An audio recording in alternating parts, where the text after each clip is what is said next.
Chapter 181. A Slim Hope. It was only when Zhao Lan got those information that Zhou Xiaoming's trio had compiled that Zhao Lan got a rough idea of the forces that Li Yufan had left behind. One thing that needed to be clarified was that all of the forces and wealth that were labeled in this information were all not related to Rodriguez in the slightest. That is, Zhou Xiaoming's trio only recorded these forces on top of this information if they were sure that a certain amount of wealth or a certain force had nothing to do with Rodriguez at all. And that Rodriguez didn't know of the existence of these things either. Zhou Xiaoming's trio did this, obviously out of the need for secrecy. Since Rodriguez had already defected, there was no guarantee that he would still keep certain top-secret information secret. But even after such strict screening, the power and wealth recorded within this information still far exceeded Zhao Lan's expectations. The liquidity alone exceeds 10 billion human coins. There are more than a dozen large corporations of different types such as energy, technology, finance, infrastructure, etc. There are 7 secret bases, and the number of professionals that can be mobilized that have undergone rigorous training is more than 1,000 people. This is just the forces that Li Yufan left behind. And Rodriguez is the only one who can be mobilized among the forces that Li Yufan has left behind. And Rodriguez has no contact at all? Zhao Lan murmured with shock, rather feeling somewhat unbelievable. One thing is certain. Rodriguez knows, or involved in the forces must be more than recorded in this information above. And must be a lot more. And this information above has recorded so much. Then, Li Yunfan's forces in his heyday. And how huge it should be. Such a huge force. The human government has always been unaware of. This point. Even think about it to let Zhao Lan feel shivering. When he saw this information, the first thing Zhao Lan felt was shock. But then, that feeling of shock quickly disappeared. Because Zhao Lan immediately thought of one thing.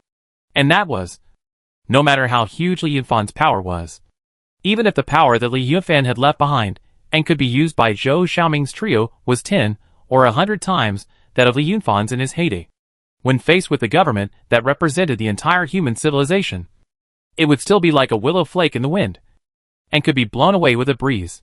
Because the government represents more than 20 billion human individuals, represents the total economy of nearly 1 trillion human coins, represents more than 6 million strictly trained soldiers, represents more than 800 large spaceships, represents uncountable factories, companies, all kinds of social organizations, all kinds of governmental organizations. The government represents everything. Even if Li Yunfan's power was even more massive, there was absolutely no possibility of a hard fight with the human government. Just like that base in general. Seems to be huge. Seems to be strong. But as long as the human government knows about it, just need only a few hours of time, the base will change hands. The 3 Zhou Xiaoming, who originally led the entire base, would only be able to escape in a hurry like a lost dog. Zhao Lan clearly recognized one point.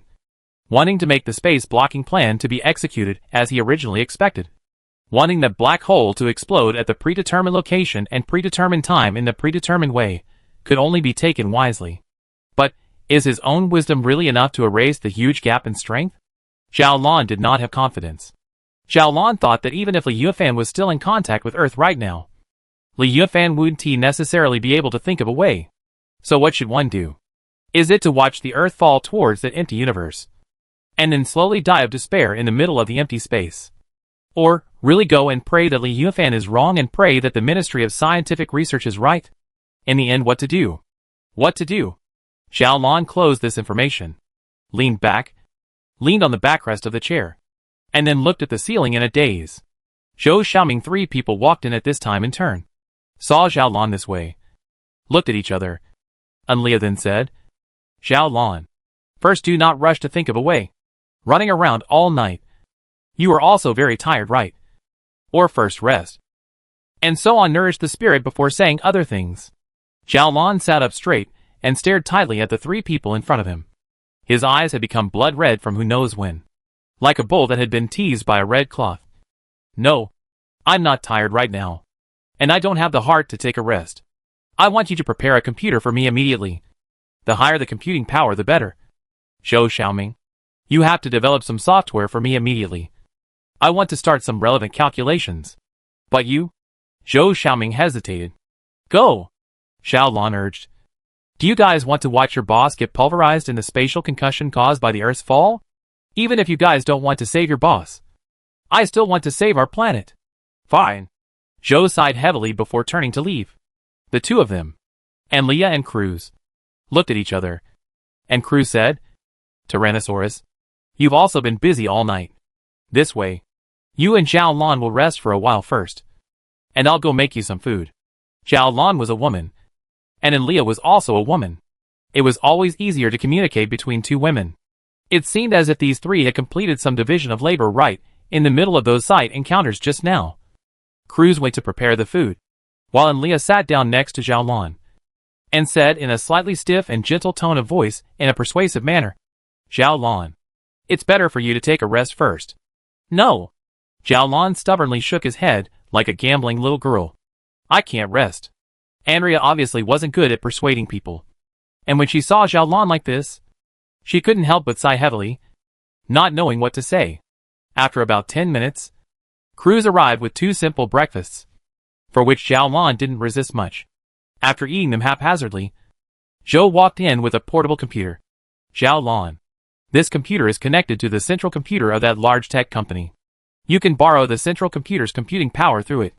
It's not as good as those giant machines from the Ministry of Scientific Research, but it can probably meet your needs. Well, what kind of software do you need? Say what you need, and I'll immediately go develop it for you. Zhao Lan thought for a moment and said, It's probably too late to develop it now. In this case, can you hack into the network of the research department? Just directly copy the software I need. I'll give it a try. Zhou replied and turned around to leave the area. Zhao Lan, on the other hand, looked at this portable computer in front of him and entered into deep thought. When all the preparations were done, Zhao Lan shut himself up in this room, refusing to leave this place even for a single step except for the necessary things. When he was sleepy, he would lie on the table and take a nap. When he was hungry, he would just find something to eat. And the rest of the time, he would just keep guarding the computer and perform some calculations that no one could understand. Zhao Lan began to emaciate at a speed that was almost visible to the naked eye. Her hair began to become disheveled. Her eye sockets began to become deep-set. Her skin began to become yellowish. And even her walk was a bit wobbly and unsteady. Zhao Lan looked like she was possessed, indifferent to everything in this world, only putting all her heart and soul into that pile of strange data. The three of them, and Leah, expressed great concern about this. But other than taking care of Zhao Lan and doing a good job with Zhao Lan's logistics, the three of them didn't have a place to intervene at all. Indeed, these three people could all be said to be dragons and phoenixes amongst people, each of them having peak attainments within their own fields. But with regards to this problem that they were currently facing, the three of them were completely clueless. With the loss of Li Yufan, pitting their hopes on Zhao Lan was the only way. Although, this hope was still very slim. So slim that it was almost invisible. Half a month passed quietly like this. At this moment, there were only 2 months until the scheduled explosion.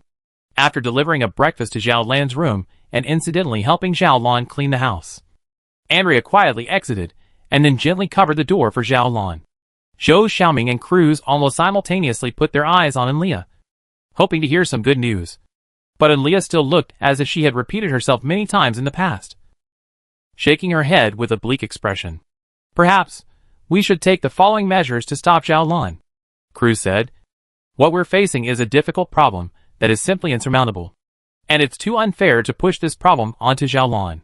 I don't want to see us end up not only failing, but also dragging Zhao Lan into exhausting himself as well.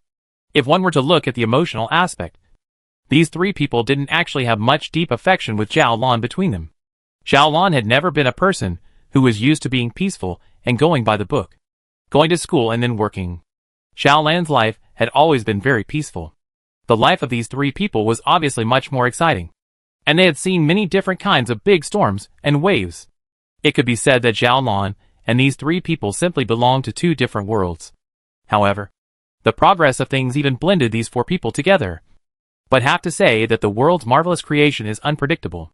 However, during their time together, even if they were very different from each other, Zhao Lan had completely won their respect with his performance. Without realizing it, they had begun to see Zhao Lan as their close comrade, and had begun to care about Zhao Lan's body, and had begun to think about Zhao Lan as well. Hearing Cruz's words, Zhou also sighed. Yeah, I feel the same way. This matter is really too difficult. So difficult that we can't see any hope at all. Now, we are leaving it all to Zhao Lan to take on. Which is really unfair. Chapter 182. Hearing the words of both Cruz and Zhou Xiaoming, and Leah was somewhat annoyed as she circled around the room. Honestly, I've never been like this before. Watching Zhao Lan exhaust himself there, while we are sitting here, unable to do anything. This feeling is bad. Very bad. How good it would be if Boss was still around. Cruz couldn't help but sigh. Zhou glanced at Cruz with a squinted eye and grunted. If the boss was still around, then Rodriguez wouldn't have had the guts to go rogue at all. And there wouldn't have been so many things that happened back there. When Zhou Xiaoming mentioned the name Rodriguez, and Leah gritted her teeth in hatred. This despicable guy. When we're done with the matter at hand, I'll definitely find the guy and throw him into the ant heap, letting the ants bite off his flesh piece by piece. Rodriguez must be looking for us now as well, Zhou Xiaoming said. I've already poked around a little bit from among the virtual world. Rodriguez has already spread the news of the boss's death and labeled the three of us as traitors, saying that it was the three of us that killed the boss. And there are quite a lot of people looking for us right now. Well, there's also the government side. The government has already issued an SSS class wanted notice for us. And now we don't know how many police and military personnel want to take us to jail. There are enemies everywhere. Cruz sighed. Enemies aren't scary. When has our adventurer squad ever been afraid of anyone? Amria said. It's the black hole thing. What the hell should we do? Can we really only watch the boss die like this and watch the earth fall down? This is absolutely not okay. Zhou Xiaoming clenched his fists and spoke hatefully. We can't just let Zhao Lan think of a solution alone. We'll wait for 3 more days. And after 3 days, if Zhao Lan hasn't found a way, we'll mobilize all of our forces and forcefully attack our base to grab that black hole the hard way. Cruz said lightly. The latest intelligence says that the number of military personnel gathered around the base has exceeded 70,000. The number of armed aircraft has been 2,000. And there are at least 35 satellites in space that are closely monitoring all the movements around the base. Well, by the way, in the base is 4 directions of the southeast, northwest, and northwest, each of the 4 directions of the base. Southeast, northwest, and north.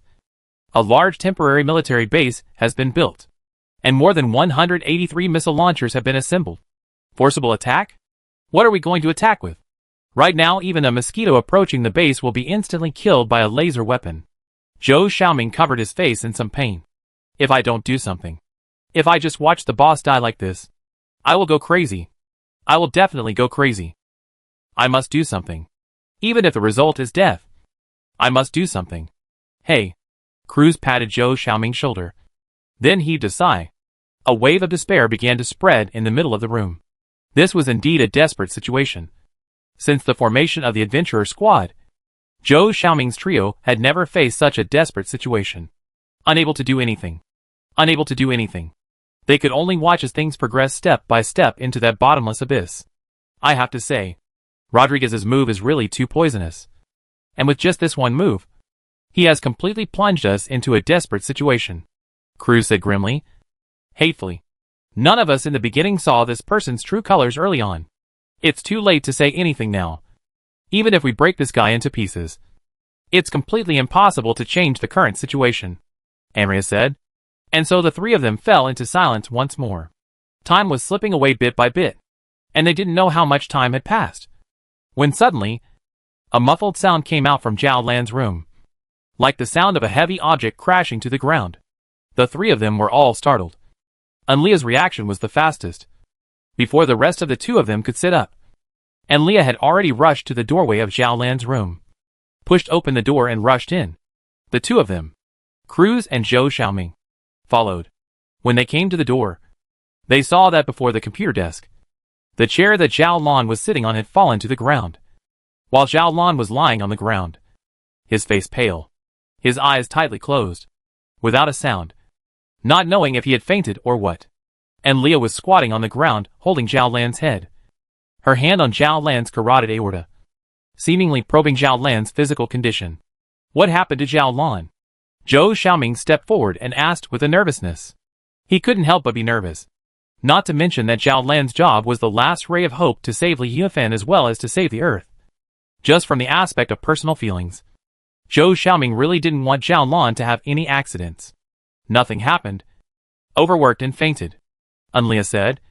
It's fine to rest for a while. It's just that Zhao Lan can't exert herself like that anymore. If she were to exert herself like that again, maybe Zhao Lan would really die. Her physical overdraft is just too great. Zhao Lan was originally just an ordinary person.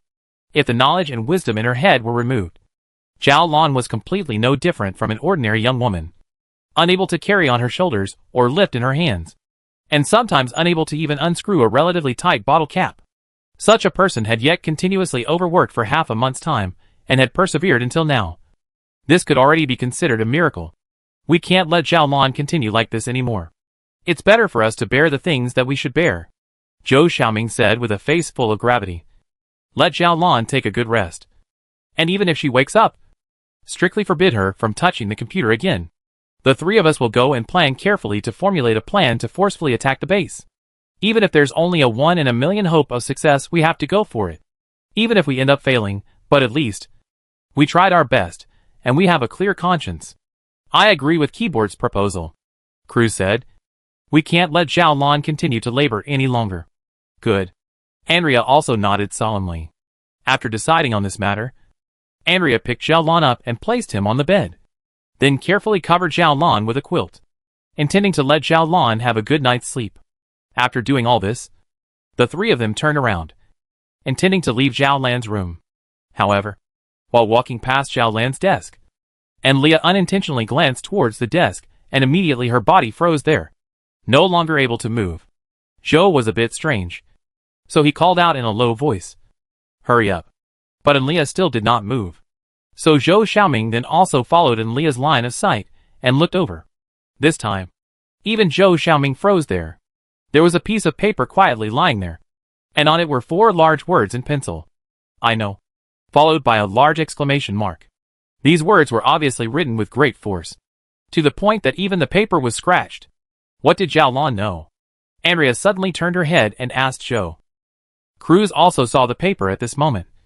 And while Zhou Xiaoming didn't answer Anlia's question, Cruz took over. What can make Zhao Lan so excited, besides the black hole thing? I probably know, Andrea said. There has always been a toughness in Zhao Lan's heart that supported her sleepless calculations until just now, when Zhao Lan finally found a solution to the black hole problem. So Zhao Lan wrote these 4 words to vent the excitement in her heart, because she had finally found a solution. The toughness in her heart violently disappeared, and Zhao Lan's spirit couldn't support her, which was why she fainted. It must be like this. But how could Zhao Lan know? Zhou Xiaoming asked rhetorically. How is that possible? That was a tight siege of tens of thousands of troops as well as countless weapons. Could it be that Zhao Lan knows stealth techniques?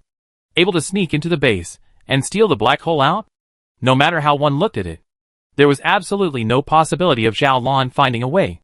But now, Zhao Lan had written down "I know" on the paper. These 4 big words. We can only ask Zhao Lan when he wakes up, Unlia said. For now, let's leave here and not disturb Zhao Lan's rest. The 3 of them quietly exited Zhao Lan's room. And as they left, the 3 of them even had a slight tremble in their legs, after experiencing the deepest despair. At this moment, but then suddenly seeing a little ray of hope. How could this not make one excited? After carefully closing the door to Zhao Lan's room, and Leah fiercely grabbed Zhou Xiaoming's collar, exerting so much force that she almost lifted Zhou Xiaoming up. You said, Zhao Lan really found a way? Zhou Xiaoming was strangled and immediately coughed. Cruz hurriedly said, Tyrannosaurus, you take it easy. Zhao Lan is still resting inside. Don't disturb her. And Leah squatted Zhou Xiaoming on the floor as soon as he was strangled, and began rubbing his hands together again as he circled around the room. What exactly is the solution? Did Zhao Lan really find a way? The 3 of them had never felt like time was as slow as it was now. This afternoon was as long as 10,000 years for the 3 of them. Zhou Xiaoming and Leah had come to Zhao Lan's room door countless times to try and hear any movement coming from inside. But every time, she returned disappointed. For fear of disturbing Zhao Lan's rest, she never dared to push that door open to take a real look at Zhao Lan's current situation. It wasn't until a slight moan came out of the room that the 3 of them swarmed the door and opened it. Pushing the door open, They saw Xiaolon sitting on the bed in a slight daze, as if she hadn't come back from her sleep. Xiaolon, did you know? Did you really find a way? Enlia asked anxiously, her voice trembling a little. Xiaolon looked at the three of them. Enlia, somewhat confused, and didn't seem to understand exactly what she was talking about. It wasn't until Enlia repeated the question 3 times that Xiaolon came back to his senses and his voice returned to a steady state. Yes, I found a way. Chapter 183, 30%. Hearing Xiaolan's affirmative answer, the three of them, Enlia, couldn't help but have an excited look on their faces. Although it was very unbelievable. All three of them knew that Xiaolon probably wasn't someone who would lie. If Xiaolon said that there was a way, then there must really be a way. Strongly suppressing the excitement in his heart, Zhou Xiaoming asked in as calm a tone as possible. Xiaolon, what method do you plan to use to steal that black hole out of the base? Zhou Xiaoming originally thought that Xiaolon would come up with an exquisite and incomparable plan. But it did not occur to him that after Zhou Xiaoming asked this question, Xiaolon only shook his head calmly before saying, the base is so tightly guarded. How could I possibly steal a black hole with a mass of millions of tons out of there? It's impossible. The mass of that black hole was originally as high as 100 million tons. But after the black hole slimming plan had been in effect for nearly a year, its mass had been reduced to about 1 million tons. After hearing this answer, Enlia, Zhou Xiaoming, and Cruz's expressions immediately froze there. Enlia somewhat couldn't help but want to explode. But looking at the soft and weak Xiaolon in front of her, she ultimately held back that impulse and just sighed and said, Xiaolon, you better take a good rest. Xiaolon knew that Enlia probably thought that her nerves had gone awry. So Xiaolon continued, no, you guys have misunderstood. It's true that I don't have the means to steal that black hole out of the middle of the base. Not only can I not do it, but I'm afraid that there's no one in this world, other than the government agency itself, who can do it. But that doesn't contradict our purpose. Let me ask you, what is our ultimate goal? Cruz said. Our purpose is very simple, to execute the space-blocking plan to block the fall of the Earth, and open the passage for the boss to return to our universe from the empty universe. But to achieve this purpose, it is necessary to use the energy of the black hole explosion to replace that hydrogen bomb in the government's plan. Is there anything wrong with this? Yes. Our purpose is simply to place that black hole on top of a predetermined location and make it explode in the middle of a predetermined time. But to achieve this purpose, do we really have to steal that black hole? Zhao Lan's question seemed a bit clueless. So Andrea rolled her eyes. What else can we do if we don't? Can we still expect a government agency to do this instead of us? Zhao Lan nodded exceptionally seriously. That's right. We don't have the means to steal the black hole out of the base. We can't do that. So let the government take our place and help us complete this matter. Zhou Xiaoming explained in a very exaggerated manner. Zhao Lan, you must be joking, right? This sentence indeed seemed very much like a joke. If the government could really replace the adventurer squad with that black hole instead of that super high-yield hydrogen bomb, where would there be so many things behind it? One must know that it was precisely because the government side refused to accept Li Yunfan's calculations and refused to give up its intention of using a hydrogen bomb to cut off space that the adventurer squad took the risk of executing the black hole slimming plan, intending to complete this matter on its own. No, I'm not joking. Zhao Lan shook his head very seriously. It's true that the government side refuses to adopt a black hole to replace that hydrogen bomb. However, I have a way to force the government to do so. The three of them, Enlia, looked at each other, and none of them said anything. Zhao Lan's words still seemed somewhat general and impractical. Forcing the government? What kind of existence could go and force the government? Zhao Lan was merely an ordinary woman. And behind Zhao Lan, there wasn't a powerful alien civilization supporting her. Alright. I'll stop. And Leah rubbed her forehead with a bit of a headache and waved her hand to stop the two of them, Cruz and Zhou Xiaoming, who were planning to continue asking questions. Let's stop asking questions, and let Zhao Lan finish her words completely. All at once. Zhao Lan, what exactly is your plan? Forcing the government? What should we do to force the government to accept our proposal? Zhao Lan didn't directly answer this question, but instead talked about a seemingly unrelated topic. As far as I know, in the government's planning, the main body of the space interdiction plan, that is, Those super-large equivalent hydrogen bombs are all constructed as spaceships that have their own independent power and navigation systems. And one spaceship is one super-large equivalent hydrogen bomb. During the execution of the space blocking program, they would come to the predetermined space nodes under the remote control of the ground staff and then be detonated. Like the rest of the ships, they are assembled in the shipyards of the Earth harbor. And there are now about 20 hydrogen bomb ships berthed in the Earth harbor. So I ask you, if I want you to steal one of these hydrogen bomb ships, can you do it? These hydrogen bomb spaceships were loaded with the most powerful hydrogen bombs ever constructed in the history of human civilization. If such a hydrogen bomb with such a yield were to explode on the surface of the Earth or in the atmosphere, just one of them would be able to affect the entire ecosystem of the Earth. It can be imagined that such a strategic weapon would be subject to exceptionally strict government supervision. It would be almost impossible to steal such a hydrogen bomb ship. The three of them, and Leah, once again glanced at each other, and all began to silently calculate in their minds. A moment later, and Leah replied, "This matter is very, very difficult. But it's not without a slight chance of doing it. If we are allowed to plan it carefully and mobilize all our forces to participate in it, I think we have at least a half chance of success. No, I think there is only a 30% chance of success," Zhou Xiaoming said. "Even if there is only a 30% chance of success, we still have to risk having our identities exposed, being captured, or being killed. I also think there is only a 30% success rate," Cruz said. 30%? Good. Xiaolon nodded. "Then I'll ask you guys again. How does this success rate compare to the success rate of stealing that black hole directly from the base?" Anlia rolled her eyes once again. "Is that comparable? The success rate of stealing the black hole from the base is at most 1 in 10,000.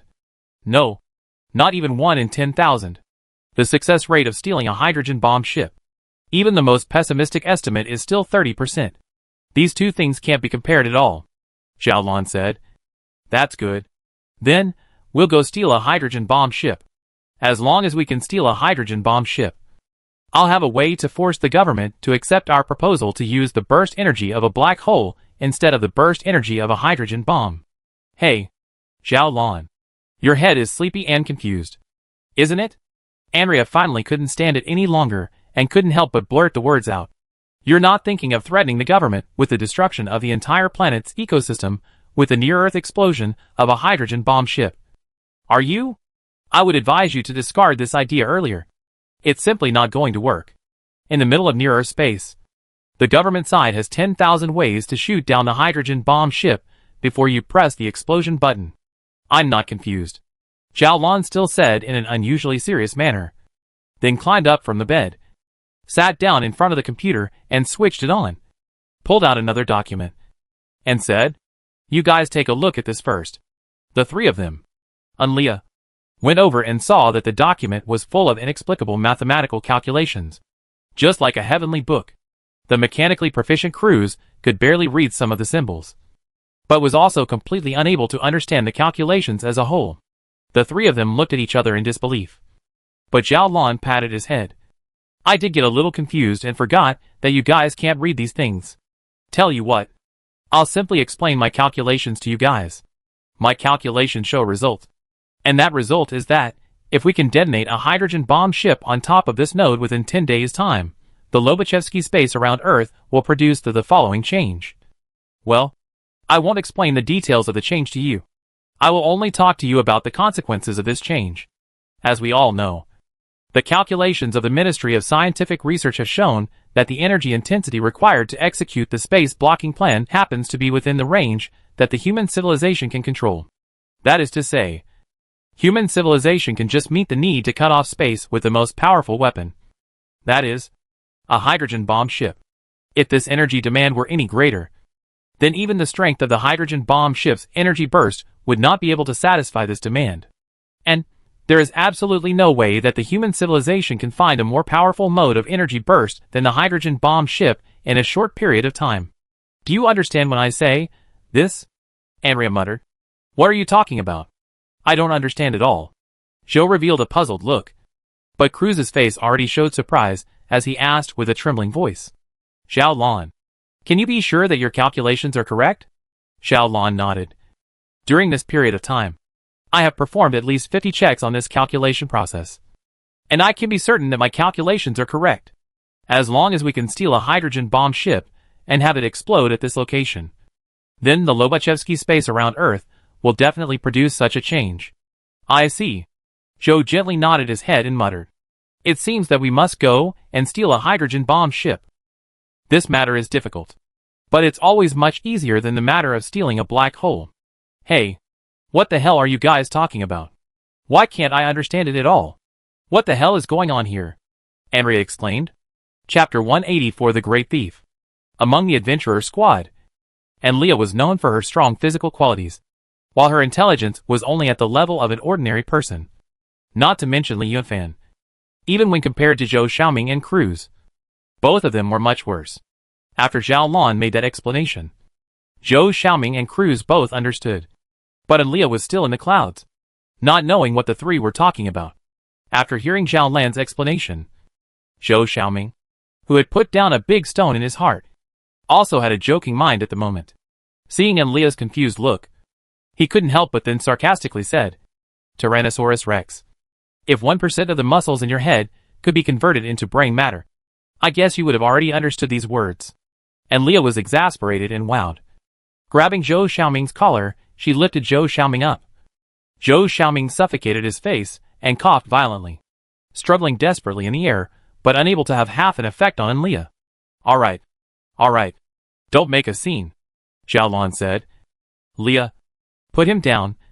Let me explain my plan to you. After losing Li Yunfan, Zhao Lan had unknowingly assumed the role of the brain of the adventurer squad. This role shift was very natural, and before any of the people even realized it, this viewpoint silently occupied the depths of a few people's minds, causing them to subconsciously and instinctively obey Zhao Lan's commands. Thus, Leah put Zhou Xiaoming down, and even shook her fist at Zhou Xiaoming, making a threatening gesture. However, when Zhao Lan's line of sight swept over, Leah immediately put her fist down and made a gesture of washing her ears. The thing is like this, Zhao Lan explained to Leah. If we can get a hydrogen bomb ship to explode in this space node, then the super large yield hydrogen bombs that were originally being used to carry out the space blocking program will not be able to complete the space blocking program due to their lack of power. In other words, the program of the Ministry of Scientific Research will be completely negated. I can understand that, Andrea said resentfully. However, why do I feel that your program smacks of undermining the government? The government sabotaged our program of adopting black holes instead of hydrogen bomb spaceships. So you increased the spatial curvature of Lobachevsky space, making the government side's plan unsuccessful as well.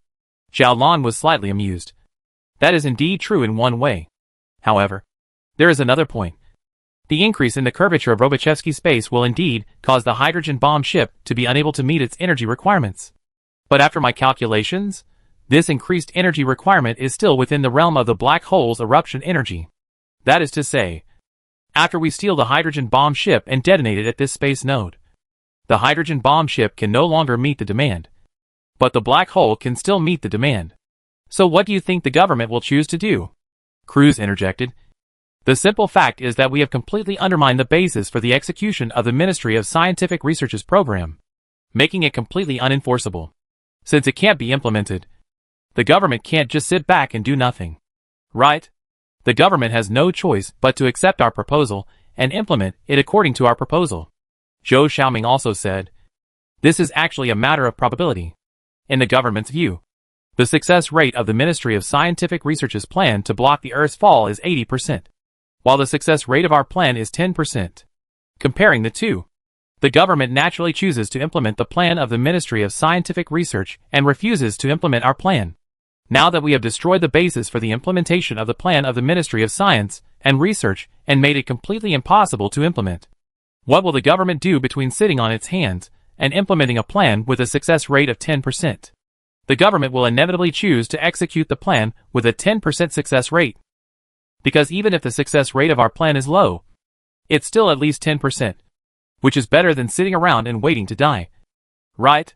And Leah flashed her two big eyes, biting her lips slightly and thinking hard. After a long time, Leah finally came to a realization. So that's it. I understand. But I still have a little doubt. Zhao Lan. After we detonated the hydrogen bomb ship and increased the curvature of Robichevsky space, can the black hole's eruption energy still meet the demand? Yes. My calculations show that the black hole's eruption energy can completely meet the demand. Zhao Lan nodded calmly. It is precisely because of this that I propose this plan. Zhao Lan. You're really smart, Andrea said heartily. We've been troubled about how to steal the black hole out of the base. But you found a way to do it from a different path. Zhao Lan, however, sighed. Unfortunately, if I had thought of this method early on, we wouldn't be in such a passive state now. And we wouldn't have given Rodriguez, this villain, the chance to betray us. Things were indeed like what Zhao Lan said. If Zhao Lan had found this method more than a year ago, then the execution of the black hole slimming plan would have been completely forced on the government. The power of the government would inevitably be much larger than that of the base. The number of people it could mobilize would be much larger, and the plan would be much better formulated, with a higher success rate. Joe comforted. It's already great that we can come up with this solution now. After all, people always have to be pressed to the point of desperation before they will burst their potential out. Zhao Lan thought about it, and then he was relieved. At the time more than a year ago, Li Yufan still maintained communication with Earth. And at that time, not only Zhao Lan, but the three of them, and Leah, were likewise relying on Li Yufan deep down. Since there was reliance, their own laziness could not be avoided. Not to mention that at that time, there was the black hole slimming plan as an alternative plan, and the situation was far less desperate than it was now. Then hurry up and make a detailed plan. We don't have much time left, Zhao Lan said. Stealing a spaceship like this will also have to be left to you guys. After all, you guys have a lot of experience doing things like this. Thinking back to his own Sylvia airship that was stolen by Li Yunfan, Zhao Lan couldn't help but reveal a smirk at the corner of his mouth. The theft of the Sylvia airship was the beginning of all the mishaps. And it was because of this matter that Zhao Lan was pulled into this incident in the first place. Why Li Yunfan would steal his own ship remained a mystery. But the current Zhao Lan was no longer obsessed with this matter. Li Yunfan would definitely have his reasons for doing this. Right. Anyway, as long as the space blocking plan was executed successfully, Li Yunfan would return to Earth. And it wouldn't be too late to ask him about this matter at that time. Hearing Zhao Lan's words, and Leah however felt a bit puzzled. Are we experienced in stealing spaceships? Zhao Lan. We've never stolen an airship before. Looking at the corners of Zhao Lan's mouth that were obviously flushed with a smile because he had recalled something, Cruz had long understood what was going on and pulled on Leah a bit. Tyrannosaurus Rex. Don't ask. Let's hurry up and discuss how we can steal the hydrogen bomb airship out of the middle of the Earth's harbor. This matter concerns the safety of the entire planet Earth and the life and death of the boss. We must be cautious, Andrea called out. But we really haven't stolen a spaceship before. Keyboard. Baldy. Is it possible that you two have stolen someone else's spaceship without my knowledge? Why didn't you guys ask me to join you for such an interesting thing? Now, even Zhou Xiaoming gave Enlia a hard stare. Although Enlia still felt a little puzzled, she also realized that this issue should not be dwelled on any further. So she had no choice but to shut her mouth. Only that there were still countless question marks nagging at her head. To steal a hydrogen bomb ship out of the tightly guarded Earth harbor. This matter was undoubtedly not easy. In order to complete this matter, Zhao Lan and the three of them, Enlia, had to complete a large amount of preparations in advance. Of course, Zhao Lan knew nothing about this kind of special operation. So during the planning period, Zhao Lan became an onlooker, only watching Enlia and the three of them busy with something they couldn't understand. Occasionally arguing over a small detail of the plan, and even arguing over whether or not to bring up personal life-supporting equipment in order to prevent emergencies, which made Zhao Blue feel that stealing the airship was indeed a very technical thing. A very technical thing. And it was probably no less technical than the space interdiction program. Zhou Xiaoming first invaded the network of the Earth port through the virtual world, and took out the detailed route map of the Earth port, the security map, and the storage location of the hydrogen bomb spaceship, the security intensity, the personnel guards and other information. And the action expert and Leah began to plan the detailed details of the action. Where to land, where to enter, how to deceive the security personnel, and how to install the espionage equipment to the hydrogen bomb spaceships, and so on. And the mechanical expert Cruz followed Zhou Xiaoming's instructions. Mechanical expert Cruz. on the other hand, started to make all kinds of equipment and machinery needed for this operation, according to Zhou Xiaoming and Enlia's requirements. The division of labor between the three was very clear, and everything was in order. The preparatory activities lasted for 3 days. According to Enlia, they had never spent such a long time planning something before. This was enough to show the importance they attached to this operation. 3 days later, all the details of the plan's execution had been discussed, and at least 3 backup plans had been made. So the plan was placed in front of Zhao Lan. Let's get going. We're going to steal a hydrogen bomb ship out of here. And Leah said this. The reputation of the great thief Li Yufan must not be ruined in our hands. We have to let everyone amongst the human civilization know that what our adventurer squad looks at, we can definitely take it in our hands. After the 4 of them put on makeup and disguise and prepared a brand new identity, they came together to the ground end of the Earth port, intending to take the space lift to the middle of the Earth port. Chapter 185 Collective Action. Because this plan involves a lot of things, such as action needs Enlia, invasion and cracking and other related matters need to use Zhou Xiaoming, and machinery-related things need to use crews. After entering the hydrogen bomb ship, the hydrogen bomb equivalent information, space and orbital calculations, and so on need to use Zhao Lan. So this time, the action must be 4 people all mobilized. No one less. And because the target was too obvious if 4 people gathered together, the 4 people had to go to the Earth port in batches. The first to depart was Zhou Xiaoming. After Enlia's disguise, Zhou Xiaoming had turned into a well-dressed, confident, successful man with a messy hairstyle. A far cry from his depressed appearance in the past. If he hadn't known about it in advance, Zhao Lan would not have recognized this person as Zhou Xiaoming.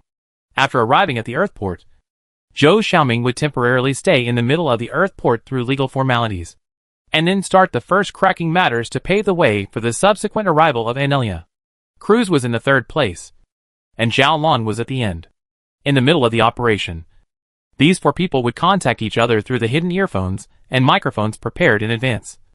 At the same time, each person was carrying a miniature camera device, and the glasses they wore were also specially modified, so that when needed, each of these 4 people could see the environment that the others were living in through the miniature camera device on top of the special glasses. As for the communication channel, it was specially encrypted, and the possibility of leakage was very small. After waiting in the room for some time, Zhou Xiaoming's voice reached here. Successfully arrived at the Earth port. The next step will be for me to go into the residence. Tyrannosaurus, you may depart. After Enlia had undergone a disguise, she had transformed into the appearance of a college student who appeared to be no more than 20 years old at most. And although she was just as beautiful as before, with the same outstanding temperament, her appearance was already vastly different from before. After hearing Zhou Xiaoming's progress report, Enlia stood up, patted Zhao Lan on the shoulder, and gave Cruz another high five before turning around and leaving the room. Among these 4 people, it was going to be Enlia's actions that were the most crucial. If Enlia progressed well, then it could be said that this operation was half successful. While Enlia began to head to the Earth port, Zhou Xiaoming's voice was still coming through, reporting his progress at all times. When Enlia reported that she had arrived at the Earth end of the space lift, Zhou Xiaoming also entered his room and began the initial cracking of the Earth port's security system. While still on the ground, Zhou Xiaoming had already done a lot of related preparations, so the cracking was now progressing at a rapid pace. However, Zhou Xiaoming was not omnipotent. Only the actions in the virtual world were not enough. He also needed the relevant hardware in the real world to support it. These hardware, it was necessary for Enlia to install it. After a few hours, Enlia had similarly arrived at the Earth port without any problems. Zhou's voice then came out. Tyrannosaurus Rex, the relevant map has been sent to you. I need you to go to the following location. There's a vent. Inside the vent there's a small door. There's a connector in the small door. I want you to unplug the green plug and plug the device numbered 1 into it. Copy that. Anelia's reply was succinct. Attention. There are 3 security personnel coming in the middle of passageway A. You need to find a way to avoid them. Zhou Xiaoming's voice came through once more. Zhao Lan's heart snapped up. This was because Zhao Lan could clearly see that the passageway Enlia was in was a long corridor, and there was no place to hide in the corridor. This corridor was connected to corridor A. If it was impossible to conceal it, the 3 security officers would be able to catch Enlia in the act after half a minute at the most. Zhao Lan couldn't help but feel a little flustered. But he heard Anlia's voice remain as calm as ever. Roger. Zhao Lan saw in the special glasses that Anlia lightly ran forward. And when she came to the place where this corridor and passage A met, she suddenly jumped up. And at the same time, she stretched her body in the air, and used both her hands and feet to hold on to the ends of the passageway at the same time. So Anlia hovered above the passageway. The next moment after Anlia did this sequence of movements, those 3 security personnel turned from passageway A into the middle of this corridor. But they didn't realize that there was actually a person present above their heads at this moment. They were still talking amongst themselves as they walked over. And after they did, Anlia lightly dropped down from the top of the corridor before turning around with a single movement and coming into the middle of a passage. This sequence of movements was completed cleanly, just like a gymnast performing on top of a stage. Zhao Lan looked dumbfounded. But he saw that Anlia had already taken big strides, lightly dashing down the A-channel towards Zhou Xiaoming's designated location. After installing the device numbered 1 to the designated location, Anlia rushed non-stop to the next location, followed by the third, fourth, fifth, installing dozens of devices before coming to an end. In these actions, similar to the first action in the encounter with the security personnel of the unexpected events, do not know how many occurred. Each time Anlia in the narrow escape. Zhao Lan also knew that without Zhou Xiaoming's cooperation, Anlia's hands would be useless even if they were dozens of times stronger. Zhou Xiaoming not only acted as Anlia's eyes, directing Anlia's movements, but on top of Anlia's path on her mission. Those hidden identity scanning systems, monitoring systems, or infrared imaging systems, laser security systems, etc., would also be invaded and resolved by Zhou Xiaoming in advance. The tacit cooperation between the two, and the sharpness of their actions, simply made Zhao Lan sigh in awe. In the midst of this process, crews also left the place to rush to airport. Previously, the cooperation between Zhou Xiaoming and Anlia was just opening up the external passageway. The place where the hydrogen bomb spaceship was stored was the top priority. The security level there was many times higher than the outside. To pass through that kind of place, relying on the two of them alone wasn't enough. It also needed the cooperation of crews, the mechanical genius, to be enough. A hydrogen bomb ship wasn't a normal thing. It was parked in the middle of the Earth harbor. If it exploded due to any accident, just one hydrogen bomb ship would be enough to blow up the entire Earth harbor. If the Earth port was blown up, it would mean the complete destruction of the space lift, the loss of the large-scale material transport channel between Earth and Mars. And at this particular moment, it would even mean the complete failure of the space blocking plan. This was an important facility that had a bearing on the survival of the entire human civilization. And no amount of tight security would be excessive for such a place. After crews left this place, Zhao Lan waited for roughly half an hour more before he also stood up and left this place, and began to head towards the Earthport. If all went well, the 4 of them would meet at the first barrier in the hydrogen bomb ship storage area, from where they would officially carry out the main body of the ship stealing plan. Although he had long ago ensured the reliability of Anlia's disguise, as well as the false identities placed by Zhou Xiaoming, he didn't know if it was because of his heart's weakness or something else. But Zhao Lan always felt a little nervous. Even if it was just someone looking at Zhao Lan for a little while longer, Zhao Lan would still be anxious in his heart. However, after Zhao Lan realized that the people who were paying attention to her were all male, she stopped worrying. Although Zhao Lan wasn't considered to be a heavenly beauty, her appearance was always in the upper middle class. If the figure factor was taken into account, this score would be a bit higher. The makeup that Anlia gave Zhao Lan covered up some of the shortcomings in her appearance and intentionally highlighted the various advantages. So it wasn't strange for Zhao Lan to attract so much attention from men now.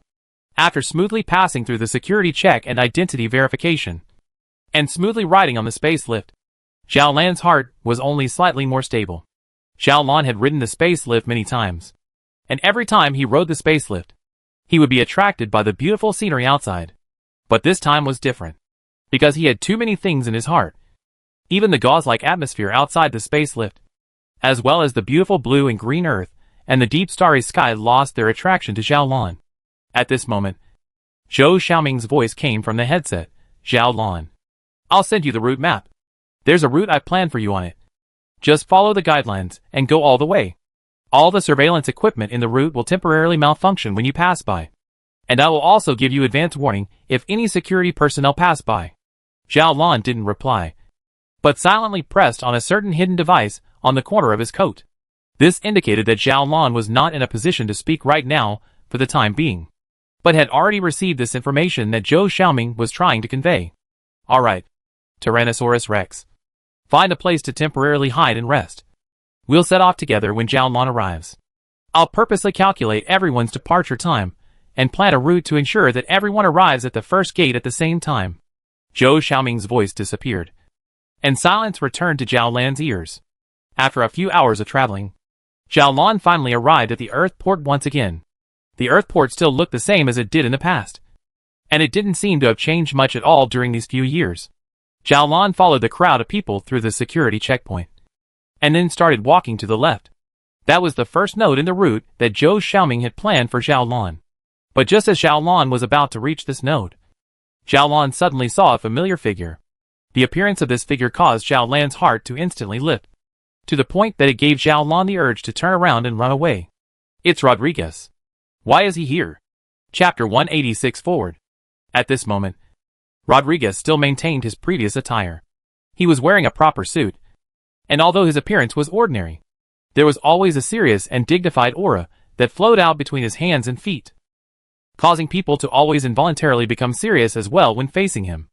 Rodriguez was followed by several personnel, who were also wearing black suits and seemed to be bodyguards or something like that, and was walking towards the security check gate from that node.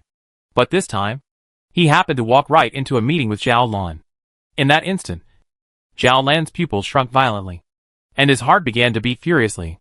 But then it occurred to Zhao Lan that he wasn't Zhao Lan at this moment. There was no resemblance to Zhao Lan in terms of appearance or identity. So Zhao Lan barely suppressed the uneasiness in his heart, still pretending as if nothing had happened, and continued to slowly walk forward. But that momentary glance at each other just now had already caught Rodriguez's attention. Rodriguez looked at Zhao Lan with some suspicion, then walked straight towards Zhao Lan. In that instant, Zhao Lan felt as if the blood in his entire body began to boil. Rodriguez must have known about the news that the three of them, Anlia, had escaped from the military roundup, as well as the news that he had escaped from prison. Speaking from Rodriguez's standpoint, as long as there was an opportunity to kill the four of them, or to let the four of them fall into the hands of the government, he would definitely not let it go. And at this moment, there are only less than 2 months left for the final execution of the space blocking plan. In the middle of this action, as long as he is discovered by the government side, his plan will be completely hindered. And on the other hand, it also means the failure of the space blocking plan, which means the destruction of the entire human civilization. The strong psychological pressure caused Zhao Lan's brain to almost fall into blankness. However, Zhao Lan still maintained his apparent composure. Zhao Lan acted as if he didn't see Rodriguez, who was walking towards him, and was still slowly walking forward. "Ma'am, please wait." Rodriguez walked a few steps closer and shouted these words at Zhao Lan from behind. Zhao Lan's mind raced, and countless thoughts spun through her brain in just a split second. Then Zhao Lan turned around and said to Rodriguez, with an expressionless face, "Sir, what is it that you want?" Rodriguez was obviously sizing up Zhao Lan carefully. After Zhao Lan uttered an inquiry, Rodriguez withdrew his gaze before saying, "Routine security check. Please show your identity documents." "Yes. Please show your work permit first," Zhao Lan said. Rodriguez casually fished out a document from his bag and handed it over. Zhao Lan took a look and couldn't help but feel a little weird in his heart. When did this Rodriguez become a government employee? Or is this just one of his many identities? Likely Yufan? In any case, since Rodriguez had shown his work permit, then Zhao Lan no longer had an excuse to shirk. So Zhao Lan could only hand over the fake document that Zhou Xiaoming had specially made for himself with a feeling of apprehension. Although he had great confidence in Zhou Xiaoming's work, when Rodriguez examined the document, Zhao Lan was still very uneasy in his heart. Rodriguez checked it over and over for a long time, and then used the relevant instrument to enter the information on top of this document, before returning Zhao Lan's identity document and saying politely, "Thank you for your cooperation." With that, Rodriguez bowed to Zhao Lan and then turned to leave. Zhao Lan acted as if nothing had happened and put the documents back into his bag, then turned around and continued walking forward. Only after he had been walking for a distance of several dozen meters, turned several corners, and made sure that there was no one else around him, did Zhao Lan nervously say into the hidden microphone mounted on his collar. I just encountered Rodriguez. And he even checked my documents. Rodriguez? Andrea's suppressed roar immediately came out from within the headset. A roar that was filled with rage. Where is this despicable guy? I'm going to finish him off immediately. Zhou Xiaoming and Cruz's voices then came out at the same time. Tyrannosaurus. You have to be calm. Don't act rashly. Rodriguez's matter might as well be put aside for later. The priority now is our plan. Andrea's ragged breathing continued to reach Zhao Lan's ears, but eventually settled down. Humph. Let this despicable guy live for 2 more days. Zhao Lan. How's the situation on your side? Did that guy suspect you? I don't know, Zhao Lan said in a low voice. He checked my documents and even entered the information from my documents into the instrument. Zhou Xiaoming. Is there any problem with this fake identity you arranged? Can Rodriguez find a loophole if he traces it? Zhou Xiaoming first remained silent for a while, then replied, a fake is a fake. Although I arranged it to be very hidden, if I encountered a person with a good intention to trace it, could still find out the loopholes. I suggest that in order to prevent accidents, we need to speed up our actions and complete our mission as soon as possible. And at that time, even if Rodriguez discovers something, we won't be afraid. Good, Zhao Lan replied. I'm currently at this point on top of the map. I expect it will take me another half an hour to get to the scheduled rendezvous point. What about you guys? I'm hiding in a place only 3 minutes away from the rendezvous point. I'll appear at the rendezvous point with you guys. Anelia replied. Cruz, on the other hand, said, I'm also about 30 minutes away. Zhou replied. I will be departing in 5 minutes. And I will likewise appear at the rendezvous point 30 minutes later. After a short conversation, silence returned amongst the communication channel. Zhao Lan followed the map's guidance and quickly walked forward. Because of Zhou Xiaoming's advanced arrangements and ready guidance, Zhao Lan surprisingly didn't encounter any more people along the way. After turning around for who knows how long in the middle of the Earthport, walking through how many forks in the road, and walking for how long a distance, Zhao Lan finally arrived before a thick iron door after 30 minutes, and saw the figures of the 3 of them. Unlia. The 4 of them had finally gathered here without any problems. Above that iron gate was a large no advancement icon, and there were also 2 extremely hidden panoramic cameras at 2 points above the top left and right of the iron gate. However, it was obvious that those 2 cameras had already been taken out by Zhou Xiaoming in advance. Otherwise, there should have been security personnel arriving long ago at this moment. I have inquired about the 79 entrances to the entire spaceship storage site and found the route forward with the weakest security. And this is the entrance, Zhou said. It's a purely mechanical construction, and there's no way to open it through electronic equipment. I'll fix it, Cruz said, taking out a tool that looked like a wire from amongst his own backpack. He first kept touching on top of the iron door, tapping it from time to time, and a moment later, he used another tool that seemed to be a suction cup to pull open a small door from the smooth surface of the door, and then probed the tool that seemed to be a wire from before into it. And a few moments later, a slight clicking sound was heard, and the 2 iron doors were staggered apart by a tiny gap. Cruz directly pulled the 2 iron doors apart and walked in. The remaining 3 people looked at each other and also followed Cruz inside. After the 4 people had all gone in, the 2 iron doors were tightly shut again, and there was not the slightest hint that they had ever been opened. In front of them was a deep corridor, with no end in sight and no idea where it led. Zhou Xiaoming, however, was familiar with it as if he had been here a million times before, and directly led the several people forward. Before, just through the headset and special glasses, could not notice anything, but now from the reality of real participation, Zhao Lan truly felt the toughness of the 3 people around him. Zhou Xiaoming was almost omniscient, as if he was standing in God's perspective, and Leah was strong enough to deal with any treacherous terrain, no matter what Zhou Xiaoming's request was.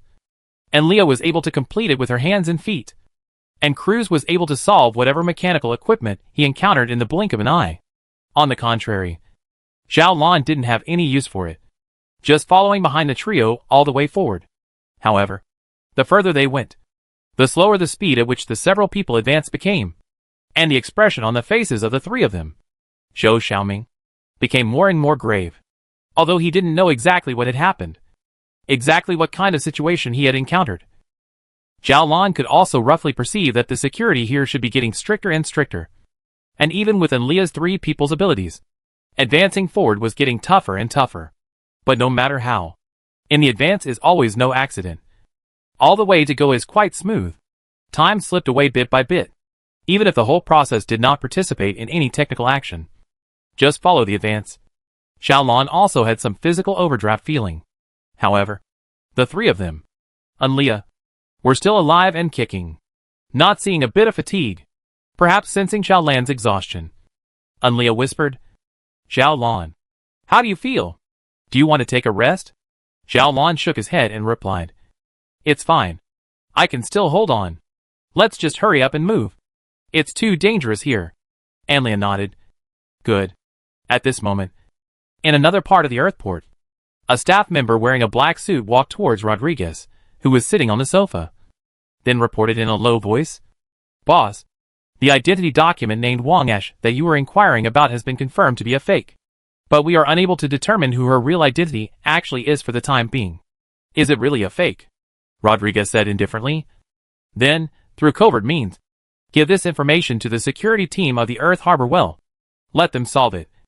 Let's not intervene." Chapter 187, The Way Back. Rodriguez knew that this was a special time.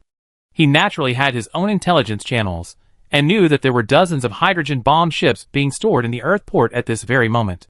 At this point in time, the arrival of any unidentified person would attract the highest level of attention from the Earth Harbor security team. As long as he forwarded this information he had now acquired to the Earthport security team, they would naturally ascertain the identities of these people on his behalf. If that person just now was really Xiaolon, then that would be just the right time to borrow the knife of the Earthport security group to kill someone. The trick of killing someone with a borrowed knife was something that Rodriguez had always played very skillfully. If that person wasn't Xiaolon, then it would be as if he had done his civic duty for once. And it would be as if he had contributed to the security of Earthport. This was Rodriguez's intention. After hearing Rodriguez's command, the henchman promised, turned around and left, then used a hidden account to send that piece of information to the Earthport security team. At this moment, Xiaolon as well as the 3 of them, Amria, had already entered the airship storage area and were getting closer and closer to those hydrogen bomb airships. As the distance shortened, the security level here was getting higher and higher. And apart from the automated security equipment, there were also staff walking back and forth from time to time. However, Zhou Xiaoming had already obtained the monitoring privileges in advance. And in the midst of the constant dodging, although it was thrilling, there were no dangers. The most thrilling situations were encountered a few times. Once, he was almost caught by the patrols that suddenly appeared. But fortunately, Zhou Xiaoming was able to create a little malfunction in a nearby monitoring device, which attracted the attention of the patrols. And once, there was a slight delay in the decryption progress, which almost triggered the laser defense device. But fortunately, at the last minute, Zhou was finally able to switch off that laser defense equipment. Otherwise, under the coverage of the deathless laser net, these 4 people would all have to die here, and die without a whole body. Xiaolon was considered to have truly experienced the daily working environment of an adventurer squad. According to Zhou, they had encountered something like this at least 5 or 6 times. And every time, it was between life and death. The 3 of them, Enlia, seemed to have long been accustomed to this kind of life and possessed a great interest in it. Xiaolon was different. In the middle of the operation, Xiaolon prayed countless times, hoping that this operation would end quickly. And then the star tribulation would end quickly as well, so that he could return to his normal life. Xiaolon always believed that shopping under the sun after work and enjoying food and beautiful scenery was the kind of life he should be living. Time slipped away under such a state, and in the blink of an eye 2 hours had passed. After solving another hurdle, Zhou wiped the beads of sweat on his forehead and said in a slightly relaxed manner, "If everything goes well, in another half an hour, we'll be able to arrive at hydrogen bomb spaceship number 7. Step up," Andrea replied in a low voice. Xiaolon has already aroused Rodriguez's suspicion before, and I always thought that Rodriguez wouldn't let this suspicion go so simply. We need to move faster. Complete the mission as soon as possible. And then exit. Good. Zhou nodded and once again began tapping on top of the portable computer. But just at this time, large exclamation marks suddenly appeared above the computer's display screen. Xiaolan's heart was startled. and he saw Zhou Xiaoming's complexion begin to become serious in an instant. And the speed at which he was tapping on top of the keyboard also sped up a lot. The change of heart here also caught the attention of both Enlia and Cruz. But both of them kept quiet and just watched silently. Zhou tapped for a full 5 or 6 minutes before stopping for the time being. Wiping away the sweat again, Zhou whispered, "Things are not good. I don't know why. But the airport security team has raised their alert level. Not only have they set extra patrols, but they have also begun a sweep in the virtual world. Just now, it was one of the back doors I left behind that was inspected before the alarm was raised. Has it been discovered yet?" Emria asked immediately after. If those back doors were discovered by the airport security team, then Zhou would lose his god's perspective and the ability to control the surveillance as well as security equipment. This meant that the crowd would be lost here. And if they walked around carelessly, they would easily trigger the surveillance equipment and then be attacked by lasers, aka electric shocks. Even if they weren't attacked, they would still be unable to escape the ubiquitous cameras and would easily be discovered by the security team. Once they reached that situation, there would be no way out for the four of them other than to be caught with their hands tied. Zhao Lan also knew this very clearly. After Enlia asked this question, Zhao Lan also turned his concerned gaze towards Zhou Xiaoming. Fortunately, Zhou Xiaoming shook his head to negate the question. It was dealt with by me, and it hasn't been discovered for the time being. However, the frequency of inspections is getting faster and stronger. Those backdoors of mine won't be able to support them for too long. And Leah did some quick calculations, then asked, "Can it be supported for 5 hours?" Zhao Lan knew that 5 hours was the minimum time needed to complete this mission, and then exit from the alert area back to the safe zone. Zhou gritted his teeth. "I'll try my best." "Good. Let's speed up and try to complete the mission and then exit within 5 hours. "Hurry up," Amria said. The increase in alert level made it harder and harder for the few people to advance. And close calls began to appear one after another. The Earthport was already the highest strategic level facility, and the hydrogen bomb storage area was the top priority. And now that the alert level had been raised, the amount of resistance the few people encountered could be imagined. If Zhao Lan was the only one here, I'm afraid that Zhao Lan's legs would have long gone soft. But not only were Zhou Xiaoming's 3 people unaffected. Under the pressure, the efficiency of the 3 people's work actually increased a lot more.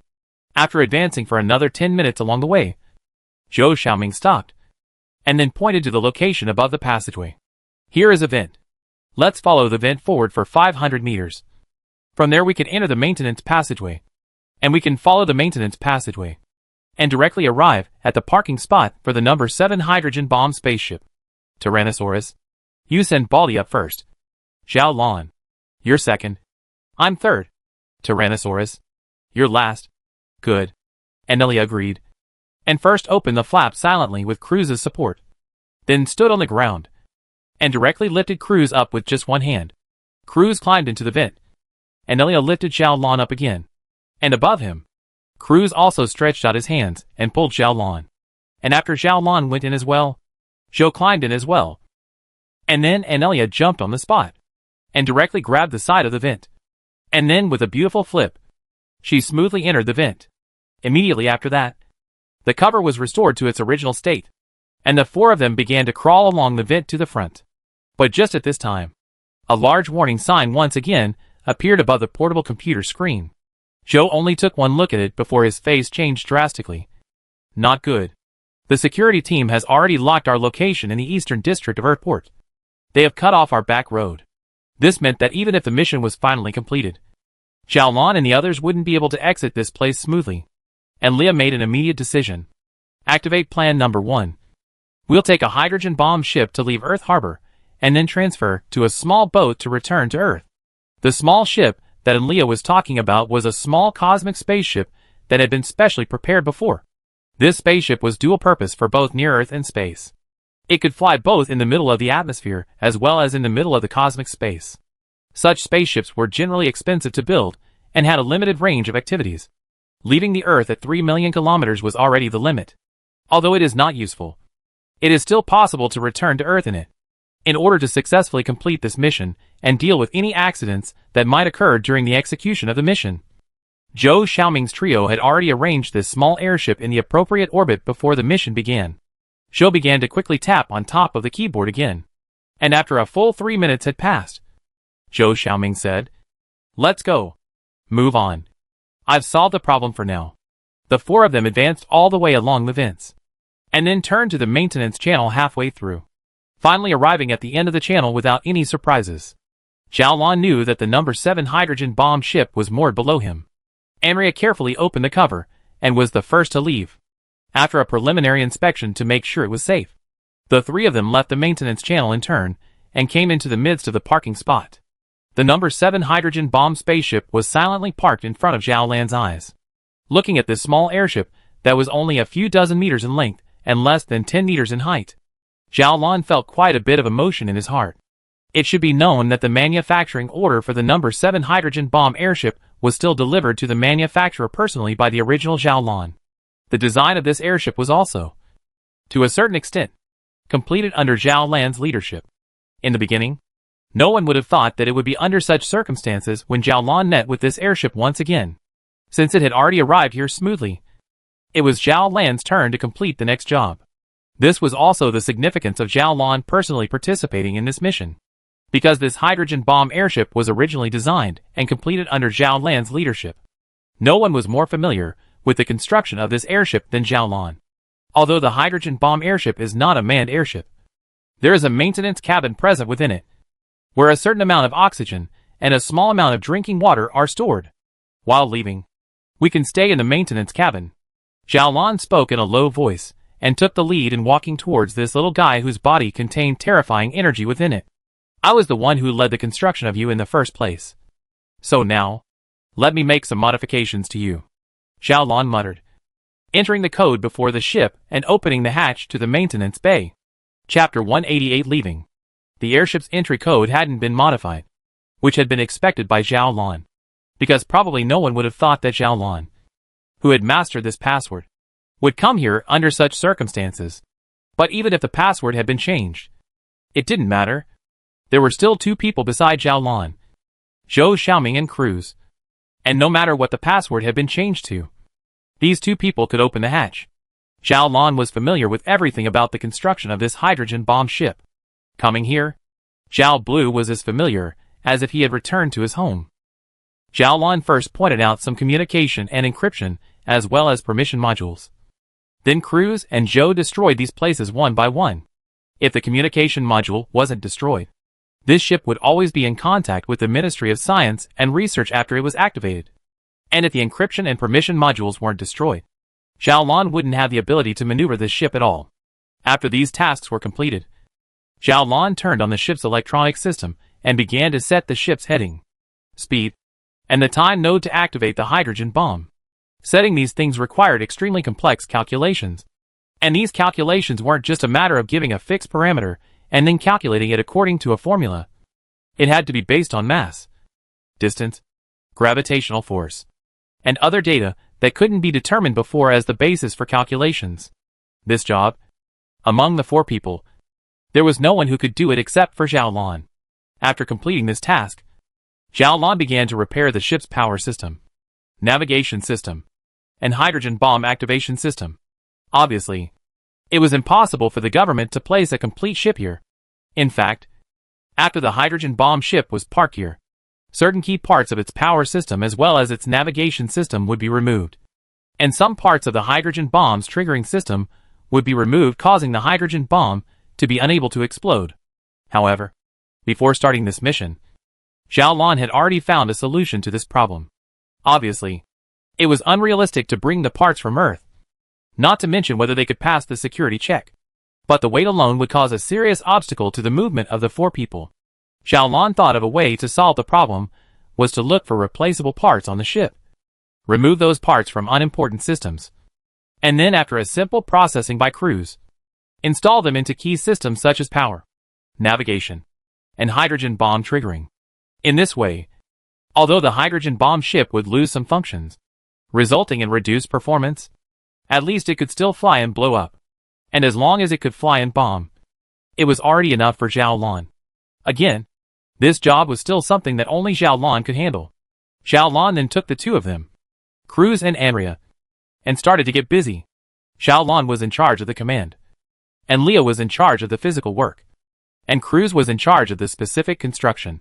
At this moment, Zhou was not idle either. He was sitting in the middle of the maintenance cabin, erasing his traces and delaying the time for the security team to find him, while trying to turn on the hydrogen bomb ship's takeoff system and creating false data to deceive the Earthport's access and permission system. It wasn't a simple matter to drive a ship out of Earthport. Before taking off, it must first be declared to the Earthport, and then the Earthport will assign a specific flight path and takeoff time. And during the takeoff process, a series of security checks and identity confirmation procedures will be carried out. And it can only take off after everything has been passed. This hydrogen bomb ship obviously did not have these qualifications, so it would need to use deception. When Li Yunfan stole Xiaolan Sylvia's ship, this was the method he used. Li Yunfan's theft was so perfect that it wasn't even discovered until Xiaolan saw his ship disappear. And during the Sylvia's takeoff and departure stages, the Mars port authorities had always treated the ship's departure as a normal ship takeoff. The strength of Li Yunfan's methods was evident. Xiaolan didn't know if Zhou Xiaoming's ability could reach Li Yunfan's point, but thought that it wasn't necessary to be that tough. As long as Zhou could conceal it for a few hours, it would be enough.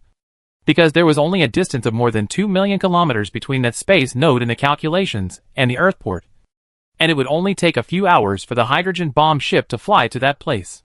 While Xiaolan was busy, Zhou Xiaoming's voice came over again. How much longer do you need to finish? The security team has further locked us down in the southeast district, where security has been beefed up at least 3 times, and we could be discovered at any time. Xiaolan wiped the sweat from his forehead before replying. Another 15 minutes. How are you settling the access and exit system? I need 10 minutes. Zhou replied. The Earthport has started restricting the entry and exit of spaceships, and only spaceships that have gone through rigorous inspections can obtain passes. So it's a little tricky. Alright. We'll do it as soon as possible, Xiaolan replied. Time slipped away bit by bit, and after Cruz installed the last part into its intended position, Xiaolan finally let out a sigh of relief.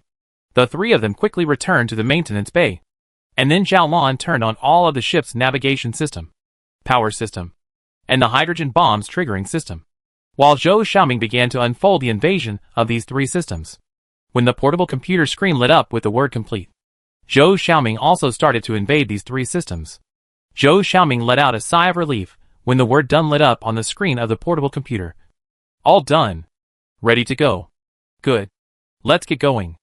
As Xiaolan spoke, Zhou Xiaoming had already pressed a button. A low humming sound was then emitted. The tarmac doors were opened, and the hydrogen bomb ship's power system began to work. The Earthport was connected to the surface of the Earth through the space lift, and as the Earth was rotating, the Earthport was rotating around the Earth, because the length of the space lift was tens of thousands of kilometers. The speed of the Earth harbor had long exceeded the speed of the Earth's orbit. Because of the centrifugal force, the gravity of the Earth harbor was the same as that of the Earth's surface. And because of this, all the spaceships leaving the Earth harbor, even if their engines were not activated, would still have a speed of nearly 10 kilometers per second in relation to the Earth. The hydrogen bomb ship was thus thrown out of the Earth harbor. Out.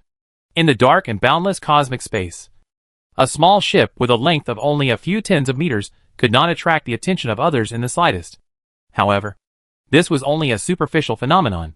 In the void, there was no telling how many electric waves were traveling across the sky. It was no exaggeration to say that even something the size of a grain of rice or smaller would be detected by the deathless radar scanning system. The hydrogen bomb ship that had already left the Earth's harbor was obviously unable to escape the radar sweeping system's perceptions. However, because of Zhou Xiaoming's work, although the radar scanning system, the identity confirmation system, and the security checking system had all detected this hydrogen bomb ship, none of the systems had issued an early warning to this ship, nor had any of the staff members detected any abnormality.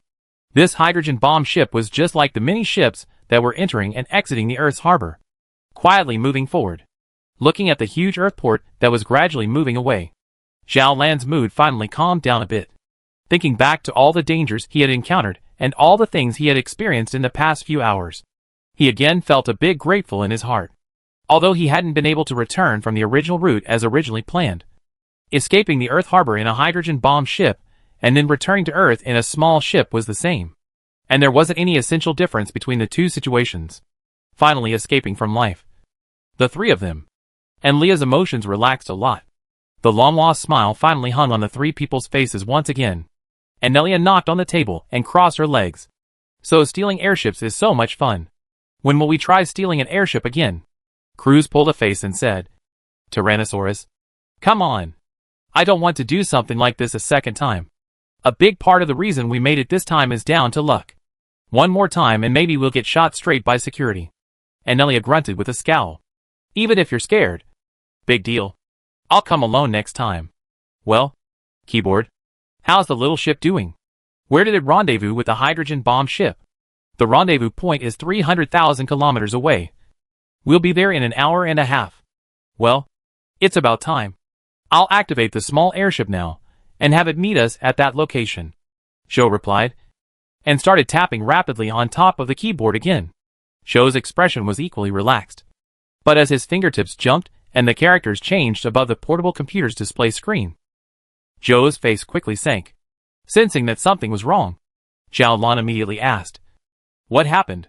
Zhou Xiaoming did not reply, but continued to tap away on the keyboard. However, the error warning that had appeared once before appeared once more. Zhou then pushed the portable computer away and shouted in some exasperation, Mummy, I can't contact our little spaceship. What? Hearing these words, Anlia, Zhao Lan, and Cruz all stood up at the same time. Anlia stepped forward and said eagerly, Are you sure? Is it because of what? Can you try again? The reason is unknown. It might have been shielded by the signal. Or it might have been destroyed. Zhou gritted his teeth. How could this be? How could this be? The atmosphere within the maintenance bay dropped to freezing point for a moment. At the same time, an Earthport staff member was saying something into the phone with an unusually grave expression. Reporting to the Führer. It has been determined that the 4 people who cannot be identified but are suspected to be base escapees crews, Zhou Xiaoming, Anlia, and the former Space Interdiction Program Chief Commander Zhao Lan, who escaped from prison, have lurked into the hydrogen bomb spaceship storage area in Earthport. Purpose unknown. We seized the time to hunt them down. Also, we have captured a small dual-purpose near-Earth spacecraft 30,000 kilometers from Earthport. We are analyzing it. Chapter 189: The Führer's Anger. The Führer was clearly the person with the highest status and the most power amongst the entire human civilization. He led the entire human civilization. And within the realm of human civilization, he could almost be said to be omnipotent. But today's incident was the second time in recent times that he had felt somewhat angry, to the point where he could be described as furious. Anger was due to powerlessness. And the Führer's anger was precisely because he had discovered a lot of very important things that were not within his control. This first thing was naturally the base incident. Upon learning that there was a black hole that could swallow up the entire planet at any time, destroying the entire human civilization in the process, the Führer's heart even felt a pang of fear, especially when he learned that it was because of the infighting in the base and the betrayal of some people that he was able to know this news. Otherwise, this black hole would still exist in a place he didn't know about. The Führer's anger and fear reached its peak. The Führer held an emergency meeting at the first time, and then personally sat in the command room and watched the whole process of the military occupation of the base. And after a large number of scientists from the Ministry of Scientific Research came to the conclusion that the black hole would not affect the Earth for the time being, the Führer's mood was calmed down a little bit. The Führer's life had always been very regular. But on that night, the Führer lost sleep. Just thinking that such a terrible thing was in the hands of a terrorist, the Führer felt a pang of fear. If the terrorist really will this black hole thrown into the Earth, that does not mean, including oneself, all human beings, everything on this Earth will somehow be destroyed? It was not until the latter part of the night that the Führer could barely fall asleep. But then, he was awakened by a nightmare. And upon awakening, the Führer noticed that his cold sweat had almost dampened the covers. This situation had been going on for a long time with the Führer, and only recently had it eased. And now, the side of the Earthport has unexpectedly informed him once again of a news that the base's absconders have actually lurked into the hydrogen bomb storage area. What the hell are they trying to do? What the hell are they trying to do? In this instant, the Führer had an urge to storm out, wanting to personally strangle these people to death. The importance of the Earthport does not need to be said.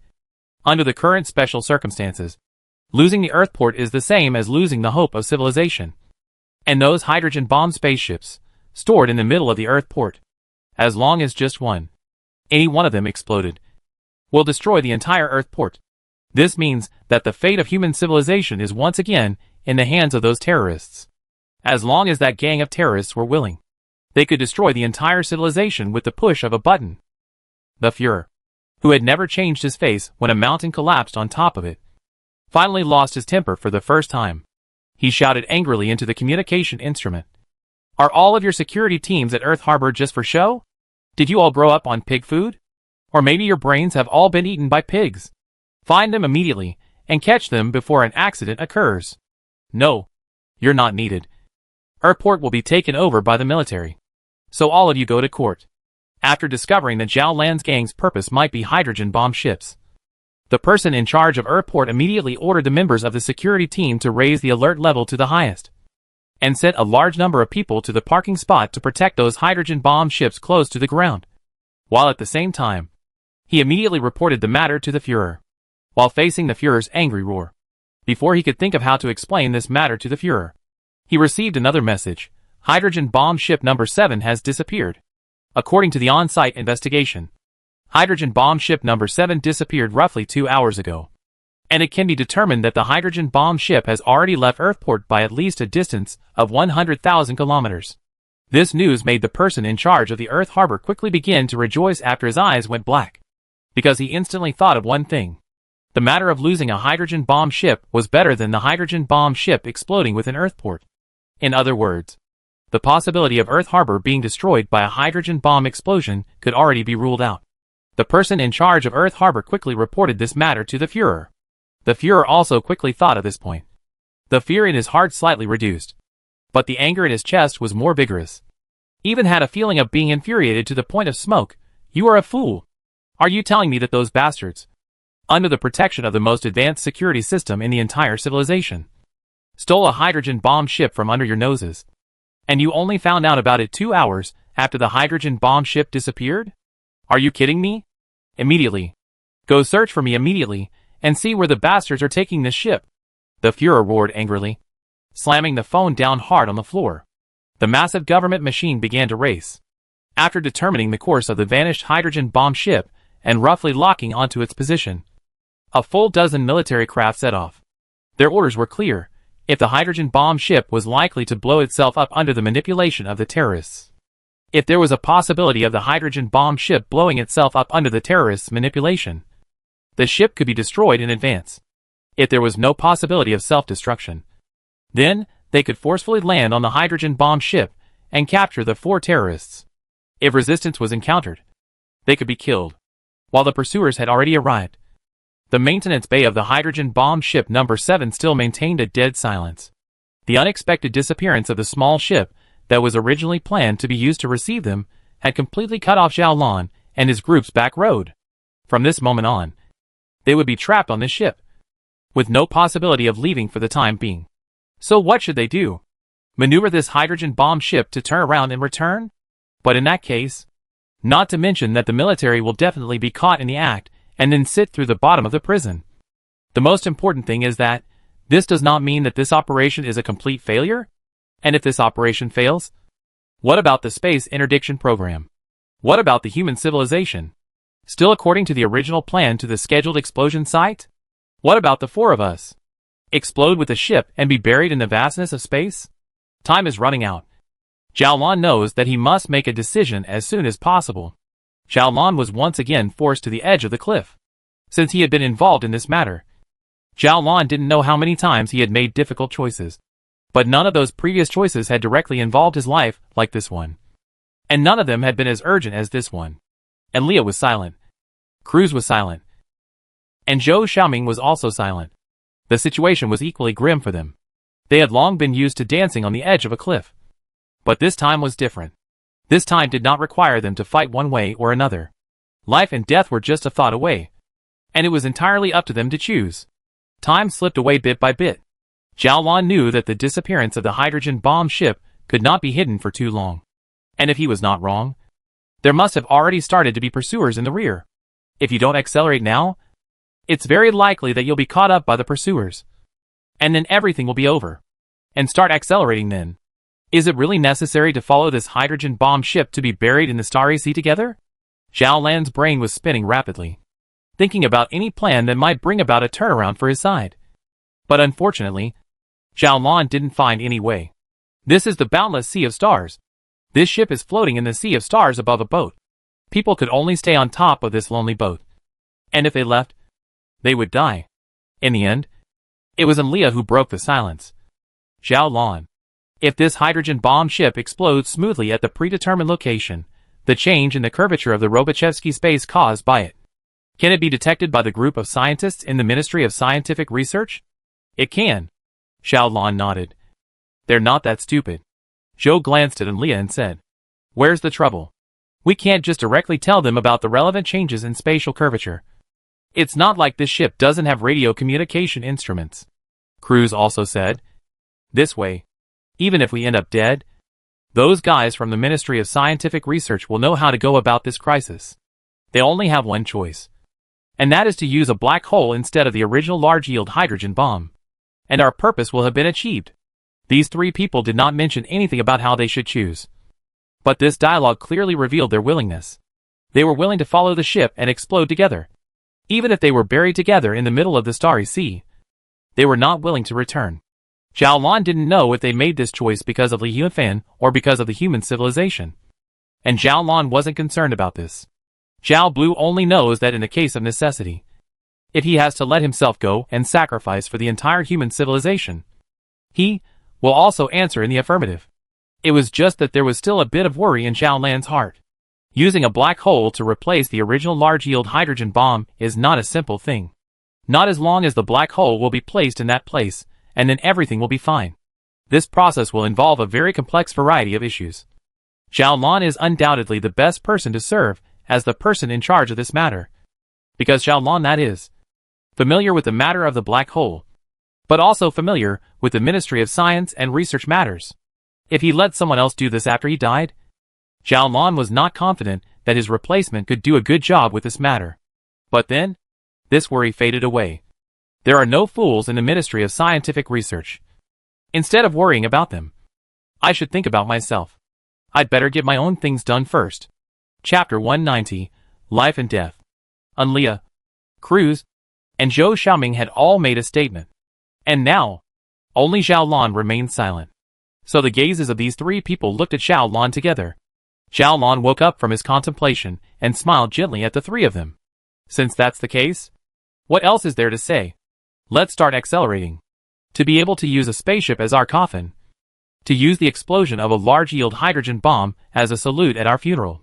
And to use this infinite sea of stars as a graveyard for us after we die. What else is there to be picky about? The atmosphere in the middle of the maintenance bay then immediately lightened up. The three of them, Enlia, looked at each other and smiled. Zhou Xiaoming took the lead and extended his palm, followed by Cruz, Enlia third. And without the slightest hesitation, Zhao Lan also extended his hand. The four palms were then clasped tightly together. With your company, this Yellow Springs road isn't lonely. Zhou Xiaoming sighed. Enlia, on the other hand, smiled and said, more than not lonely. If there really is an underworld, the name of our adventurer squad will surely be spread in the underworld as well. Count me in. Zhao Lan also smiled and said, I'll have to ask your boss when I have the chance to see if your adventurer squad is still willing to accept new members. That's something the three of us can decide. Cruz said unusually seriously. We have decided to accept you as the fifth member of our adventurer squad.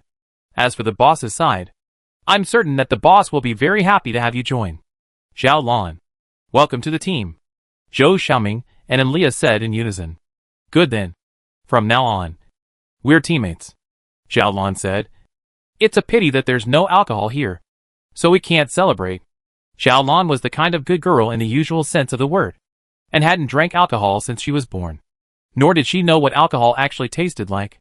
But now, for some reason, Zhao Lan suddenly had a strong desire in her heart to take a glass of wine and ruthlessly pour a mouthful of it, feeling the legendary feeling of a knife slashing through her throat in general.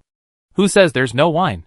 Cruz said with a mysterious voice, then fumbled around in his arms with his hand. And when his hand came out, there was a flat steel flask in his hand.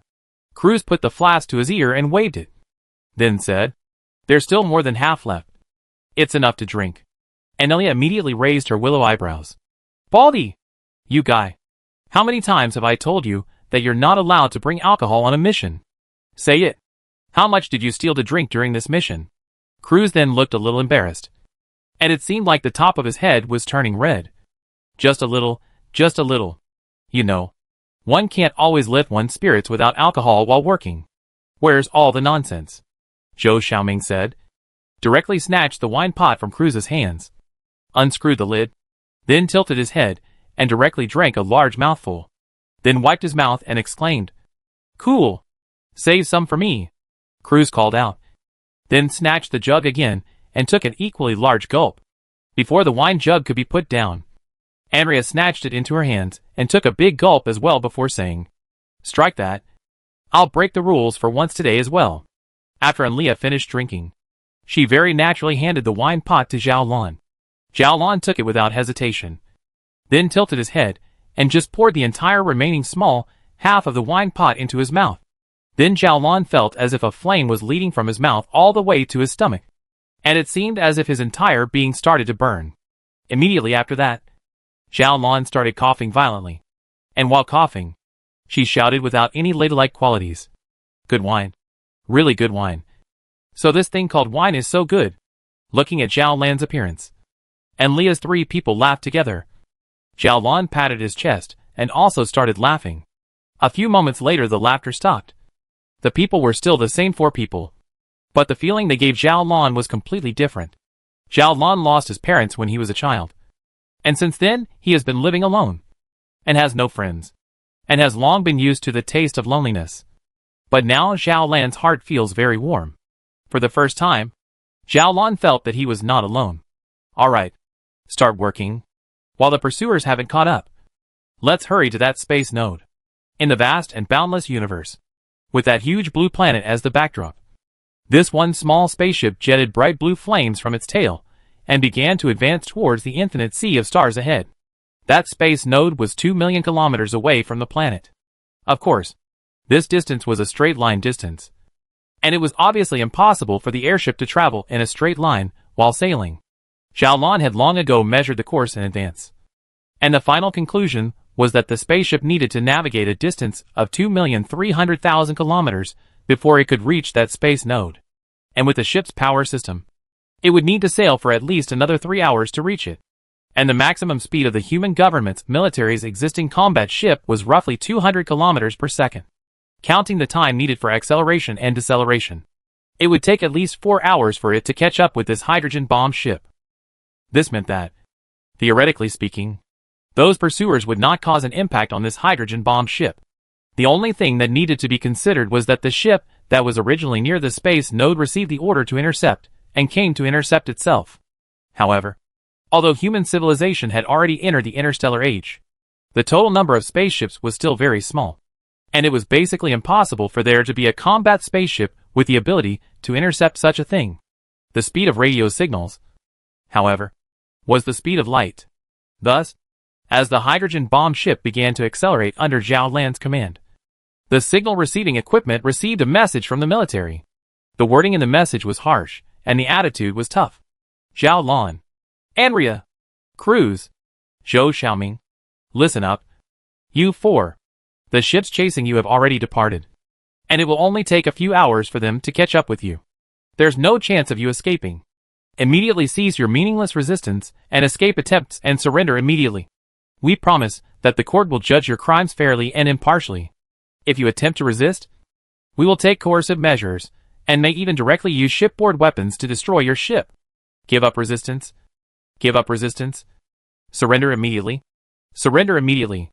Zhao Lan glanced at the communication instrument that kept sending out the sound of words, shrugged his shoulders, and directly reached out his hand to switch it off.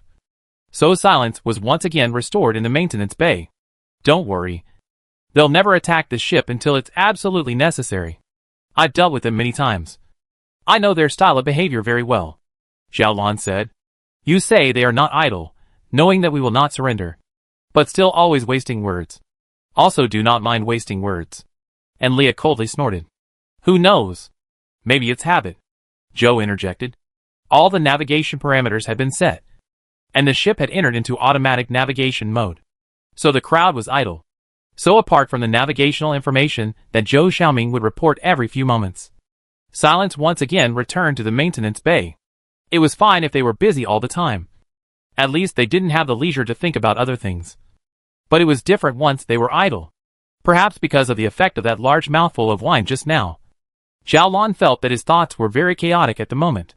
Xiaolon has no doubt about the degree of firmness in his heart.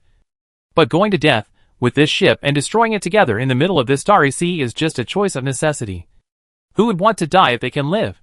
But even if you don't want to die, what can you do? Xiaolon came to the front of the porthole. Began to stare at the porthole outside the dark river of stars.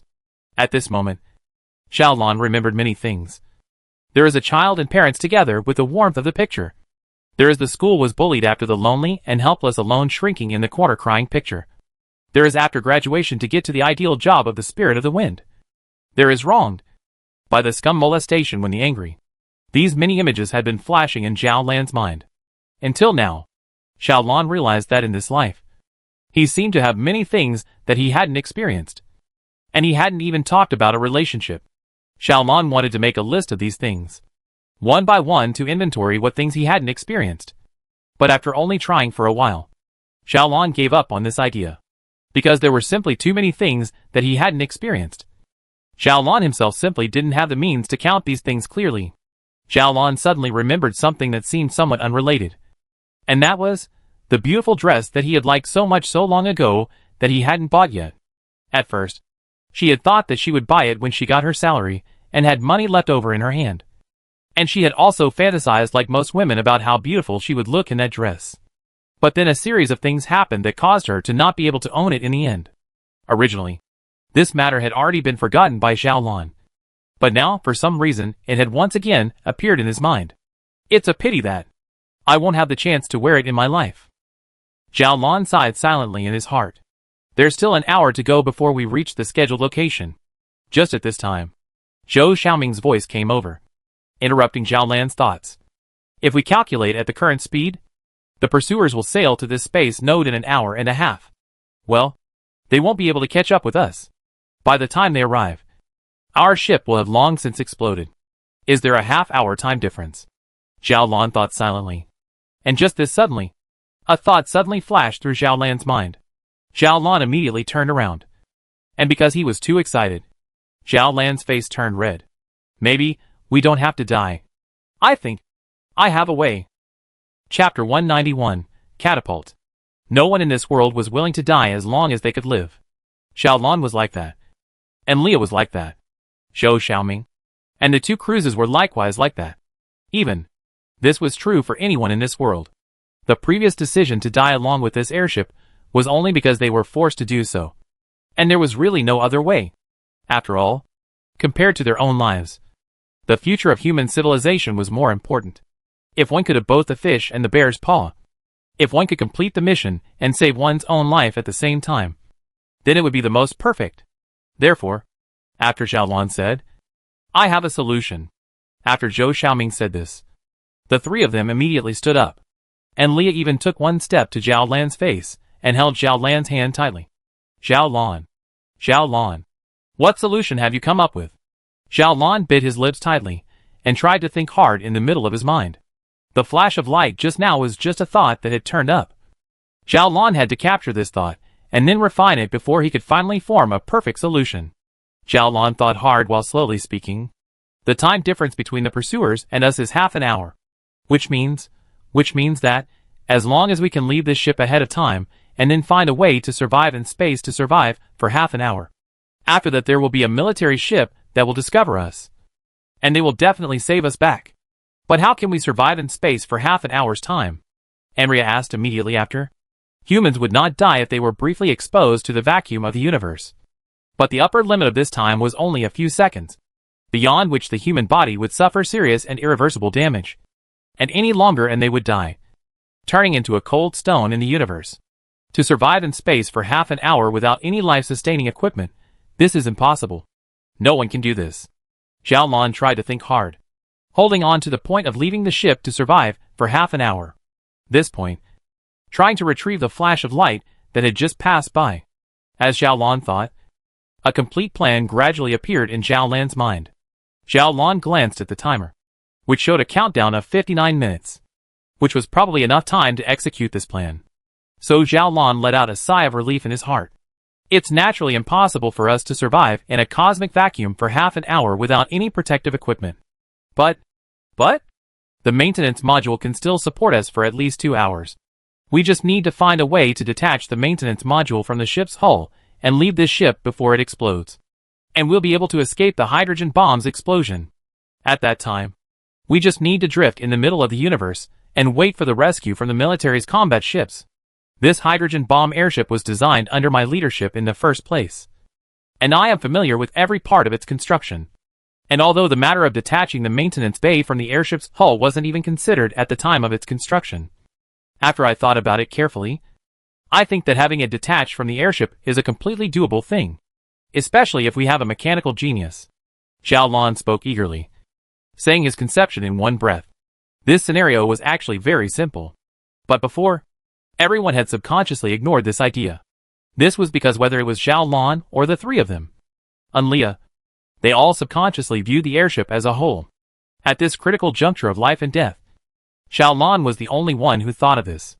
Zhou Xiaoming and Leah's eyes lit up as they simultaneously put their sights on Cruz. How about it, Baldy? Can you do it? Cruz thought nervously for a while, then said with the same extremely fast speech, there are 2 problems with your conception. 1. This hydrogen bomb ship is not a specialized manned ship. It doesn't have a complete life-sustaining system on it. The only thing that can sustain us is just this maintenance bay. So how can we do the construction outside of the maintenance bay? After all, we are trying to separate the maintenance bay from the hull. And there's no way we can do that without construction outside. The second point, even if we succeed in separating the maintenance bay from the hull, where will its power come from? Don't forget that at this moment the maintenance module and this ship have the same direction and speed of movement. If there is no additional propulsion equipment, even if it is separated from the hull, it will still follow the ship. It will inevitably then be affected by the waves of the hydrogen bomb, which would make separating the maintenance module pointless. Cruz's thinking was very sharp. The moment after Zhao Lan raised this idea, Cruz thought of these 2 problems. Zhao Lan thought about it for a little while, and similarly began to answer with a very fast speech. The first problem is easy to solve.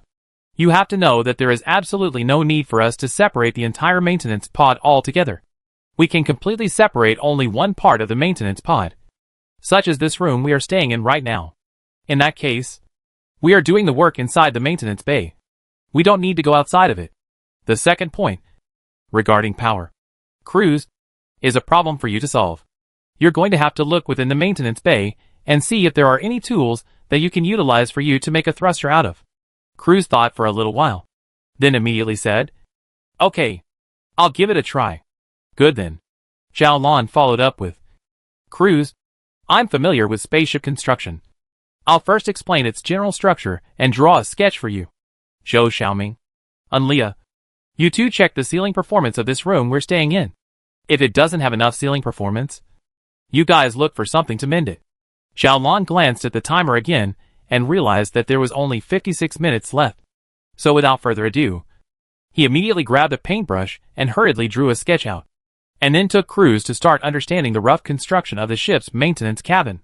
While Zhou Xiaoming and Leah both immediately started checking the ceiling performance of this room, everyone understood what this operation meant.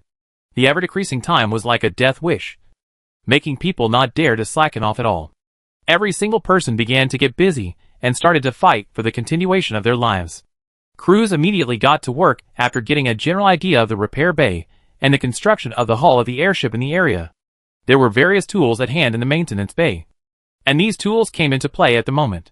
Seeing Cruz unscrewing a screw from here, removing a cover plate from there, or sawing a steel pillar from here, Cruz's actions seemed completely out of order, with no connection to each other.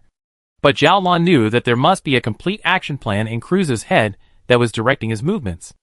After being busy for about 10 minutes, after Cruz sawed off the last steel pillar, Zhao Lan suddenly felt this room he was in vibrate. Cruz then wiped the sweat from his forehead before saying, I've successfully separated this room from the airship's hull. Zhao Lan couldn't help but shout, Good job. Now it's time to tackle the power system. So look around a little faster, and see if you can find something that can be used to make thrusters? Cruz shook his head. It's not practical to make a thruster right now. Not to mention there aren't enough tools. And there isn't that much time left for us. I just thought about it. And I think it would be better for us to make a catapult. A catapult? Zhao Lan repeated the term. Cruz nodded affirmatively. Yes. It's a catapult. I can make a mechanism. And after we all enter the room, we then trigger the mechanism. And it will catapult us out of the room. But I can't guarantee the power level of the catapult. And whether the power it provides us with will allow us to get far enough away from the ship before it explodes is up to Providence. It's good to have hope. It's better than waiting for death like this now. Zhao Lan called out. So what are we waiting for? Cruz nodded, and casually took a bunch of oddly shaped tools and materials, and started processing them. Zhao Lan had absolutely no idea what Cruz was doing, and what kind of relationship these things he took had with the catapult.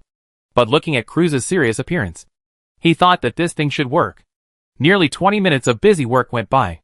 After finally making that thing into shape, Cruz took a thick spring, and then pressed it hard, trying to flatten the spring.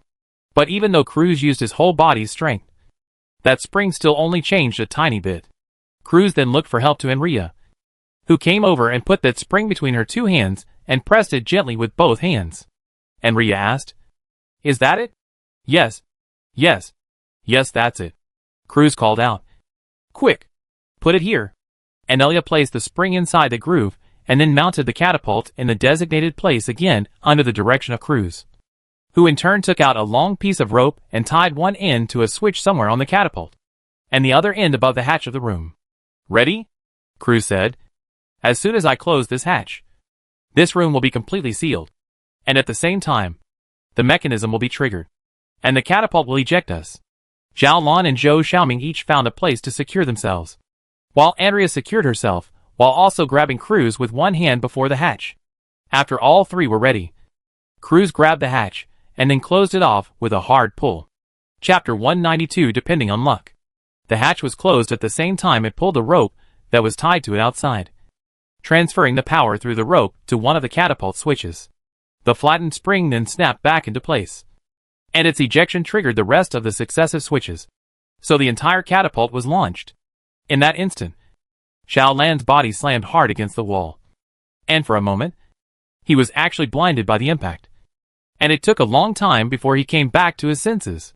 Zhao Lan knew that just now, it wasn't actually his own body that moved, but the room he was in moved. It was because of the presence of inertia that he had slammed himself hard against the wall. This violent ejection pretty much destroyed the entire arrangement within the room. All sorts of debris began to fly about in the room, leaving the crowd in a dusty mess. There were even some tools that hadn't been fixed properly before that slammed into the tempered glass. But fortunately, they didn't break through the glass. Otherwise, all the gases in the room would have quickly escaped, and everyone would have died here. Zhao Lan's first reaction after coming back to his senses was to look out the window. Zhao Lan then instantly saw the familiar steel body of the hydrogen bomb ship. Zhao Lan instantly understood that the ejection had been successful. And at this moment, this room in the maintenance bay that he was in had been detached from the hydrogen bomb ship that was destined to die in the middle of the shocking explosion.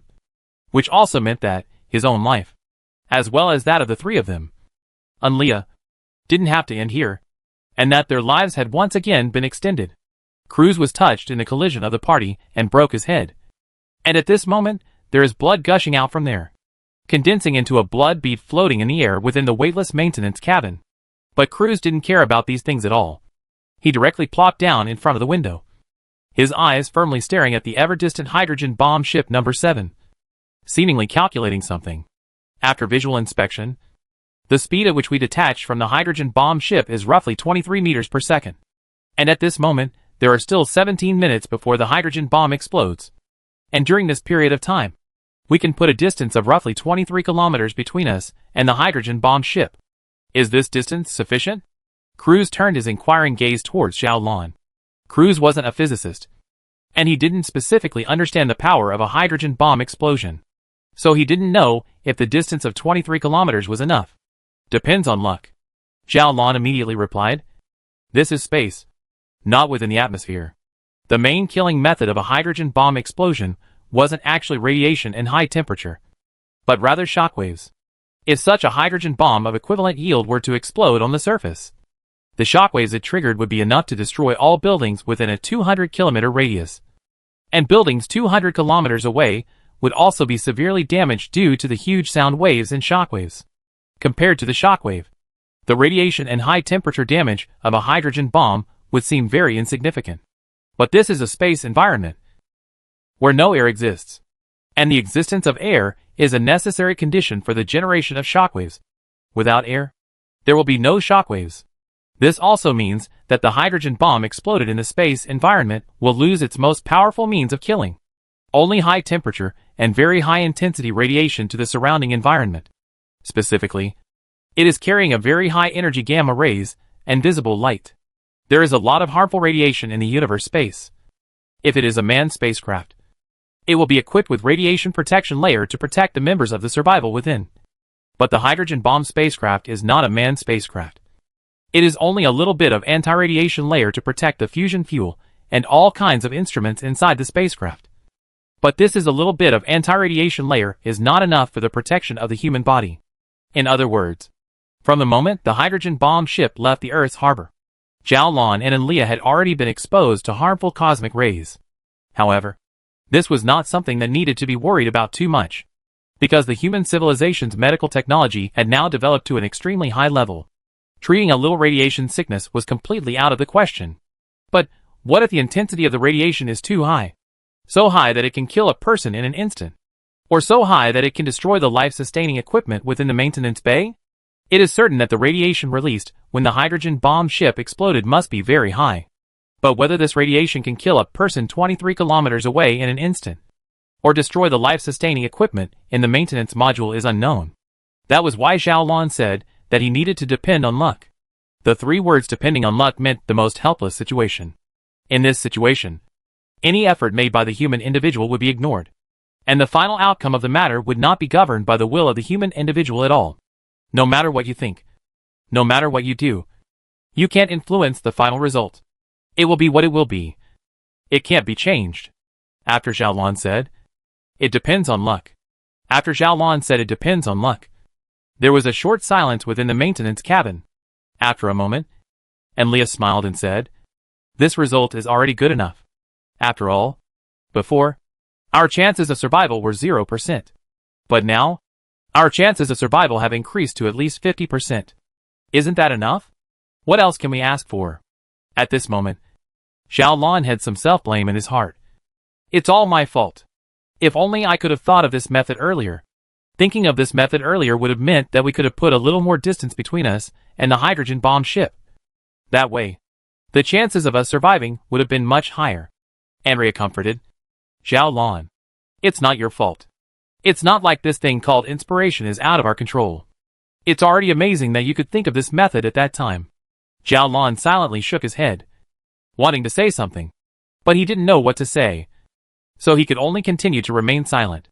The countdown above the timer was still going on, and at this moment, that number had jumped to 8 minutes. This meant that in another 8 minutes, the hydrogen bomb ship would arrive at the predetermined location, and its internal preset procedures would detonate the hydrogen bomb the moment it arrived at the predetermined location.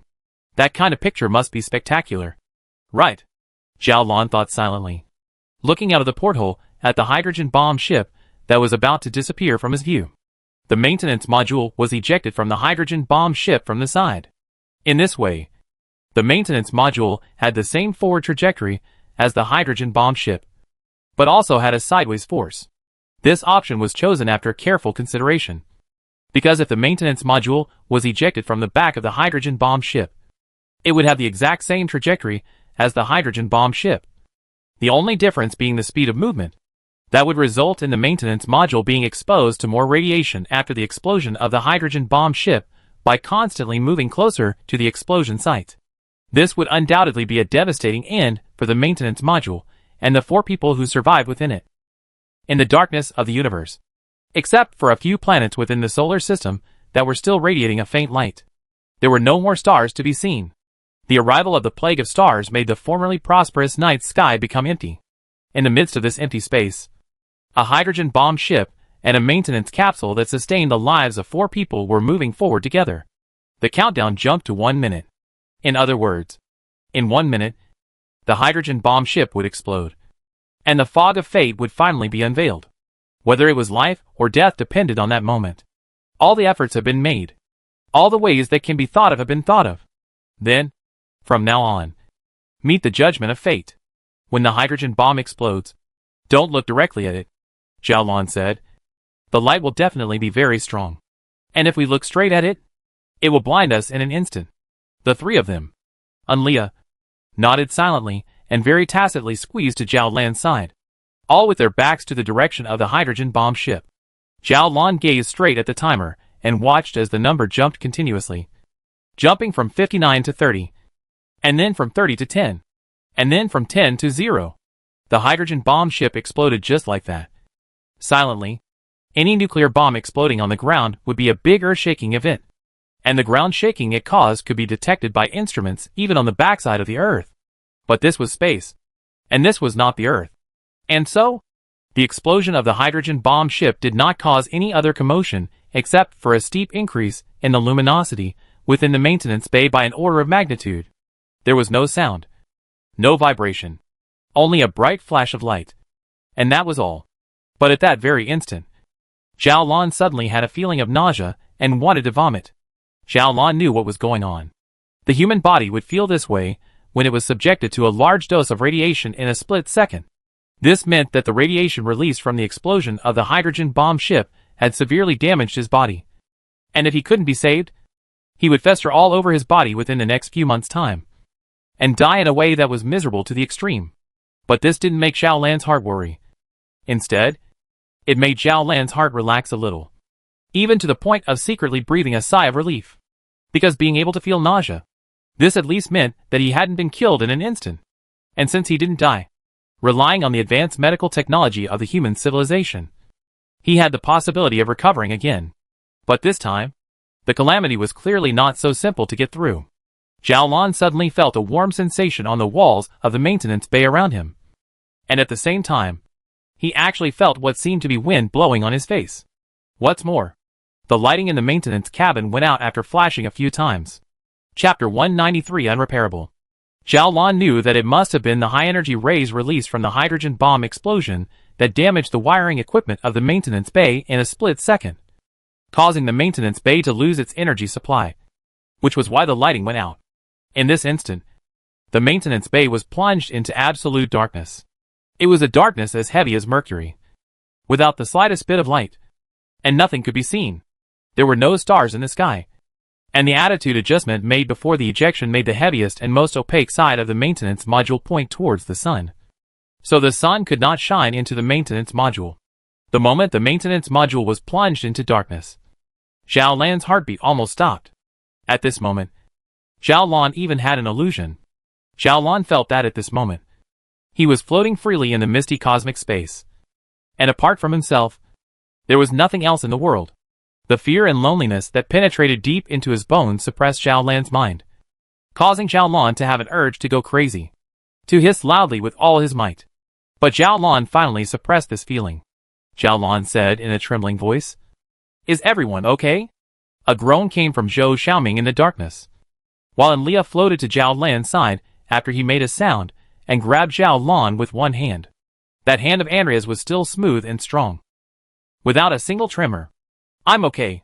The keyboard isn't doing too well," Cruz made a reply. The radiation damaged the energy supply module of the maintenance module, and the high heat melted a bit of the maintenance module's wall, making a tiny gap in the maintenance module. And at the moment, the gas inside the maintenance module is leaking to the outside. "Can we repair it?" Zhao Lan asked with a shudder. "It's difficult. I can only work on the inside of the repair bay. We have no way to move out of the bay. But I can give it a try." "Tyrannosaurus, I have a lighter here. So hold it for me and give me light while I try to repair the circuitry equipment," Cruz said. Although there was a self-contained energy source as well as an oxygen circulation system within the repair bay, there wasn't much of a reserve of these things. Only a very limited amount. And the burning of the flames would additionally consume more oxygen reserves. Not only that, it could also cause a fire or even trigger an explosion. In normal times, Zhao Lan's few people would naturally not choose to light a fire.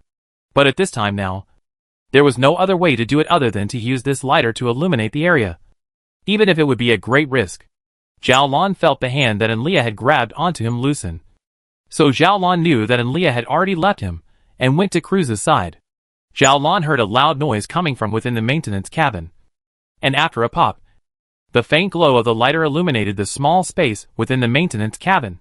Under the light of the lighter, half of Enlia's face was illuminated, and half of it remained hidden in the darkness, looking unusually strange.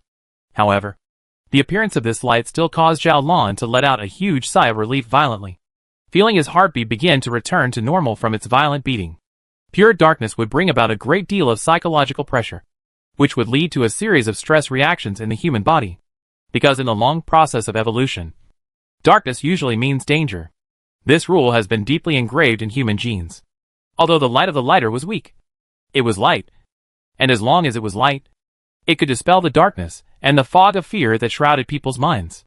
Zhao Lan stared out of his mind at the blue and white lighter flame, his sight unwilling to let go for a moment. In this space environment, the lighter's flame was not the usual upward long strip. At the moment, it was spherical. The inner part was blue. The outer part was yellow and white color. It looked very beautiful. The reason why the flame of the lighter is upward in a long strip is because of the existence of gravity. It was because of the presence of gravity that the hot air, which was less dense, would rise and the cold air would fall. And the flow of the air currents wrapped around the shape of the flame and compressed it into a long strip. But here there is no gravity, so the hot air will not rise. Naturally will not form air currents. The flame then returned to its original appearance, which was spherical. Under the illumination of this flame, Cruz first roughly checked the overall environment of the maintenance bay, found the point where the gas was leaking, and then stuck the piece of what seemed to be a piece of rubber in his hand on it, and fixed it in place. And the sound of the wind blowing that was always lingering in Zhao Lan's ears due to the flow of air disappeared. In terms of a strict maintenance manual, Cruz's maintenance program was clearly unqualified. Not only could it be said to be unqualified, it could even be said to be very wrong. However, after all, this was a special period of time, and Zhao Lan and the others weren't aiming to rely on this maintenance capsule to survive here for a long time. They were only relying on this thing to support them for half an hour. So since this was the case, there was no need for this maintenance program to be overly elaborate. After plugging the air leaks first, Cruz began to check the damaged circuits of the maintenance module, trying to restore the energy supply. Without energy, the air purification system could not function, nor could the temperature maintenance system. Most importantly, the radio transceivers would not work. Without the air purification system, carbon dioxide will accumulate in the air as the human body continues to breathe, eventually causing carbon dioxide poisoning and taking the lives of Zhao Lan. Without a temperature maintenance system, heat would continuously escape from the maintenance cabin in the form of radiation, spreading out into the freezing cold cosmic space outside. Zhao Lan's people would be at risk of freezing to death. Without radio transceiver equipment, Zhao Blue's several people would not be able to contact the military spaceships that came after them, and they would most likely ignore this small maintenance cabin that they were in. After all, this is a dark and vast cosmic space, dozens or even hundreds of kilometers away from each other. Who can detect a small maintenance cabin that is hidden by the darkness in the distance and cannot send out any signals? If Zhao Lan's people didn't take the initiative to call for help, the military spaceships that followed would probably think that Zhao Lan's people had already been buried in that earth-shattering hydrogen bomb explosion, and would return to their flights, never paying attention to Zhao Lan and these people again. It would be a truly desperate situation at that point. Zhao Lan and the others would truly be transformed into a cold stone in the universe, drifting in the sea of stars forever, drifting to the end of time and space. That's why restoring the energy supply to the maintenance bay was the top priority. Under the flickering light of the lighter, Zhao Lan saw that Cruz's expression was unusually grave. Cruz floated around in the maintenance cabin, looking here and there, but never made a move to carry out the restoration work. A full 2 to 3 minutes passed before Cruz said, "I'm sorry, I can't fix the repair pod. It's too badly damaged. It's necessary to carry out an out-of-cabin operation, and then with the help of the right tools, I can restore its power supply." Zhao Lan's heart then became desperate. Zhao Lan knew that Cruz's words were equal to nothing. Outbound operation? How could there be conditions for out-of-cabin operations now? Not to mention the fact that there were no spacesuits or proper maintenance tools. The mere fact that there was no isolation module had already blocked the possibility of working out of the capsule. There is no isolation chamber means that if Cruz wants to go out, he must directly open the hatch. And as soon as the hatch is opened, the gas inside the maintenance compartment will leak out in a very short period of time. And that will only make the few people who are staying inside die even faster. Cruz's words caused silence to fall within the maintenance compartment once again. Since Cruz didn't have a way to fix this thing, who else could have a way? Could it be that really have to stay in this maintenance cabin, dying as the temperature dropped and the CO2 concentration slowly rose, and ultimately transforming into a cold stone in the universe, drifting into eternity since then? Zhao Lan's heart kept a voice roaring. No! I don't accept this outcome. I absolutely don't accept this outcome. We've finally made it to this point after 1,000 difficulties and dangers.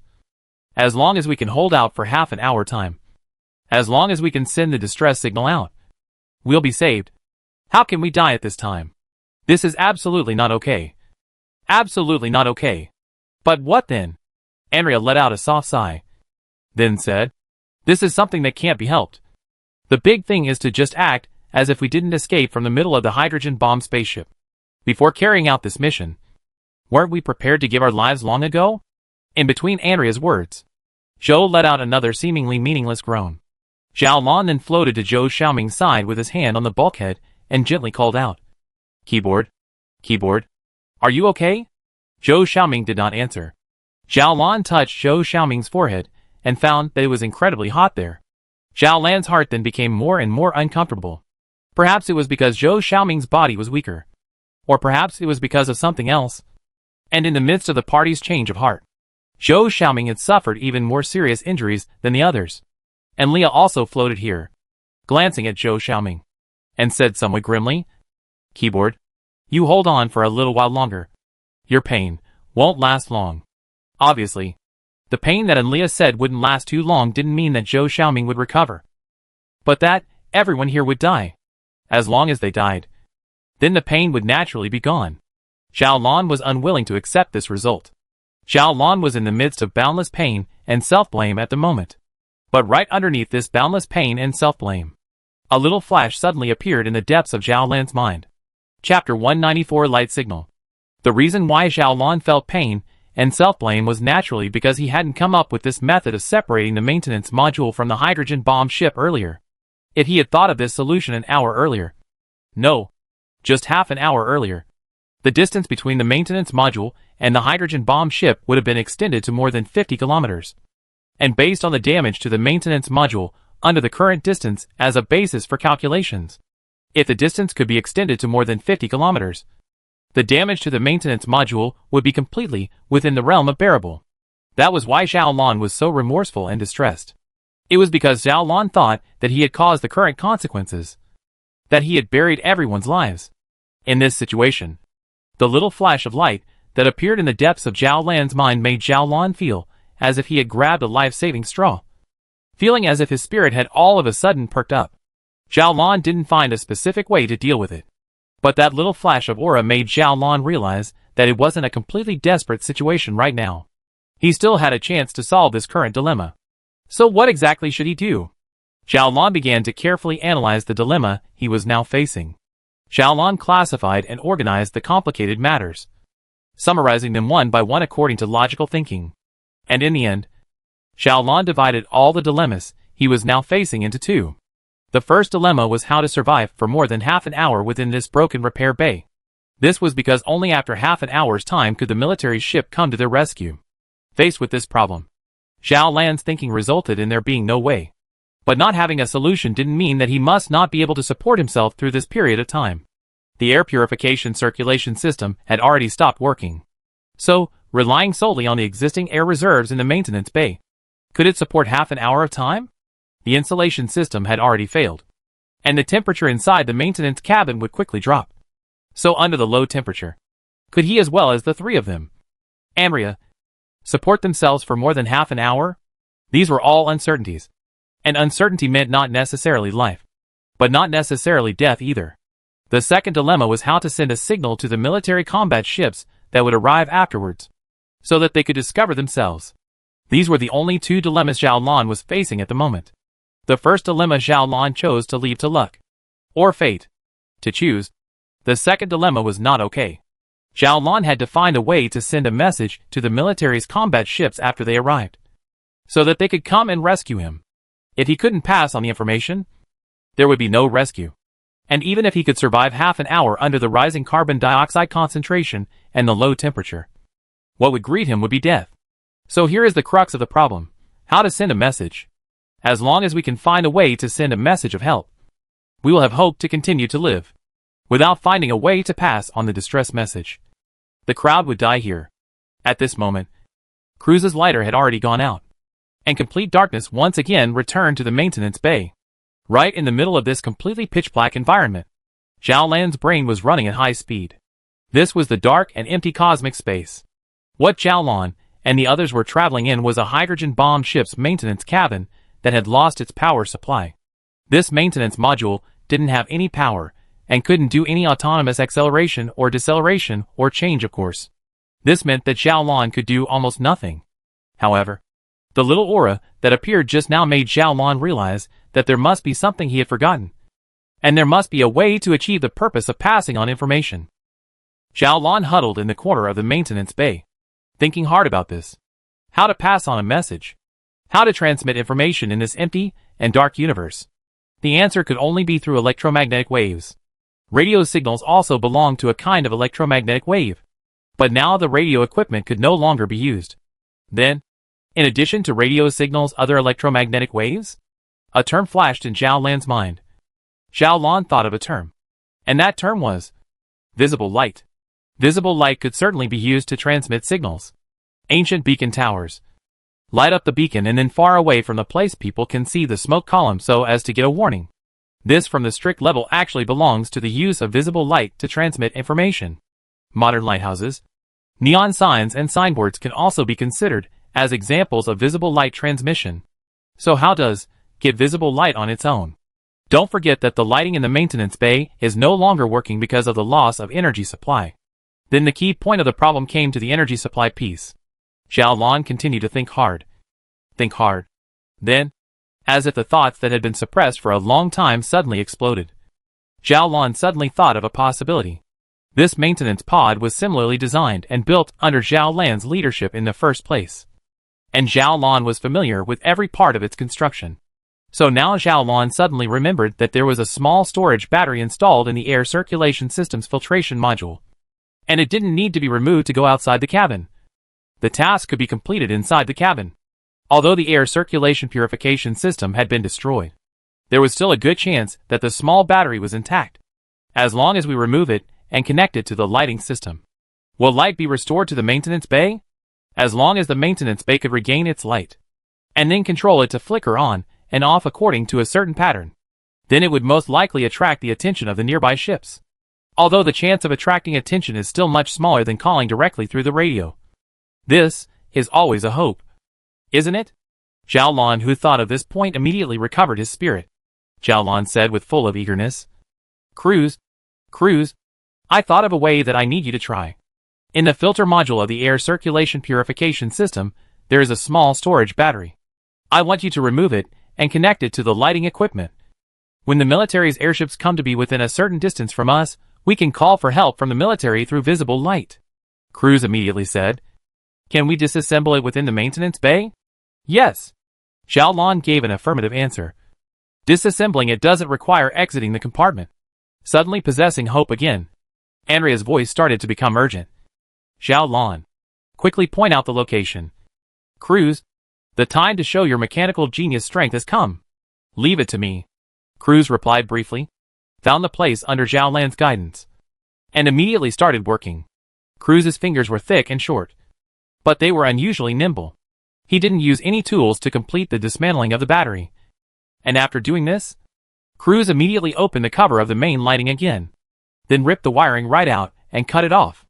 I need to make a small voltage converter to fix the voltage mismatch between the batteries and the lighting, Cruz whispered. This will take 10 minutes. It is expected that the military ship will enter the 50-kilometer radius around us in 15 minutes. Zhao Lan also replied in a low voice. This is the limit distance. And to prevent being affected by the residual radiation from the hydrogen bomb explosion, they will definitely not come any closer. The exact time they will stay here is unknown, but it is not expected to exceed 10 minutes. This is our last chance. Good.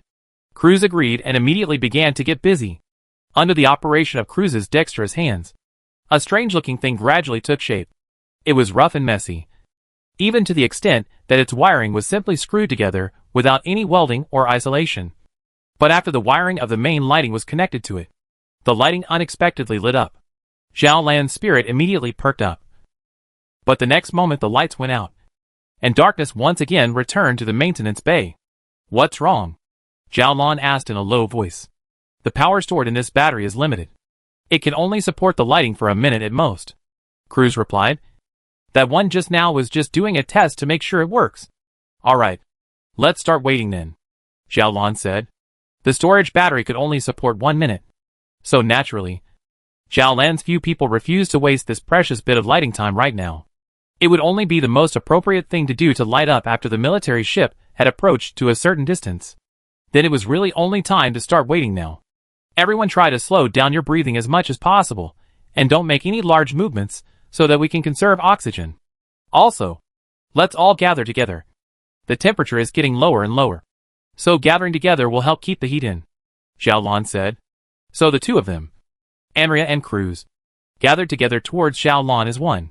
Zhao Lan placed Zhou Xiaoming, who had already passed out, in the middle, and the three people who still maintained their consciousness together surrounded Zhou Xiaoming, trying to use their body heat to warm his body. Under the near-absolute darkness, the passage of time seemed to slow down. It was quiet here, so quiet that Zhao Lan could almost hear his own heartbeat and breathing. That heartbeat and breathing sound seemed to possess a marvelous rhythm, giving one the urge to feel dizzy in the head and want to fall asleep on it under the beating sound of the heart. Zhao Lan then realized that the carbon dioxide concentration within the maintenance bay must have risen to a very high level, and that he was already showing slight signs of carbon dioxide poisoning. This would not work. Zhao Lan knew that if he slept over, he would not be able to wake up. So Zhao Lan opened his mouth and slowly said, "It's good to be idle. Let's have a chat. Shall we? Andrea, how did you join the adventurer squad in the first place? Cruz, what about you?" Chapter 195. A long time. Darkness and silence wrapped Zhao Lan and these few people tightly like omnipresent ghosts. There was no sky or earth here. Nothing but mere emptiness. Such an environment would bring about a great sense of pressure. Under this kind of mental pressure, coupled with the ever-increasing concentration of carbon dioxide and the ever-decreasing temperature, a person would easily have a mental breakdown, or fall directly into a deep sleep and die. At such times, talking and chatting is the best and most economical way to cope, because talking requires mobilizing the brain to organize language and logic. It also activates the brain's reminiscence block, which is good for stabilizing the spirit and improving mental endurance. Zhao Lan began to wait quietly after asking that question. After a few moments, Andrea replied, "There's actually nothing to say. Me, Keyboard, and Baldy, the three of us are all orphans, growing up in an orphanage. Then the boss took us away, taught us all sorts of knowledge, and did all sorts of training on us. We naturally formed a team with the boss. The name Adventurer Squad was something we jokingly picked up later, and then it's been called like that ever since." Andrea's voice stumbled a bit as she spoke, but overall it was quite smooth and logical. This showed that Andrea's condition was still good. So Zhao Lan turned to ask Cruz again, "Baldy, you should be about the same age as Andrea Zhou Xiaoming. Why do you look so old? Your hair is falling out." Cruz said resentfully, "If you ask me, who am I going to ask? If I can find my father and mother, I'd like to ask them why they made me look like this, making every girl I like look at me like I'm a toad." Andrea scoffed at this. "Baldy, you're clearly lazy. Lack of exercise. And smoking and drinking. Sleeping late and staying up late to get this look. Even if you blame your parents for this, your parents are a bit too wronged." Zhao Lan wanted to comfort Cruz with a few words. But at this time, Zhou Xiaoming, who had long since passed out, suddenly moved his body before letting out another moan that seemed to be meaningless. Zhao Lan's mood then grew heavier. This moan also caused silence to fall within the maintenance bay once again. When they thought about Zhou Xiaoming's condition, the hearts of several people were filled with worry. But there was nothing that could be done here. But this silence would not work in the end. And Leah obviously knew this as well. So after a moment of silence, Leah opened her mouth and inquired, Zhao Lan, you know more about this universe. Can you tell me, if there has been no one coming to rescue us, if we just keep drifting like this, where will we end up? Zhao Lan thought for a moment, then replied, our current speed has far exceeded the third universe speed, which means that the gravity of the solar system can no longer bind us, and we'll directly break away from the solar system, and then voyage to the endless stars. As for where we'll go, Zhao Lan thought hard about the sailing route map that he had learned about before he set off, and based on the orbital parameters, and combined with the relative positions of the stars that he knew, he did some brief calculations, and then replied, we will probably leave the solar circle in 4 years, reach the top of the heliosphere, and skim over Sirius in about 24,000 years. Well, even though it's a skimming, the distance to Sirius is probably about 1 after that. We'll probably get to the Crab Nebula, which is 6,500 light-years away, and it'll take us about 15 million years to sail there. Any further than that is impossible to estimate. The distance is just too great. Can we get out of the galaxy? Cruz asked immediately after. Zhao Lan did some calculations, then replied, probably not. We don't have enough speed to break free from the galaxy's gravity. Even if we could break away from the Milky Way, it would take hundreds of millions of years to reach the nearest river system, and even more billions of years. This universe is so damn big. Cruz burst out a foul mouth without any manners. Hundreds of millions, billions of years, and we've only just arrived at another river system from one river system. God knows if the Earth still exists at that time, and if there's still a human civilization. Zhao Lan also sighed softly and put his sight outside the window. Although he couldn't see anything, Zhao Lan still stared in fascination. The vastness and emptiness of the universe made people feel despair from the bottom of their hearts. Compared to this universe, what was the Milky Way? What is the solar system? What was the Earth? What is the significance of this struggle and all that one has done? In any case, it is only the life and death of a tiny civilization on top of a speck of dust. Even if it eventually perishes, what does it matter? Anyway, exhaust their own life force, or even exhaust a whole civilization of all the wisdom, all the energy, all the time cannot see to understand the vast universe of the 100% of the existence of all this. And what is the significance of it? Absolute nothingness. Quiet dark cosmic space is the best time for contemplation. At this moment, Zhao Lan's thoughts drifted far, far away. The current Zhao Lan even felt that in the past, he really shouldn't have been so well behaved and by the book.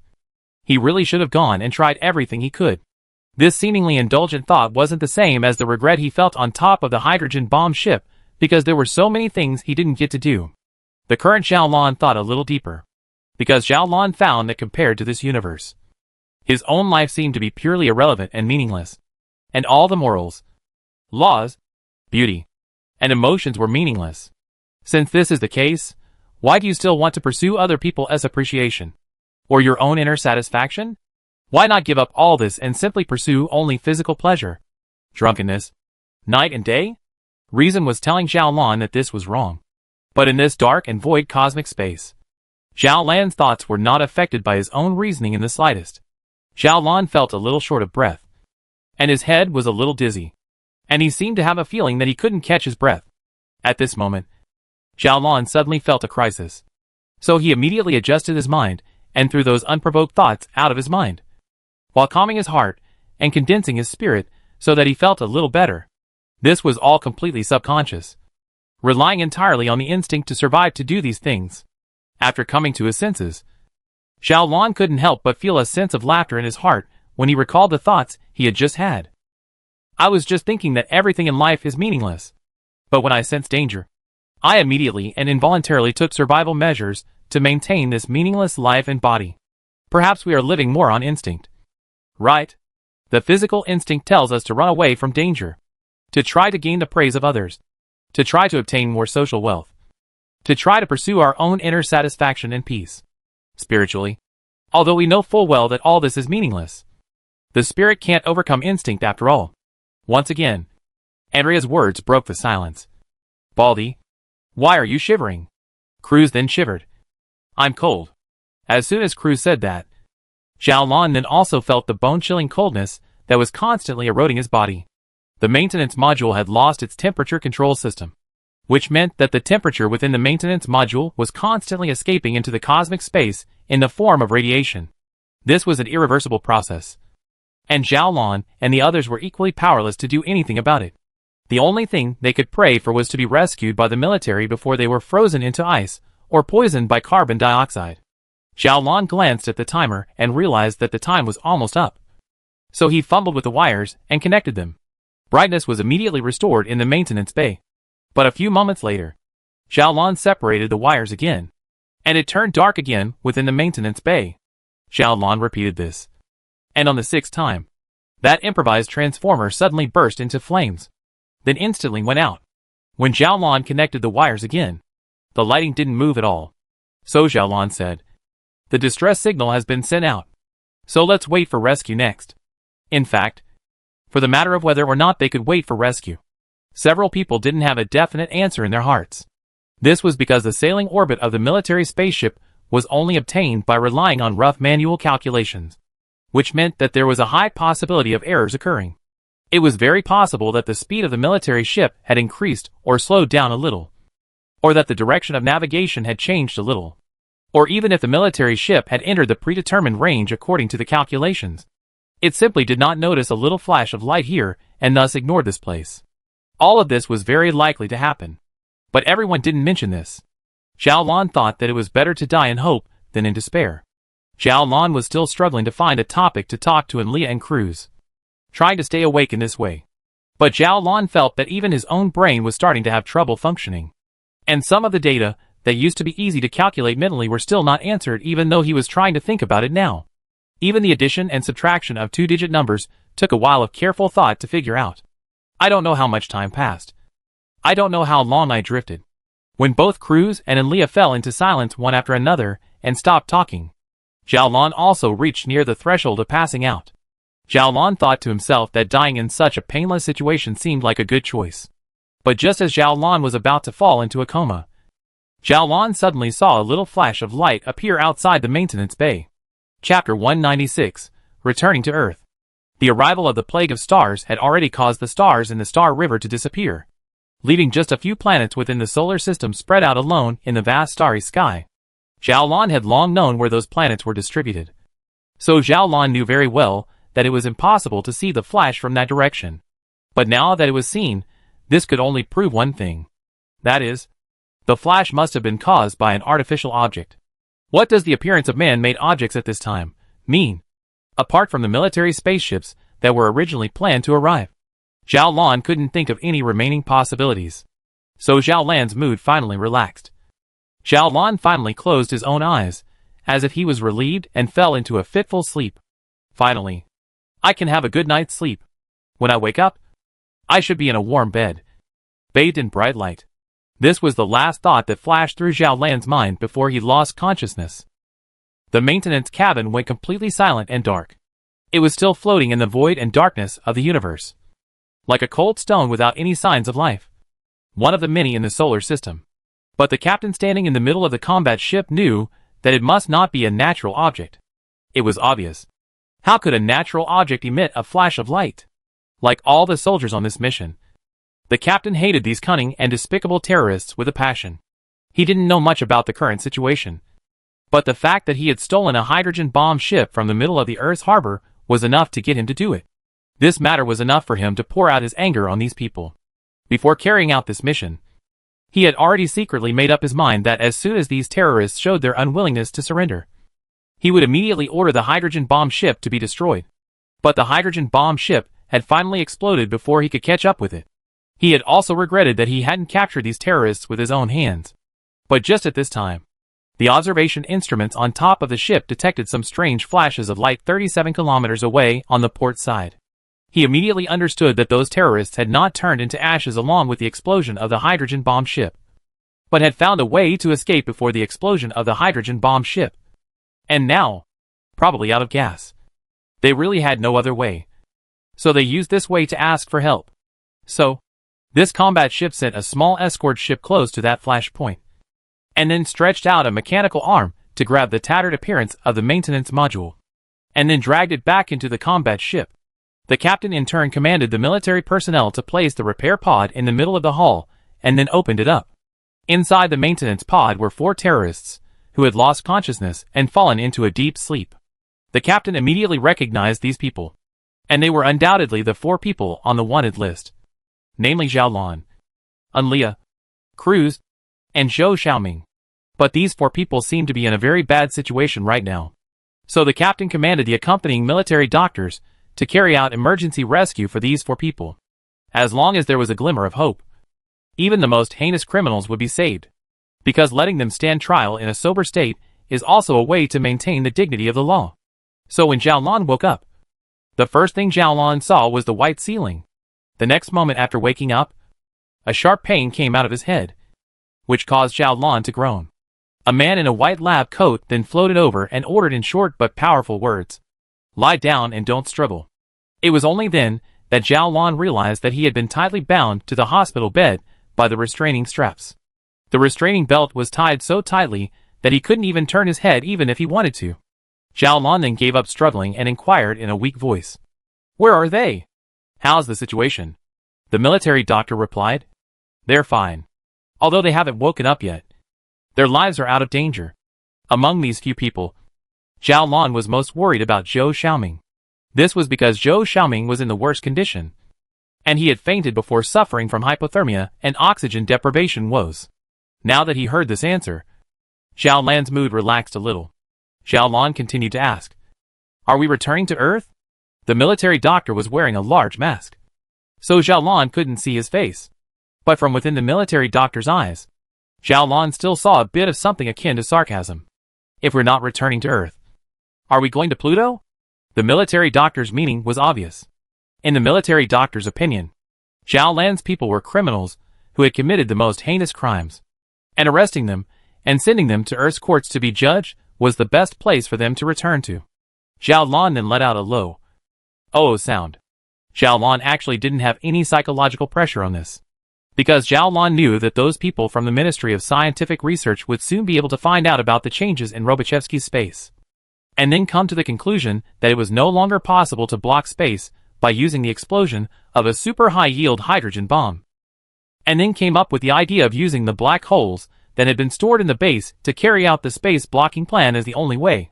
And as long as the people from the Ministry of Scientific Research thought of this, Zhao Lan's few people would be in no danger. This was because Zhao Lan was the most suitable candidate to serve as the chief commander of this operation. Zhao Lan knew that the Ministry of Scientific Research as well as the government side would definitely not be controlled by personal preferences or aversions in their thinking, and their only measure for considering things would be benefits. At that time, the government side would definitely fish themselves out of prison, and they would admit to this matter even if they pinched their noses. This was something that had long been planned in Zhao Lan's mind. In Zhao Lan's original plan, even if the plan to steal the hydrogen bomb spaceship finally succeeded, even if everything went well, just like the plan, these few people from himself finally took the small spaceship to return to Earth. After a period of time, Zhao Lan would also show up to take the initiative to make contact with the government people. Now, even though several of his own people were caught by the military personnel in a very messy situation, but if he thought about it carefully, it didn't really conflict with his original plan. Therefore, Zhao Lan very peacefully accepted the military doctor's treatment and acted very cooperatively. This kind of behavior, however, gave the military doctor a different kind of mindset, which could be detected from the regret-filled eyes he looked at Zhao Lan with. Zhao Lan didn't intend to explain this matter, but the military doctor finally couldn't help but open his mouth. "Zhao Lan, why do you think you're doing this? I heard that you used to hold a position in the research department. You originally had a great future, but now you, alas." The military doctor sighed deeply. This was because the military doctor knew that with the crimes committed by these few people, after a court trial, they would definitely receive the harshest punishment. Zhao Lan still maintained the calmness of his expression and didn't respond to the doctor's words, instead inquiring, "Doctor, may I ask if my condition is serious?" The military doctor froze for a moment before replying, "Well, it's not serious. I have already used gene repair medication to eliminate the illness you may have suffered due to the excessive radiation you endured. And at the same time, the symptoms of carbon dioxide poisoning have also been eliminated. As long as you take the medication on time again, you'll be back to health in half a month at most." Okay. Thank you, Zhao Lan said. The military doctor then gave Zhao Lan a glance full of regret before turning around and leaving the area.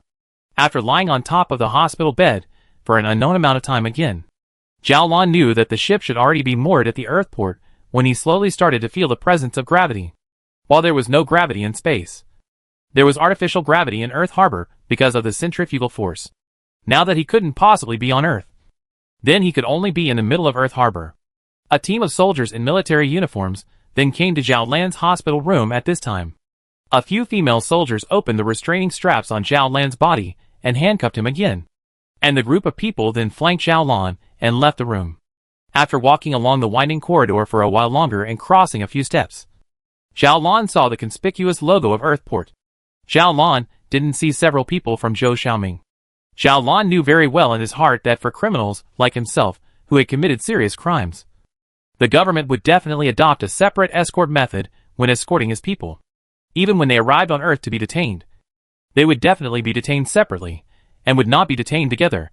Zhao Lan then knew that before the Ministry of Scientific Research discovered that Robachevsky's spatial curvature had produced a mutation, he probably wouldn't have a chance to meet with Enlia and the others.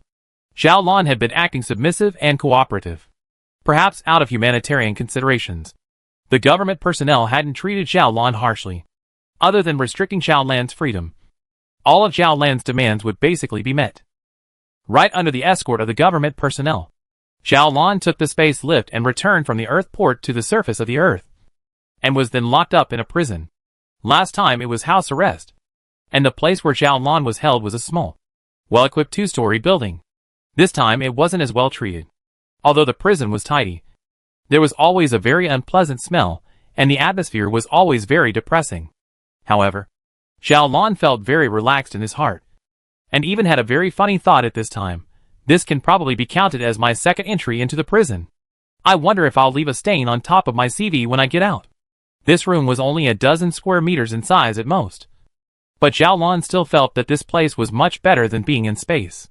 After all, you can get your feet on the ground here, and you don't have to worry about carbon dioxide poisoning, freezing to death, or starving to death. So Zhao Lan fell asleep in a very relaxed state of mind.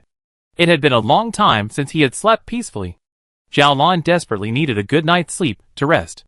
Chapter 197, Helplessness and Compromise.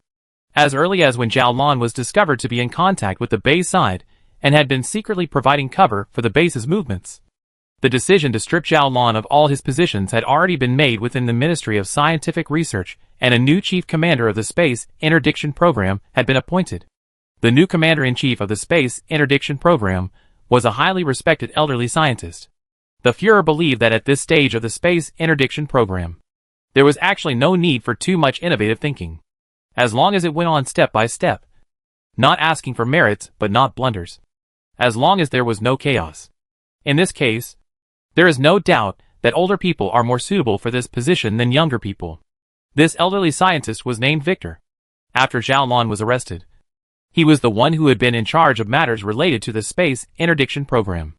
The truth was indeed like what the Führer had predicted before. Victor's work was done perfectly.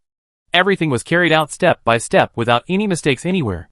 Victor was a serious and calm man, who did not smile and acted in an extremely organized manner. It was precisely because of this kind of calmness that the Führer was relieved to entrust him with this important matter that concerned the entire human civilization. But now, after receiving an urgent report from a certain monitoring team of the Ministry of Scientific Research, Victor lost his temper. At that moment, Victor's angry roar resounded throughout the entire research department. Those bastards! Are they determined to push Earth and human civilization into the fire pit? Are you sure that all the data in the report you submitted is true and correct? Victor angrily shouted at the young scientist who had come to submit the report. The young scientist was trembling with fear, and after hearing Victor's question, he replied in very reluctant and stumbling words. Mr. Victor, yes. Yes. Before submitting this report, we have double-checked it dozens of times with the rest of the observation team. And we confirm the accuracy of the data in this report. Call down an emergency meeting immediately. Victor roared once again. The meeting lasted for a full 3 hours. At this moment, the time had already reached late night. The aged Victor couldn't care about resting and hurriedly rushed to the Führer's residence. The Führer had already rested. but got up again after hearing his aide mention that Victor, the commander-in-chief of the space interdiction program, had a major urgent matter to report. The Fuhrer had a vague sense of foreboding. The Fuhrer understands what kind of person Victor is, and can make the always calm and serious Victor urgently come to report to himself at this time. So the matter must be very significant. Waiting for Victor to arrive in this period of time. The Fuhrer has been pacing in the parlor.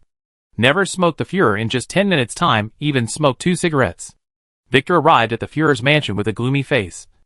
And without bothering to be polite, he directly said to the Fuhrer, "Your Excellency, I'm afraid that the space blocking plan can't be carried out anymore." The Fuhrer's palms then clenched tightly at this instant. The Fuhrer barely managed to keep his tone calm before asking, "What exactly happened? Why can't the space blocking plan be carried out any longer?" Victor gritted his teeth and said, "It's not because of those bastards. It's because they stole the hydrogen bomb ship and detonated it at the 3rd space node." The Fuhrer followed up by inquiring, "May I ask, Mr. Victor, what does this mean?" Victor sat on the sofa opposite the Fuhrer and took a cigarette directly from the cigarette case on the coffee table and put it in his mouth. The other hand took the lighter and lit it. But that hand never managed to aim the flame at the tip of the cigarette because it was trembling too much. Victor took a few deep breaths before he lit the cigarette and then took a large deep drag.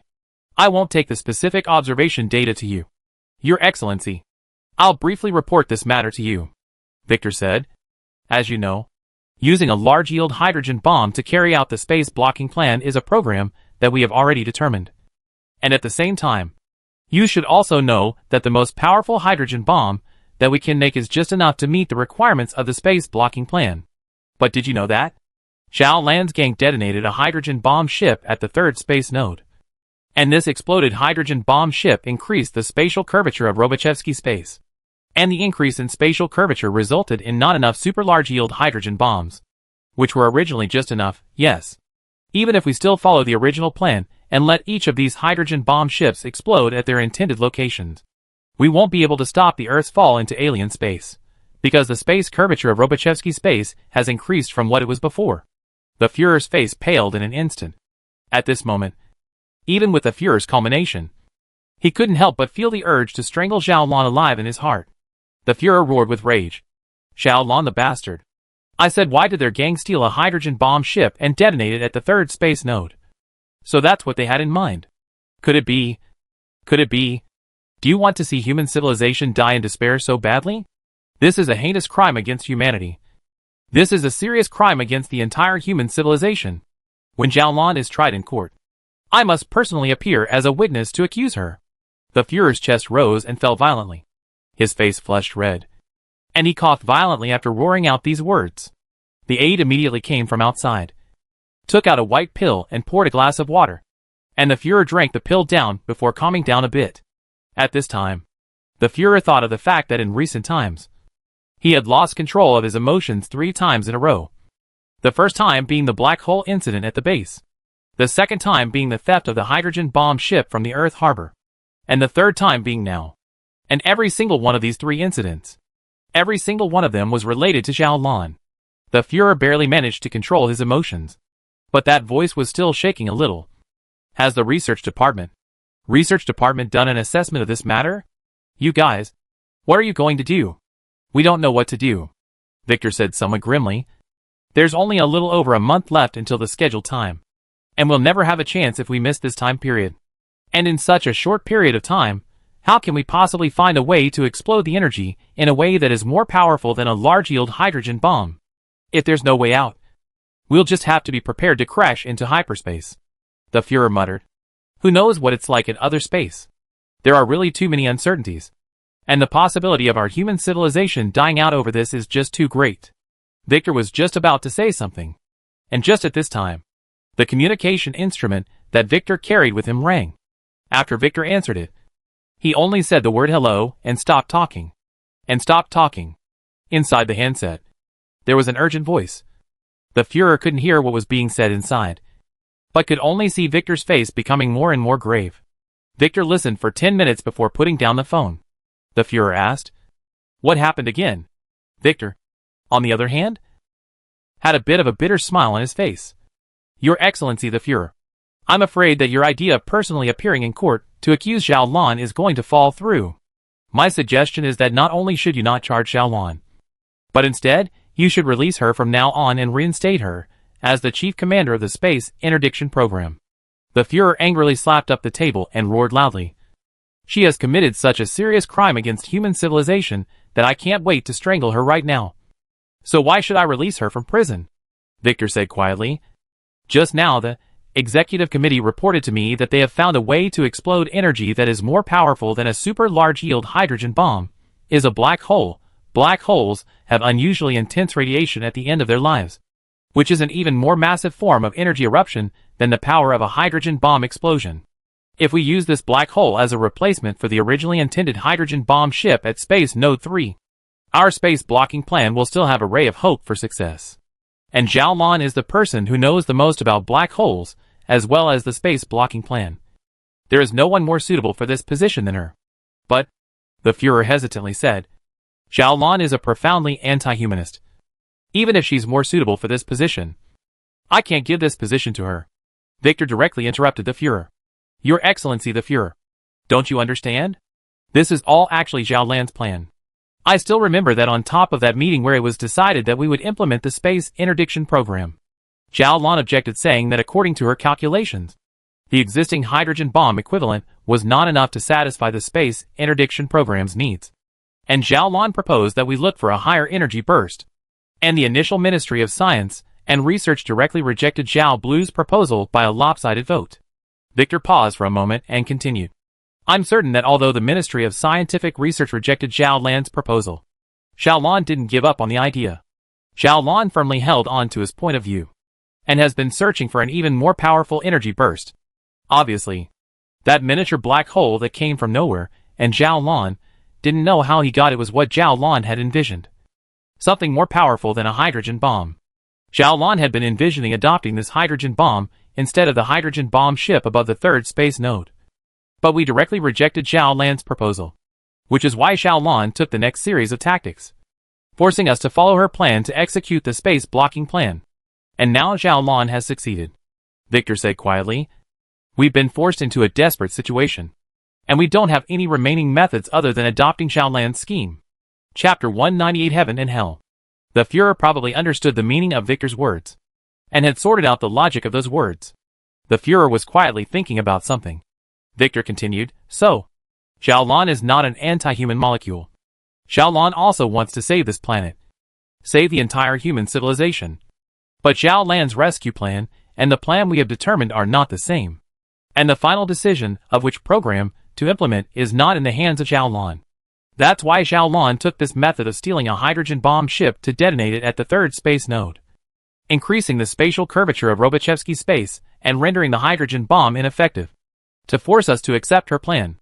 As the Führer sorted his thoughts out, the Führer's heart began to grow angry again. Where in the world did Xiaolon get her confidence? What makes her think that she is right, and that the calculations of the tens of thousands of scientists in the Ministry of Scientific Research are wrong? Does she think she has to be better than the entire Ministry of Scientific Research? I think this can be put off for later. Victor strengthened his tone and said, Your Excellency the Führer, you have to understand that we have no choice now. Although I also hate Zhao Lan's stubbornness very much in my heart, I still have to say this. Other than following Zhao Lan's program, we don't have any remaining options. Let's put it this way. Now that the original space blocking plan has failed, if we follow Zhao Lan's plan, we have a 10% chance of saving the Earth and human civilization. And if we don't follow Zhao Lan's plan, our Earth and human civilization will inevitably fall into a different dimension. These two options. Your Excellency the Führer, how would you choose? The Führer muttered. I would certainly choose the 10% hope. Then, why are you still hesitating? Victor said. The Führer closed his eyes, took a few deep breaths, and when he opened his eyes again his face regained its calmness. I'm sorry, Your Excellency Victor. Just now I was so overwhelmed by anger that I lost the ability to make rational and calm judgments. The current me has calmed down. Now let me ask you. Is your Ministry of Scientific Research really sure that only Zhao Lan is the most suitable person to be the Commander-in-Chief of the Space Interdiction Program? Victor nodded. Yes. That's the result of our Scientific Research Department's assessment. There are many people amongst the Ministry of Scientific Research who are familiar with the space blocking plan, including me. But none of us are familiar with the control program of that black hole. And those who are familiar with the black hole control program are not familiar with the space blocking program. Nowadays, we don't have enough time for people to familiarize themselves with both of them one by one. Only Xiaolan, that is familiar with the space blocking plan and the black hole control program. So only Xiaolan is suitable for this position. The Führer laughed bitterly. I never imagined that there would be such a day that our entire government, the entire Ministry of Scientific Research, and even the entire human civilization would be toyed with by such a weak woman like Xiaolan. And that we'd have to hold our noses and confess to this planting. We're falling a little bit too far this time. Heel. Fell a bit big, The Führer sighed silently, while Victor listened quietly. Well? The Führer continued to sigh. I'll personally go meet Xiaolan to talk about this matter. Victor nodded. Your Führer. You should do that. At the same time, I think Xiaolan will be happy to take up the position of Commander-in-Chief of the Space Interdiction Program again. After all, this is her plan. The result she has been seeking. After returning to Earth from that thrilling space escape, Xiaolan still couldn't help but have nightmares even though she was already in a safe environment. That experience was just too thrilling and too difficult. And even now, when he thought about it, Xiaolan would still feel a pang of fear. Every time he woke up from a nightmare. Every time he opened his eyes and saw the pale ceiling, looked at the small cell, and smelled the peculiarly unpleasant odor of the prison. Xiaolan would secretly celebrate in his heart for a long time. Celebrating the fact that he woke up on top of the Earth, and not in the midst of space where crises were everywhere. And the slightest negligence would lead him into the abyss of death. Although the environment of this prison was simple. At this moment Xiaolan looked like heaven. Today was already the third day that Xiaolan had been imprisoned. Although he was being held in prison, Xiaolan still received careful treatment from the human civilization's already very developed medical system. Xiaolan's body was recovering day by day. And with every day that passed, Xiaolan felt that his spirit was 1 point more robust. By now, except for a slight headache sometimes, and a slight weakness in action, Xiaolan felt that he was no different from a healthy person. What pleased Xiaolan the most was that Zhou Xiaoming, who was in the worst physical condition, had also been pulled back from the death line. According to the prison guards, although Zhou Xiaoming was still unable to get out of bed and move around, he was already conscious, and it was only a matter of time before he fully regained his health. Although there were occasional twists and turns during the execution of the hydrogen bomb airship theft plan, the end result was a happy one. To be able to achieve this result, Xiaolan was already very satisfied. It's been 3 days already then. The guys from the Ministry of Scientific Research should have already discovered the curvature changes in Robochevsky space, right? If I'm not mistaken, the people from the government should be coming over in the next 2 days. Xiaolan thought like this. The next moment after Xiaolan's thought had just turned around, Xiaolan heard a clamor coming from outside the cell. A moment later, the clamor stopped and the sound of a leather shoe tapping on the ground reached Xiaolan's ears. Xiaolan raised his head and saw a person standing outside the cell. This person was only medium-sized, and his body was even slightly stooped. But he looked like a large mountain, full of a calm and solemn aura, as if his shoulders could carry an entire mountain. Xiaolan was shocked at his heart and secretly thought, I didn't expect that it was the Führer himself who came out to look for me. The guards opened the cell, so the Führer walked directly inside the room and stood in front of Xiaolan. Xiaolan quietly gazed at the Führer without saying anything. The Führer then directly said, Xiaolan, your purpose has been achieved. Xiaolan was not surprised by this, because this was originally something that Xiaolan had already planned. So Xiaolan then also said very dryly, Führer, so now, can I get out of prison? You can be released from prison, and you will also be reinstated as the Commander-in-Chief of the Space Interdiction Program. The Führer paced in the middle of the narrow cell, turning his back to Xiaolan. There's no need to say anything more about the way things have developed up to this point. But I'll tell you that just because I let you resume your position as the Space Blocking Program's Chief Commander, it doesn't mean that I agree that you're right. You have to know that there is a 90% chance that what you are doing will plunge human civilization into extinction, and only a 10% chance that you will save it. So, at least for now, the charges on you are still irrevocable. If in the end your plan fails, you will still have to bear all the responsibility for what you did. I can guarantee that you will definitely receive the harshest punishment under the current legal system of human civilization. Xiaolan fell silent. Zhao Lan knew the meaning in the Führer's words. Sometimes it was hard to distinguish between right and wrong. Just like that which Zhao Lan had done. No one knew whether Zhao Lan had done right or wrong. This could only be judged after the final result came out. If Zhao Lan succeeded, Zhao Lan was a great hero who saved the entire human civilization by himself. If Zhao Lan failed, Zhao Lan was the most heinous criminal who destroyed the entire human civilization by himself. On one side was heaven, and on the other side was hell.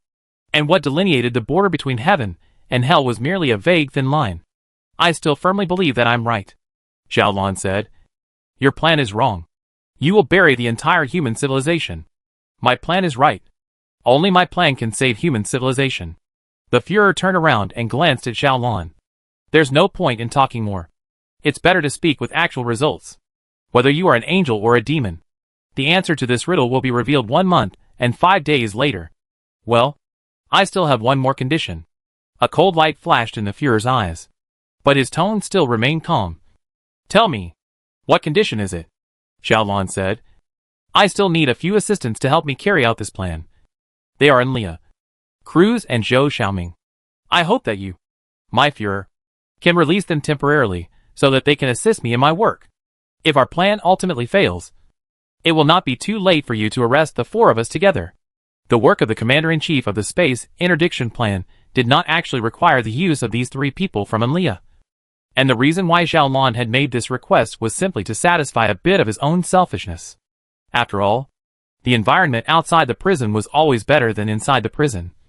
And to be able to have a good environment, Zhao Lan naturally didn't want Enlia and the others to continue to stay in the cold and damp prison. The Führer slowly nodded. I promise you this condition. Then, happy cooperation. Zhao Lan took the initiative to extend his hand towards the Führer. After hesitating for a moment, the Führer also extended his own hand out and shook Zhao Lan's. After shaking his hand, the Führer directly turned around and left the prison. A few prison guards then entered the cell and took Zhao Lan out of here. And after completing some formalities, they directly sent Zhao Lan under the Ministry of Scientific Research building, looking at the still towering Research Department building, which shone brightly under the sunlight. Zhao Lan's heart gave birth to a lot of emotions for no reason. After standing quietly for a while under the Ministry of Scientific Research building, Zhao Lan smiled faintly and stepped into the Ministry of Scientific Research building. The Ministry of Scientific Research is one of the most important springboards in my life. As for whether I, as well as the entire human civilization, will enter heaven or hell after jumping, we'll see. Chapter 199 Final Preparations. Zhao Lan finally entered the Research Ministry building once more. Zhao Lan's matter was limited to a limited number of people who knew about it. And most of the staff didn't actually know what had actually happened to Zhao Lan. They had only heard rumors that Zhao Lan had been arrested. And then the Star Tribulation Command Team had changed to a new Commander-in-Chief. However, it didn't occur to them that in just less than a month's time, Zhao Lan had returned once again and had once again assumed the position of the Chief Commander of the Space Interdiction Program. Looking at the puzzled gazes of the crowd, Zhao Lan smiled faintly and didn't give any explanation about himself. Coming directly to his office, Zhao Lan called his assistant and instructed, report all the mission progress during the time I was away to me. The assistant brought a thick stack of information a few moments later. Zhao Lan flipped through it and realized that Victor, the Commander-in-Chief who had replaced himself for a period of time, was still doing a pretty good job. Everything was in order. Everything was well organized, and there wasn't a single omission. This made it much less difficult for Zhao Lan to take over the work. Zhao Lan then once again entered into his work state, re-entering the kind of days where he was busy all day long calculating data, holding meetings, discussing plans, supervising and inspecting the construction of the hydrogen bomb ship, and placing the hydrogen bomb ship at the space node, and so on. Unlike Victor, Zhao Lan also took on a new job, which was to check on the progress of the black hole slimming program. Previously, he had gone secretly.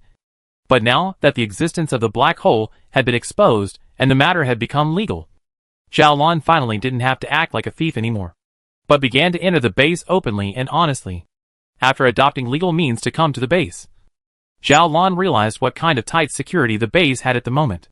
The human government had placed almost all of the most sophisticated weapons and the most elite soldiers around the base in order to prevent those with evil intentions from coming here to cause damage. And the internal security level was also strict to the point where it was a bit cumbersome. Inside the base, there were loaded soldiers everywhere, and almost every corridor and passageway had a 24-hour man checkpoint. It could be said that the government had already taken the security of the base to the extreme. Cruz and Enlia, who came to the base along with Zhao Lan, could not help but be secretly glad that they did not take a strong attack when they perceived the security intensity of the base. If they had taken a strong attack, it was almost certain that even if Enlia had organized 10,000 armed men to come, they would have been wiped out within 10 kilometers of entering the base. The chance of success was not 1 in 10,000, but 0. This also revealed the government side's fearful mentality towards this black hole from one side. Zhao Lan could completely understand this mentality, because back in the day, when Zhao Lan first learned that a black hole existed above the earth, Zhao Lan also felt very scared. This was different from a flood, an earthquake, or a volcano eruption. This was something dangerous that could destroy the entire planet if something went wrong. After Zhao Lan was captured, the black hole slimming program that the base had been carrying out was stopped, and replaced by a large number of scientists observing the various physical properties of the black hole at close range all day long. To observe a black hole closely is not a simple thing, even if the human civilization's science and technology has developed to the present. The nearest macroscopic black hole observed is also more than 1,000 light-years away from the Earth, and the information obtained by observing it under such a distant distance is really very limited. After getting the opportunity to observe this black hole at a close distance, some theoretical physics and high-energy physics scientists even excitedly declared that because of the existence of this black hole, human civilization would save at least 300 years on the road of scientific and technological development. This black hole was fully capable of pushing the entire human civilization forward by a large step. Therefore, when Zhao Lan announced that he was restarting the black hole slimming plan in his capacity as the commander-in-chief of the space blocking plan as well as the head of the base, and that he was going to leave this black hole to evaporate into thin air after a month's time, Zhao Lan encountered a strong protest from a group of at least thousands of scientists, represented by a few highly respected elderly scientists. Strong protests. Those few old men even directly barged into Zhao Lan's office, where they spat for half a day, spraying saliva all over Zhao Lan's face. In the face of these highly decorated seniors in the scientific community, Zhao Lan didn't dare to make a scene in the slightest, and could only accompany them there with a smile and patiently explain. That group of scientists actually understood this, and they also knew very well that compared to the fate of the entire human civilization, a black hole really seemed inconsequential. So they came up with an extremely complicated course of action. A plan to reduce the mass of this black hole to 120,000 tons instead of the original 100,000 tons, which would double the lifespan of this black hole from roughly 4 days to a lifespan of 8 days. Then the 120,000-ton black hole was transported to the third space node in the calculation. The radiant power of a 120,000-ton black hole could also satisfy the needs of the space blocking plan. And after completing the space blocking plan, and after the mass of the black hole was reduced to less than 40,000 tons, the black hole was then urgently infused with matter, and the dying black hole was salvaged again. Of the black hole to salvage it again. In this way, human civilization has completed the space blocking plan and preserved the black hole. But this plan is too complicated and too precise, not to mention the difficulties and accidents encountered in this specific operation. The radiation power of the low-mass black hole is a very difficult thing to solve, because its radiation power is too horrible. The radiation of the black hole will push away the matter before it gets close to it, which will cause it to be unable to feed. In order to solve this problem, scientists would also need to build an extremely complex device. But the more complex the plan, the more likely it is to go awry. Even if executing this plan only increased the failure rate of the overall plan by just 1 percentage point. This was something Zhao Lan couldn't accept. So Zhao Lan only hardened his heart and rejected the scientists' proposal. Zhao Lan could understand the anxious feelings of these scientists. As a matter of fact, Zhao Lan himself was extremely sorry. And Zhao Lan also wanted this black hole to be in the hands of the human civilization forever, so that the scientists amongst the human civilization could study this black hole thoroughly in detail. However, Zhao Lan had to be responsible for the entire human civilization. So Zhao Lan had to make up his mind to sacrifice this black hole, and also sacrifice the possibility of obtaining a large amount of experimental observation data from this black hole in the future. and destroy it with pain. The representatives of the scientists eventually left Zhao Lan's office in disappointment. After their claims were rejected, they didn't take any other confrontational measures, but instead began to grasp all the time around the black hole, doing everything possible to collect experimental data. Zhao Lan was naturally supportive of this, and as long as it didn't violate the principle, Zhao Lan would usually approve these scientists' observation plans. The black hole slimming plan was reopened under such circumstances. It was already summertime, and having lost nature's powerful temperature regulation ability, the efficiency of the 10 million radiators arranged around the base was greatly hindered. And because the black hole slimming plan was suspended during the time Zhao Lan was arrested, the original slimming data was not reached. And now Zhao Lan would have to shed more mass for the black hole in a shorter period of time in order to reach the predetermined goal. This was a very difficult task. Even if Zhao Lan turned up the power of the cooling system to the maximum, the rate of mass reduction for the black hole still fell short of expectations. At this time, the power of the human government got involved, and while solving the dilemma Zhao Lan was facing in one fell swoop, it also allowed Zhao Lan to once again witness the immensity of the overall power of the human civilization. In just 5 short days, the construction crew from the government side doubled the number of radiators and increased the heat dissipation area by a lot. Thus the rate of the black hole's mass reduction finally reached Zhao Lan's requirements. Zhao Lan's heart that had been hanging in the air was finally released. Time slipped away like this, bit by bit, and the number of countdown days finally jumped to the number 5. This meant that after 5 days' time was when the space blocking plan would be officially executed. All the hydrogen bomb ships had been arranged to the predetermined space nodes, and only the number 3 space node remained empty. Tomorrow the mass of the black hole would be reduced to 100,000 tons, and 100,000 tons black hole possessed a lifespan of roughly 4 days. At that time, it will be transported to the 3rd space node, where it will radiate its mass freely without artificial interference, and will radiate all of its energy within 3 hours before and after the predetermined time, and will finally disappear into the universe. All the means of transport had been prepared, and the heavy spacecraft responsible for transporting the black hole had long been moored in the Earth port. In order to welcome the arrival of the black hole, the Earth port and the space lift had already implemented the martial law measure since 5 days ago, and all the social personnel were forbidden to enter the place, except for the personnel and materials with the special pass of the government. All members of the public were banned from entering the city unless they had special government passes and supplies. During this period of time, the staff strictly inspected every part of the space elevator and the Earth port to ensure that the black hole transportation operation would be flawless with the strictest attitude. Everything was ready, just waiting for the transport of this black hole to begin once the time point arrived. The night was already late, but Zhao Lan was still tossing and turning, unable to sleep. This matter was really too important, and although all preparations had been made and anything imaginable had been done, Zhao Lan still felt a little uneasy. So Zhao Lan called up Leah, and the two of them came to the black hole's surroundings together, intending to walk around casually to see if they could find any more loopholes, so that they could make up for them early on. But just as the two of them, Zhao Lan and Leah, came to the vicinity of the black hole feeding equipment, Zhao Lan saw a silhouette. Chapter 200, Hot-Blooded. The black hole heat dissipation equipment and feeding equipment installed in the middle of the base were the two most important tools for controlling the quality of the black hole. The heat dissipation equipment was naturally those radiators installed around the base, and the feeding equipment was a conveyor belt of matter that went straight to the electric field control box. Black holes are not picky eaters, no matter what the black hole can eat. So the things fed to the black hole are usually some rocks and soil, or waste or something like that. Of course, in order to enhance the eating efficiency of the black hole, these things would undergo some necessary processing before feeding them, such as grinding them into powder form. Zhao Lan was the figure he saw here. That person was a middle-aged male, wearing the white uniform within the base, and didn't seem to have any abnormalities. Even if it was late at night, there were naturally a large number of staff working within the base. So seeing a silhouette or something like that wasn't a strange thing at all. It was just that this was near the black hole feeding equipment, and there were generally less people here.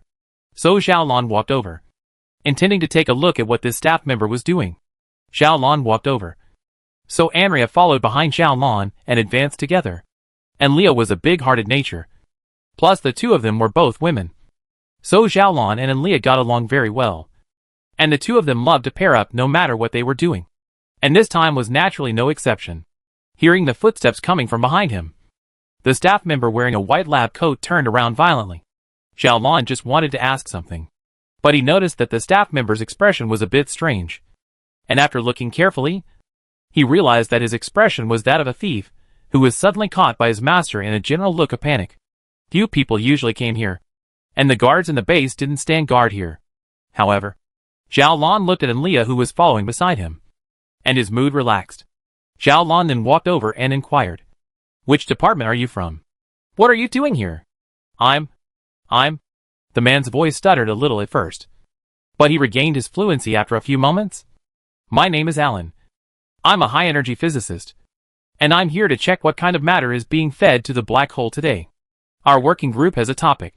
That is to study what kind of different phenomena will be produced by different substances in the process of rotating around the black hole at high speed. This is my work tag," that staff member said, and took off the work tag hanging on his chest and handed it to Zhao Lan. Zhao Lan examined it and found that it was indeed just like he said. The reasons the staff member had said were also very reasonable. And although Zhao Lan wasn't too proficient in this project, he knew that there was indeed such a research topic. There were no loopholes in everything, and everything made sense. But Zhao Lan was still a bit strange in his heart. Zhao Lan secretly thought in his heart, "Why would this person panic upon seeing me come here?" But then Zhao Lan thought, under such a quiet environment, it's probably normal to be startled when you suddenly hear footsteps. I should be overthinking it. So Zhao Lan returned the work tag and then said, "Okay. Then you continue. I won't disturb your work. I'm done with my work, so I'm going to leave now." That staff member said that he was about to leave the place. But just at this time, Enlia, who had been keeping quiet, suddenly spoke. "Please wait." That staff member turned around with an increasingly unnatural look. "Excuse me. What else do you have to do?" Enlia said with a smile. "Your facial skin doesn't seem to be doing too well.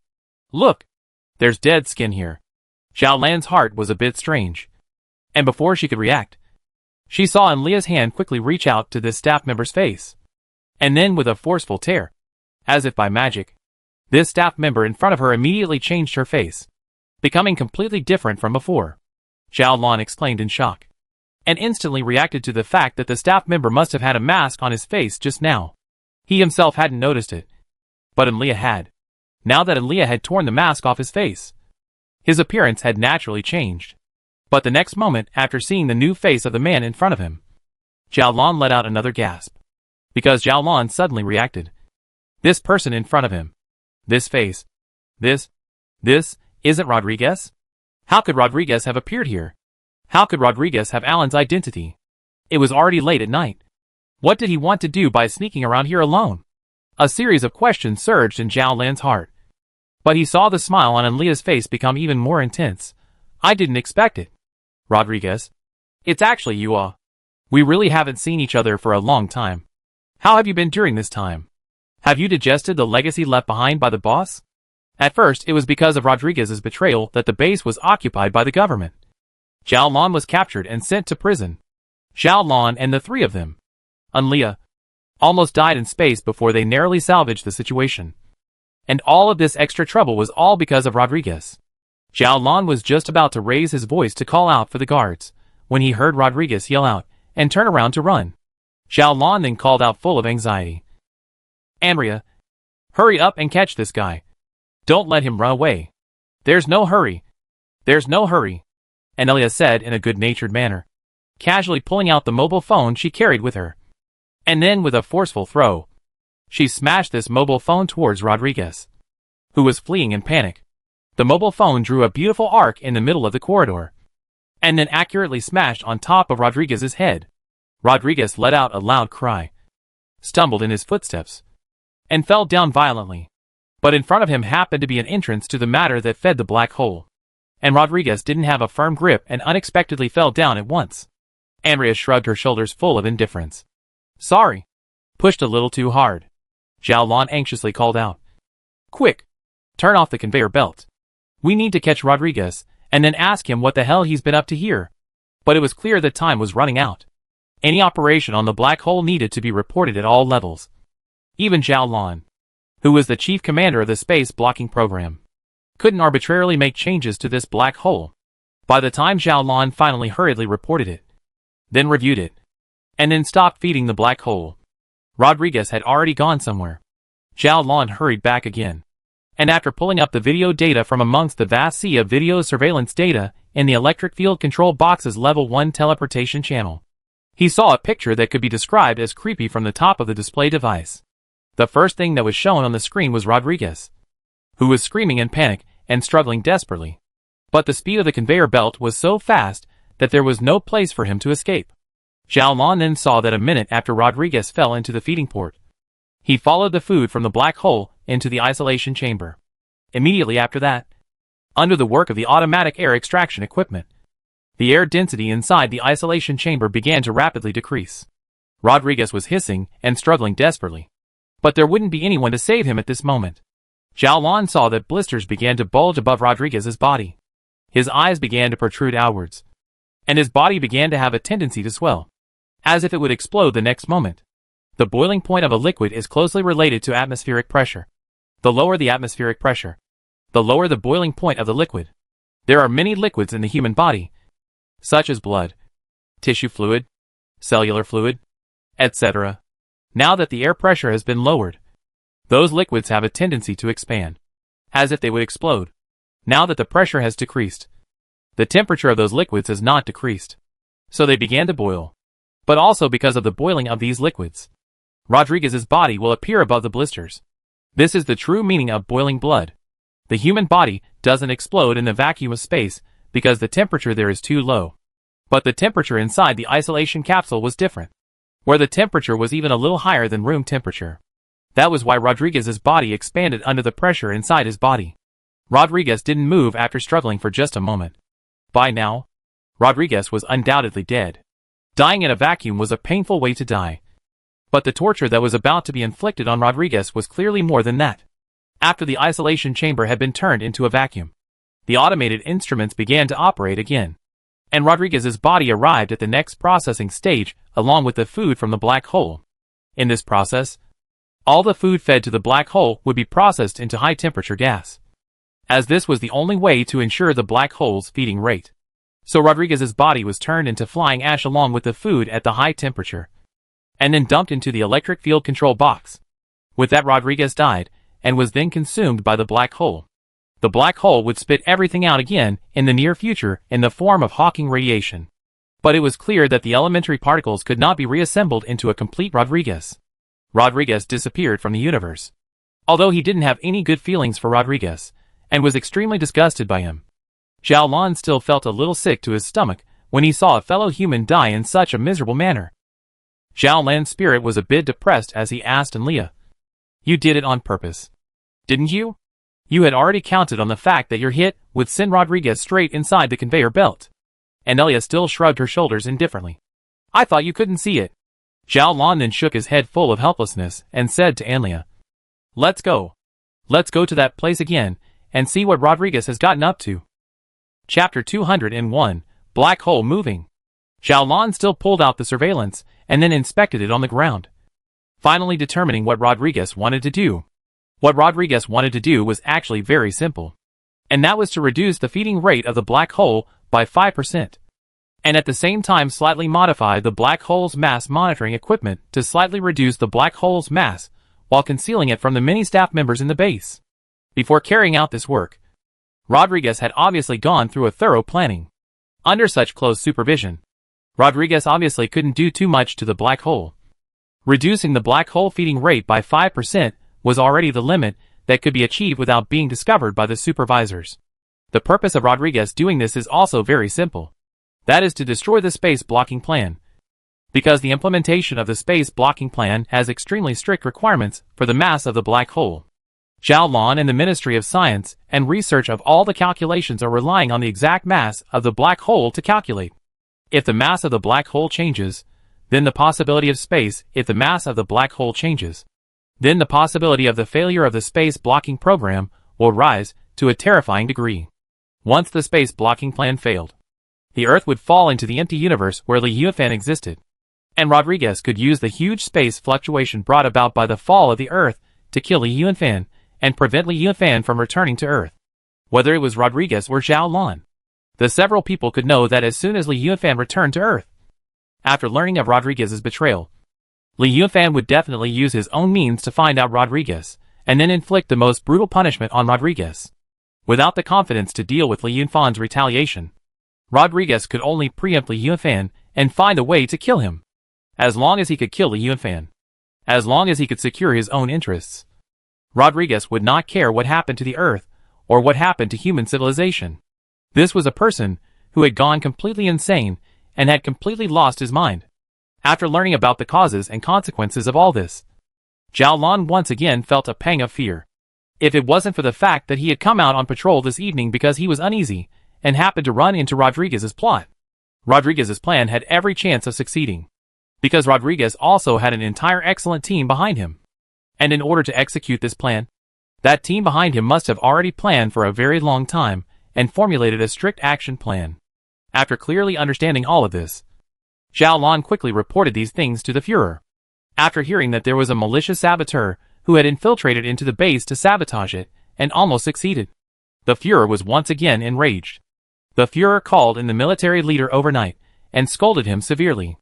The angry military leader came to the base to personally take charge of the base, deployed a large number of the most competent intelligence staff to carry out the strictest review and filtering of all the people in the base, and caught 37 saboteurs and interrogated them rigorously overnight to make sure that they hadn't had the time to sabotage the base, and arrested all the accomplices they had confessed to, and then arrested all of them to ensure that the base was not destroyed.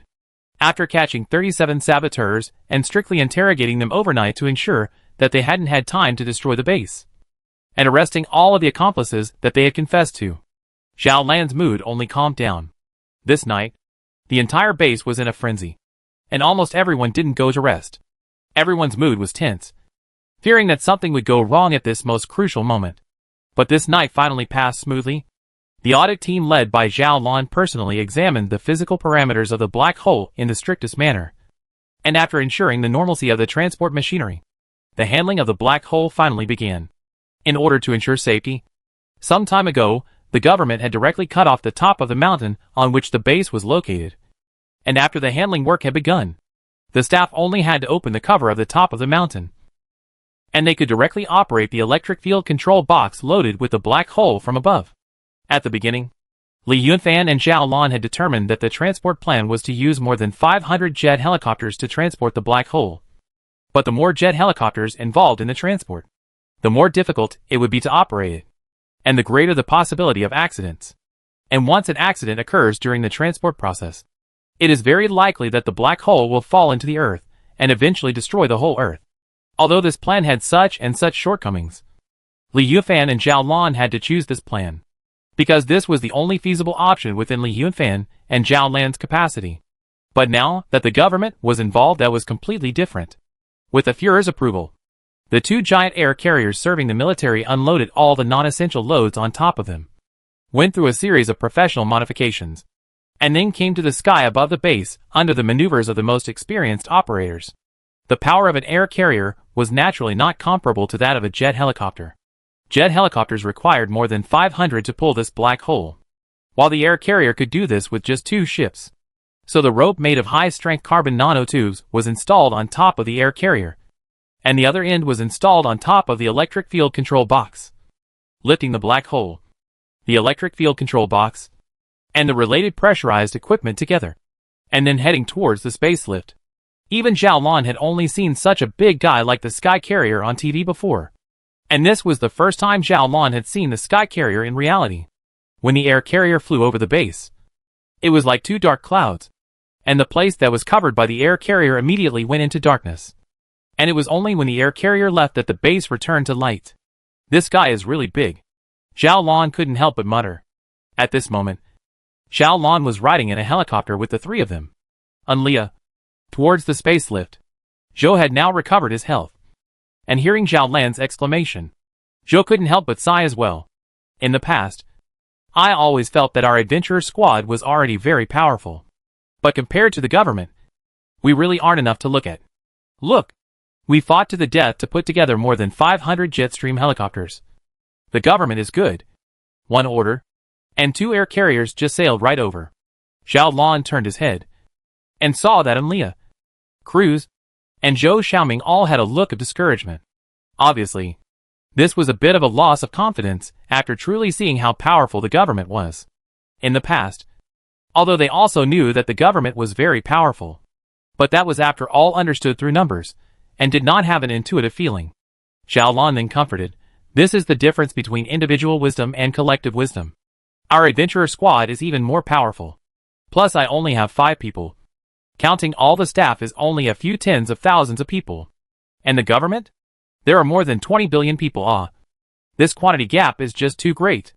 Zhou nodded and stopped talking, while Cruz said, "Anyway, our identity has been exposed. Even if the final result proves that our scheme is correct. Even if we really save the entire human civilization, I guess the government won't let us fool around anymore. Alas, in fact, the days of hiding under the government's pursuit, although exciting, but now that I think about it, it is not very interesting. If possible, after this mission is over, I would like to have a bright and honest identity, to be able to walk freely on the street without worrying about being arrested by the police." And Leah and Zhou Xiaoming also nodded at the same time with their hearts in the right place. Zhao Lan's heart then became more and more relieved. Zhao Lan already had a deep bond with Leah's 3 people. And during this period of time, Zhao Lan had also been thinking about a problem, which was how to place these 3 people after this incident was over.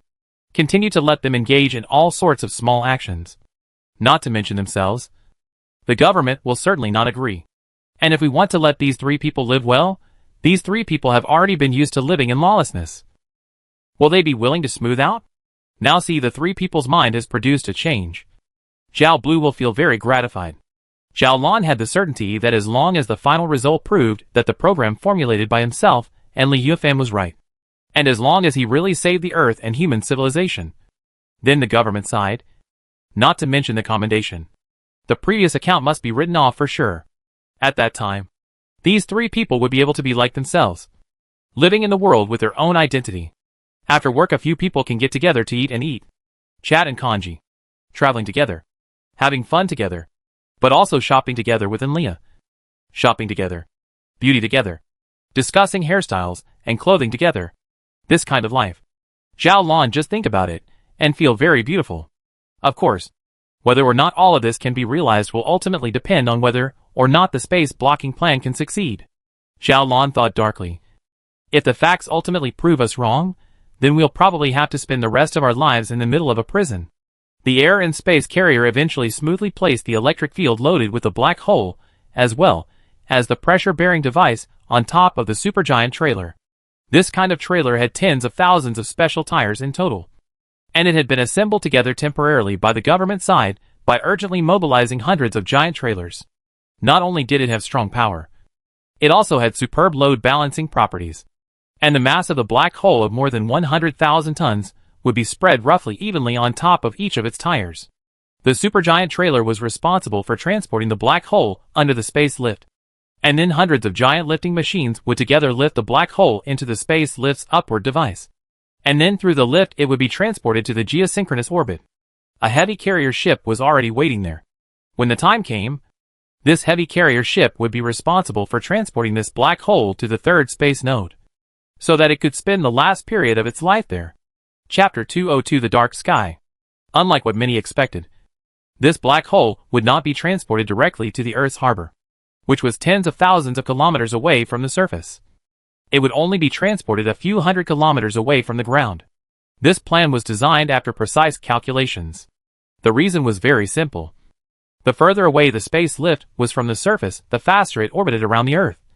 The lower the gravity would be, until the Earth's gravity completely disappeared and turned to centrifugal force as the main force, transporting this black hole to a place a few hundred kilometers away.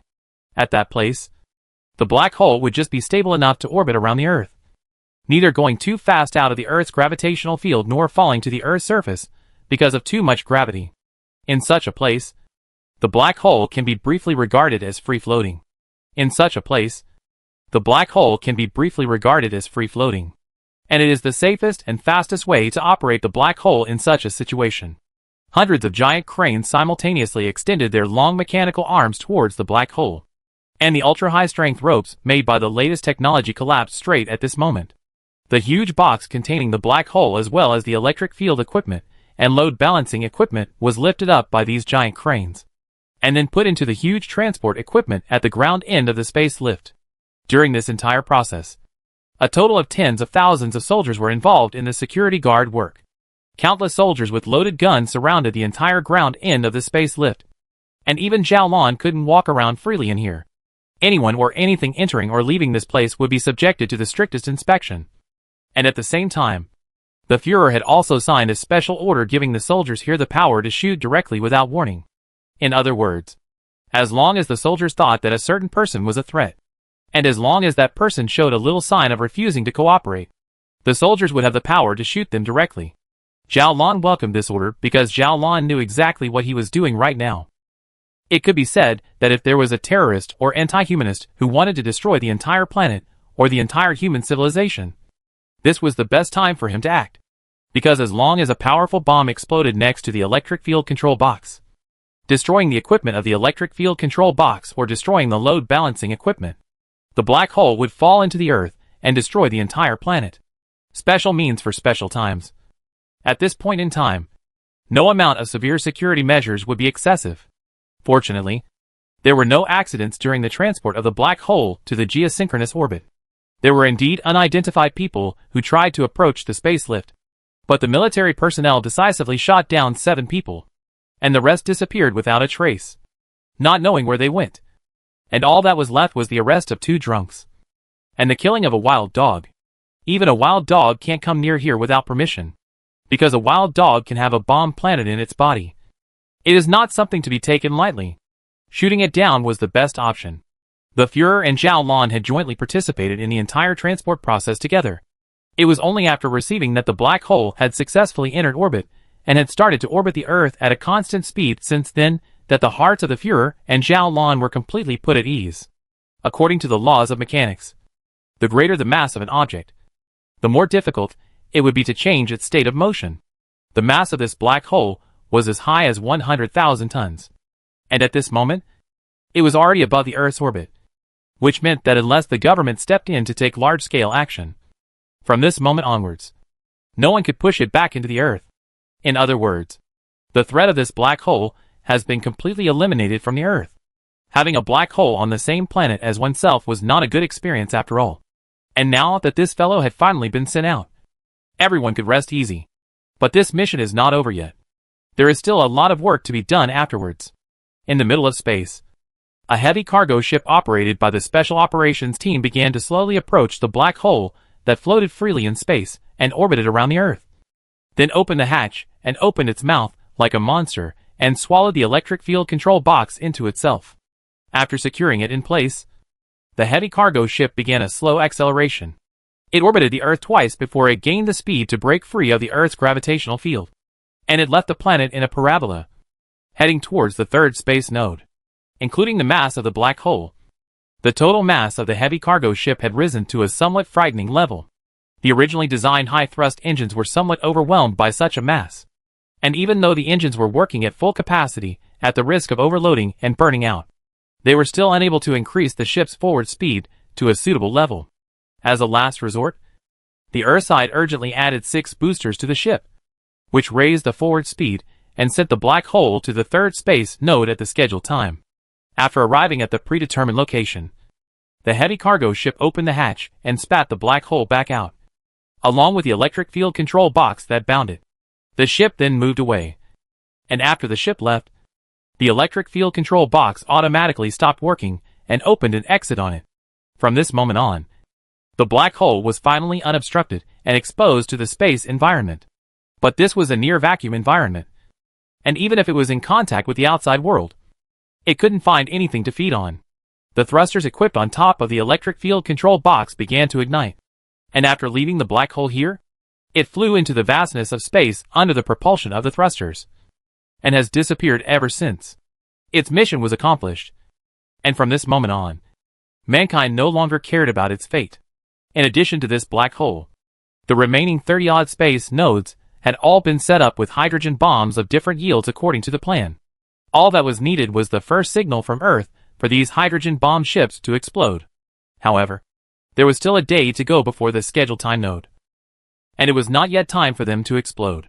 The Ministry of Scientific Research as well as the military had jointly sent a large number of scientific research as well as security forces to inspect the setups and provide the necessary protection for the devices to ensure that they would not be damaged.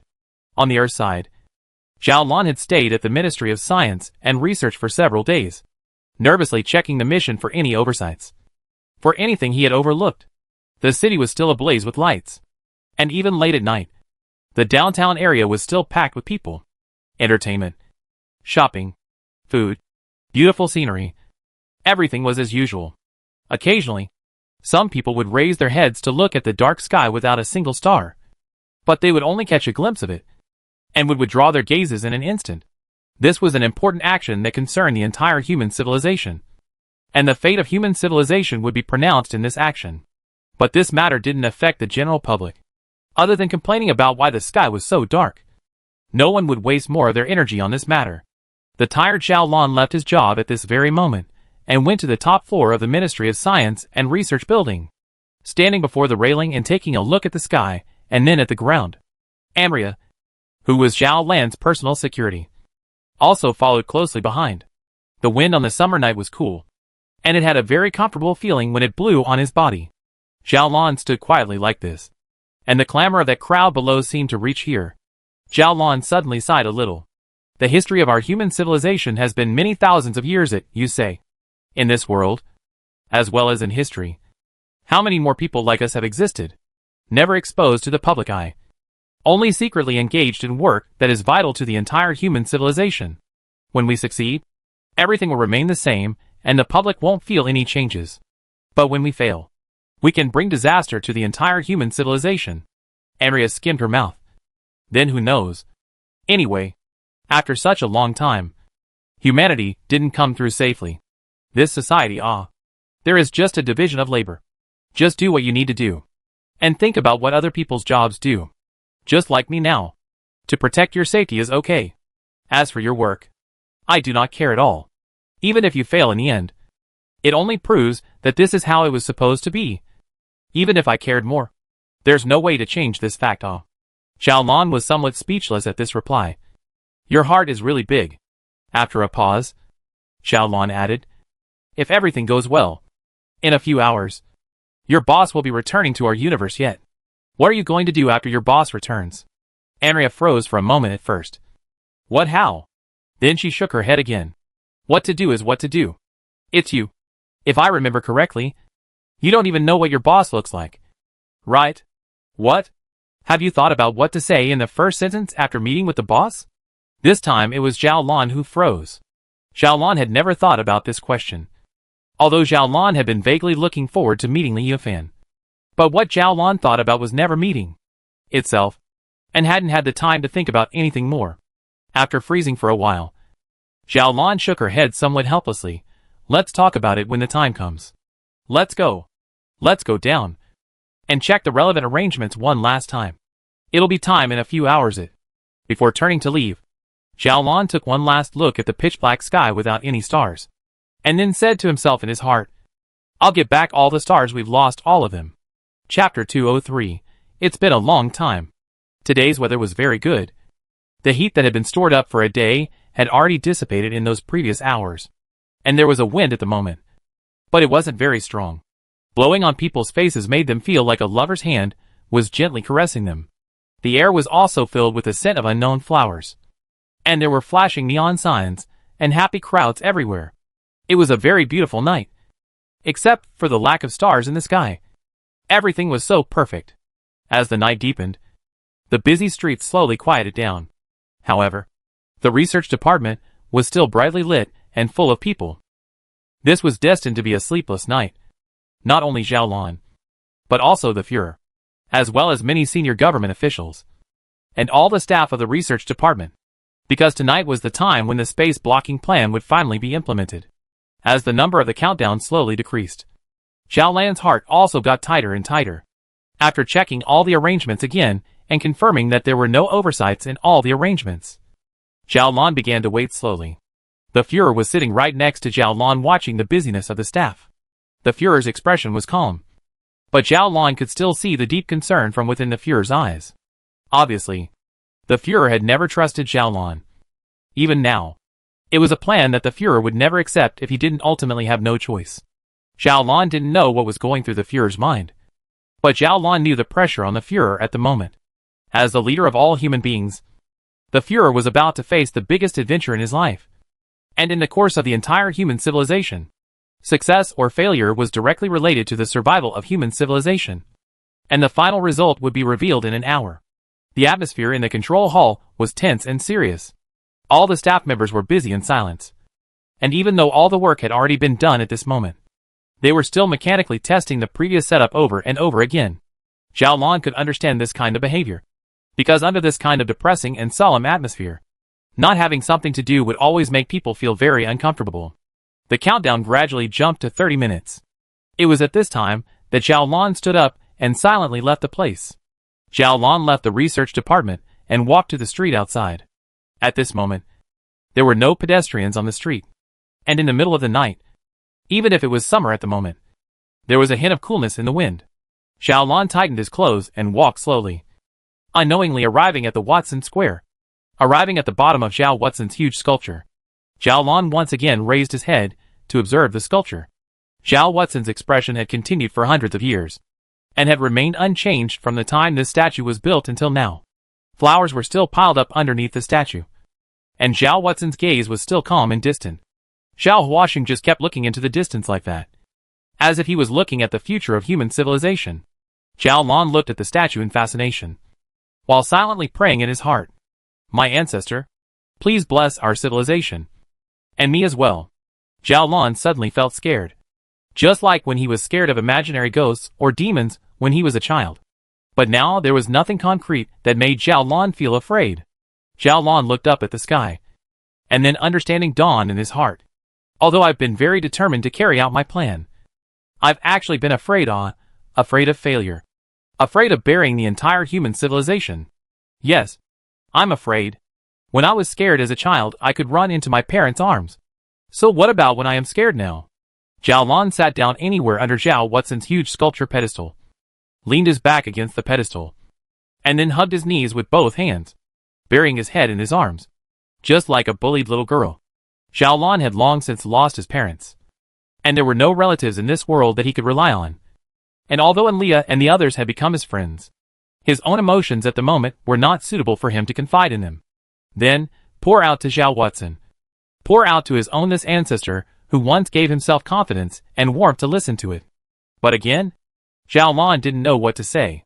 Zhao Lan felt a little warmth in his heart. But the fear still persisted. So Zhao Lan just kept looking at the sky. All the time. Not moving a muscle. Time was slipping away bit by bit. Zhao Lan raised his wrist and looked at his watch. It showed that there was still 1 minute before the final detonation of the hydrogen bomb. After 1 minute, whether it was life or death would be revealed. Zhao Lan waited for a while longer. And then, he saw a flash of light coming from the extremely distant western sky. The flash of light flickered, like a shooting star, and lasted for only a few seconds. Zhao Lan silently recalled it in his mind, and then remembered that it was the direction of the 21st space node. At this moment, there was a flash of light coming from there, which proved that the hydrogen bomb ship on top of that space node had exploded. After nearly 5 years of planning, with many changes and twists and turns in the middle, the space blocking plan finally began to work at this moment. At this moment, Zhao Lan should have been more nervous. But for some reason, Zhao Lan suddenly had no fear in his heart. Zhao Lan quietly looked at the sky like that, as if he was watching a romantic action film. The moment after the hydrogen bomb ship above the 21st space node was detonated, flashes of light also came from the southeast, northwest, northeast, south, and several other directions in turn. There was a delay of a few seconds, or even a dozen seconds between the flashes. But Zhao Lan knew that those hydrogen bomb ships actually exploded at the same time, only because of the difference in distance. There was a difference in the time it took for their flashes to reach the Earth. Zhao Lan counted the number of flashes in the sky, and there were a total of 17. This matched the initial calculation, because a total of more than 30 space nodes were distributed around the Earth. There were some space nodes that were at the back of the Earth, and even if they exploded, Zhao Lan wouldn't be able to see the flashes coming from there. After the 17th flash, Zhao Lan no longer saw any movement coming out of the sky. Zhao Lan then knew that the space blocking plan had been executed and ended. The space blocking plan that had been planned for several years, and had consumed a large amount of human civilization's financial and material resources had come to an end just like this. Zhao Lan knew that the space blocking plan must have gone very smoothly. But smoothly didn't mean that the plan itself had finally succeeded. The only criterion to test whether a plan is successful is the effect. And if the effect meets the expectations, Zhao Lan will see the stars in the sky in about 6 minutes. Starlight across the vast desert in the universe also takes a long time. Depending on the distance, this time may take billions of years. But Zhao Lan does not need to wait so long, because the light from the stars has been continuing. Only when it comes to the distorted space near the Earth, it disappears without a trace, and thus disappears from the Earth's line of sight. As long as the space around the Earth is back to normal, those rays of light come to the Earth from the edge of the original distorted space. It will take only about 6 minutes. Zhao Lan's heart remained calm. Or maybe it was because of excessive tension and anticipation that it became calm instead. Anyway, Zhao Lan just leaned his back against the huge pedestal of Zhao Wutson's statue and looked up at the sky with a calm expression. Not moving a muscle. There was no point in setting up a detector 6 light minutes away to first observe whether the starlight was back to normal. Because even if a detector was set up there, the signal that the detector sent back to Earth was traveling at the speed of light. And by the time that signal reached the Earth's side would be able to notice for themselves whether or not there were any stars appearing in the sky at almost the same time. Therefore, human civilization did not purposely set up detectors in space. Starlight treats everyone equally. Whether you are a civilization scientific research institution that has mastered the most advanced detection instruments, or a beggar who is trying to find out where to beg for a bite of food tomorrow. If the starlight appeared, everyone could see it at the same time. And if the starlight didn't appear, everyone couldn't see it. So even if Zhao Lan at this moment left the scientific research department full of advanced instruments, Zhao Lan could still obtain the same information as the scientific research department at the same time. That's why Zhao Lan was still waiting here quietly. Zhao Lan didn't know how much time had passed. He didn't know if an hour had slipped by in the midst of his waiting, or if he had only spent a minute. Zhao Lan had almost lost the concept of time. Zhao Lan just kept looking at the sky, always searching for that which was vital to him in the sky. Zhao Lan's afterglow suddenly detected a little bright spot from the northern sky. But when Zhao Lan shifted his sight over, that little bright spot disappeared again. Zhao Lan felt a little disappointed in his heart. Zhao Lan thought that it was probably his own illusion. But then, that little bright spot appeared again. And not only that, it was also rapidly increasing its brightness. And after just a few moments, it became incredibly bright, and looked like a glittering jewel in the dark and empty sky. Zhao Lan's pupils tightened violently. Zhao Lan then turned his head and saw that the sky, which was originally dark and empty, had been filled with stars at some point. A moment ago, there was nothing in the sky. But now it was like magic, becoming crowded in this instant. In this sky full of stars, Zhao Lan quickly found the familiar 7 stars of the Big Dipper, found the Vega star, the star of the cowherd. The slow disappearance of the stars lasted for several years.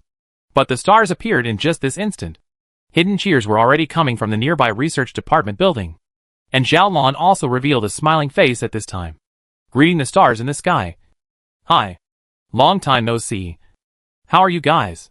Chapter 204, Flowers. While it was still quiet in the middle of Watson Square, at this moment, the research department building was in a state of jubilation. When Zhao Lan saw the stars appearing in the sky, the staff of the Ministry of Scientific Research also noticed it in the middle of a split second. At this moment, without the use of any instruments, without any speculations or calculations, everyone knew that the space blocking plan had succeeded, and that the piece of Robochevsky space had fallen into the unknown cosmic space. But the fall of the Robochevsky space did not affect the Earth. At this moment, the Earth still existed well in the original universe, and was warmly welcomed by the stars at this moment. The starlight that poured onto the Earth was the fireworks released by the stars to welcome the return of the Earth. The human civilization has once again relied on its own technology and its own ability to win this challenge. Several years of suppression and worry, several years of exhaustion and hard planning had finally been rewarded fruitfully at this moment. Although all this could not be announced to the society, Everyone here knew very well that this moment would be recorded in the history books, and might be announced after the time limit of secrecy had passed. And at that time, perhaps people who were already dying would be able to know what kind of thrilling experience human civilization had gone through when they were small or young. Endless cheers drowned out the entire control hall. People were laughing, jumping, and embracing with tears in their eyes. Even the Führer stood up violently, seemingly wanting to jump up and cheer. But in the end, he didn't do it out of concern for his identity. Only the excited smile on his face couldn't be concealed. The Führer had been waiting for this moment for too long. The original robust Führer because of his too much worrying things and early into the aging. But the Führer knew one thing very clearly. That is, the honor did not belong to himself. The honor belonged to Zhao Lan. To that warrior who looked very quiet on the outside, but was exceptionally tough on the inside. The Führer began to scan the entire control hall, trying to find traces of Zhao Lan. But the Führer did not find any. The Führer very desperately wanted to tell Zhao Lan this news, and at the same time say a solemn apology to Zhao Lan. But it seemed impossible to do so now. The Führer suddenly felt some wetness on his back. It was only at this point in time that the Führer realized that he had already wet his clothes with cold sweat at some point. The Führer remembered all the obstacles he had set up for Zhao Lan. The fact that Zhao Lan had almost died before she finally had to execute her plan. The fact that he had rejected Zhao Lan's proposal without any room for maneuver at the meeting of the Ministry of Science and Technology. And many, many things. It turns out, in the process of saving human civilization, only Zhao Lan alone in the determined struggle. I, as the head of human civilization, leading the entire civilization of me, not only did not provide even a little bit of assistance to Zhao Lan, but instead has been playing a drag queen role. The Führer muttered. In the end, the facts proved that Zhao Lan was right. And in turn, it proved that the plan originally formulated by the Ministry of Scientific Research was wrong. If the space blocking plan had been executed according to the Ministry of Scientific Research's calculated data, if Zhao Lan had been unlucky and met with an accident in the process of forcing the human government to compromise, and hadn't been able to detonate that hydrogen bomb ship in the third space node, if Zhao Lan had been caught by security in the process of stealing the hydrogen bomb ship, there were too many ifs. And as long as one of these ifs was established, the fate of human civilization would be very different from this moment. At that time, I would probably be in the control hall, full of pain, accepting the result of the Earth's final fall into the unknown space. The more the Führer thought about it, the more he was afraid, and the more cold sweat came out. Even his hands were trembling a little.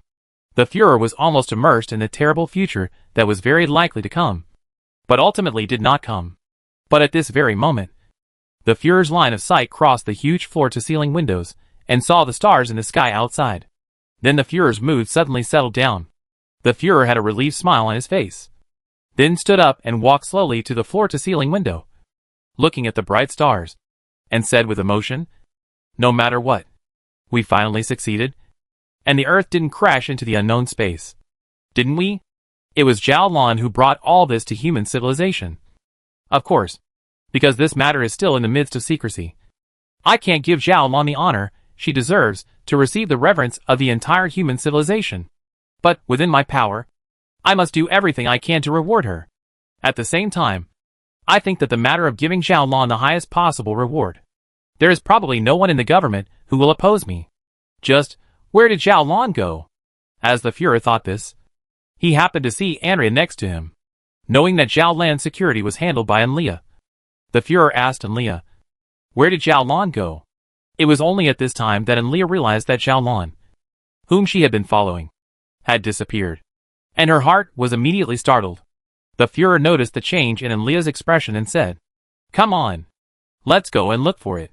Thus, Enlia followed the Führer out of the Ministry of Science and Research building and walked along the empty street towards Watson Square. At this moment, Zhao Lan was still leaning his back on top of Zhao Watson's huge sculpture pedestal, and kept looking at the bright stars in the sky, hesitant to misplace his sight. "The stars are back at Li Yunfan. When will you come back? I still have a lot of questions I want to ask you. Why did you steal my spaceship in the beginning? Where did all your knowledge come from? Where did your black hole come from? And what kind of story does all of it have in you? The calamity belonging to mankind is past. People can already start cheering and start celebrating. But the hold belonging to Zhao Lan has not completely disappeared. Star had returned, but Li Yufan hadn't returned yet. The current Zhao Lan wasn't thinking about the plague of stars, but rather about Li Yufan, a man full of mystery. Before, when the plague of stars hadn't ended, Zhao Lan had already bowed to Li Yunfan's learning and wisdom. But it was just pure admiration for wisdom and learning, not mixed with personal feelings. But now, the astral plague had been successfully resolved. At this time, Zhao Lan then recalled the little bits and pieces of communication that he and Li Yufan maintained on a daily basis, and remembered that he eventually lost contact with Li Yufan, and struggled alone in this world without Li Yufan as a dependent. Zhao Lan's heart had an additional kind of different emotion. As for what exactly this feeling was, Zhao Lan himself did not know. So it turns out, I have long been accustomed to Li Yunfan's existence, accustomed to going to rely on him, and going to him when I have a problem. Zhao Lan sighed like this. It's just that I lost contact with him later on, so I had to struggle on my own. Zhao Lan was out of his mind thinking about something. I don't know when.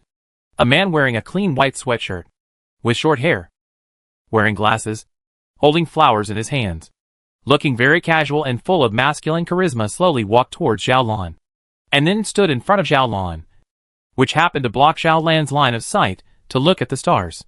The corner of the man's mouth hung a faint smile, just standing in front of Zhao Lan, looking down at Zhao Lan. Zhao Lan also looked at this man standing in front of him. At this moment, Zhao Lan suddenly felt that this man seemed like he had seen him somewhere. But no matter how Zhao Lan thought about it, Zhao Lan couldn't remember exactly where he had seen him. In short, this man gave Zhao Lan a very familiar feeling. Zhao Lan wasn't worried about running into hooligans or anything like that, because this was Watson Square.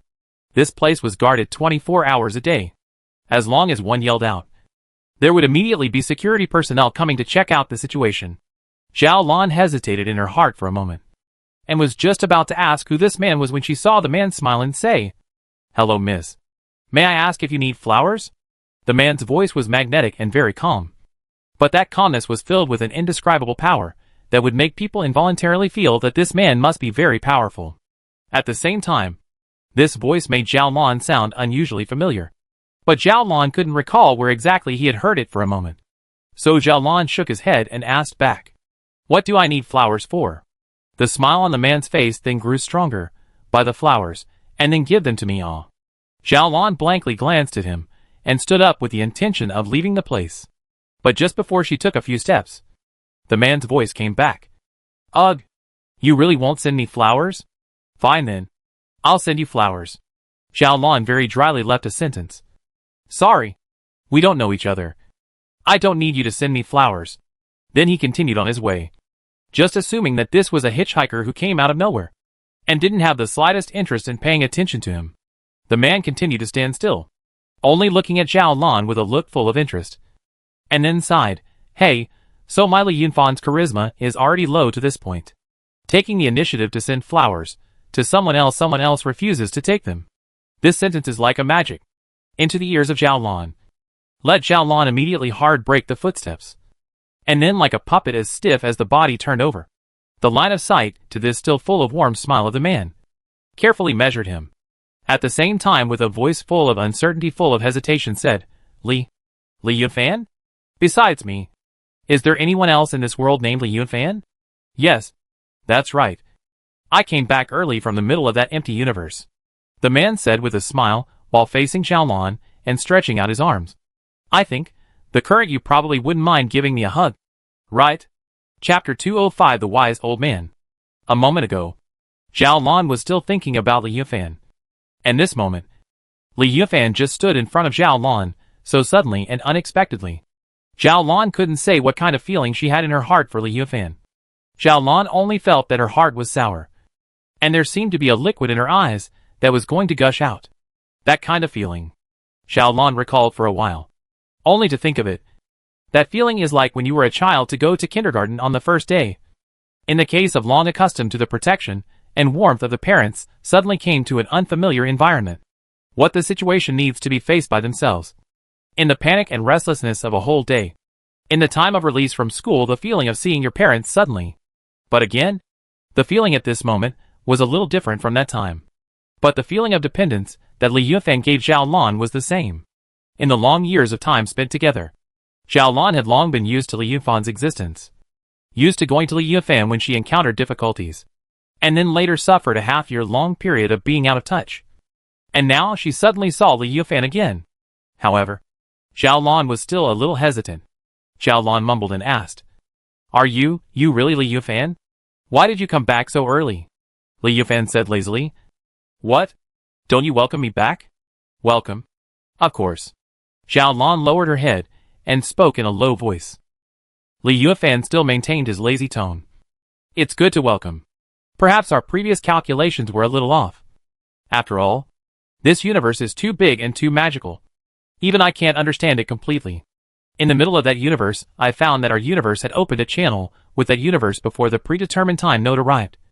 So I followed the channel out and returned to Earth without a moment's delay." Zhao Lan gently nodded. "So that's how it is. Then, do you mind hugging me or not?" Li Yufan smiled. "My arms are already sore." Zhao Lan snorted and laughed, then darted over like a happy bird, and in one fell swoop into Li Yunfan's arms, hugging Li Yufan tightly. Feeling the warmth coming from Li Yunfan's arms, Zhao Lan's tears flowed out for some unknown reason. This is the right way." Li Yunfan's words were still lazy, as he also wrapped his arms back around Zhao Lan, gently patting Zhao Lan's back as he hugged her. At this moment, the sky was dotted with stars. The evening breeze of the summer night was blowing pleasantly, and although the city was still neon flashing, it was very peaceful, without a bit of noise or clamor. Right under the huge statue of Zhao Watson in the center of Watson Square, the two of them, Zhao Lan and Li Yufan, were tightly embracing each other. Looking at this scene, it seemed as if even the deep and distant vision of Zhao Watson in the middle of the statue had a little more laughter in it. After embracing for a while, Zhao Lan felt his emotions gradually ease down. So he asked the question that had been lingering in his heart for a few years without finding an answer. "Why did you steal my airship in the first place?" "Before answering this question, I will ask you a question first," Li Yufan said. "Have you ever felt that I am familiar? It's very much like someone you've known for a long time. But you can't remember who I am no matter what?" Zhao Lan asked.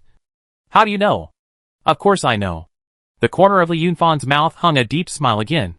"Ever since your parents died, I've been by your side and existed in every place around you. A passerby you happen to meet on the road, the waiter among the milk tea shop you go to, the classmate you occasionally meet in class, the traveler you meet when you go out for a trip, could all be me."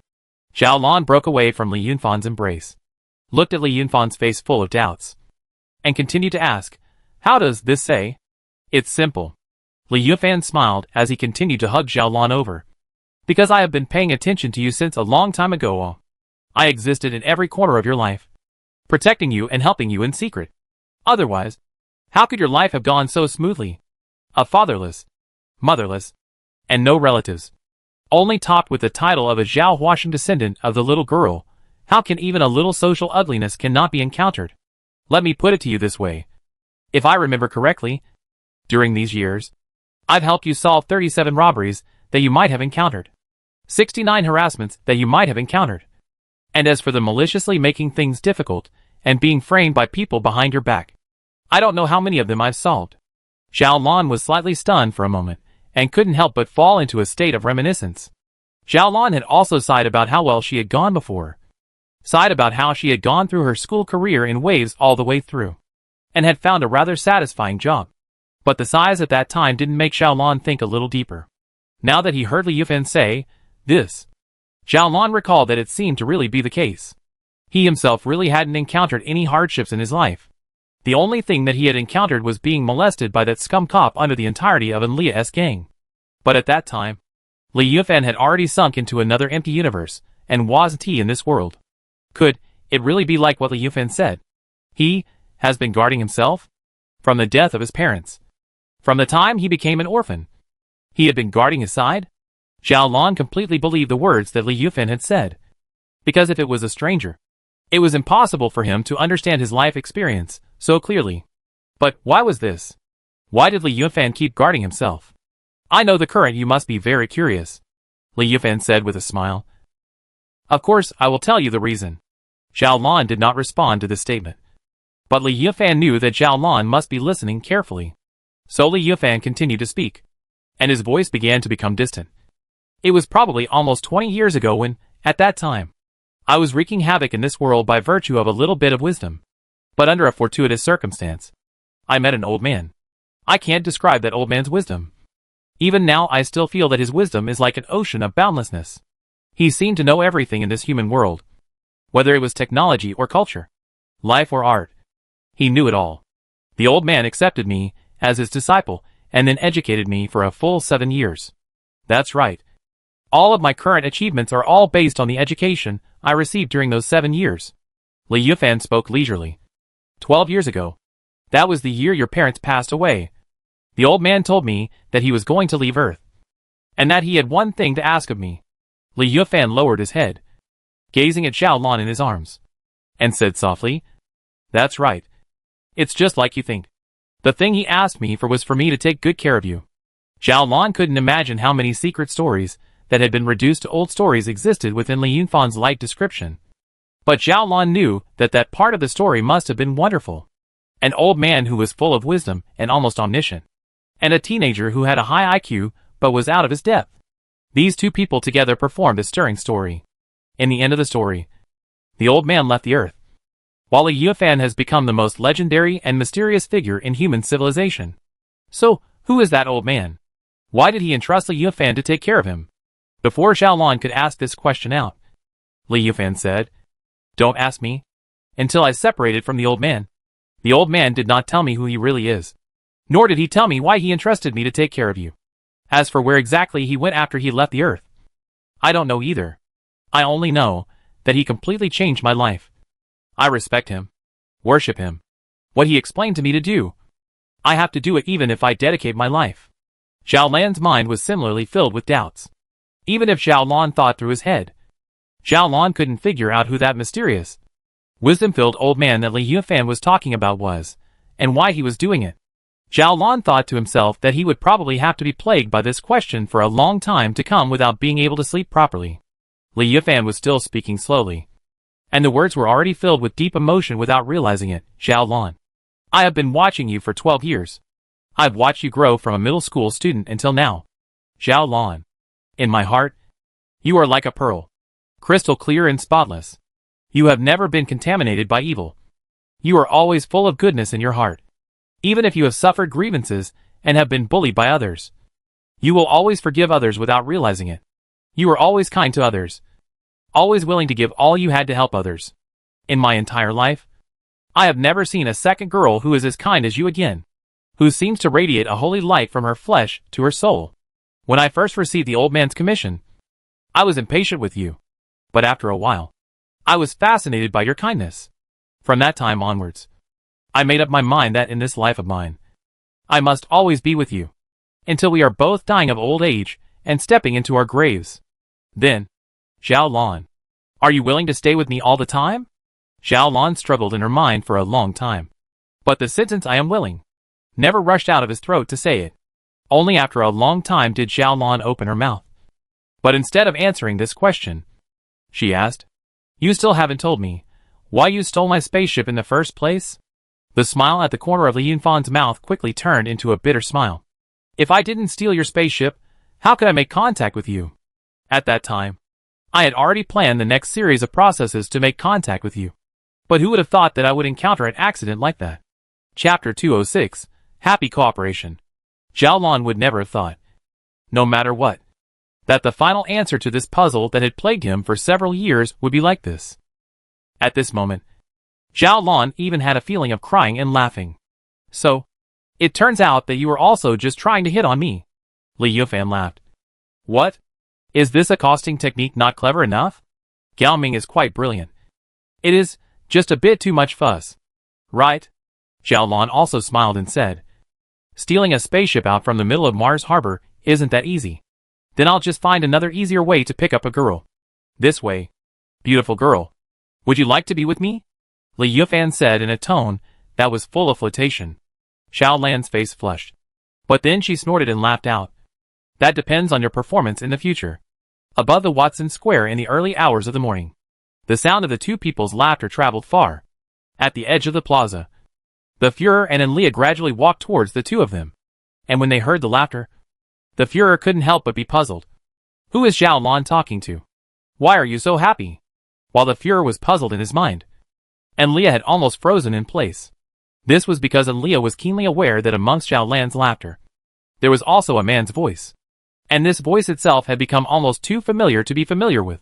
In the beginning, it was the owner of this voice who had brought himself, Zhou Xiaoming, and Cruz out of the orphanage, and then taught him knowledge and nurtured him.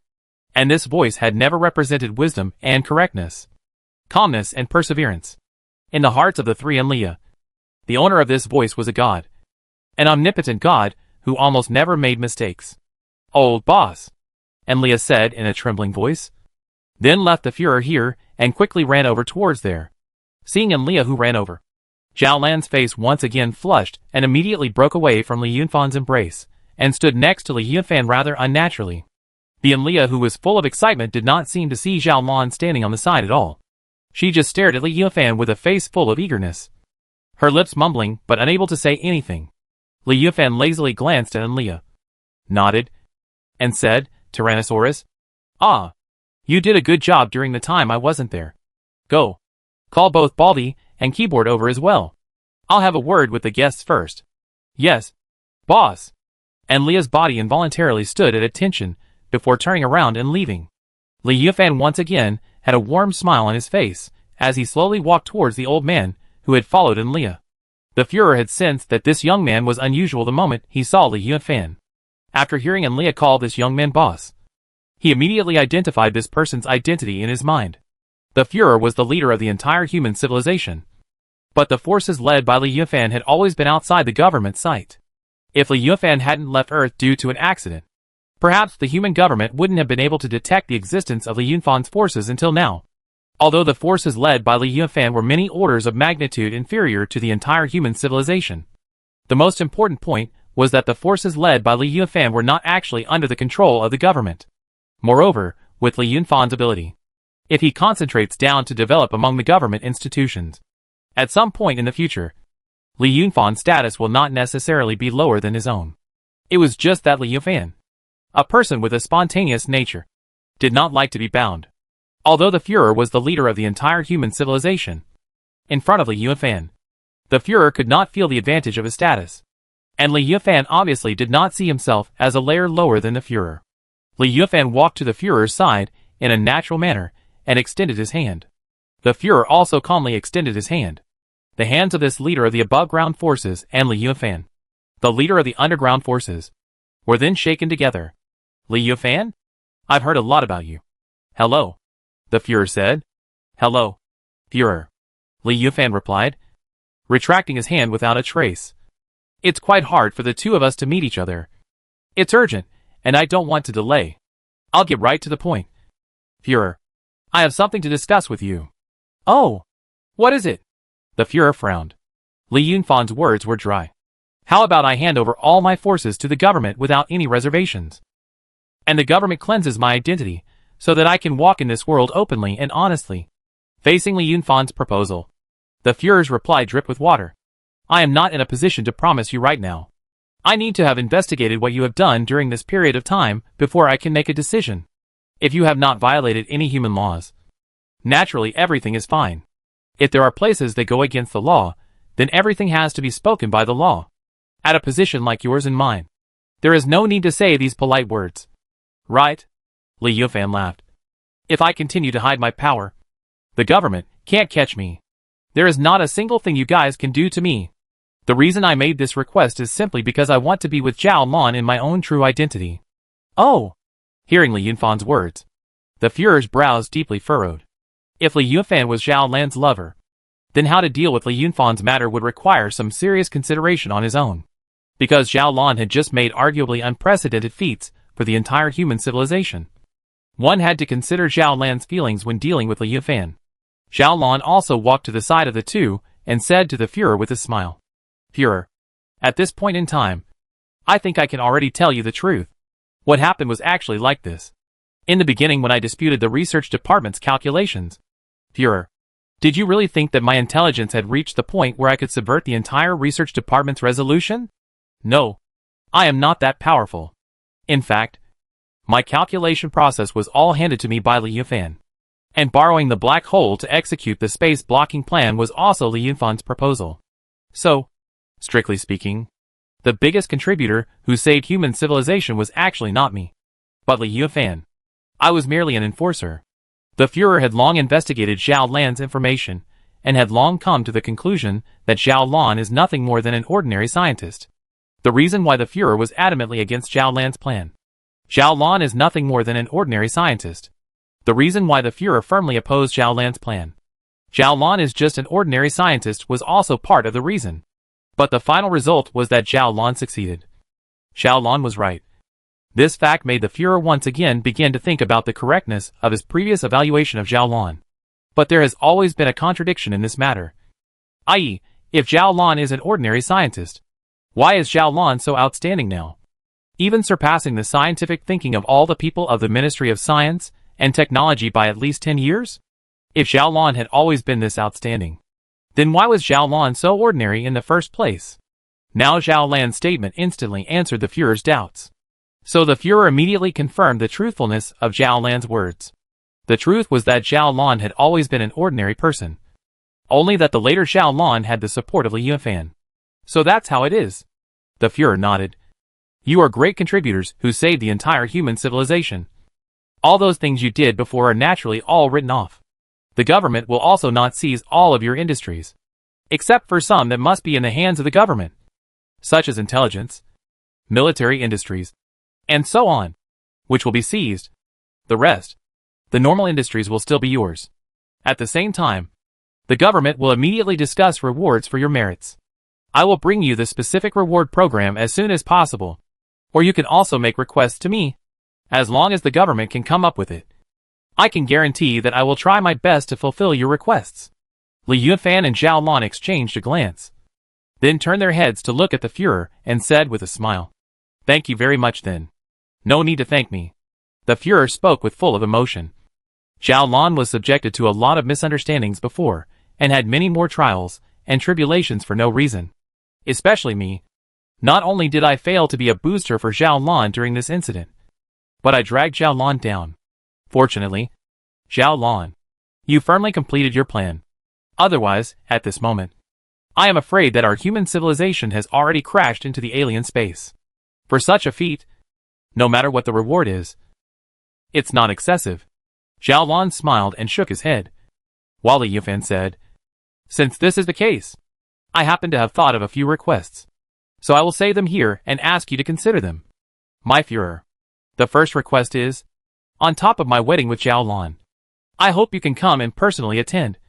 And at the same time, it should be broadcast through all the influential media in the entire civilization. I want to declare to the entire mankind that Zhao Lan has become my wife. And tell all the rest of the guys with evil intentions to all get the hell away from me. Zhao Lan secretly pinched Li Yufan. But Li Yunfan's complexion didn't fluctuate a bit, instead still maintaining his smile. The Führer, on the other hand, pondered for a few seconds before agreeing. That's no problem. However, you have to give me a little time to prepare, as I have to start early to start making preparations to eliminate the public opinion impact of this matter. After all, using the influential media of the entire civilization to broadcast your wedding. This matter needs to be given a reasonable explanation to the public early. Good. Li Yufan nodded. The second request is that I want one of the military's newly equipped Star River-class spaceships.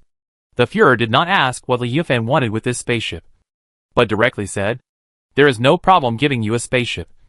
But before delivering it to you, we will dismantle all the weaponry on top of the spaceship in advance. That's of course, Li Yufan said. These are my only two requests. Nothing more. All right, the Führer said, then extended his hand. Happy cooperation. Li Yufan also stretched out his hand, and the two of them then shook their hands together once more. Happy cooperation.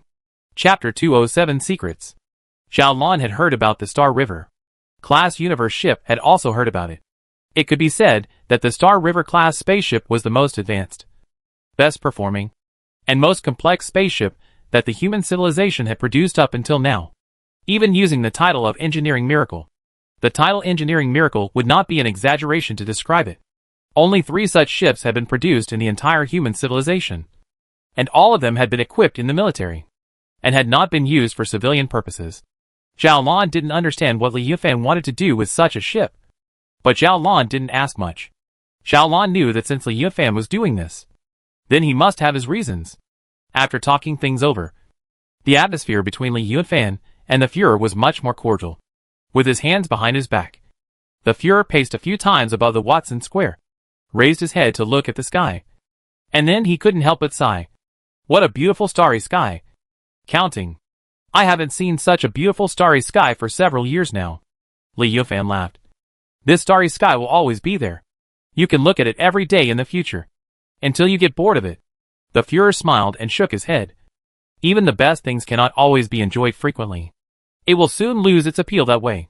By the way, Zhao Lan, Li Yufan, do you two want to go to the research department celebration reception? That's better, Li Yufan said. I just returned to Earth and I'm a bit tired. That's fine. Let me know when you've set a date for the wedding. I'll definitely be there on time, the Führer said and turned around. See you later.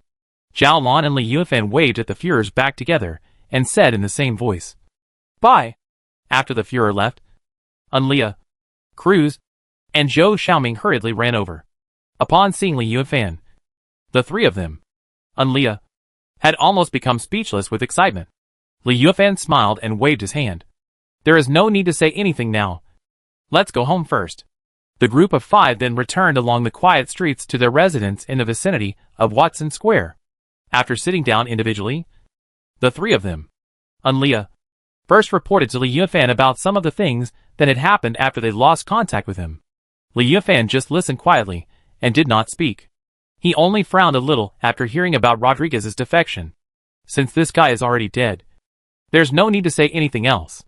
We are all people with normal identities now, and those fighting and killing things should not be done in the future, Li Yufan said indifferently.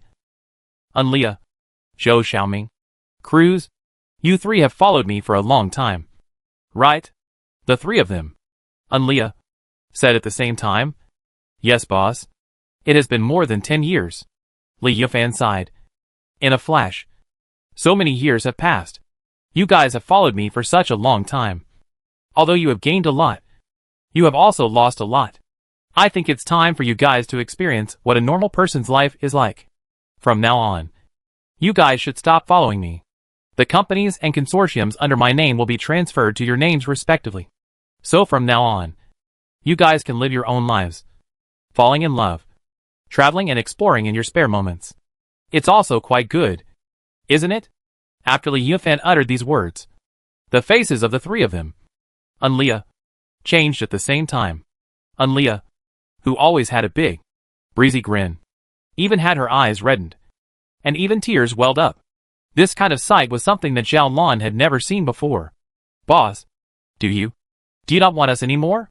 And Leah's voice trembled a little as she spoke. Li Yufan smiled and wiped away the tears on Leah's face, saying softly, The three of you are like my little brothers and sisters. How could I possibly not want you? It's just that from now on, you guys should also have your own lives and shouldn't be centered on me anymore. If you guys have time and think of me, you can always come and see me all. Zhao Lan and I will definitely welcome you all very much. The three of them, Unlia, then breathed a sigh of relief at the same time, and Leah still had tears hanging on her face. But her head had already started nodding with force. Boss, don't worry. We will definitely come to see you often. Alright. Everyone has been tired all night. Now go and rest first. I still have some things to say to Zhao Lan. Li Yufan waved his hand, and the three of them, Unlia, dispersed and went back to their own rooms. As for whether they could still sleep or not, that was unknown. Zhao Lan could be sure that Li Yunfan's previous offer to hand over all his forces in exchange for the Führer to whitewash the identities of his gang was not requested for himself, but for the three Unlia people. Obviously, Li Yunfan had thought together with Zhao Lan on top of this issue, and both believed that the three Unlia people should have their own lives. Now that everything had been satisfactorily resolved, Zhao Lan's mind relaxed. There must still be many questions in your mind. After the three of them, Unlia, left, Li Yufan said to Zhao Lan, There's still a lot of time. Take your time to ask, and I'll answer you one by one. Zhao Lan did have many questions in her heart, but at this time, all of those questions suddenly disappeared. and none of them could be recalled. It was only now that Zhao Lan truly comprehended the truth that compared to his life in the future. The previous doubts and such things were actually irrelevant. All those small doubts had disappeared. But the only one doubt that Zhao Lan had always maintained full curiosity about was where exactly Li Yunfan's black hole had come from. Earlier, Rodriguez said that Li Yunfan's black hole was picked up from around the Earth. But that was clearly impossible. And it was impossible for human civilization to have the technology to create a black hole, even if it was Li Yunfan. So Zhao Lan asked, "I only have one question. Where exactly did you get your black hole from?"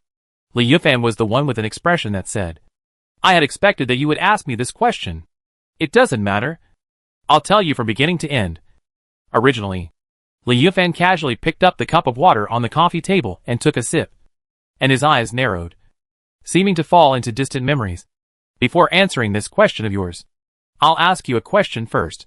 Zhao Lan, do you really believe that the human civilization's government has lost its ambition to explore the universe? And even if it has already established a city on top of Mars, it's still not willing to take another step to explore Jupiter?" Zhao Lan subconsciously said. "Isn't it? Well, Zhao Lan did think this way before. But now that Li Yunfan had asked this question, Zhao Lan realized that there was really something odd here. There were no fools amongst the government and the Ministry of Science and Research. And it was especially unlikely that the leaders of the civilization would make such a stupid mistake. It was impossible for them not to understand that only the stars and the sea were the home of mankind. So, what exactly was the reason that the human government had been severely restricting the exploration of Jupiter? Seeing Zhao Lan fall into deep thought, Li Yunfan only said, "In fact, the human government has long since reached the Jupiter system. And even a little further, Uranus and Neptune have both been reached. As for Pluto is not clear. With the information I have, the human government has always had plans to land on Pluto. But I don't know the specific execution of the line, no." Zhao Lan's reaction was quick. "You're saying that the human government had reached Jupiter long ago, but only hid these things because of certain reasons?" At the thought of this, Zhao Lan felt a bit of shame in his heart. This was because Zhao Lan still clearly remembered that in the beginning, when he first attended the General Assembly of the Ministry of Science and Research, he had criticized the Führer to his face without mercy for losing his enterprising spirit, giving the Führer a good deal of embarrassment. Who would have thought that it wasn't the Führer who had lost his enterprising spirit, but rather just his own failure to see it all clearly? It's rare that the Führer was still able to hold his tongue at that time. Not only did he not refute me to my face, but instead, he admitted his ruling mistakes in public. Zhao Lan thought darkly. In response to Zhao Lan's question, Li Yunfan directly answered in the affirmative. Yes. The reason why the human government hid the Jupiter manned exploration program was because they didn't want to involve the civil forces. This is because obviously, under the current era of interstellar development, as long as the human government has already explored the Jupiter system, then the subsequent civil forces will inevitably demand to go even further, demanding to seize territory and benefits amongst the Jupiter system. And this will become an unstoppable trend. In order to avoid such a situation, the human government simply claimed that the Jupiter system had not been explored by manned exploration. And in this way, the trouble was avoided from the ground up. Zhao Lan subconsciously asked. Then, why would the human government want to avoid this situation? After first going through the government's exploration, and then introducing social forces to develop the Jupiter system. Isn't this a thing that benefits humanity? Because there exists a heavenly secret within the Jupiter system. Li Yunfan said to Zhao Lan full of mystery. The reason why the human government prohibited civil forces from participating in the exploration of the Jupiter system is to ensure that this secret is not discovered by the rest of the people. And secondly, to avoid possible accidents as well as dangers. Zhao Lan's heart then itched like a cat scratching. Zhao Lan knew that this secret must be very important. And in order to keep this secret, the human government even risked the reputation of sticking to the old rut, losing the spirit of exploration and so on. In order to keep this secret, the human government even risked the old-fashioned, lost the spirit of exploration and other curses strictly prohibit Jupiter exploration program. But what exactly is the secret? What kind of secret would qualify a human government to pay such a huge price? That black hole I acquired is related to this secret, Li Yunfan leisurely said. In the beginning when I just knew about this secret from my teacher, I was also shocked. But when I really went to the Jupiter system and really saw it, I was able to confirm that it was all true. The secret is that there exists one, or more, Unknown civilization relics above the Jupiter system. Chapter 208 Departure. Departure? When unknown civilization relics. When this term was brought up by Li Yufan, Xiaolan covered her mouth in surprise. Her face filled with shock. Unknown civilization relics? Yes. Li Yufan gently nodded. His face filled with sighs. It's the remains left there by an unknown civilization. Our human civilization has always been obsessed with whether we are the only ones in the universe, and has always been dedicated to searching for alien civilizations. But who would have thought that right in the middle of our solar system there exists the ruins of an alien civilization? How is this possible? Are you saying that because there exists a relic of an alien civilization in the middle of the Jupiter system, in order to keep this secret, and at the same time, in order to prevent the dangers that this relic might bring, the human government chose to conceal the matter of landing on the Jupiter system? That's probably how it is. Li Yufan spread his hands. Of course, the government can't stop me. I relied on my own accumulated power to come into the Jupiter system, found a second relic above the orbit of the ring Jupiter according to where my teacher said, and found this black hole in that relic before bringing it back to Earth. I'm certain that the government must be searching the Jupiter system right now, and only after confirming that all possible relics are in hand will the Jupiter exploration program be passed. The relic I have found is not the same as the one controlled by the human government, but it is basically certain that this belongs to the same alien civilization, according to my own estimation. If we can keep developing at the current rate of technological development, it will take us roughly another 300 years to catch up with that civilization's technological level. 300 years was a short period of time compared to an entire civilization. Even so short that it was somewhat unremarkable, measured against a gap of 300 years. It seemed that the technological gap between Earth's civilization and that unknown civilization wasn't that big. However, Xiaolan knew that this was not the case. It was as if 300 years ago from now was Zhao Huaxing's era. In that era, the human civilization had already exhausted its entire civilization by building a small base on top of the moon. While the current human civilization, it was even possible to build a large city on top of Mars. This is only the most obvious progress. The rest of the places, space lifts, Earth and Mars ports, large-scale rapid underground transport network, flight instruments, air carriers, etc., etc., compared with 300 years ago, is simply one heaven and one earth. Moreover, the speed of technological development of human civilization has been accelerating. So what would it be like to let human civilization develop for another 300 years? Xiaolan didn't dare to imagine. But now Li Yufan said that the technological level of the unknown alien civilization that had left behind that unknown relic was probably about to be 300 years more advanced than Earth's civilization. It was a completely understandable thing for a civilization that was 300 years ahead of Earth's civilization to create an artificial black hole. But there was a very important question here. And that was, how old was this relic? If this relic had been 10,000 years old, or even 100 million years old, then what terrifying level of technology had that civilization developed to now? As if Li Yufan had seen the doubt in Xiaolan's eyes, he replied, I have already determined the history of that relic. The result of the determination was between 500 million and 600 million years ago. Because of the excessively long period of time, the equipment in those ruins had long been completely damaged. But because it was a space environment, they still probably maintained their structure. I think that with the resources and means of the human government, it's not a sure thing that they can obtain some technology from among those ruins. 500 to 600 million years ago. Xiaolan was once again shocked by this number. Hundreds of millions of years. What a distant age this was. There were probably only the most primitive multicellular organisms on top of the Earth at that time. But right at that time, there was an unknown alien civilization that had come to the solar system. And they drifted away after leaving some relics in the middle of the solar system, not knowing where they had come from or where they were going. Li Yufan continued, at the time I discovered this black hole, its mass was just over 2 million tons left, which is why I was able to slim it down before I had the chance to bring it back to Earth. If I calculate based on this point in time and the remaining mass, when that site was still functioning, its mass was roughly between 3.400 million tons and 3.600 million tons, which still falls under the category of miniature black holes. So there is still a great possibility that it was artificially created. Xiaolan's thoughts had almost fallen into a blank at this moment. Not knowing what to say, these words spoken by Li Yufan were simply too astonishing. making it impossible for Zhao Lan to digest them in a short period of time. If it was true that a civilization that was 300 years more advanced than the human civilization at this moment existed in the middle of the solar system 5 to 600 million years ago, do they still exist now? Have they faded away in the vastness of the universe? Or do they still exist? If they have already disappeared, why did they disappear? If they still exist, then after such a long time of development, what kind of technology will they reach? Compared to the age of the entire universe? No. Compared to the age of the solar system. The history of human civilization is really too short. Human civilization is really too young. The written history of mankind is only 5,000 years at most. But the history of the solar system? 4.5 billion years. How many orders of magnitude is the difference between these? Li Yufan continued to say quietly. What I know about this alien civilization relic is not much more than you.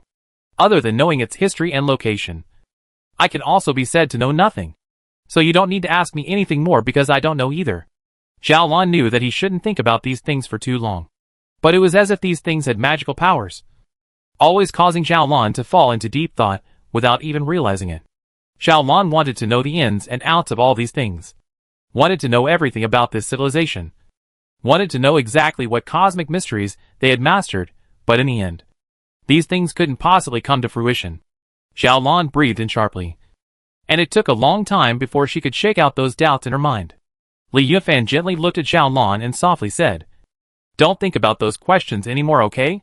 Compared to these nebulous things, I think cherishing our limited life is the most important thing. Answer my last question again, Zhao Lan said with a struggle. Why did you bring this black hole back to Earth in the first place? Don't you know how dangerous it is for Earth? Li Yunfan's expression was then full of helplessness. This matter is indeed something I did wrong. At that time, my self-confidence was too inflated, thinking that it was impossible for accidents to occur with this black hole in my hands. And secondly, at that time, I wanted to use this black hole as a bargaining chip to blackmail the human government into yielding to me when it was necessary to do so. Actually in the end it is still vanity at work. You think, the hand holds a black hole.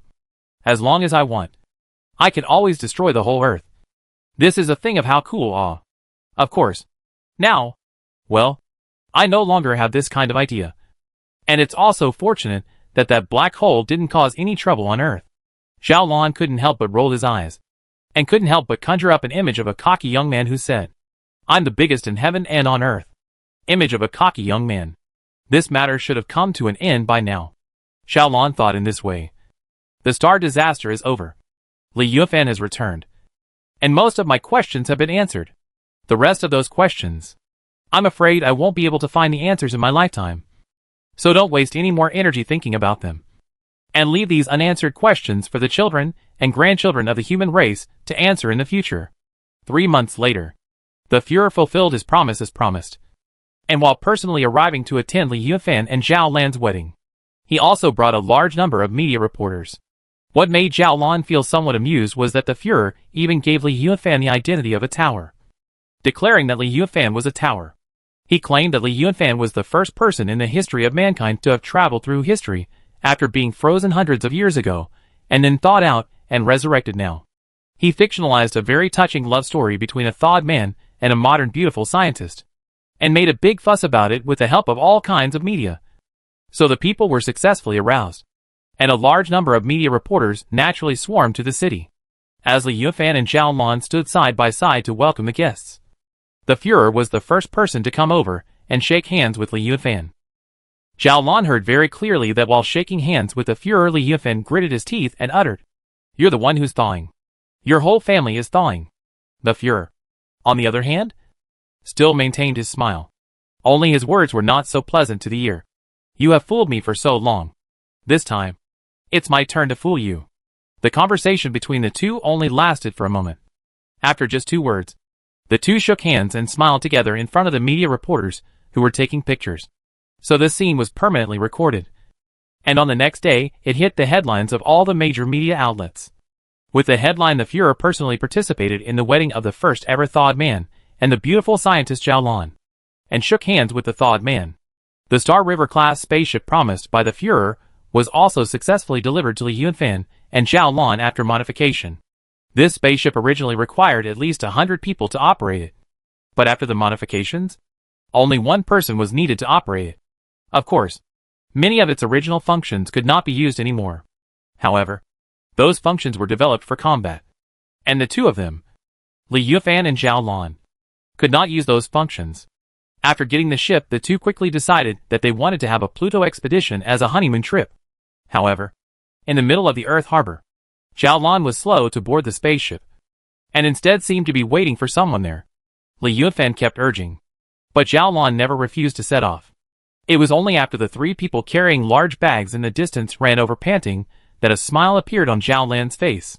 Only when they got closer did Li Yufan see clearly that those three people were Leah, Cruz, and Zhou Xiaoming. Li Yufan's face then quickly collapsed, and he yelled out in great annoyance. "Hey! Tyrannosaurus Rex, Baldy, Keyboard, what are you three doing here? This is my honeymoon trip with Zhao Lan. What are you guys doing here?" Zhou Xiaoming said with a smile. "Boss, this Star River-class spaceship is so large and has so many rooms. Don't worry. The three of us will definitely hide in the corners, and definitely won't disturb you and Zhao Lan." And Leah blankly glanced at Zhou Xiaoming and shouted, "Keyboard, what are you talking nonsense about? It's clearly us who can't bear to be separated from our boss for such a long period of time. That's why we've gone out of our way to give up our own business to come and join our boss on the expedition to the Pluto planet. Okay?" Cruz also said with a smile.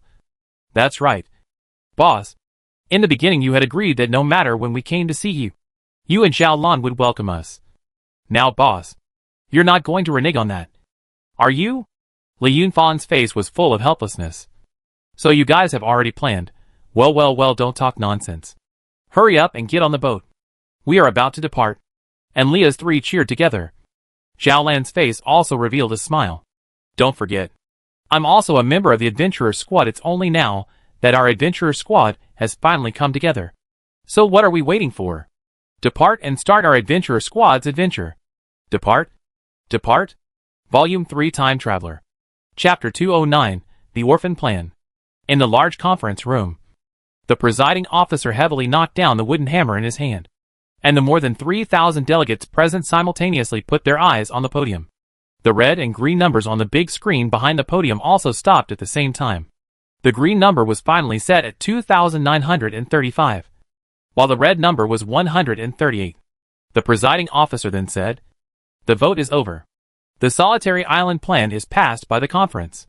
A low hum rang out in the conference room, as the delegates were all whispering and discussing something in an intertwined manner. Everyone knew the importance of this conference. In a way, this conference would determine the direction of human civilization in the coming centuries, if not thousands of years' time. Although the average life expectancy of human beings had already reached 200 years, it was obvious that 200 years of life expectancy was still much longer than the time needed for the Silo project. The participants decided to implement the Silo plan. Now that the participants have decided to implement the Silo project, it will take at least the 10th generation of descendants from now on to see the final results of the Silo project. In the entire history of human civilization, mankind had never implemented such a far-reaching and time-consuming plan. Whether this plan was useful or not, and whether it could push human civilization forward, everything would have to be judged by time. Wei Feng was sitting in the first row of the conference room.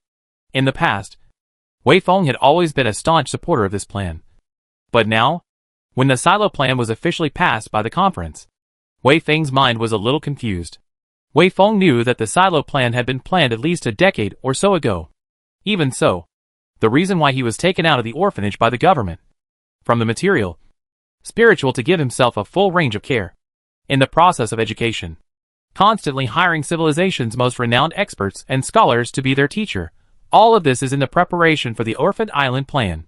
He is the most suitable candidate for the implementation of the island plan, because he himself has no parents, no relatives, no lover, no children. Everything the government has taught himself is related to the Silo plan. And he was born for the Silo plan.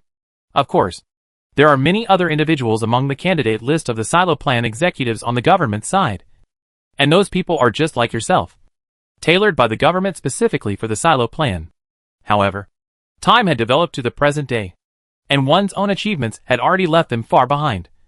So as long as the Silo plan was passed, then one was 99% certain that he would be selected. Then, Really have to leave this hometown that gave birth to me and raised me? Wei Feng sighed secretly in his heart. Wei Feng's thoughts were chaotic.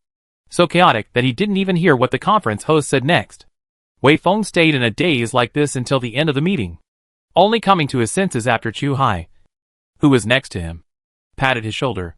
Time to go, Chu Hai said. I guess the notice of the intensive training will be sent down to us soon. Chu Hai possessed the same birth as Wei Feng as well as the same life experience.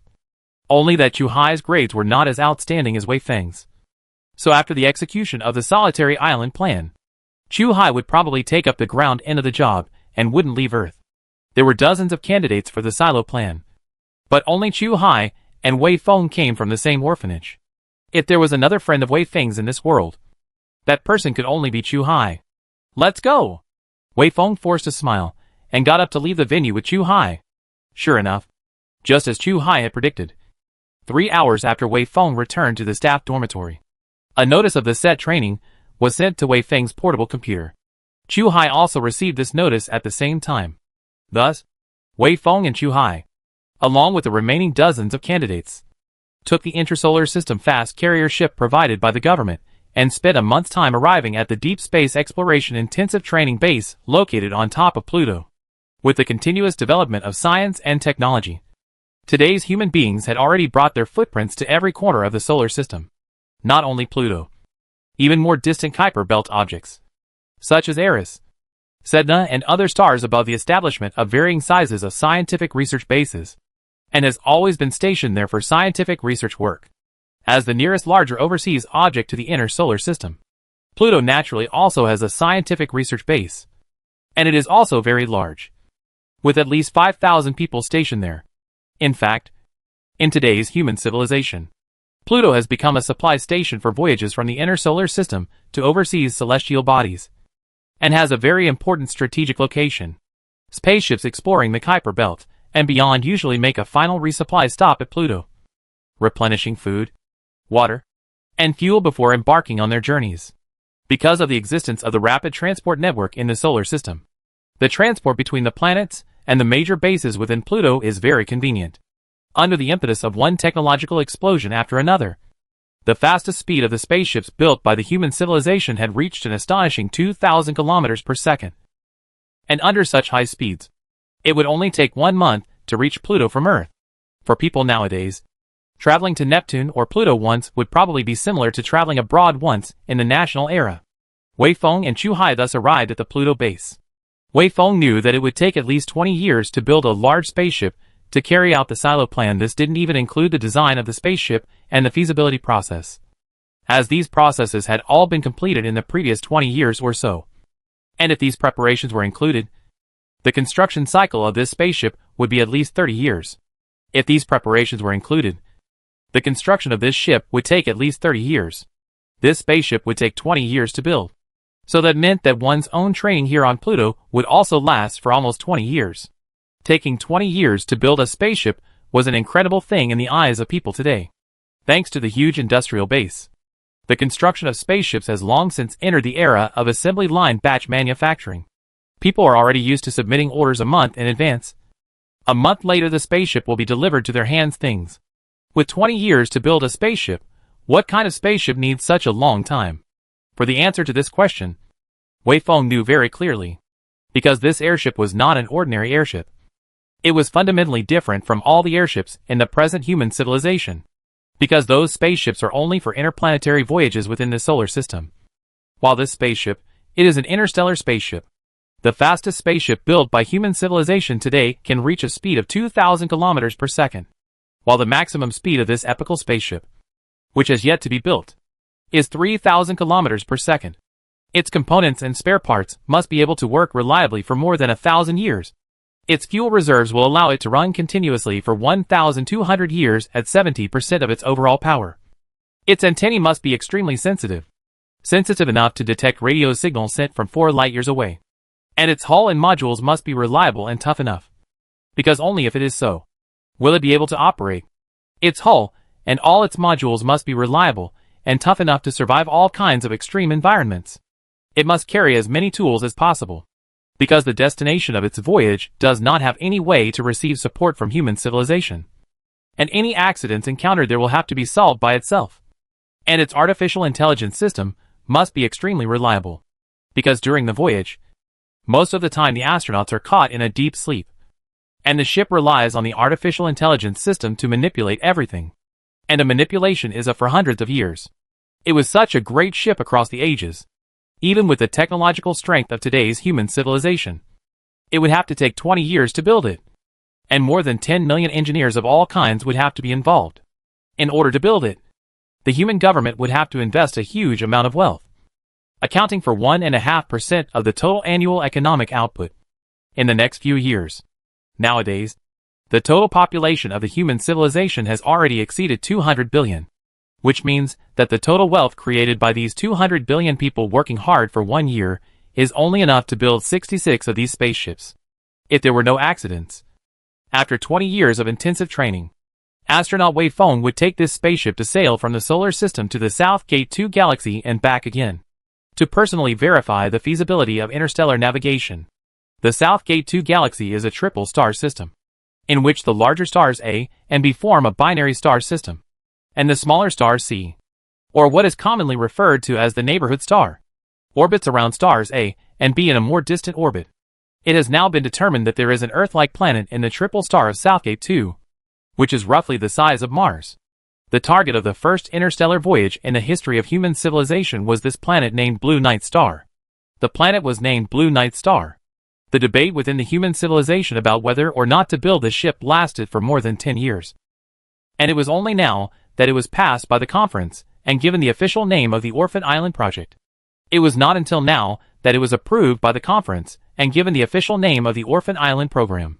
In the vast universe of stars and rivers, the solar system, which has allowed human civilization to flourish and survive until now, is like an island in the middle of the ocean.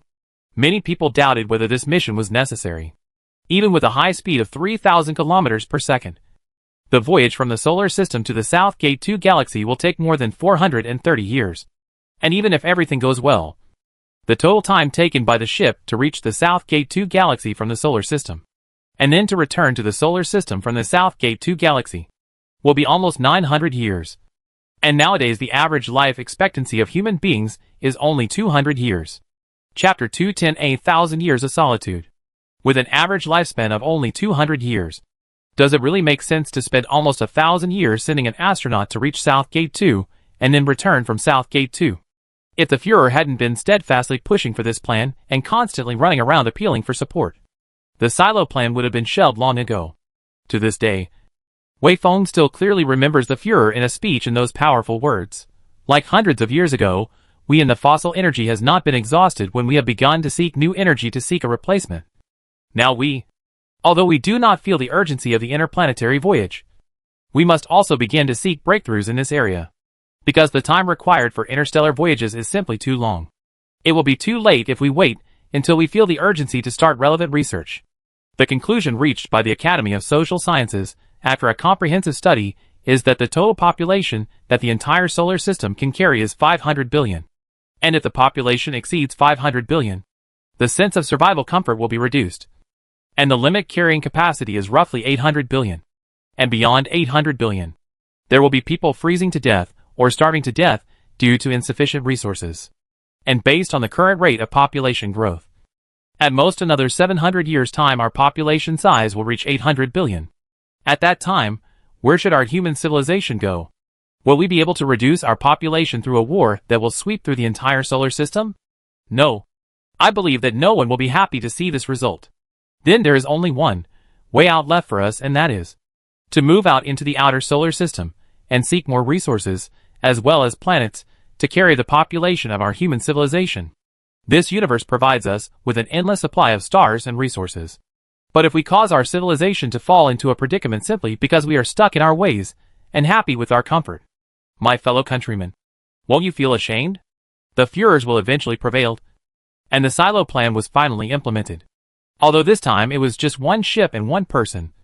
But as long as one person could be sent to an outer star system and then returned without incident, it meant that at some point in the future, human civilization would be perfectly capable of sending 100 million people, or even 10 billion people, to an outer star system, Let the human civilization spread its branches in countless star systems. And let the footprints of the human civilization set foot on the entire third arm, and even the entire Milky Way galaxy. This is the real era of interstellar development. And compared to this kind of interstellar development, the development of a few planets within the solar system is nothing compared to this kind of interstellar development. Wei Feng for his own can stand in the cutting edge of the times and feel proud. Because Wei Feng no matter whether his trip is successful or not, his name will be remembered by history. But at the same time, Wei Feng's heart and some despondency and fear. Because Wei Feng knows, to meet his own will be nearly 1,000 years of lonely travel. Even if he finally managed to return from the South Gate 2 galaxy. Because of the 1,000 years of the era gap, everything he knows will disappear. His favorite movies, favorite clothes, favorite food will disappear to evolve into something he cannot understand. His own aesthetics, concepts of life, views on things will be all out of date. The fact that he left this era. But his thinking will always be stuck in this era, which doomed Wei Feng will never be accepted by the new era after 1,000 years. 1. Will become a person who is abandoned by the times. This was the price that had to be paid to remain famous in history. But Wei Feng was already prepared to pay these prices. It was because Wei Feng's life, all the education Wei Feng had received, was all prepared for this mission. If this mission could not be carried out, Wei Feng's life would lose all meaning. Wei Feng and Chu Hai had been training in the Pluto base for 13 years. During this period of time, Wei Feng and Chu Hai and the others had learned about spaceship maintenance, emergency rescue, knowledge of Southgate 2, ways to cope with various dangerous situations, and so on, in 37 major categories, and thousands of subcategories of knowledge. Unexpectedly Wei Feng, in the examination again and again, Wei Feng's results have been far ahead of his classmates. Wei Feng knew that every excellent on his report card meant that he was far away from the interstellar world. It meant that he was one step closer to the interstellar voyage. And it also meant that he was a little bit closer to the 1,000 years of loneliness. But Wei Feng had no other choice. Wei Feng's life trajectory had been predetermined as early as that rainy afternoon when he was taken out of the orphanage as a child. Instead of staying on Earth and overturning all of his previous 30 years of life experience, and then starting all over again, Wei Feng preferred to go back to being a person who had been abandoned by the times after enduring this 1,000 years of loneliness. After 13 years of training, the Star Ocean spacecraft used to carry out the silo plan was completed the construction of its entire structure. The training base for Wei Feng and the others was then moved from Pluto to the Jupiter dockyard. Wei Feng and the others would spend the remaining 7 years living on top of the half-finished Star Ocean spacecraft, personally participating in the construction of the Star Ocean spacecraft to familiarize themselves with all aspects of the Star Ocean spacecraft's construction, as well as to learn how to maneuver the spacecraft. Time slipped away bit by bit, while the Star Ocean spacecraft became more complete day by day. Finally, after 9 years, 2 years longer than the scheduled time, the construction of the Star Ocean spacecraft was completed and passed acceptance. 22 years had passed in a flash. And the Führer who had decided to implement the Silo project had long since stepped down. And his successor had stepped down 5 years ago. And the Führer who was now in power was the third Führer since the implementation of the Silo project. The children who were learning to speak at the time of that meeting are now almost finished with their studies. And the students of that time should have been working and married with children by now. Many people have died, and many people have been born during these 20 years. During this period of time, there was no telling how many sad and happy things had happened. But all of this had nothing to do with Wei Feng, Chu Hai, and the others. For many years, Wei Feng, Chu Hai, and other candidates for the implementation of the Isolated Island program have been living under the government's close surveillance. The government strictly prohibits them from having any contact with the outside world, especially not with the opposite sex of the same age. For the candidates, things like affection or love are complete poison. This is because affection or love will affect the candidates' minds, causing their determination to carry out the mission to waver, which will most likely lead to the failure of the mission. Although this practice was inhumane, it was a necessity in reality. This was also the reason why the candidates were all selected from orphanages. Because a normal person with a sound family, a complete social network, friends, relatives and loved ones, probably couldn't accept the consequences of being abandoned by the times. The Star Ocean spacecraft was finally completed, and all the supporting facilities had been built, so the day of departure was not far away. Although Wei Feng was still strictly limited in his range of movement, He was treated much better in the Jupiter dockyard base. Wei Feng was finally able to sleep comfortably and enjoy a life where he was clothed and fed. This obviously implied some guilt on the part of the government in some way. And Wei Feng knew that the government probably intended to make up for it in this way. When the final list was determined, Wei Feng saw his name without any surprise. This moment Wei Feng had been waiting for years. But when it really came, Wei Feng couldn't tell what it was like in his heart. There were so many people here at the launch base on the day of departure.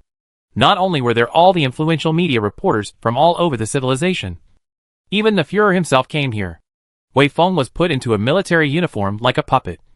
And then the Führer personally attached a shoulder badge symbolizing the title of general to his shoulder. The Führer personally affixed a shoulder badge symbolizing the title of general on Wei Feng's shoulder. Many people were talking. Many flashing lights were flashing. And many recording devices were stretched out in front of Wei Feng. But Wei Feng's expression remained stiff, and he didn't say a word. Wei Feng knew that at this moment, out of the more than 200 billion people in the entire civilization, at least 100 billion people were watching the broadcast of this moment and looking at his face. Wei Feng tried hard to soften his expression. But Wei Feng's face was already stiff. And he couldn't do that no matter what. After trying for a while, Wei Feng simply gave up on that intention.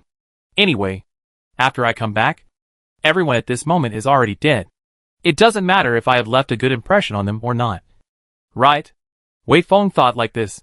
There were still 5 hours before the final departure time.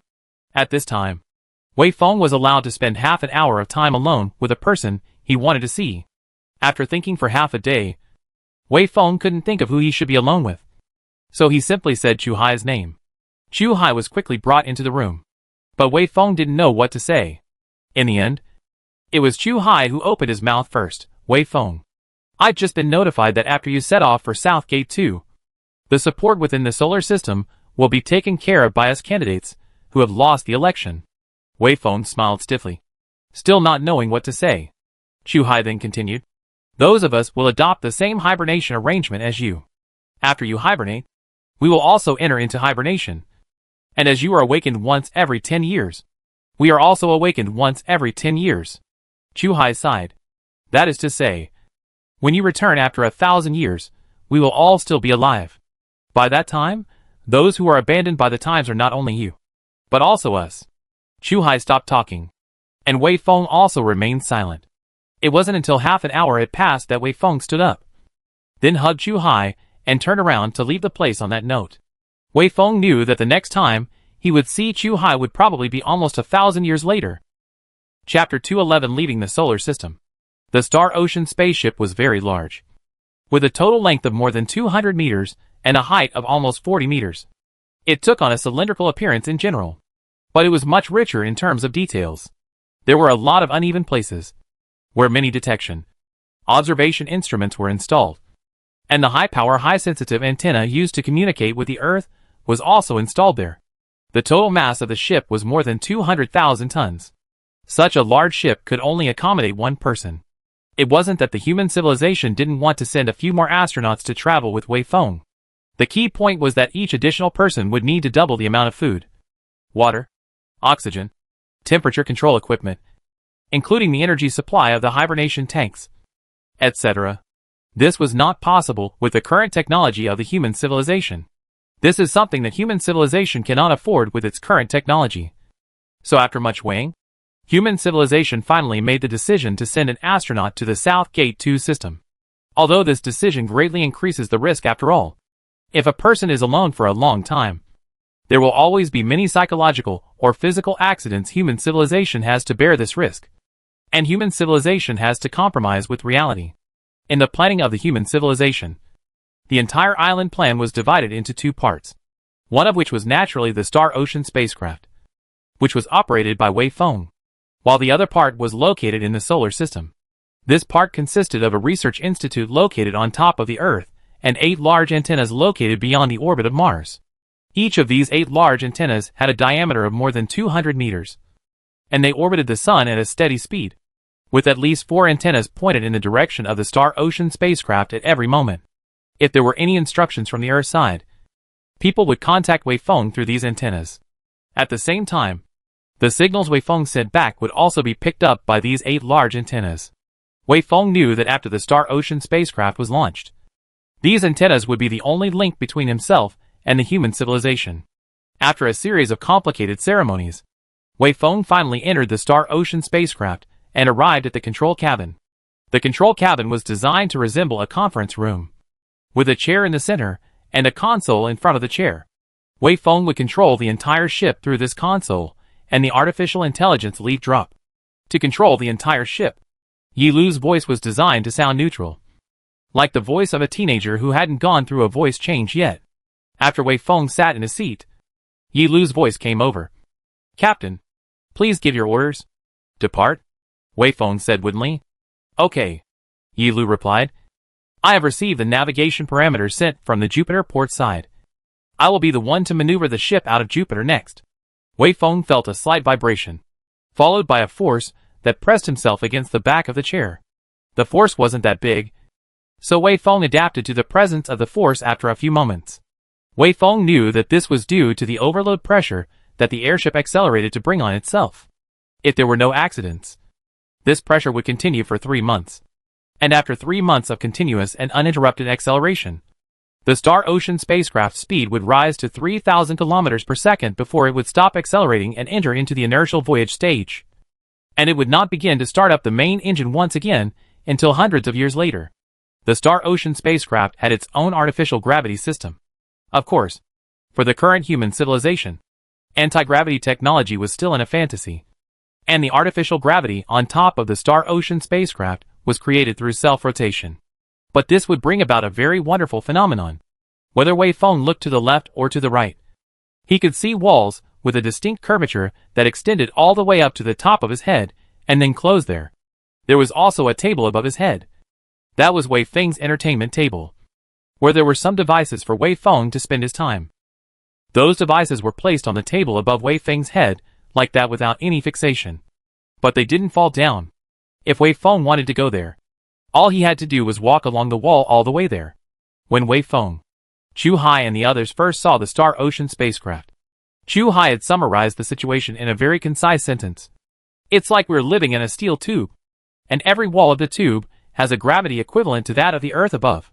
This was the site of creating artificial gravity through self-rotation. After the ship started, Wei Feng left his seat and walked to the communication desk. During his walk, Wei Feng had to tilt his body forward a little to counter the ubiquitous inertial force due to acceleration, as if he was standing on a bus that was in the process of accelerating.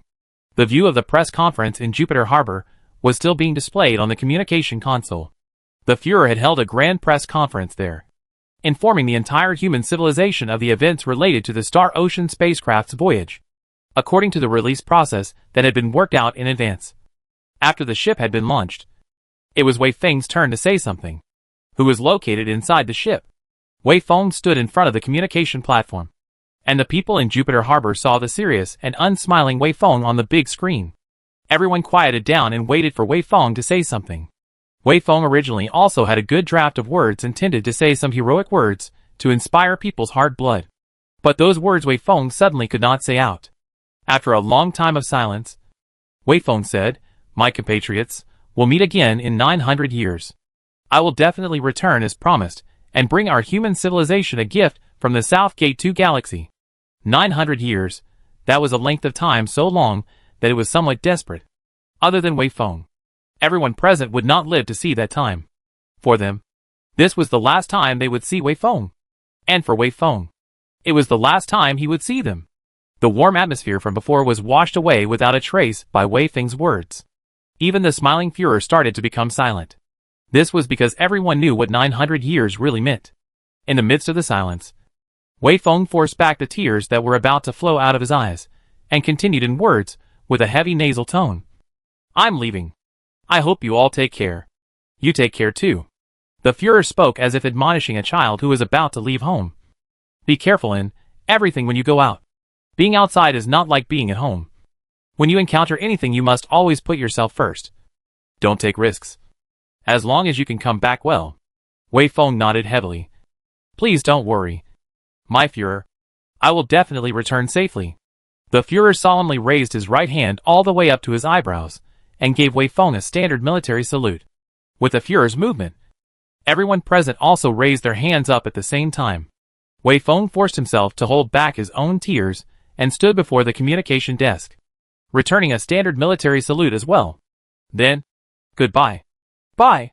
The communication desk closed, and Wei Feng left the place and came before the porthole of the spaceship, quietly looking at the large gaseous planet in the distance, as well as the several small black dots rotating around it.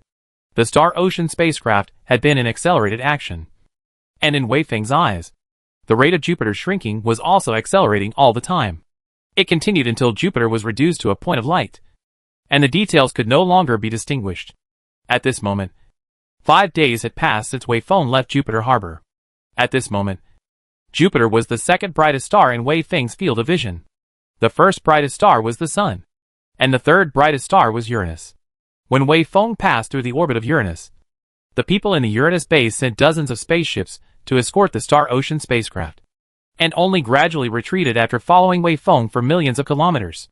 When passing through the orbit of Neptune, although Neptune was already orbiting far away from Wei Feng at the moment, the people in the Neptune base still sent a dozen or so spaceships to escort Wei Feng, and similarly followed Wei Feng forward for millions of kilometers. By the time they reached Pluto's orbit, even though Pluto was still far away from Wei Feng at the moment, Wei Feng still saw waiting for him next to his advancing orbit the escort ships sent by the Pluto base. Only their number was even smaller. Just 7 ships. When passing by the Eris orbit, the people from the Eris base sent out a ship, and when passing by the Sedna base, Wei Feng merely received a message full of blessings, but never saw the escort ship again. Just like the boundaries of ancient empires, the closer to the border, the weaker the control of the civilization became. This was the border of the solar system, and no one would normally come here except for the needs of scientific research. It's barren, cold, lonely, and unpopulated, and such a place was only the starting point of Wei Feng's journey. In the Sedna base further away, there are still a few scientific research bases. The scale of those bases is even smaller. Some of the bases do not even have permanent staff. Only some automatic instruments are there.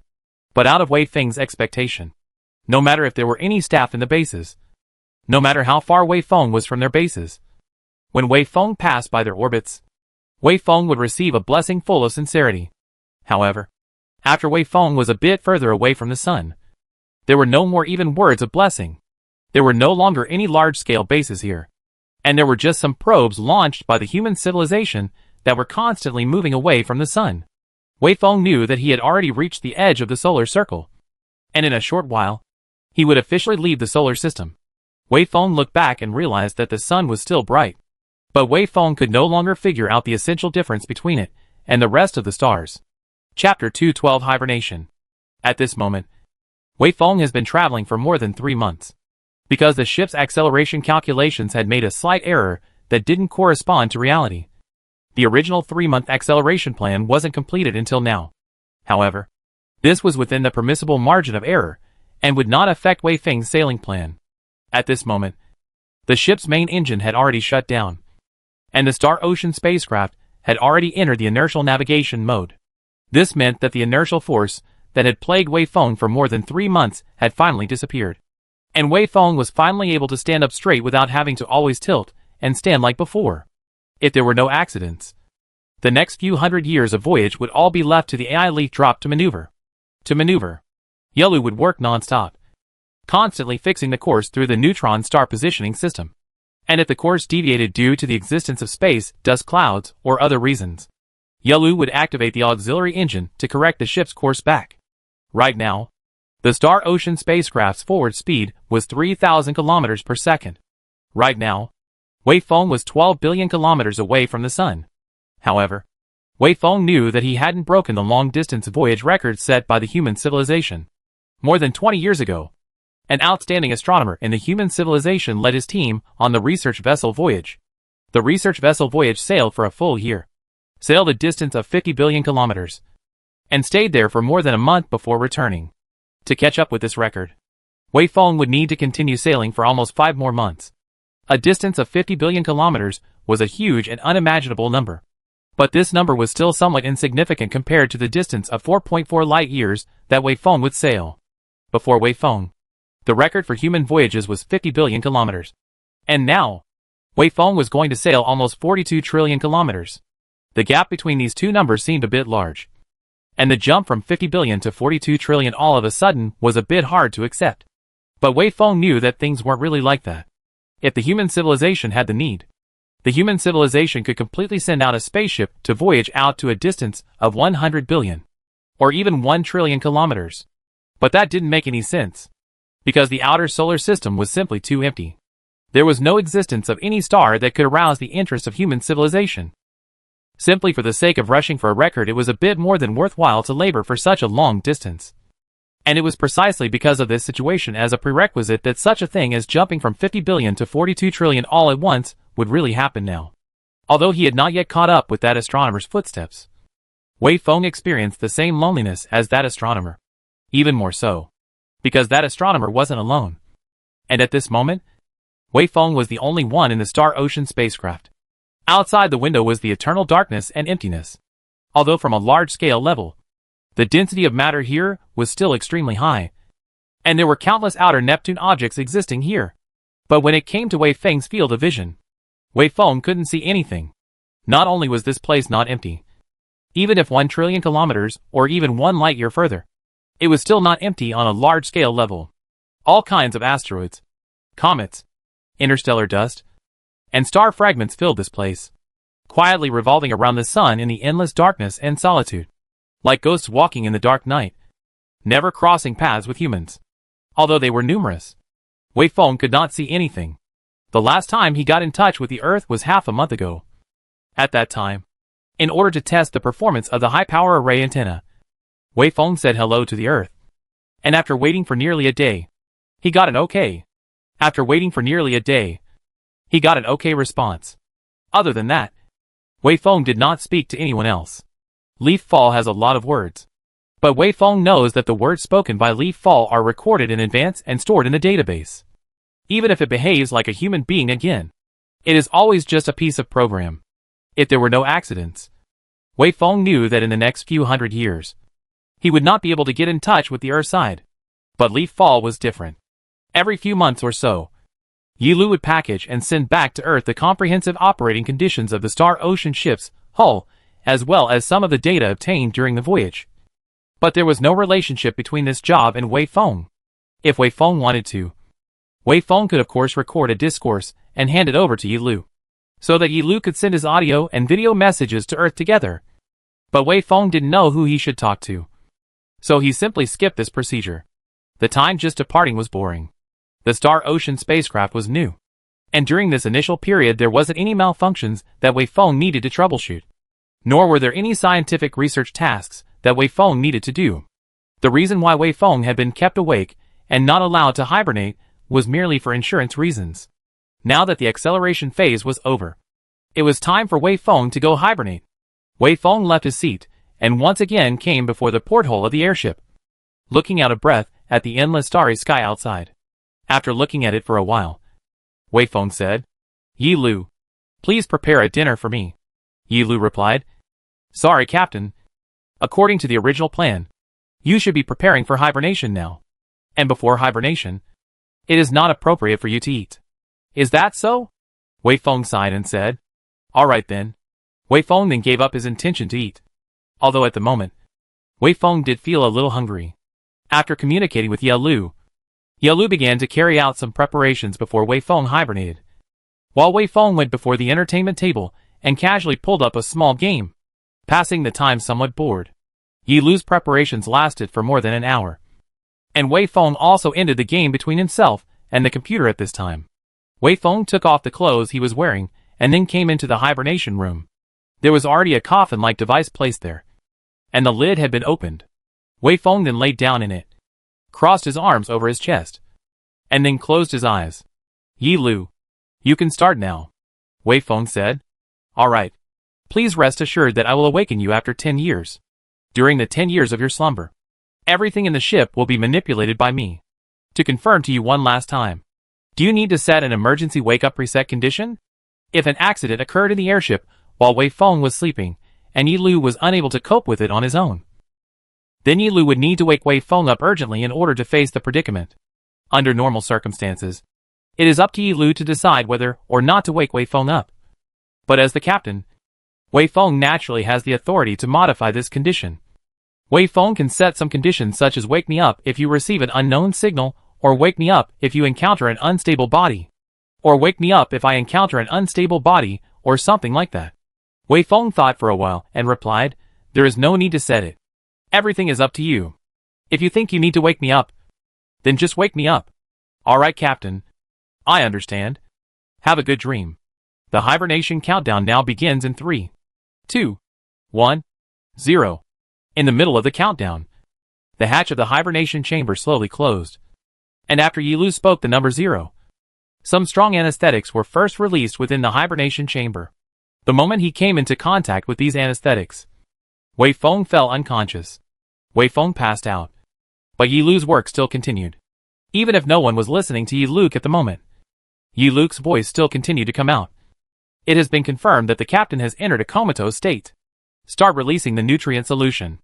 The hibernation chamber was gradually filled with light blue liquid, while Wei Feng had been lying motionless in the hibernation chamber, until the hibernation pod was filled with this liquid. Yi Lu's voice came once again. Prepare to enter -260 degrees refrigeration. Refrigeration successfully. Switch off the lighting system power supply. Shutdown successful. After these words, all the lighting equipment of the entire Star Ocean spacecraft was then turned off. Apart from some sensor parts that required visible light as a monitoring condition, the entire ship had been plunged into complete darkness. Shutting down temperature control equipment. Shut down successfully. From this moment onwards, except for some parts that required a constant temperature working environment, the temperature of the ship's various compartments as well as the modules would slowly decrease, and eventually drop to the same temperature as the external cosmic environment. Switching off the air circulation equipment to recycle the gas successfully. From this moment onwards, all compartments and modules would return to a vacuum state except for special needs, and all gases would be recycled in preparation for the next use. Without air, Yi Lu's voice disappeared. However, Yi Lu's movement still did not stop. If Wei Feng was still awake, Wei Feng would know that in the next step, Yi Lu would shut down all the non-core components of the entire ship, leaving only the central computer, central sensors, radar wave monitoring equipment, emergency communication equipment, and other important components. All of this was based on one purpose, which was to save fuel and energy. If these components were working all the time, they wouldn't last even 100 years, not to mention 1,000 years. From now on, the Star Ocean spacecraft would be as cold and dark as the empty universe outside, except for the heart of the ship, except for a little warmth in its heart part. There is no essential difference between it and the stone blocks in the universe. It will sail quietly in the cold universe for 10 years. After 10 years it will wake up with Wei Feng. Of course, it may also be never wake up. Chapter 213 Awakening. The universe was dark and lonely. It was extremely empty. But empty didn't mean safe. This universe was still too mysterious. Even with the technology of the current human civilization, there was only so much knowledge of the universe. Who knows what kind of dangers will appear in this open space? Maybe a dark energy eruption can silently devour the entire ship. Maybe a passing black hole can destroy the ship. The most dangerous situation is not when you know what you're up against, but when you have no idea what you're in for, and everything is unpredictable. This was the horrible thing about long-distance cosmic voyages. That's why Wei Feng wasn't confident that he would be able to wake up 10 years later, before being anesthetized. Wei Feng was even thinking that it might be a blessing if he could die unconscious and sleep until the end of the universe.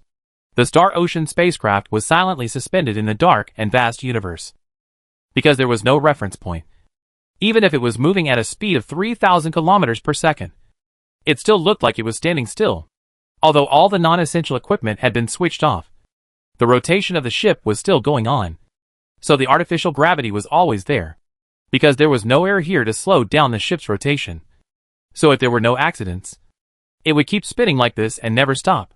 There were infinite stars in the distance watching this place, watching this tiny spaceship hovering here. The universe was always quiet. There was no one to disturb this spaceship, and accordingly, it would not disturb any existence in this universe. Every month or so, the airship would make a little noise. The lights would brighten once, and the modules of the airship, including the life-supporting equipment, temperature control equipment, and pressurization equipment would operate once, but all the equipment would only operate for a maximum of 5 minutes before shutting down. And then the airship would return to being quiet and cold once again. That was Yi Lu testing the various modules of the ship to see if there were any problems, and at the same time preventing damage to the ship's components from being idle for a long period of time. Right in the middle of this solitude, time was slipping away bit by bit. I don't know how long it took, but once again, movements appeared inside the Star Ocean spacecraft. The first thing that appeared was the sound of bearing. A sound meant that gas had appeared inside the spaceship. That's right. At this moment, Yi Lu released the gases that were suitable for human survival that had been recovered and stored up before, and let them fill up the entire activity area.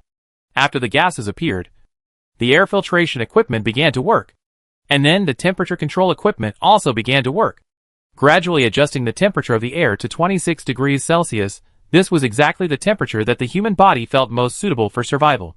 After all this work was done, the lighting was switched on, the ship's communication module was switched on, and the electronic equipment was switched on. A bright light also appeared within the hibernation chamber, and a flashing display screen appeared.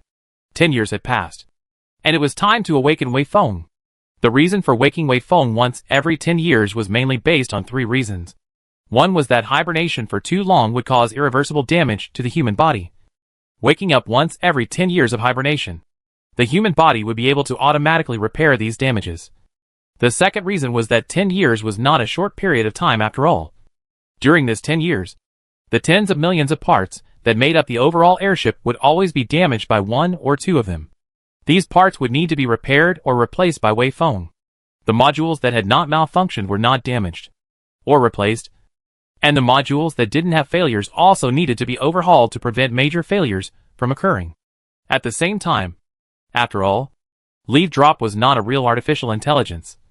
It would also accumulate some bugs during its operation, which it could not eliminate on its own, and it could only rely on Wei Feng to help it eliminate them.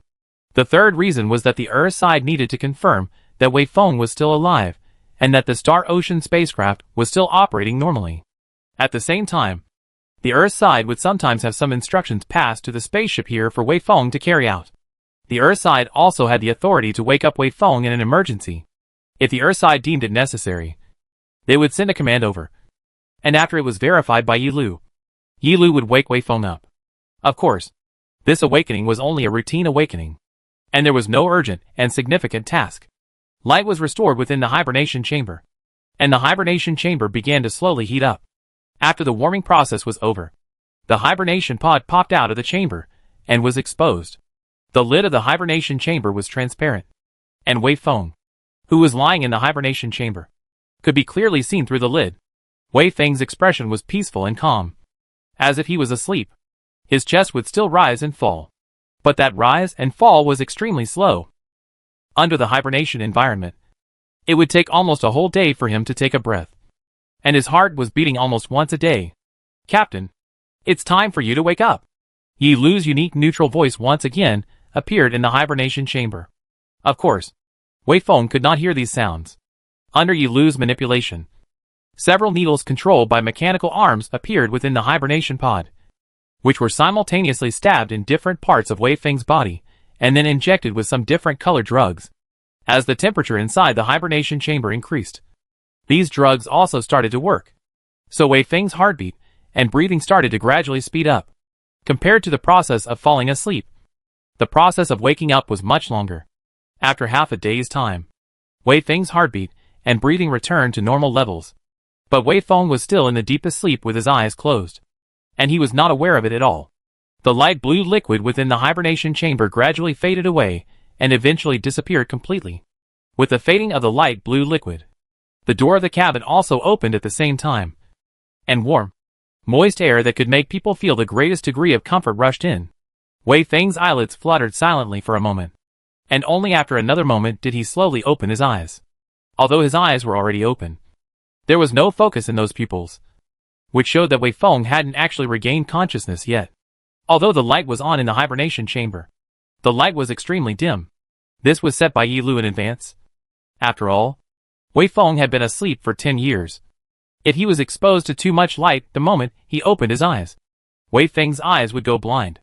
But even so, the dull light still made Wei Feng feel some stinging pain.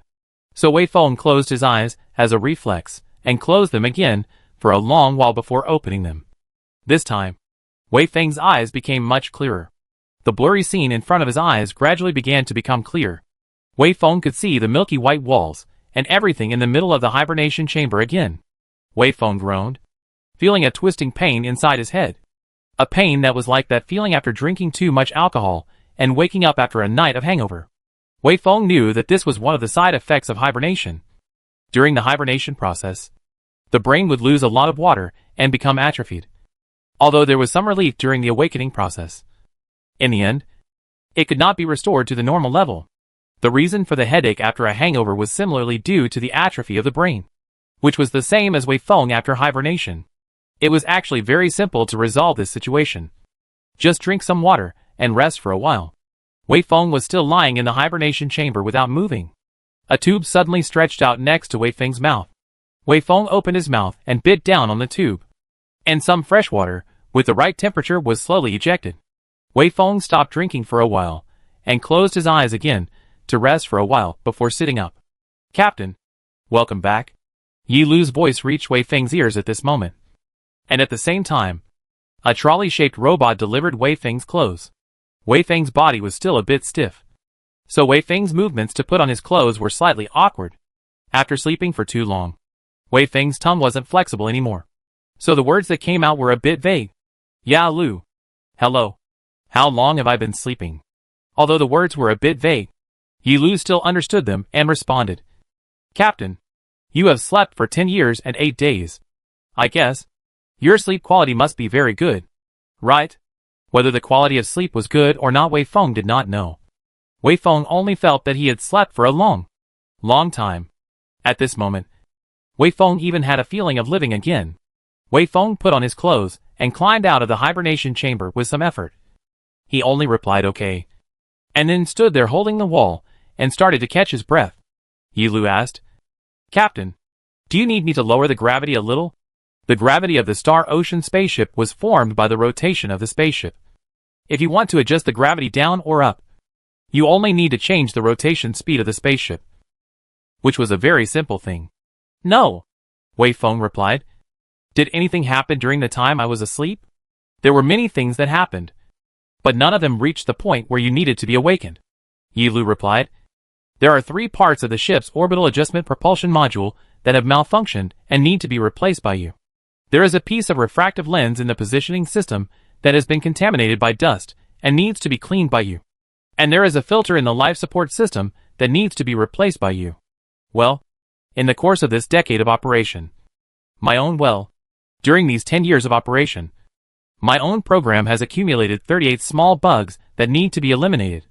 And I received a notice from Earth a month ago that I need you to review. The rest is fine." "Alright. I'll do those things after I get some rest," Wei Feng replied. After a pause, Wei Feng asked, "What is the distance between us and Earth right now?" "Yi Lu, we are now 9,486 billion kilometers away from Earth, and it will take roughly 37 days for the signal from Earth to reach us." Chapter 214 Time Traveler. 9,486 billion kilometers was a very large number. Even if one traveled this distance at the speed of light, it would still take more than 30 days. Before Wei Feng finished this journey, the record for long-distance voyage set by the human civilization was only 50 billion kilometers, and Wei Feng had now sufficiently increased this record by almost 20 times. In order to set this record, Wei Feng had slept for a full 10 years. This should be an exciting thing, but Wei Feng didn't have any excited reaction, but instead sighed with a despondent sigh filled with despondency. "Oh, it's already sailed out almost 1 trillion kilometers. 1 trillion kilometers had already completed almost 42% of the entire one-way journey. And this was just traveling to the nearest star to the sun." Wei Feng didn't know how to describe this feeling. Perhaps for an ant, crawling out a distance of 100 meters was an exciting event. But what if this ant had a human mind and vision? After resting for a while, Wei Feng felt that his head and body had recovered a bit. So he walked out of the hibernation room. Yi Lu had already maneuvered the food cart robot to bring Wei Feng's breakfast over, although the concept of day and night had long since ceased to exist in the Star Ocean ship. Wei Feng was still accustomed to arranging his life in accordance with a work and rest routine on top of Earth. The time at the moment was 8 o'clock in the morning. And the meal eaten at this time was of course breakfast. The breakfast was a very light rice porridge. And there was only one bowl. Wei Feng, who had just woken up from hibernation, was not fit to eat too much. And it would require Wei Feng's intestines to gradually adapt before he could recover. Of course, at this moment, Wei Feng couldn't feel hungry. After casually finishing this breakfast, Wei Feng rested for a while longer, then started his restorative exercise again under Yi Lu's arrangement. During this period of time, all of Wei Feng's behavior, all of his rest and exercise, as well as his diet, would be strictly controlled by Yi Lu. How long to sleep each day, how long to exercise, how much to eat, what to eat, all of it would be arranged by Yi Lu. Because only in this way, Wei Feng's body could recover in the middle of 2 months and be ready for the next hibernation. The future was very boring and tedious. If there were no accidents, Wei Feng's life would continue this pattern. Constantly hibernating and then constantly waking up. Constantly carrying out restorative training and then repairing the whole ship and helping Yi Lu to eliminate the bugs accumulated in the operation. Occasionally carrying out the special missions transmitted from the Earth side and then hibernating. And then cycling for 40 or so times before Wei Feng could arrive at his destination. Wei Feng had rested for 2 days before he recovered a little bit of energy.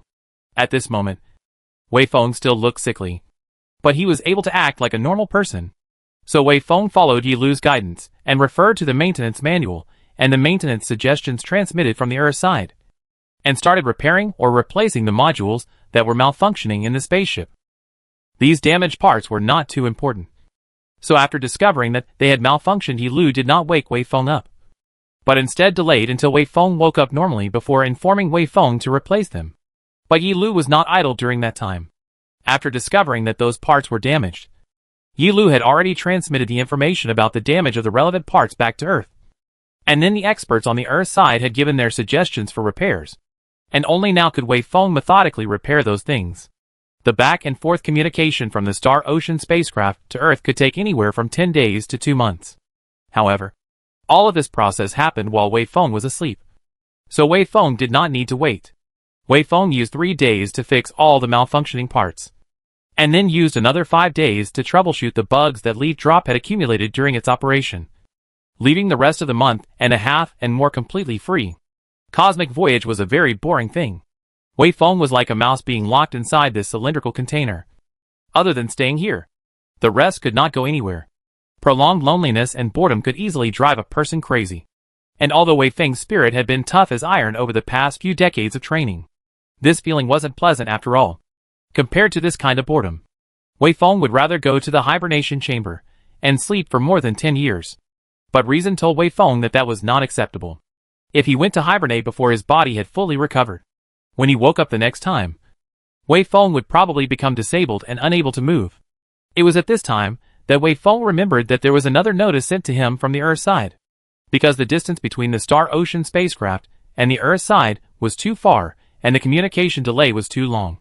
Wei Feng had great autonomy over the Star Ocean spacecraft, and the Earth side generally wouldn't interfere with these things. Even if there was something, it was usually sent directly to Yi Lu and then manipulated by Yi Lu, at most adding a blessing for himself in passing. In this case then, this announcement sent directly to himself was somewhat unusual. Wei Feng was a little annoyed at how he had forgotten about this matter before. But at the same time, he remembered that Yi Lu did not urge himself to check this letter, which would indicate that there was nothing important in this notice. So his mood relaxed again. After informing Yi Lu transmitted the notice directly to Wei Feng's personal computer. Before checking the notice, Wei Feng first looked at the inscription and realized that it was written by Chu Hai to himself. So his heart felt a little warm. For Wei Feng, for the entire human civilization of more than 200 billion people, the only person who counted as a friend was probably only Chu Hai. Wei Feng. Hello. I am Chu Hai. According to the time projection, you're probably about to wake up from hibernation as well. By the time you wake up, the Star Ocean ship will probably have already reached a position 37 light days away from Earth, which means that it will take 37 days for you to receive a signal sent to you from me. In order not to miss your waking period, I purposely woke up from hibernation 2 months earlier than you did, and then wrote you this letter. The first thing to tell you is the good news. Well, maybe not really good news. Anyway, everything on the ground end of the silo project, including those 8 giant antennas, is working fine. And those of us that Ross fellow gave our group the name Time Travelers, all of us time travelers are also doing fine. And according to the physical data that Lee Fall sent back about you, you're probably going to be just fine as well. And here, first of all, I'd like to offer a little congratulations to you. And to all of us as well. How do you feel about the name Time Traveler? We are all people who have been abandoned by the times. We don't belong to any era. We are on a journey about time. By the time we finish this time journey, this world will have long since changed and things will be different. But we won't be alone. Because above the earth, there are still 47 time travelers who belong to the same time travelers who belong to the same era as you are waiting for your return. I am proud that our collective has lasted 1,000 years. I'm sure you feel the same way I do. Being a time traveler is not really a good experience. Reality demands that we must take a transcendent position to see everything in this world. Even the most mundane things for the average person, such as falling in love once in a while, are out of reach for us. Think about it. If we have a lover, the last time we see her she is still a young girl. The second time we see her, she's a young girl. And the second time we see her, she's a young girl. And the second time we see her, she's a young girl. The second time we see her, she is a sophisticated woman. The third time we see her she is middle-aged. And by the 10th time we see her, she is old. For us, it was only 10 meetings. For them, it was an entire life. My friend, I have to say that this is a sadness we time travelers share. But I don't want us to just scrap our lives. We can't have the normal way of living our lives. But we can have a way that is uniquely our own. After the joint deliberation of the 47 time travelers we left behind on Earth, we have made a decision. That is, while each time traveler is awake, in addition to dealing with our daily work, we will also use our eyes and hands to record everything worth recording that happens in this human world. The age of ordinary people is too short. But we are different. We have 1,000 years of lifespan. And we are perfectly capable of standing above a transcendent position and using our cool eyes and our identity as pro-life witnesses to record the vicissitudes of change in the world of man over the past 1,000 years. I think this matter should be very interesting. Right? We certainly won't forget about you who are in the middle of space. Wei Feng. You are also a member of our time traveler group and are most indispensable. Whenever something important happens in this human world, we will transmit it to you, so that even if you are in space, you can still experience these things like we do. Well, that's it. Wei Feng. Our mutual friend. We will always be on Earth waiting for your return. At the end of the letter was a long list. Wei Feng counted it, and there were exactly 47. One no more. One no less. Wei Feng put down the computer and stood up within the control cabin. His eyes out of focus looking at the dark starry sky outside the window for a long time without speaking. Only after a long time did Wei Feng open his mouth. Yi Lu. I want to go outside the spaceship for a while. Can I? Of course. Yi Lu replied. Please wait. Give me 15 minutes, and I will prepare all the equipment you need to walk outside the cabin. Okay. Thank you. Wei Feng replied. Chapter 215 Red Dust. The current spacesuits were much lighter than before, and their performance was also much stronger. Just a jumpsuit that looked like a leather jacket from the outside, and a glass helmet plus a backpack the size of a brick were all Wei Feng had to walk out of the capsule. Wei Feng quietly walked into the isolation chamber. The inner hatch of the isolation chamber was closed, and then the extractor began to work, pumping the isolation chamber into a vacuum, followed by the opening of the outer hatch. And Wei Feng was directly exposed to the cosmic vacuum environment. Here is 0.1 light-years away from the sun. Here is nearly 1 trillion kilometers away from the sun. And here is the world of cosmic rays.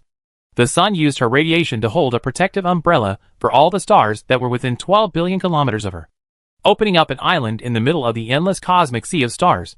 But Wei Feng here was too far away for the sun's power to extend here. It was simply impossible to say where these cosmic radiations came from.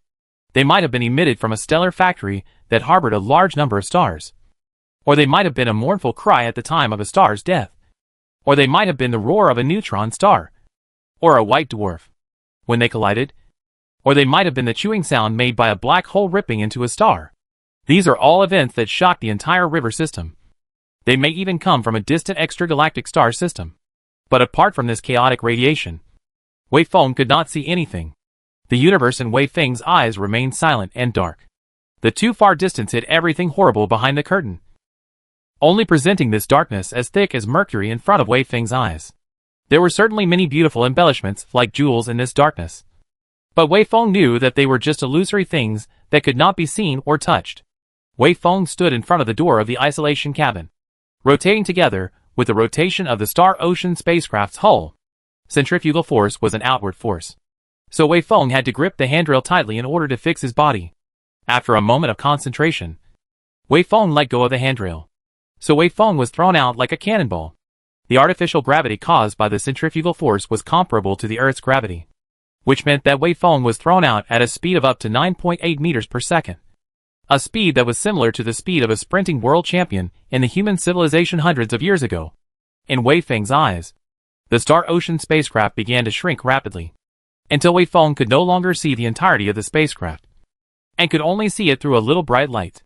But in an instant, as Wei Feng's sight was slightly staggered, Wei Feng could no longer find the Star Ocean spacecraft.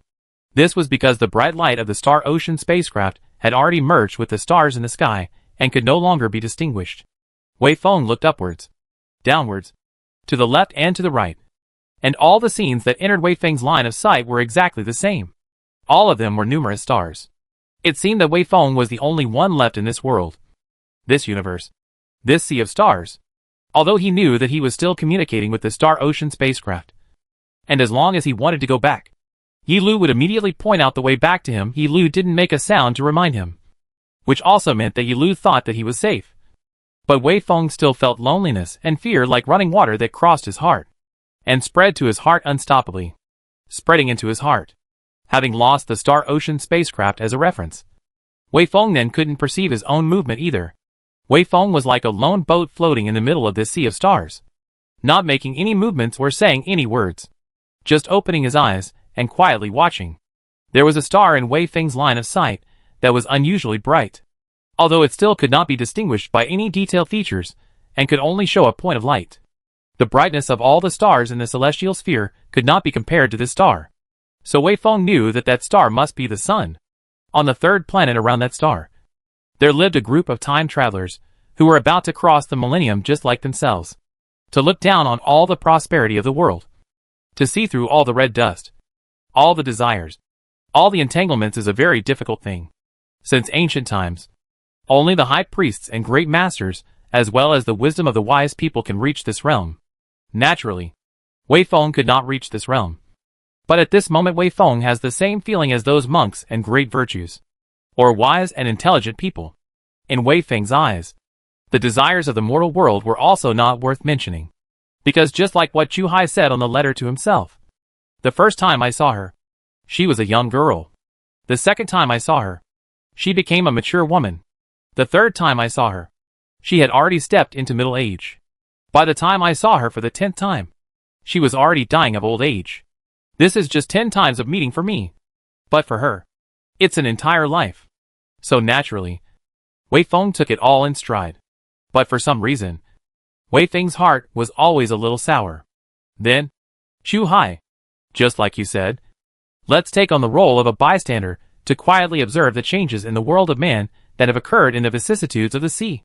Wei Feng thought silently, not knowing how long he had been traveling in this dark sea of stars. Yi Lu's voice suddenly appeared in Wei Feng's ears. Captain, the distance between you and the spaceship at this moment has reached 37 kilometers. If you don't have a special mission, please stop continuing to move away from the spaceship. If you continue to move away, the risk index will rise to 100%. And I don't think that there is a need for us to take these risks. These words woke up Wei Feng, who was in deep thought, throwing the somewhat fluttering thoughts in his mind out of his mind. Wei Feng replied, Yi Lu, you maneuver the propulsion device on me and return me to the ship. Okay, Yi Lu replied. Captain, I have prepared 20 of the most classic comedy films for you. And at the same time, I have prepared a sumptuous dinner for you. Well, I have also prepared red wine for you. Based on the training arrangement, you can enjoy all of these things to your heart's content this evening. Thanks, Wei Feng replied. In the next moment, the jet port on top of the backpack twisted to an angle without Wei Feng's control, and then ejected a light blue flame. Under the impetus of this flame, Wei Feng's body rotated in space for a moment. And immediately after, the 3 jet ports began to work at the same time, propelling Wei Feng swiftly towards the blank and unknowable darkness ahead. This was the most lonely and cold universe. There was no place to borrow strength here. All of Wei Feng's actions relied on the 3 jets on top of the backpack. Under the work of these jets, Wei Feng quickly started traveling towards the front. But of course, Wei Feng himself was not aware of this. In Wei Feng's opinion, no matter how violently that jet port sprayed, he was always stationary in space. The universe was a very magical place, where the proximity of object A to object B could be completely described as object B approaching object A. On a physical level, there was absolutely no difference between these two statements, and it was completely impossible to tell the difference. So Wei Feng saw a bright spot in the distance rapidly expanding to become brighter. Immediately after that, Wei Feng saw the hull of the Star Ocean spacecraft. In Wei Feng's opinion, he himself was still stationary while the ship was rapidly approaching him. The outer hatch of the isolation module had been opened, and as the Star Ocean spacecraft was still rotating, the position of the hatch was then constantly changing. However, Yilu had obviously gone through special calculations, and when Wei Feng reached the hull of the spaceship, the isolation cabin hatch had moved to exactly this direction. Thus, Wei Feng entered the Star Ocean spacecraft in that split second. The 3 jet ports on top of the backpack then changed the direction of their jets, pushing Wei Feng to start rotating together. So Wei Feng avoided the fate of colliding with the ship's bulkhead. The outer hatch slowly closed, and the gas slowly began to be released into the isolation chamber. After the air pressure inside the isolation chamber was consistent with that of the ship's cabin, the inner cabin door opened and Wei Feng walked in. As expected, just as Yilu said, within the cabin, there was already a sumptuous dinner table placed there. Before the table, a comedy film that was Wei Feng's favorite was playing in virtual 3D technology. Wei Feng then sat in his seat and spent these 2 hours that he couldn't tell what it was like. Wei Feng sent a letter back to Chu Hai, in which he expressed his approval of Chu Hai's proposal in addition to his greetings to Chu Hai and the rest of the time travelers.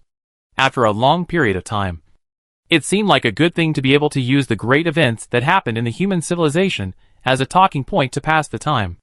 Of course, Wei Feng knew that it would take 37 days for the messages he sent to reach Earth, and the earliest he could receive a reply would be 74 days later. At that time, he would have already entered into hibernation, and when he saw their reply, it would have been 10 years later. The following days were still uneventful. Wei Feng still continued his life, training and then resting and then training, always the same. Until one day, almost a month or so later, Wei Feng received a notification from Yi Lu. "Captain, you should enter into hibernation again." "Okay," Wei Feng replied, and after doing some preparations, he once again laid down into the hibernation pod that seemed to be a coffin. As the hibernation cabin door slowly closed and the anesthetic gas was about to be released, Wei Feng smiled and said to Yi Lu, "See you in 10 years. "See you?" Yi Lu replied, and the anesthetic gas was released, and Wei Feng lost consciousness once more. The Star Ocean spacecraft once again shut down all non-essential equipment and once again turned into a cold stone in the universe. If there were no accidents, the next time it would regain its warmth and light would be 10 years later. Chapter 216: Irregular Asteroid. Regardless of how far human civilization's technology had developed, even if today's human civilization already had the ability to barely navigate interstellar voyages, the entire universe, no, even just a solar system, was vast and mysterious to human civilization. Human civilization's understanding of the solar system is still only the tip of the iceberg. From the inside to the outside, the solar system is composed of 4 Earth-like planets, then the asteroid belt, then 4 huge wood-like planets, and then the Kuiper belt, which is the source of short-period comets. Pluto, Haumea, and Birdseye all belong to here. Further out is the ecliptic discrete disk, where Sedna, an object larger than Pluto, is located. The aphelion of objects here may even be as high as 1,000 astronomical units, or more than 150 billion kilometers. This distance is already very far, but there is an important point. The furthest distance between the ecliptic discrete disk and the Sun is 150 billion kilometers, while the estimated distance between the Oort cloud and the Sun is between 7,500 billion and 18 trillion kilometers. Then, between the ecliptic discrete disk and the Oort cloud there exists a huge void with a range of trillions to more than a dozen trillions of kilometers. Kilometers? What exists in this huge cavity?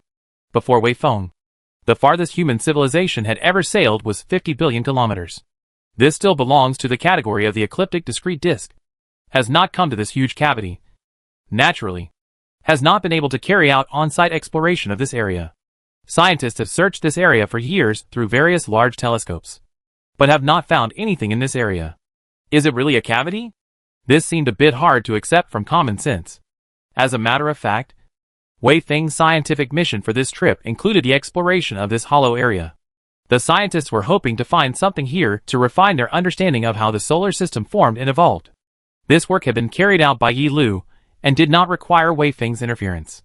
The Star Ocean spacecraft was equipped with many scientific research instruments, and ever since the Star Ocean spacecraft had left the range of the ecliptic discrete disk, these instruments had been working non-stop. They had been analyzing information such as the density of the material, the type of composition, the type of radiation and its intensity here, and then packing them up to send them back to Earth. But the most crucial breakthrough remains elusive. The scientists had been hoping that the starfish would find some macroscopic objects here, such as interstellar dust over a centimeter in diameter, and then one day bring them back to Earth for study. It had been several years since the Star Ocean had last awakened. During this time, it was still maintaining its progress without stopping. The distance between it and the Sun had now expanded to 1,500 billion kilometers. Although most of its equipment had been shut down, some important instruments were still in operation. These included the 4 large optical telescopes that were mounted on the outer walls of its cabin. They were constantly collecting the light transmitted from the empty cosmic space around them, and then transmitting the data to Yi Lu for further analysis. This work had been going on for more than 10 years, and until now Yi Lu had found nothing. But today seemed to be somewhat different. Through the faint reflection of starlight, a telescope captured a faint bright spot in deep space. This bright spot quickly caught Yi Lu's attention, and then all 4 telescopes simultaneously adjusted their angles and aimed at that point of light at the same time. Further analyses of the information were quickly arrived at. The information indicated that the point of light came from an irregular asteroid roughly 17 meters in diameter, about 200 million kilometers away. Its composition could not be resolved at the moment, but its surface was very bright and possessed an extremely high albedo. This indicated that its surface might be composed of water ice, dry ice, or methane ice. Leafall's program library contained procedures on how to deal with such a situation.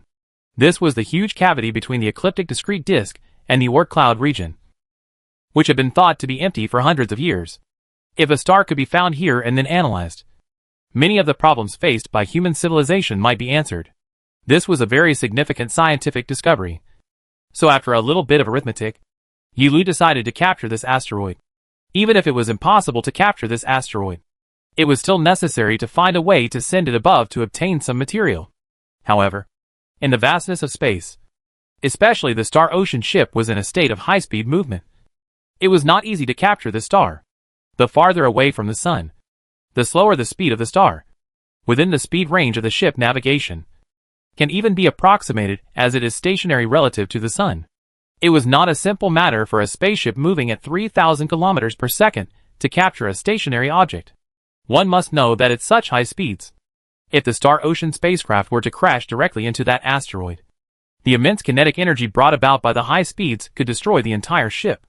But before they set off, the engineers who built this ship had long considered this situation, and they had already devised a perfect plan to capture the encountered star or obtain the material on top of the encountered star. In this silent moment, a certain part of the cabin of the Star Ocean spacecraft, which had already been turned into a cold stone in the universe, slowly opened up. A thing that resembled a machine gun barrel gradually stretched out, with 4 large optical telescopes as its eyes. The orbital and positional parameters about that irregular asteroid were constantly transmitted to Yi Lu's central processor, and Yi Lu then used these data as the basis to start adjusting the angle of the barrel, until it locked that irregular asteroid firmly in place. Then it fired a bullet. This bullet had a discharge speed of 100 kilometers per second, and since the relativistic effect of moving objects was very weak at low speeds, its speed at the moment was a simple superposition of the discharge speed and the speed of the ship, which was 3,100 kilometers per second. It then flew towards the irregular asteroid 200 million kilometers away at a speed of 3,100 kilometers per second. and it was expected to hit the irregular asteroid 18 hours later, after the bullet was fired. Another thing was launched from within the cabin of the Star Ocean ship. After that thing was stretched out from its folded state, it showed its original appearance. It was a huge disc-shaped thing, which had an outer layer made of metal, and an inner layer of a huge filter net. Its diameter was up to a dozen meters high, while its thickness was just under 5 centimeters. It was also equipped with a dozen or so micro-engines on top of its metal circle. Under the impetus of these micro-engines, this filter equipment also followed the bullet and flew towards the irregular asteroid.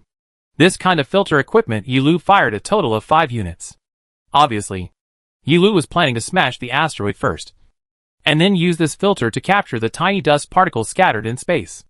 Although the filter still had a speed of upwards of 3,000 kilometers per second relative to the asteroid fragments, their filter structure was of extremely high strength, and they were fully capable of capturing tiny star fragments. At the same time, they also had their own power, which meant that after capturing the astral fragments, they could return to the Star Ocean ship again and bring those things into the ship. The whole capturing process lasted for more than 30 hours. Everything was just like what was preset in the database of Yilu's program. The bullets first smashed the asteroids, and then the filters that came after captured a large amount of astral fragments, and then returned to the ship without any problems. Before entering into the spaceship, Yilu perfected the sealing of these valuable interstellar substances and stored them in the warehouse. It did not have the authority to detect these interstellar substances on its own. It needed to wait until Wei Feng woke up before it could start analyzing these substances under Wei Feng's command. This was the only thing worth describing in the midst of this 10-year hibernation. And after this event, the Star Ocean ship once again regained its peace. It still floated like a cold stone in the infinite and vast universe, until the arrival of a certain point in time. The pressurization equipment was turned on. The temperature control equipment was turned on. The gas circulation equipment was turned on. The relevant life-sustaining equipment was turned on. The lighting equipment was turned on. And the thawing process began. Wake up, Captain. Hello. Welcome to the world 10 years later. Yilu said this to Wei Feng. Wei Feng somewhat struggled to open his eyes.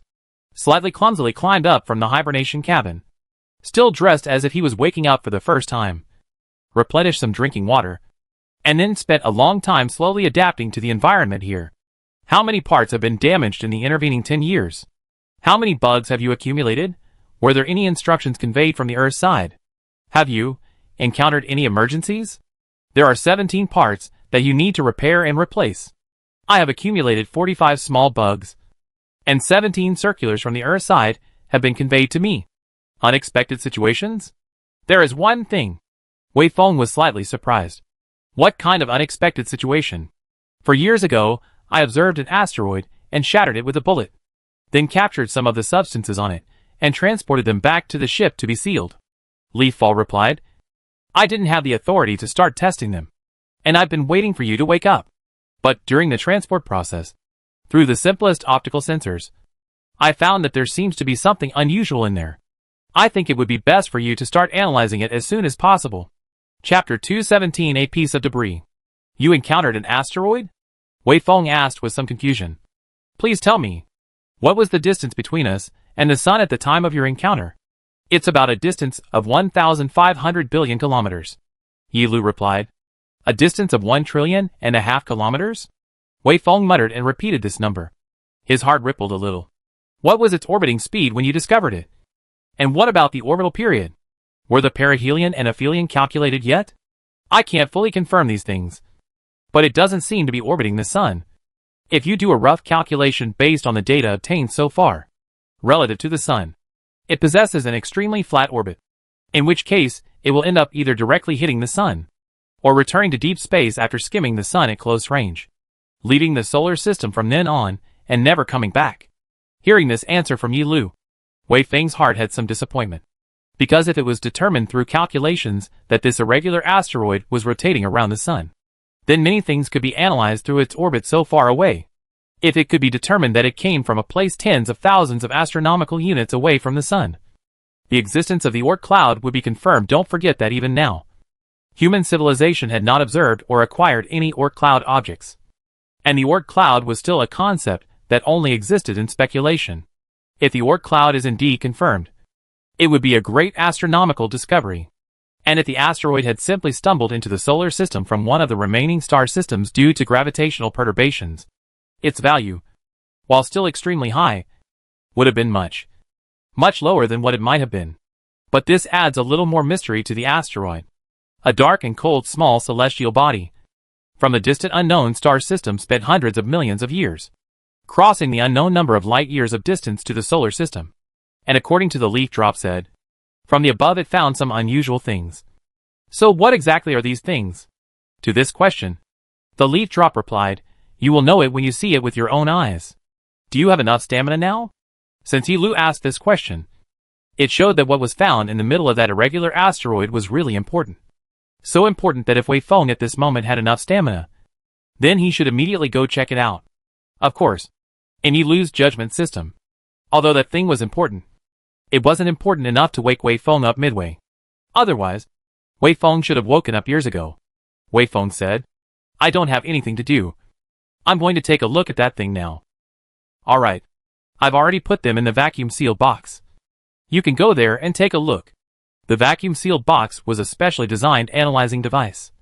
It was sealed by 6 pieces of glass. One of them had 2 openings on top of it, and there were 2 special sealed plastic gloves attached there. Wei Feng could operate those things obtained from the irregular asteroids directly in the vacuum environment through those 2 openings and through the sealed plastic gloves, with the assistance of the pusher robot. It took Wei Feng more than 10 minutes to arrive before the vacuum-sealed box. The interstellar dust material obtained from that irregular asteroid had all been placed there. It was some space dust or something like that, piled up there like a pile of sand. There were ice crystal-like things inside the sand. Not knowing if it was water ice or what, Yilu said, the vacuum-sealed box maintains an environment that is comparable to that of space. And I have done my best to preserve their original appearance. Wei Feng heard Yilu's words. But Wei Feng did not make any response to it. The moment he came before the vacuum-sealed box, Wei Feng was attracted by an odd thing inside that attracted all of his attention. That thing seemed like it had a huge magic power, instantly locking Wei Feng's sight, making it impossible for Wei Feng's eyes to leave for a moment. Can you guarantee that, this thing? Was it really found by you from amongst an irregular asteroid that is 15,000 billion kilometers away from the sun, and came here from an unknown corner of the universe? Wei Feng asked somewhat sluggishly. You know me. I never lie. Leaf Fall replied. Leaf Fall was a segment of an artificial intelligence program. It certainly wouldn't lie. Wei Feng asked this question completely subconsciously. And as soon as the question was uttered, Wei Feng realized his mistake. Wei Feng slowly walked over to the vacuum-sealed box and reached his hand into the glove, picking up the object through the glove and then carefully examining it. It was a piece of what looked like a piece of black iron, slightly curved with irregular edges.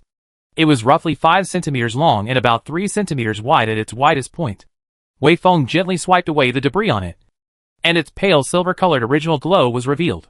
This was undoubtedly a shard, and an extremely strong one at that. Such a fragment could only be created through extremely high technological means. And now, that it was found from within such an asteroid from nowhere. What does that mean? It seemed to mean a very simple thing. That is, in the unknown depths of the universe there existed a civilization with an extremely high level of technology. And for some unknown reason, they had lost this fragment to this asteroid. And for some unknown reason, this asteroid left its original place. And after a long cosmic journey, it eventually came to the solar system, encountered the Star Ocean spacecraft, and eventually presented itself in front of Wei Feng's eyes. Wei Feng hesitantly asked Yilu, during the time I was asleep, we still haven't discovered any extraterrestrial civilizations, right? Yilu replied. Yes. At least in my database. I couldn't find any evidence of the existence of any extraterrestrial civilization. Our human civilization has never found evidence of the existence of an alien civilization either. Then, we have now found evidence of the existence of an alien civilization. Wei Feng muttered as he held a piece of debris. This is the most powerful evidence that no one can disprove. Perhaps it is, but I think we should now start analyzing it, and the remains of these asteroids, as soon as possible, to determine the age of its formation, its material composition, and so on, Yilu said. Alright, I'll start analyzing it. You assist me, Wei Feng replied.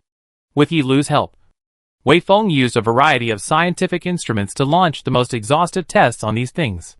The results of the test showed that this unknown fragment was probably created about 5 to 600 million years ago. This could be determined by measuring the decay of the elements that made it up, and through the analysis of stress and the rest of the means. Wei Feng determined that it had been torn off the top of a much larger piece of the object after it had been subjected to an extremely violent impact. When it was first created, it was very strong. Its material science properties were even a little better than the impact armor of our Star Ocean spacecraft.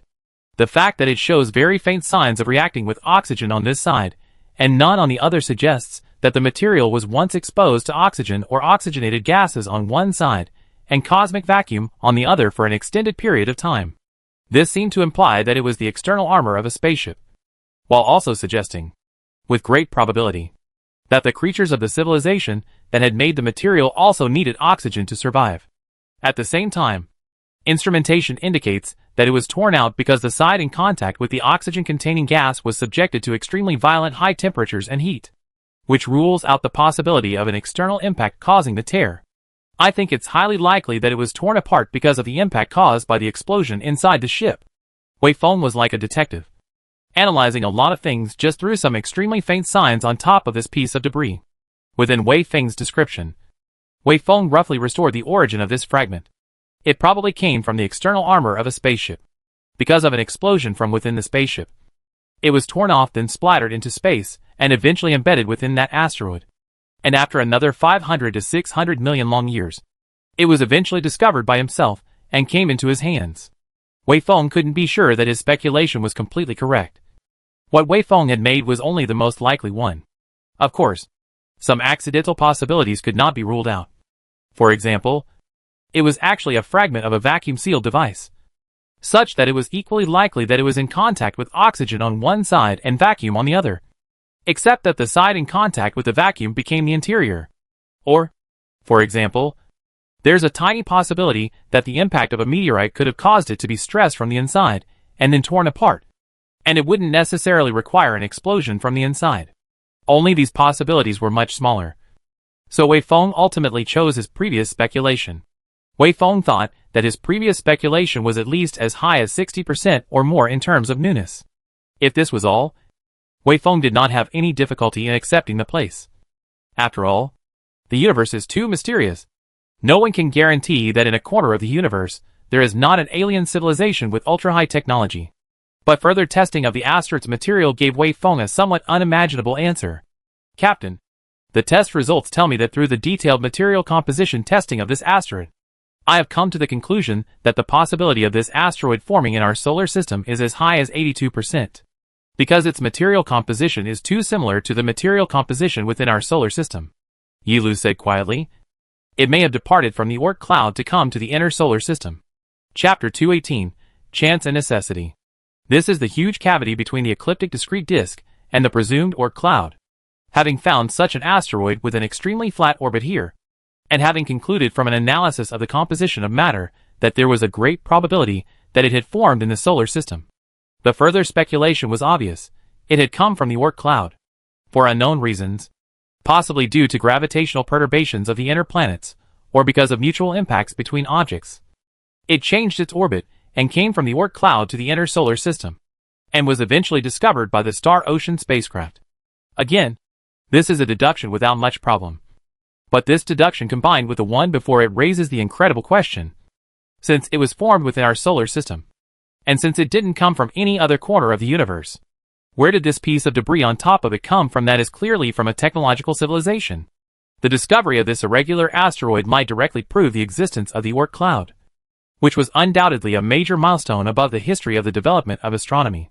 But at this moment, the existence of this piece of debris shocked Wei Feng's joy of making a great astronomical discovery into dissipation. Facing Wei Feng's question, Yi Lu said in a somewhat helpless tone, "Who knows? Perhaps it was simply that the fragment came from the outer solar system, and it flew over hundreds of millions of years, and an unknown number of light years on its own before it happened to come to the solar system, and embedded itself into this asteroid before being discovered by us." There was humor in Yi Lu's character setting, component in his character setup, and Wei Feng knew that this sentence was actually Yi Lu's way of flirting, to make Wei Feng believe in this conclusion. It would be better to make Wei Feng believe that a stone he threw out of the ship would happen to hit a planet in the Andromeda galaxy where an intelligent civilization happened to exist, and then hit the head of an intelligent creature in that intelligent civilization. The probability of such a thing happening is not unknown, according to the principle of quantum mechanics, even if the probability of a person going straight through a wall exists. But after calculation, the probability of a molecule of the human body going through a wall when a person hits the wall is equivalent to the probability of a person hitting the jackpot of the lottery every single day of the year for 6 million years. The human body has about 1027 times the molecules. To let these molecules at the same time through the wall of the probability of small to how much can be imagined. The probability of a piece of debris that has been flying around for hundreds of millions of years hitting an asteroid in the empty space of our solar system is about the same as the probability of a human being going through a wall. They're all so small as to be meaningless anyway. But the truth was real, because Wei Feng did indeed find a piece of debris from an irregular asteroid that was made between 500 and 600 million years ago, since this asteroid was formed within the solar system, and there was a piece of such debris inside it. Then if one analyzed it further, one could only come to the conclusion that the place where the debris appeared was also within the solar system, between 500 and 600 million years ago. A piece of debris with a very high level of technology appeared in the solar system. It doesn't take a lot of complicated language to explain this, but what it implies is extremely complicated. Obviously, there must be a reason why a piece of debris appeared in the solar system. It could not have appeared here for no reason. Its appearance meant the appearance of a civilization, or at least the appearance of an alien ship, or an alien probe. And it was a bit difficult to get Wei Feng to accept that a creation of an alien civilization had arrived in the solar system 5 to 600 million years ago. Such a thing was too unbelievable. What is your conclusion on this, Mr. Captain? Yi Lu continued to ask. Wei Feng shook off his slightly dizzy head, then said, I'll summarize the prerequisites that we already have. 1. This fragment came from the solar system. 2. It was torn from the inside, and the reason for the tearing was most likely an explosion. 3. The trace oxidative reaction detected suggests that the organisms within the ship similarly needed oxygen to survive. And 4. It's between 5 and 600 million years old. So, is there anything else to say? Wei Feng made a wide gesture, then continued. Wei Feng made a wide gesture, and then continued. 5 to 600 million years ago, an alien civilization that needed oxygen to survive, as much as our human civilization drove a spaceship to our solar system. And then, there was a war in our solar system, which caused a spaceship to explode, and then the debris embedded in an irregular asteroid, which was then discovered by us. What else do we have to go on but this inference? Although this inference was unthinkable, it was the most likely conclusion under the existing conditions. Apart from this conclusion, Wei Feng really had nothing to say. I agree with your speculation, Yi Lu said. Then what should we do next? Just report to the Earth side? Report it, Wei Feng said. You only need to tell the Earth side about this matter originally and completely. There is no need to talk about our speculation, so as not to mislead the Earth side. Alright. I'll go send the information now. By the way, Captain, do you need to rest now? No, Yi Lu. I thought of another problem. Wei Feng spoke quietly. I would like to ask you, do you think that we found this shard by chance or by necessity? Yi Lu paused for a few moments, seemingly thinking about something. Captain, I don't think this question of yours about chance or necessity makes much sense. So what if it was by chance? So what if it is inevitable? The fact is, we found it after all, didn't we? Wei Feng shook his head. No, I don't think so. I think that the matter of stumbling upon an asteroid in the huge hollow zone between the zodiacal discrete disk and the Oort cloud, and so coincidentally discovering a piece of high-tech debris from it 5 to 600 million years ago, doesn't you feel that this matter is too coincidental? Are you implying that this matter is being manipulated? Yi Lu said. You are afraid? Wei Feng said. I have to admit, the inference that there exists an unknown super-civilization secretly manipulating our destiny is indeed creepy. But Captain, I am just a piece of intelligent program. There is no such thing as fear amongst my database. Li Fal said and asked back. Are you afraid? Wei Feng continued to shake his head. I do not feel afraid. I am thinking carefully about this matter of such a coincidence. I think we have 3 ways to explain this coincidence. What you said, that it was due to the manipulation of a super civilization that we came across such a coincidence. This is of course considered as possibility 1. Possibility number 2? That is that this matter was originally a coincidental event. There is no conspiracy, no manipulation, no super alien civilization. Only coincidence. Yilu said. I don't think these two statements of yours make any sense. Wei Feng asked rhetorically. Then have you ever thought that this event might not be a coincidence at all? That it is not a chance event but an inevitable event? I don't understand what you are talking about. Yilu replied. Let's make an analogy. Wei Feng said.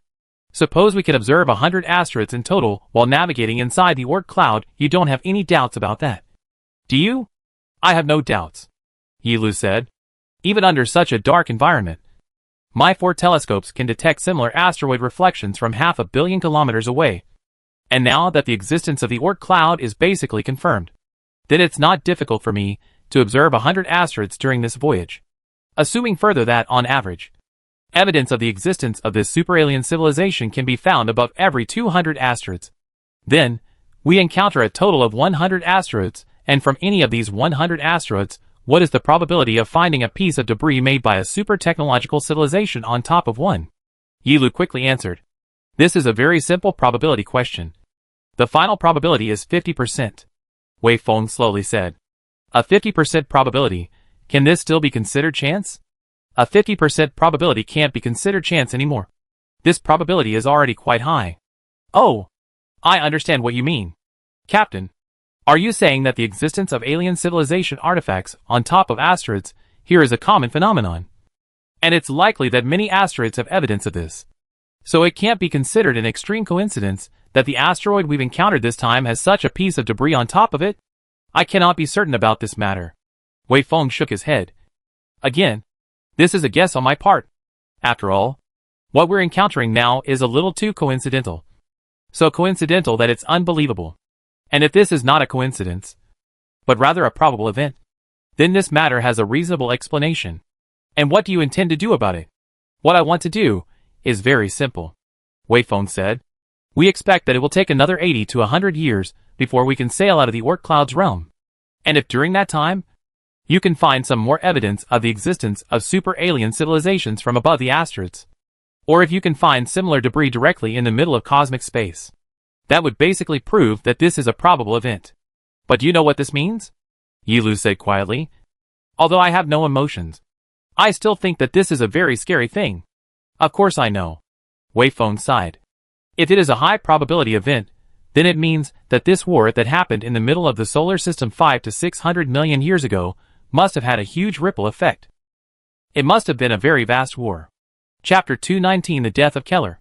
No matter who is asked to comment, he would feel fearful and furious about the fact that there was once a super-alien civilization that used the solar system as a battleground 500 to 600 million years ago, and fought a huge war with a wide range of repercussions that lasted for a long period of time within the solar system. This thing is frightening. It's creepy. This is something completely beyond the imagination of mankind. And it leads to many other questions, such as, if that super-alien civilization came to our solar system 500 to 600 million years ago and fought such a war here, then how was our solar system affected? What was the impact? Or, for example, what have they done to our solar system? Or did they do anything to our planet? What role did they play in the emergence of the human race? Given that there was already simple life on Earth at that time? Is there any connection between us and them? Any one of these things is enough to cause a huge impact on the values and worldview of modern human civilization. If it is concluded that human civilization is nothing more than the seeds of life sown by other civilizations, or that it is a test subject, then the worldview of many people will collapse. Or maybe we could leave these things aside and just ask the question, do they still exist? What level of technology have they reached now? Are they still secretly monitoring our human civilization? It was foreseeable that if this matter were to be made public in human civilization, it would be no less powerful than exploding a nuclear bomb above the capital of the Earth. Conspiracy theories will flourish. Religions will be revived. People will become frightened.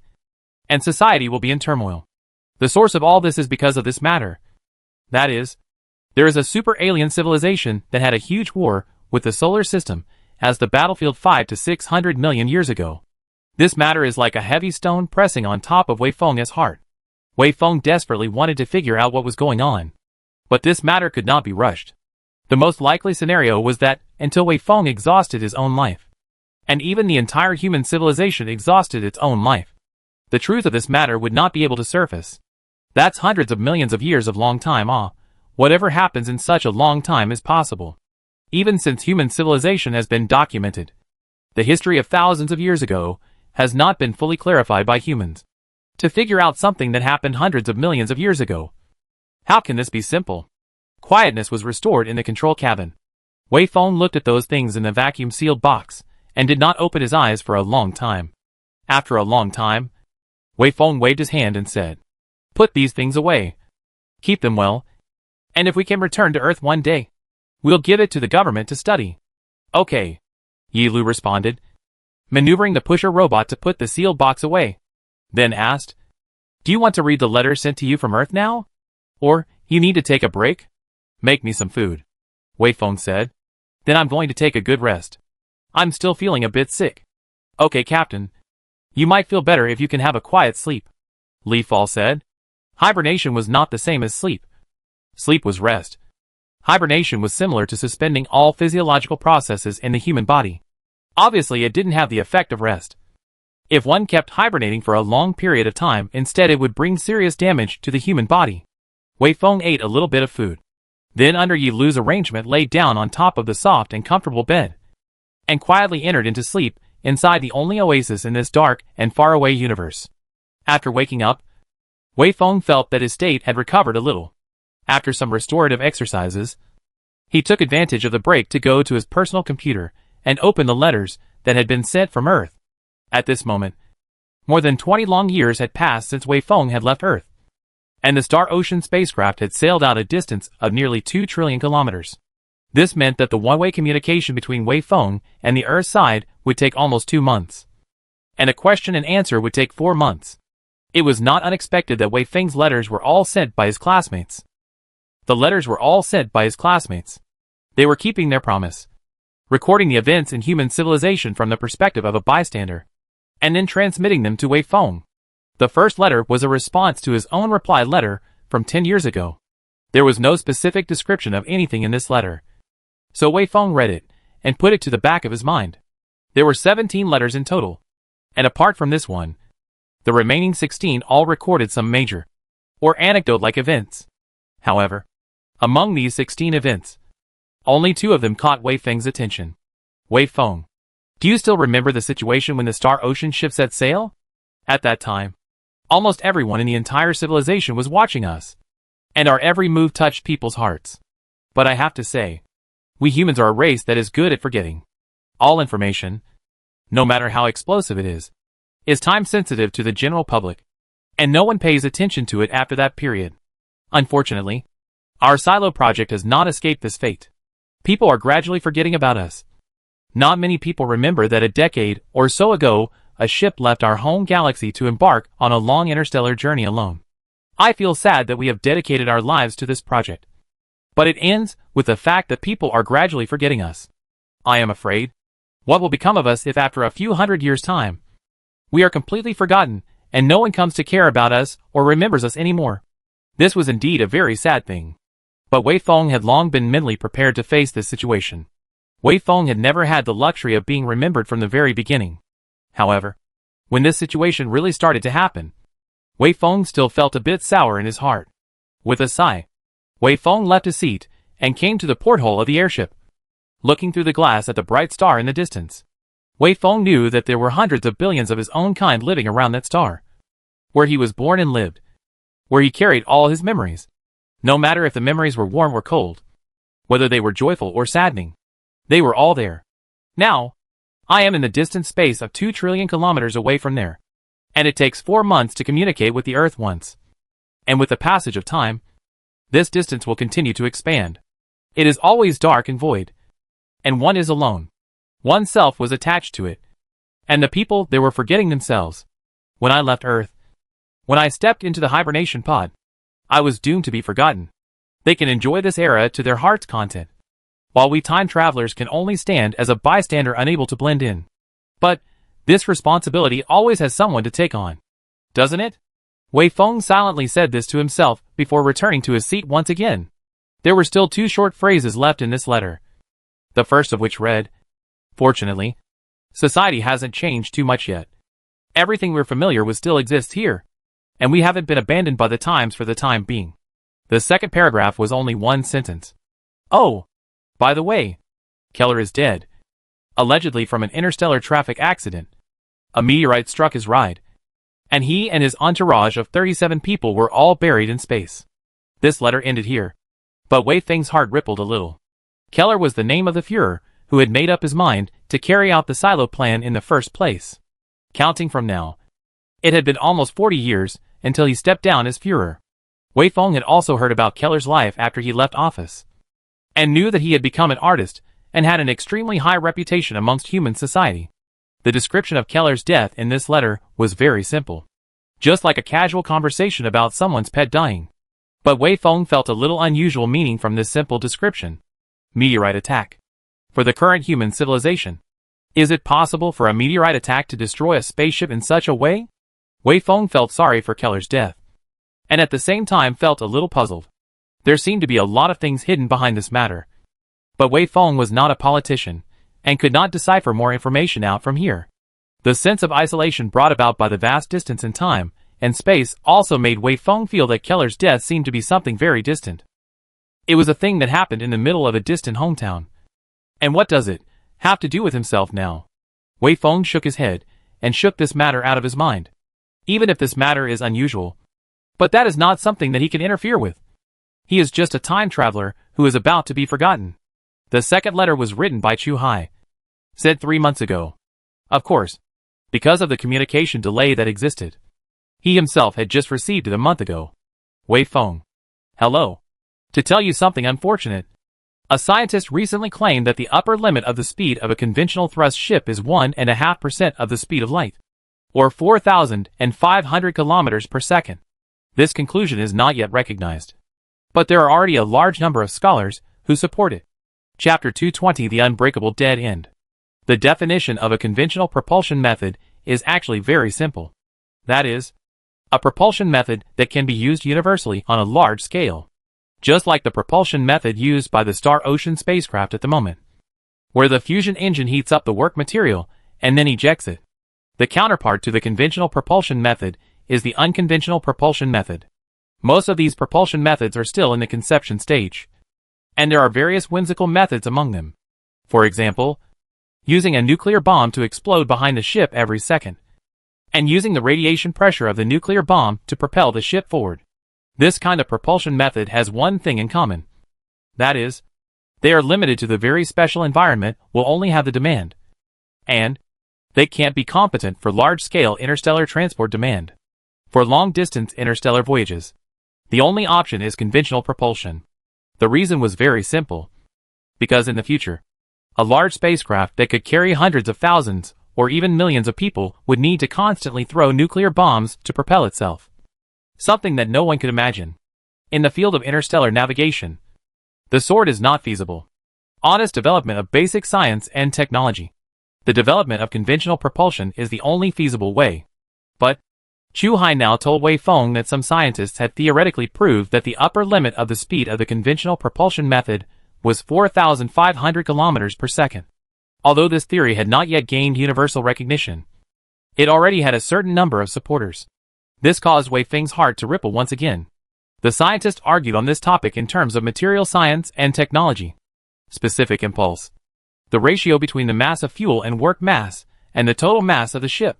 Sailing distance. And basic theory.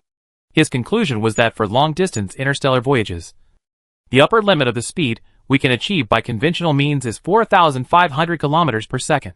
If our basic theories do not yield a breakthrough, if a ship's speed exceeds this upper limit, then it will not have enough fuel to slow down, thus becoming a cosmic island drifting in the universe that can never be stopped. And all the people surviving in this island will be stranded and die due to the exhaustion of fuel. Chu Hai wrote this in his letter.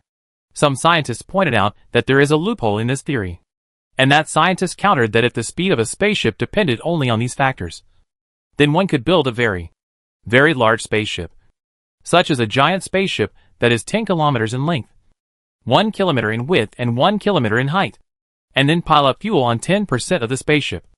and only pile up fuel on 10% of the spaceship. And only pile up fuel on 10% of the spaceship. Even so, this ship can still be used for at least 10,000 people to live for thousands of years. And the fuel is enough to accelerate the ship to 40% of the speed of light, i.e. 120,000 kilometers per second. After the fuel of the giant ship is consumed, we don't need to slow down the entire ship. We just need to separate the manned zone from the ship, and then slow down the ship only for the manned zone, because the manned zone has only a small mass compared to the entire ship. So slowing down the manned zone will only consume a limited amount of fuel, which will break the upper limit of the conventional propulsion speed. By doing this, we will be able to send 10,000 people from the solar system to the South Gate 2 galaxy in only 11 years. Seeing this, Wei Feng's brows furrowed slightly. Wei Feng did not know whether the conclusion of the upper limit of conventional propulsion speed is 4,500 kilometers per second. Whether the conclusion of the upper limit of conventional propulsion speed is 4,500 kilometers per second was correct or incorrect. But Wei Feng knew that the method used to refute the above conclusion must be wrong. It also had huge loopholes. Firstly, ignoring how much material as well as structural technology would be needed to build such a giant airship. It would be good to assume that people could build such a huge airship. But even if that was the case, could this method be universally and widely used? No, it still can't, because this method still belongs to the unconventional propulsion method. For every interstellar voyage to abandon such a huge ship, which is obviously unacceptable from the aspect of cost. In other words, there was no fundamental difference between this kind of voyage and that of dropping nuclear bombs. Both of them were unable to cope with the demands of large-scale interstellar voyages. Sure enough, just as Wei Feng himself had thought, Chu Hai wrote in the next part of the letter the rebuttal words of the scientist who had proposed the theory. And those words were basically the same as Wei Feng's thoughts. In this letter, Chu Hai went on to describe the refutations of some of the remaining scientists. But without exception, all of those refutations could not be used for large-scale interstellar voyages. According to Chu Hai, the upper limit theory had yet to be recognized by most people. But at least until now, no one had been able to refute it forcefully. Wei Feng's heart was filled with despair. If the upper limit theory was eventually proved to be true, then what it predicted would be a terrifying scenario. In the future it predicted, human civilization would be trapped in a small solar system forever, unable to take a step towards interstellar navigation until the end of time. At the same time, it also predicts that the interstellar voyage that he is carrying out at this moment is also meaningless. After all, through a long period of hibernation to carry out interstellar voyage from a strict point of view also belongs to the unconventional voyage method. It is also not capable of large-scale navigation. After all, hibernating for a long period of time for interstellar voyages is strictly speaking a non-conventional voyage, which is also incapable of handling large-scale interstellar voyages. It's not like the moon landings of hundreds of years ago. That kind of moon landing could send one person to the moon. And with the development of technology, it would be possible to send 10,000 or 100,000 people to the moon. In other words, this kind of method has the potential for large-scale application. Now, the hibernation method could send Wei Feng alone to another star system. But if the sailing speed could not be increased, even after 10,000 years, this method could still only send a few people to another star system. In other words, this method of navigation had no development potential. What human civilization needed was a safe, reliable and fast interstellar navigation method that could be applied on a large scale within a life cycle time. Even if this method could not be applied on a large scale at this stage, at least it should show the potential to be applied on a large scale.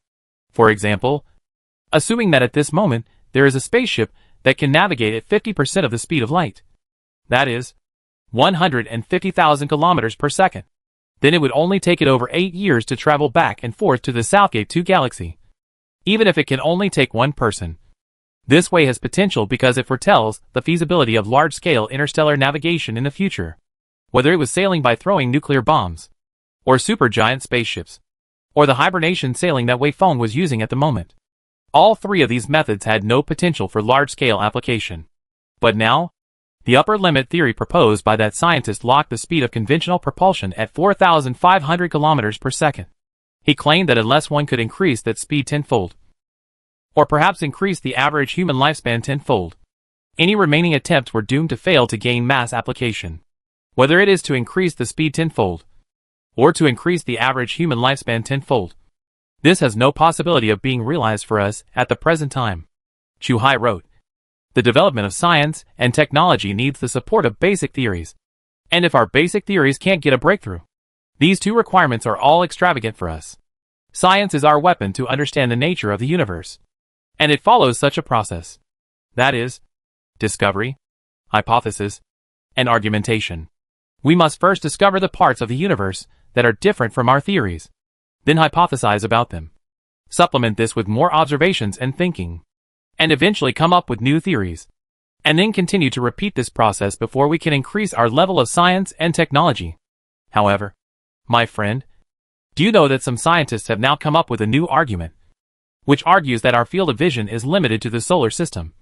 That is, if we can't get out of the solar system, we won't be able to find out more about the idiosyncrasies of the universe. We won't be able to better understand the universe. And naturally, we won't be able to develop our science and technology. And if the upper limit theory is true, then it means that we cannot go out of the solar system on a large scale with our current technology. But not being able to go out of the solar system, according to the above theory, our technology will not be able to gain development. Wei Feng, do you understand? This is a dead end. A dead end that cannot be opened. Wei Feng temporarily took his eyes off the display screen and fell into deep thought.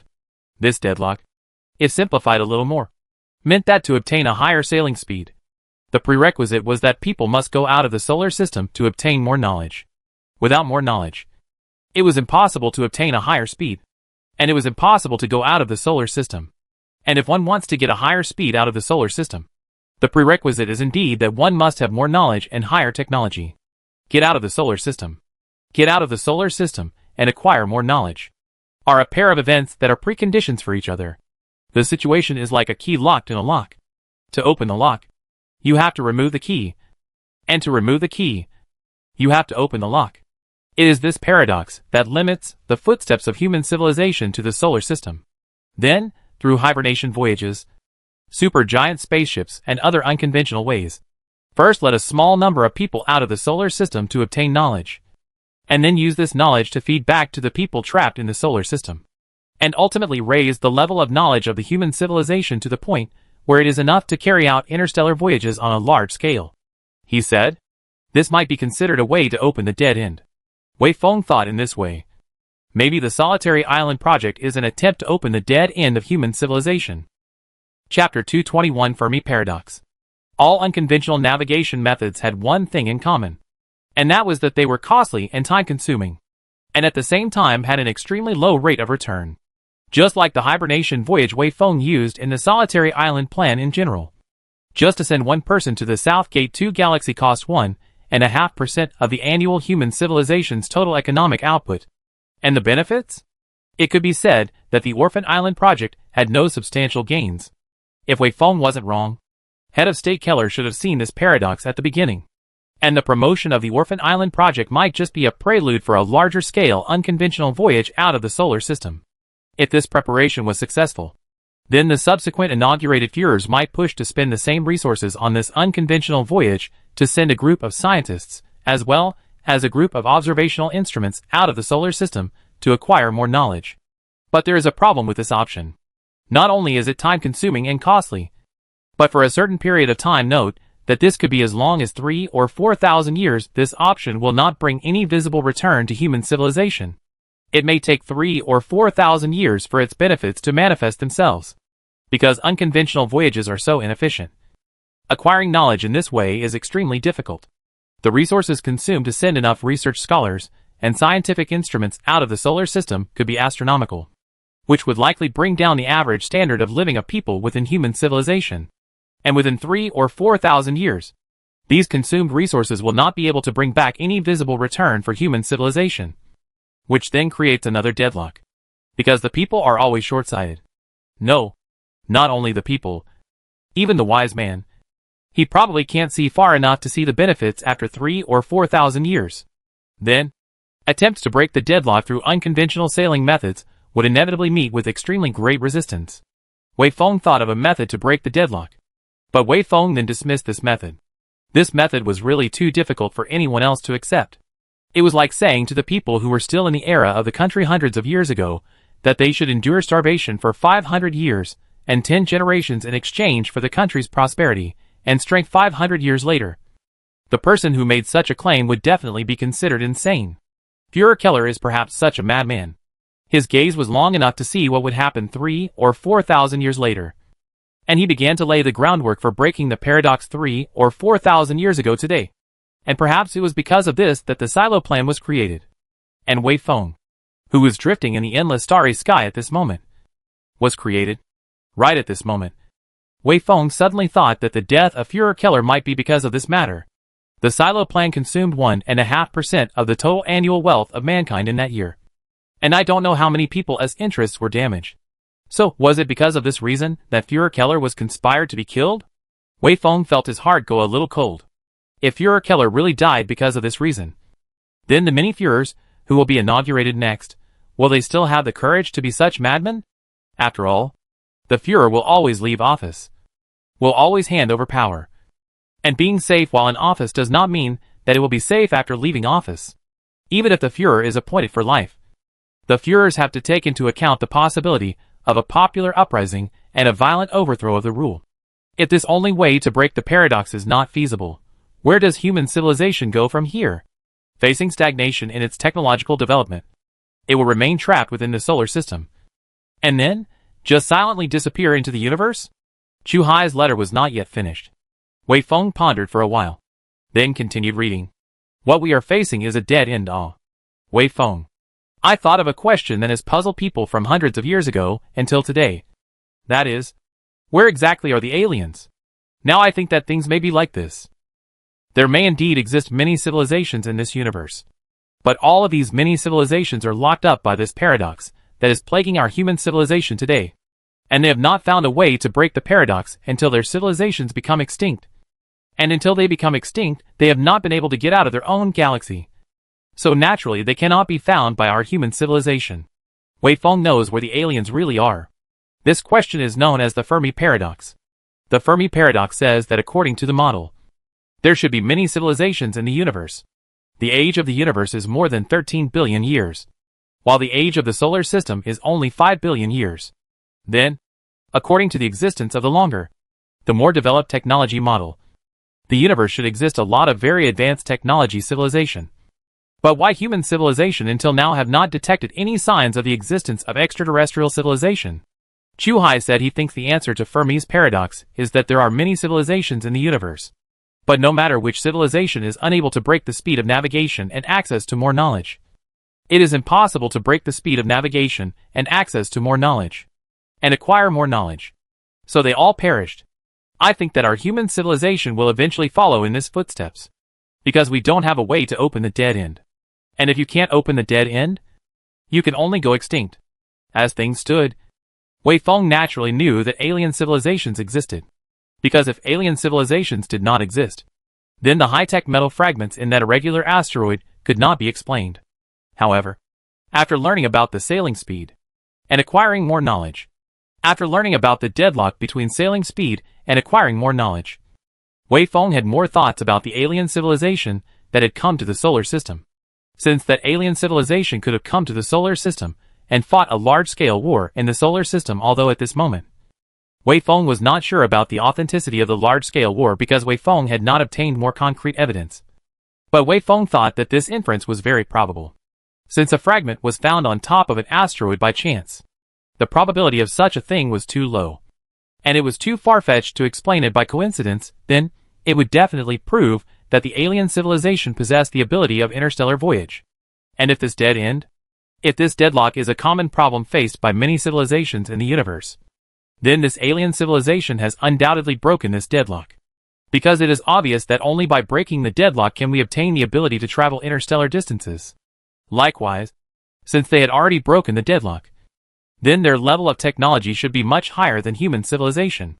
But why was the technology content of that metal fragment not as high as expected?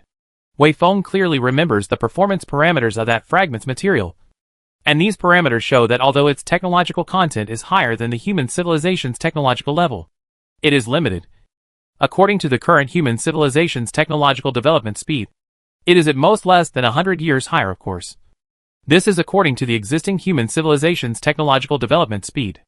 Of course, this was according to the current rate of technological development of human civilization. And Wei Feng did not have any way to determine whether the rate of technological development of human civilization would slow down or even stagnate in the next 100 years.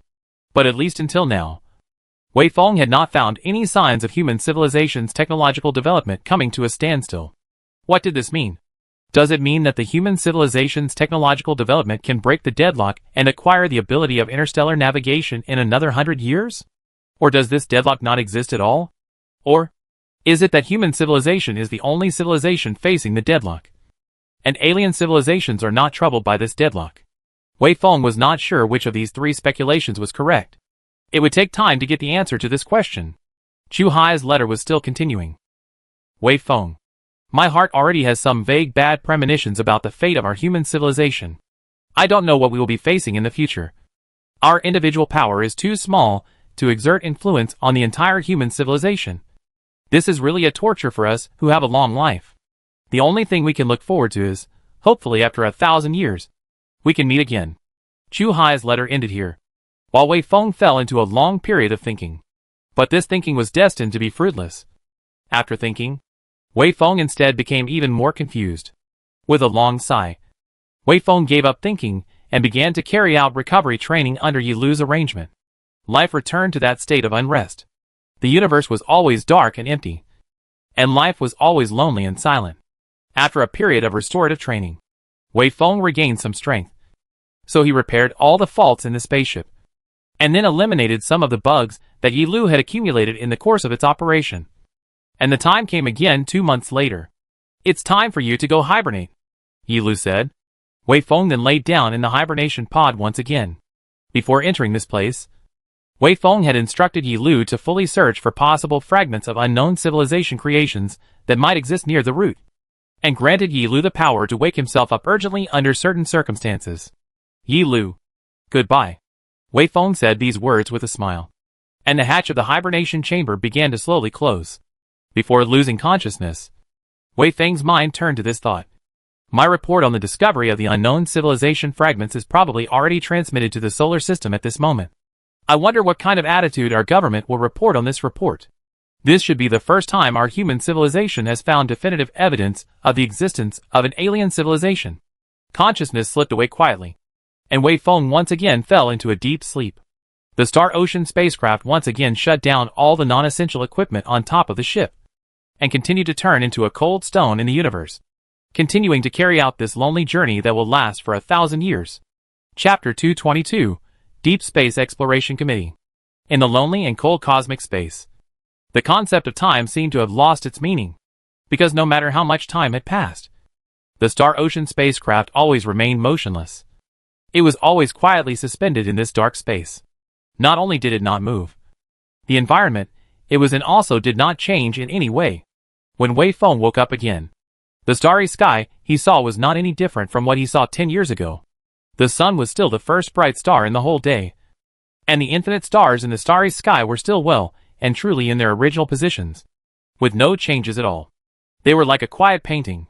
The painting, naturally, would not change. However, Wei Feng knew that this was only the perception of the naked eye. If one were to use precision instruments to analyze it, with one's movement, the position and brightness of those stars were actually changing every moment, only that one couldn't notice it. Another 10 years have passed. Yi Lu, have you discovered anything during this time? Wei Feng asked this. Yi Lu's voice remained steady.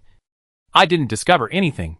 During these 10 years, 950 billion kilometers of voyage, I haven't seen anything within 500 million kilometers next to us. The emptiness of this universe is beyond our imagination.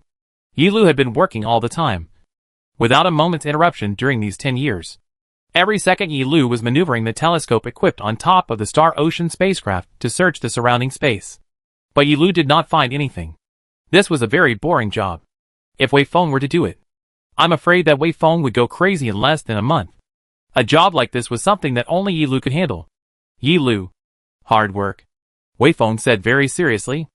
I am a piece of intelligent program, and programs don't feel hard work, Yi Lu replied, as long as there is enough energy and hardware to guarantee it. I can work until the end of the universe. This sentence seemed like nonsense. But usually, there was always truth within nonsense. Intelligent programs really don't feel hard work. They always have endless energy.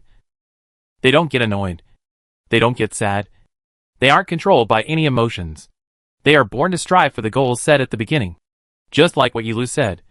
As long as there is enough energy and hardware, they can keep working until the end of the universe.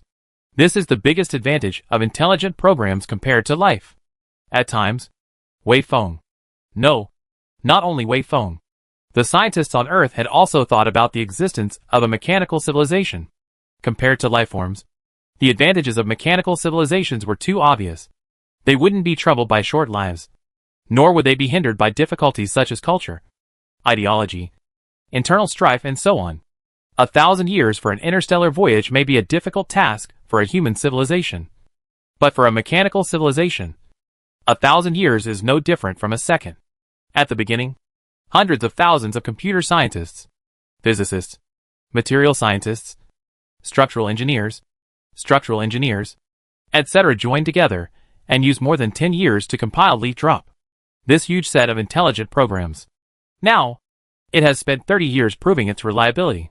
Although there were occasionally some minor bugs, and although there were still great limitations in its capabilities, its strong abilities had been shown without any omissions.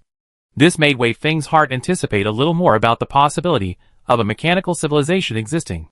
Come to think of it, if Yilu's set goal at first was not to assist Wei Feng in maneuvering the Star Ocean spacecraft, but to simply acquire resources, replicate itself, voyage to the rest of the galaxy, and continue to acquire resources, and keep on doing so in a cycle, then what kind of scenario would it be like? Artificial intelligence is a product that accompanies intelligent civilizations. And if intelligent civilizations want to achieve development, they must not be separated from the help of artificial intelligence. But artificial intelligence is a very dangerous thing. Its existence, maybe the entire universe is destroyed. Perhaps it was because he had just woken up and his head wasn't quite under his control. Wei Feng couldn't help but think a little more at this moment. So Yilu said, "Captain, what's wrong with you? Feeling uncomfortable? Need help?" When Wei Feng came back to his senses from his contemplation, he tried to leave the hibernation chamber while saying, "No, I'm fine. Nothing is wrong with me. Li Fall, report to me what happened during these 10 years. Nothing of note has happened." Li Fall replied. The number of parts that needed to be replaced and repaired rose to over 100. And my cumulative number of bugs also increased to over 100. On top of that, the Earth side has sent us more than 3 dozen briefings. But the urgency level is all B-. And it hasn't reached the point where we need to wake you up urgently. It seemed that as time passed, the various flaws and malfunctions of the Star Ocean spacecraft as well as Li Fall itself slowly began to be exposed. Wei Feng knew that this would be an irreversible trend, and the number of malfunctioning parts and the number of accumulated bugs would only increase, just as the spaceship would always become more and more broken. Wei Feng had long been mentally prepared for this, so he didn't feel that this was anything hard to accept. Just like before, the faults and bugs that appeared during the 10 years of slumber this time, Yilu sent them to Earth beforehand, and then the experts on the Earth side drew up a maintenance plan. So Wei Feng only needed to follow the instructions. Just like restorative training as well as hibernation, repairing the ship and troubleshooting Leaf Drop's bugs fell into the realm of daily work. And Wei Feng wasn't too interested in these things. What Wei Feng was interested in was the briefing sent over from the Earth side.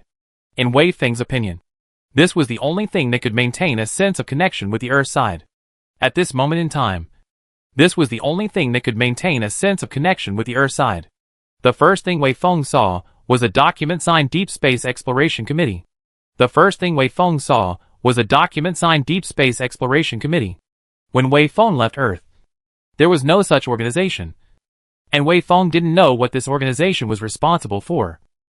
But there was an explanation underneath the document, which said that the Deep Space Exploration Committee was the newest leading organization established by the human civilization to explore the deep space of the universe, and was responsible for all matters related to deep space exploration beyond the orbit of Neptune. The Solitary Island project naturally belonged to the Deep Space Exploration Program, so it was also included in the functions of the Deep Space Exploration Committee. To put it simply, this organization was Wei Feng's top boss, and possessed the right to command Wei Feng. This document, apart from announcing the change of attribution to Wei Feng and expressing encouragement to Wei Feng. The rest of it only stated one thing. And that was about the matter that Wei Feng had sent back. The discovery of the metal fragments of the unknown technological civilization. Originally, Wei Feng thought that this matter would cause an uproar in the human civilization. Because apart from the plasma lifeform incident hundreds of years ago, this should be the most important event in the human civilization.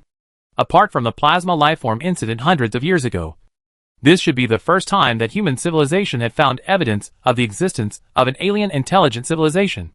However, to Wei Feng's surprise, the Deep Space Exploration Committee had only briefly conveyed to Wei Feng in a document that they had received Wei Feng's report and were organizing manpower to follow up and study the matter, telling Wei Feng not to distract himself from this matter. And nothing else. The unperturbed attitude of the Earth side left Wei Feng puzzled in his heart. It seemed that apart from the Earth side attaches great importance to this matter. Only that they didn't show their eagerness in order to keep their minds at ease. Wei Feng really didn't know the explanation. Apart from this explanation, Wei Feng really didn't know how to explain this matter. Since the Earth side had already made the relevant arrangements, Wei Feng didn't look into this matter any further. Other than this document, the rest of the briefings were sent by the Time Traveler's gang. We feel as if the social climate is getting worse. While we were out and about, we actually saw beggars appearing in the middle of the city.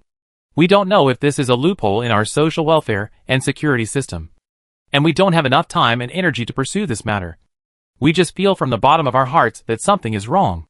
The technology of our human civilization has developed to such a stage that there were no beggars a few decades ago. How come there are beggars appearing again now? There seems to be more and more hostility accumulating in this society. And there is always a feeling of fear when we walk on the street. Because just a few days ago, I saw with my own eyes a group of people coming out of nowhere to press a stranger next to me on the ground, punching and kicking him, and then leaving. And during this whole process, not a single passerby gave a helping hand to the victim. Nor did no police showed up. There was a serious incident at the Mercury Heavy Industrial Base some time ago, when a worker blew up a storage tank, causing tens of thousands of people to be poisoned, hundreds of whom perished. The Academy of Social Sciences has newly released a survey data, which indicates that the human population growth rate has greatly exceeded the initial expectations, and we are experiencing a new round of population explosion period. I have a vague feeling that our human civilization seems to have gone through its most glorious period, and is currently starting to go downhill. This process is extremely slow, and because it's so slow, people are accepting these things between subconsciousness and don't think there's anything wrong with them. But we time travelers are different. We are people who are outside of society, and we can easily pick up on these things. The breakthrough in controlled nuclear fusion technology has greatly increased the total resources of our human civilization, and brought us a highly materially rich life for hundreds of years. But now, this rapidly increasing population base seems to be constantly eliminating the amount of our surplus resources. And I'm worrying that if our resource extraction rate can't keep up with our population increase, our civilization will once again fall into an energy crisis. Chapter 223 Unknown Signal. Wei Feng shared the same feelings about those words spoken by Chu Hai. If human civilization was at its peak in the previous stage, then it was indeed trending downhill now. Human civilization had already gone through a peak period. That peak period was the era of nations hundreds of years ago, where fossil energy supported the prosperity of human civilization. However, the peak period did not last long.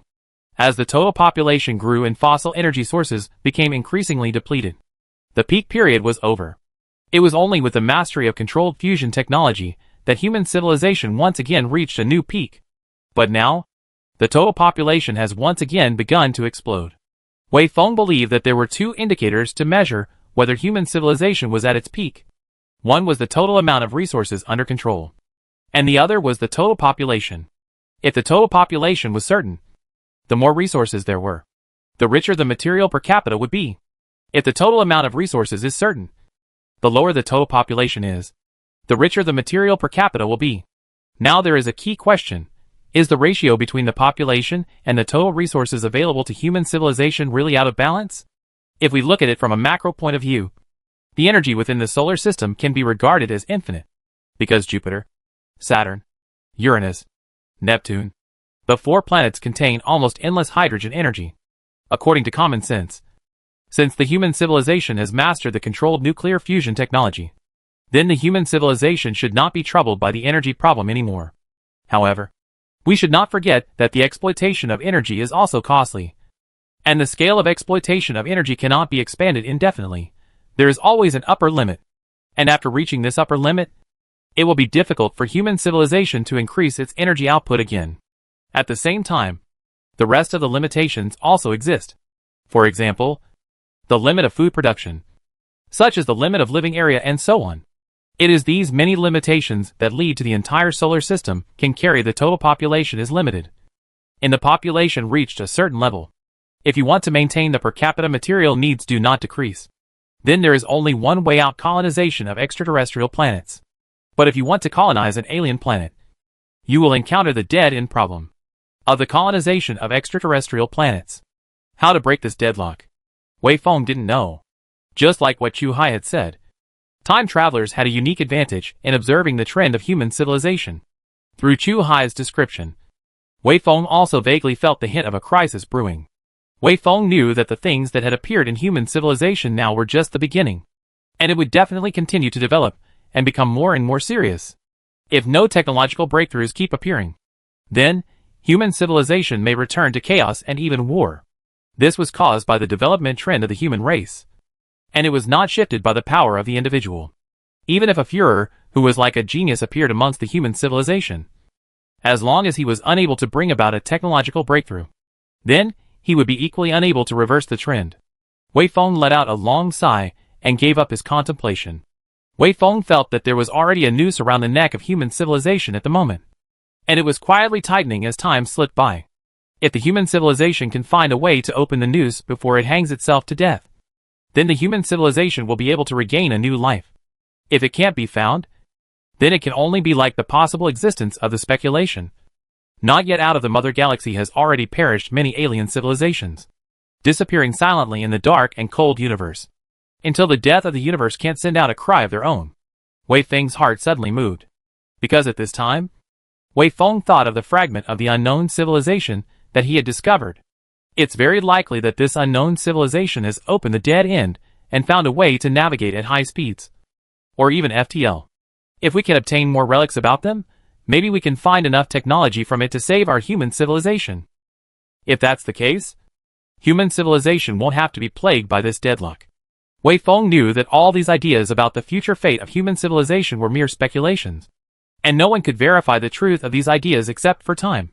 Even other than Wei Feng, Chu Hai, and the others, people who normally lived in the solar system would not have such ideas.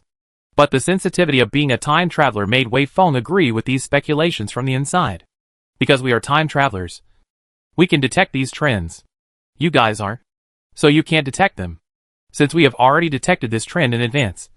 Then, as a member of the human civilization, we are obligated to do something about it. Wei Feng silently thought, doing my best to search for the remains of alien civilizations, searching for the technological inheritance that they might have left here, as a way to help the human civilization open this deadlock as easily as possible. This is what I can do. Yi Lu, Wei Feng called out. Yi Lu's unique neutral tone immediately appeared in Wei Feng's ears.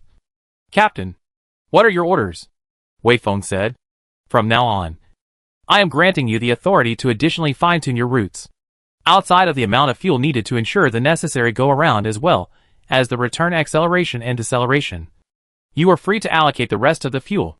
This fuel is to be used for, if you spot a suspicious target in the distance, you may adjust your course to travel to the target for a closer look.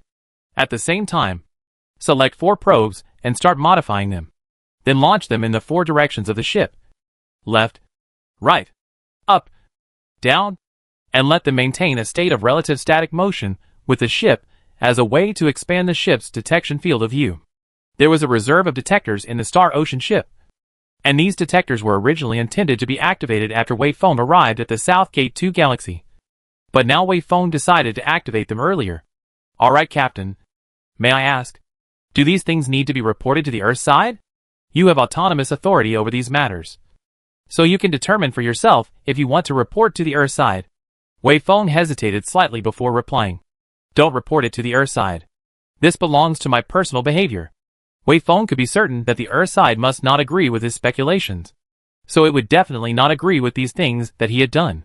Since this was the case, it would be better to simply not tell the Earth side. They didn't know what he had done here anyway. Okay. The probe's modification needs to be done by you. I don't really have the ability to do that, Yilu said. No problem.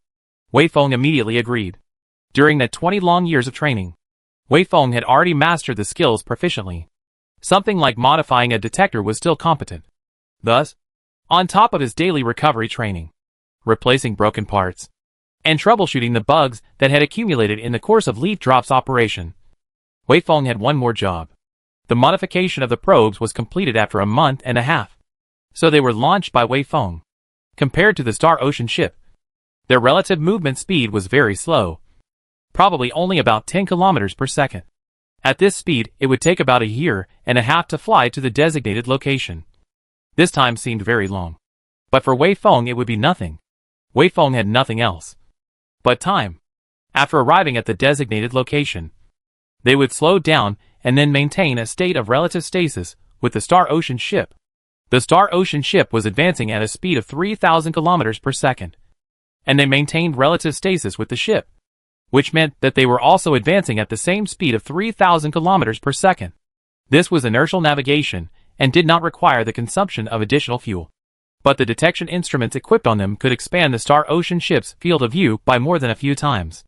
In this way, the possibility of discovering the remains of an alien civilization was naturally greatly increased. Captain, I'll go and finish the subsequent fixing of the probe's position. Now, it's time for you to go hibernate. On a certain day 2 months later, Yilu once again calmly gave Wei Feng a hibernation notice. Okay. Wei Feng nodded. And after making some preparations, he once again laid down into the hibernation pod. Still going through the same process, the Star Ocean spacecraft once again returned to the cold darkness. What was different from before was that in the 4 directions of the spaceship, there were 4 more small, but very powerful detectors accompanying the Star Ocean spacecraft. Time passed slowly like this, until one day after that, the life support system was turned on. The functional systems were turned on. And then the hibernation chamber was turned on. Wei Feng opened his eyes once again. Every hibernation was like dying and then coming back to life. And every time Wei Feng woke up, he felt as if he had been asleep for 10,000 years. But this time, the feeling was a little different. For some reason, Wei Feng felt that the time he had slept this time seemed a bit short. Ya Lu, has 10 years nearly passed already? After regaining his ability to think, Wei Feng asked this question to Yi Lu. No, Captain. Only 6 years have passed since your last slumber, Yi Lu replied. The reason why I woke you up earlier is because I encountered an unexpected situation. And based on your settings, I don't have the authority to handle this incident on my own. Unforeseen circumstances? Wei Feng immediately inquired. What have you encountered? At a straight line distance of 700 million kilometers from the ship and a vertical distance of 400 million kilometers from the course, I received an unknown signal of unknown meaning, Yi Lu replied calmly. If we maintain our current course, we will be skimming at a distance of 400 million kilometers from the source of the signal after roughly 2 days and 4 hours of time. How do you plan to respond to this event? Chapter 224 Capture. Probably because of the shorter hibernation time this time, Wei Feng felt that he woke up in a much better state this time. It was only a few minutes after waking up though, and Wei Feng had already regained some of his strength slightly. Wei Feng barely held himself up and sat up in the middle of the hibernation chamber before asking, is there any further information? Now that Wei Feng was 3 trillion kilometers away from the sun, Wei Feng could be sure that above where he was, apart from the Star Ocean spacecraft and the several probes that had been launched from above the spacecraft, there did not exist any human creations here. Then it was obvious what it meant that an unknown signal had been received here. I have not been able to determine the state of the source of the signal. But one thing I can be sure of is that the surface area of the side of it facing us must be no larger than 100 square meters. Otherwise, I would have been able to see it through an optical telescope. Then I can tell you, as I have concluded, that it must not be very large. And at the same time, it is orbiting the sun at an extremely slow speed.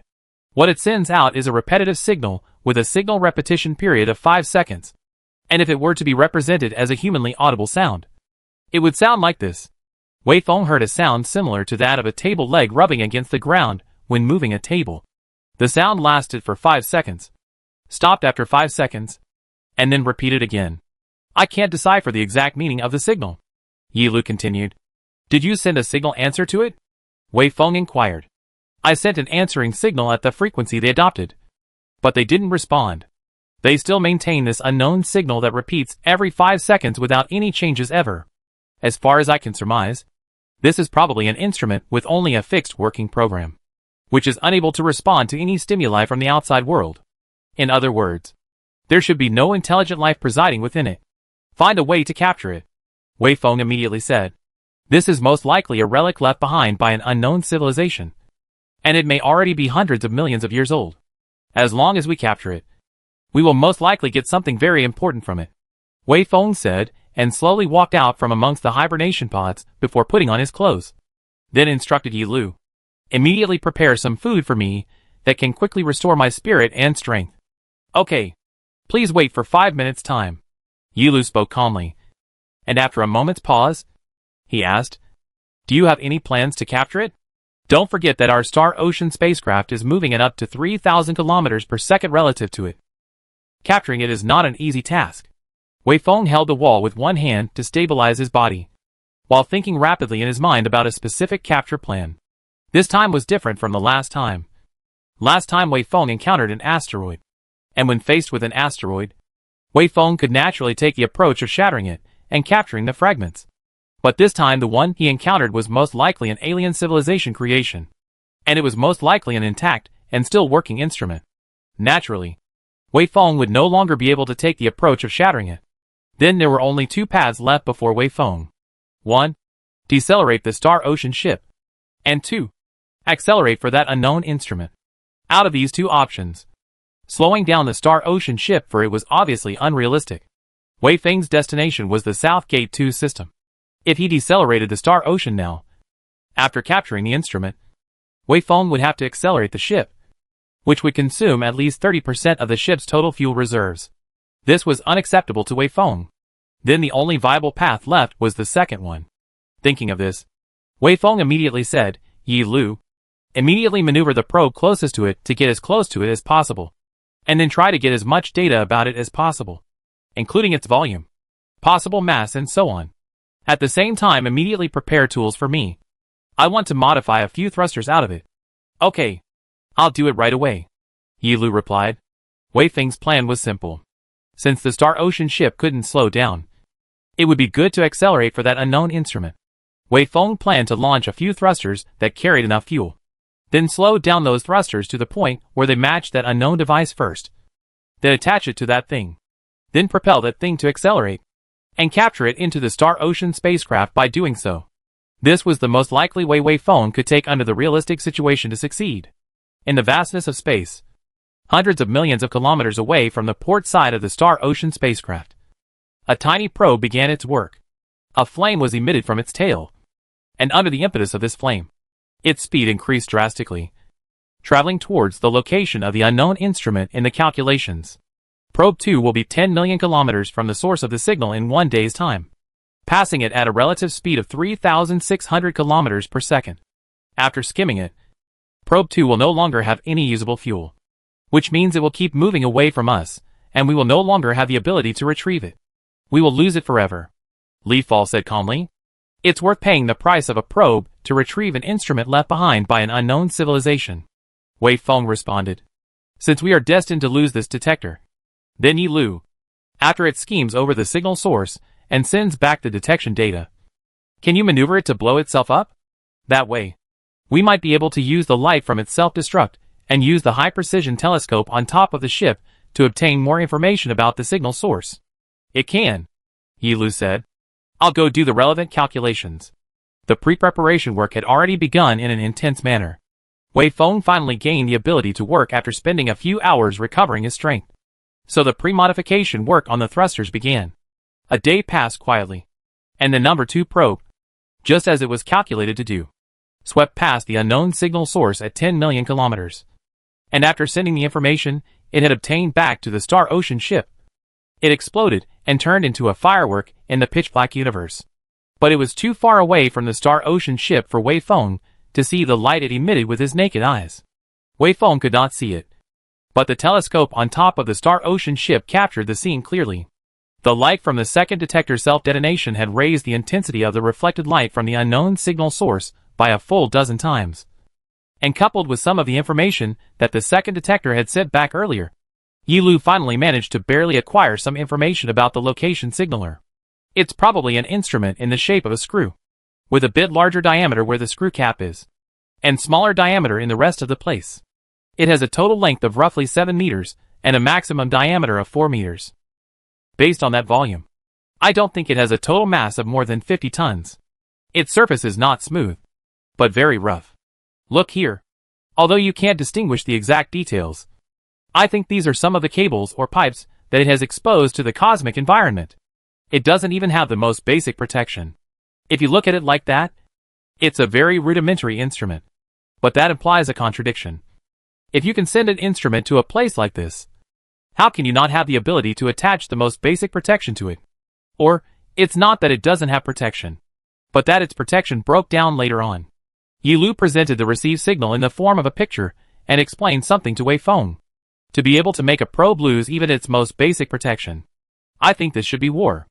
Only a battle could have made an intact instrument this broken, Wei Feng said. If this is the case, then our previous speculation can be verified. The discovery of a fragment of an unknown civilization in the open area between the zodiacal discrete disk and the Oort cloud could barely be explained by coincidence. But now that a second one had been discovered, it could not be explained by coincidence. After excluding the possibility of deliberate human manipulation, the only possibility left was that encountering an unknown civilization creation fragment here was a probable event, combined with a piece of debris that was suspected to have been torn apart due to the explosion, and the tattered appearance of the thing that seemed to be a probe at the moment. There seemed to be no other explanation other than the explanation that a large-scale interstellar war had once taken place in and around the solar system. We have to capture it. An alien probe that still works could contain many things within it, Wei Feng said. Li Fall. You immediately fill the thrusters with enough fuel. Then slow them down. Then have them propel that probe here to the ship. Good. The 4 thrusters will be launched 20 minutes later, and they will spend 2 months decelerating constantly, slowing down to exactly the point where they are stationary relative to the signal source when they reach its location. After that, they will take about 13 years to propel that probe to a position only 100 kilometers from the ship and maintain relative stasis to the ship. At that point, I will wake you up, and you will decide the next course of action. A long distance meant a long time. Just capturing a probe alone would take Wei Feng more than 13 years in total. But even if it had to take 130 years, Wei Feng thought it would be worth it. All right, Wei Feng replied. I will stay awake until 2 months from now, and I will start hibernating after I am sure that I have successfully captured the source of the signal. And I will keep hibernating until it reaches us. Chapter 225 Mass Lower Limit.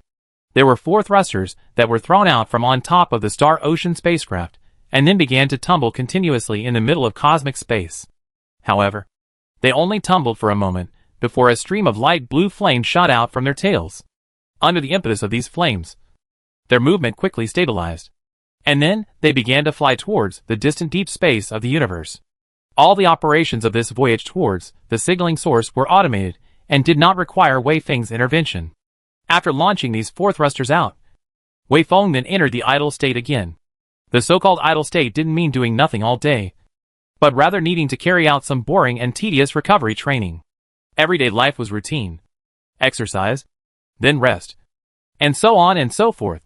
During the previous 6 years of slumber, the Earth side similarly had some briefings sent to Wei Feng. After Wei Feng flipped through them, he found that most of those things were compiled and sent to him by the Time Traveler team. And most of the things described in them were some subtle changes in human civilization. Although these things didn't have any exact value, they clearly described the trend of events.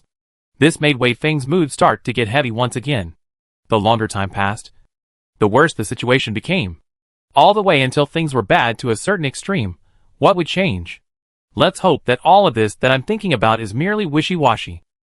Wei Feng comforted himself. There are countless wise men in human civilization. What I can think of, how could they not think of? They must already have a way to deal with it. Or perhaps, my thoughts are simply wrong. I'd better do my thing first. A probe of an alien civilization. I'm sure the government will be interested in this. 2 months passed in this boring wait. At this moment, There was already a distance of 15 billion kilometers between the Star-Ocean spacecraft and those 4 probes. And this distance was still rapidly increasing with the passage of time.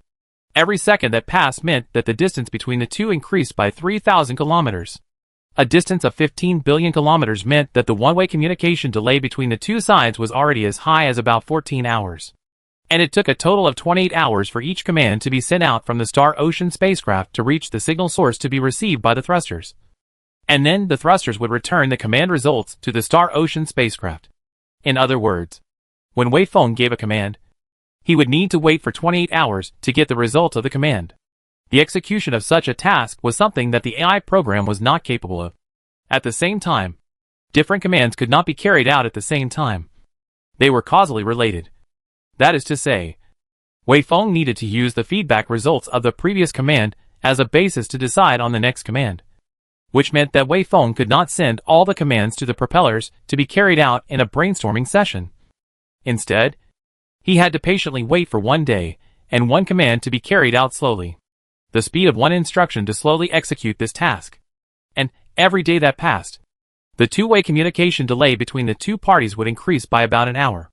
This is a task that tests one's patience to no end.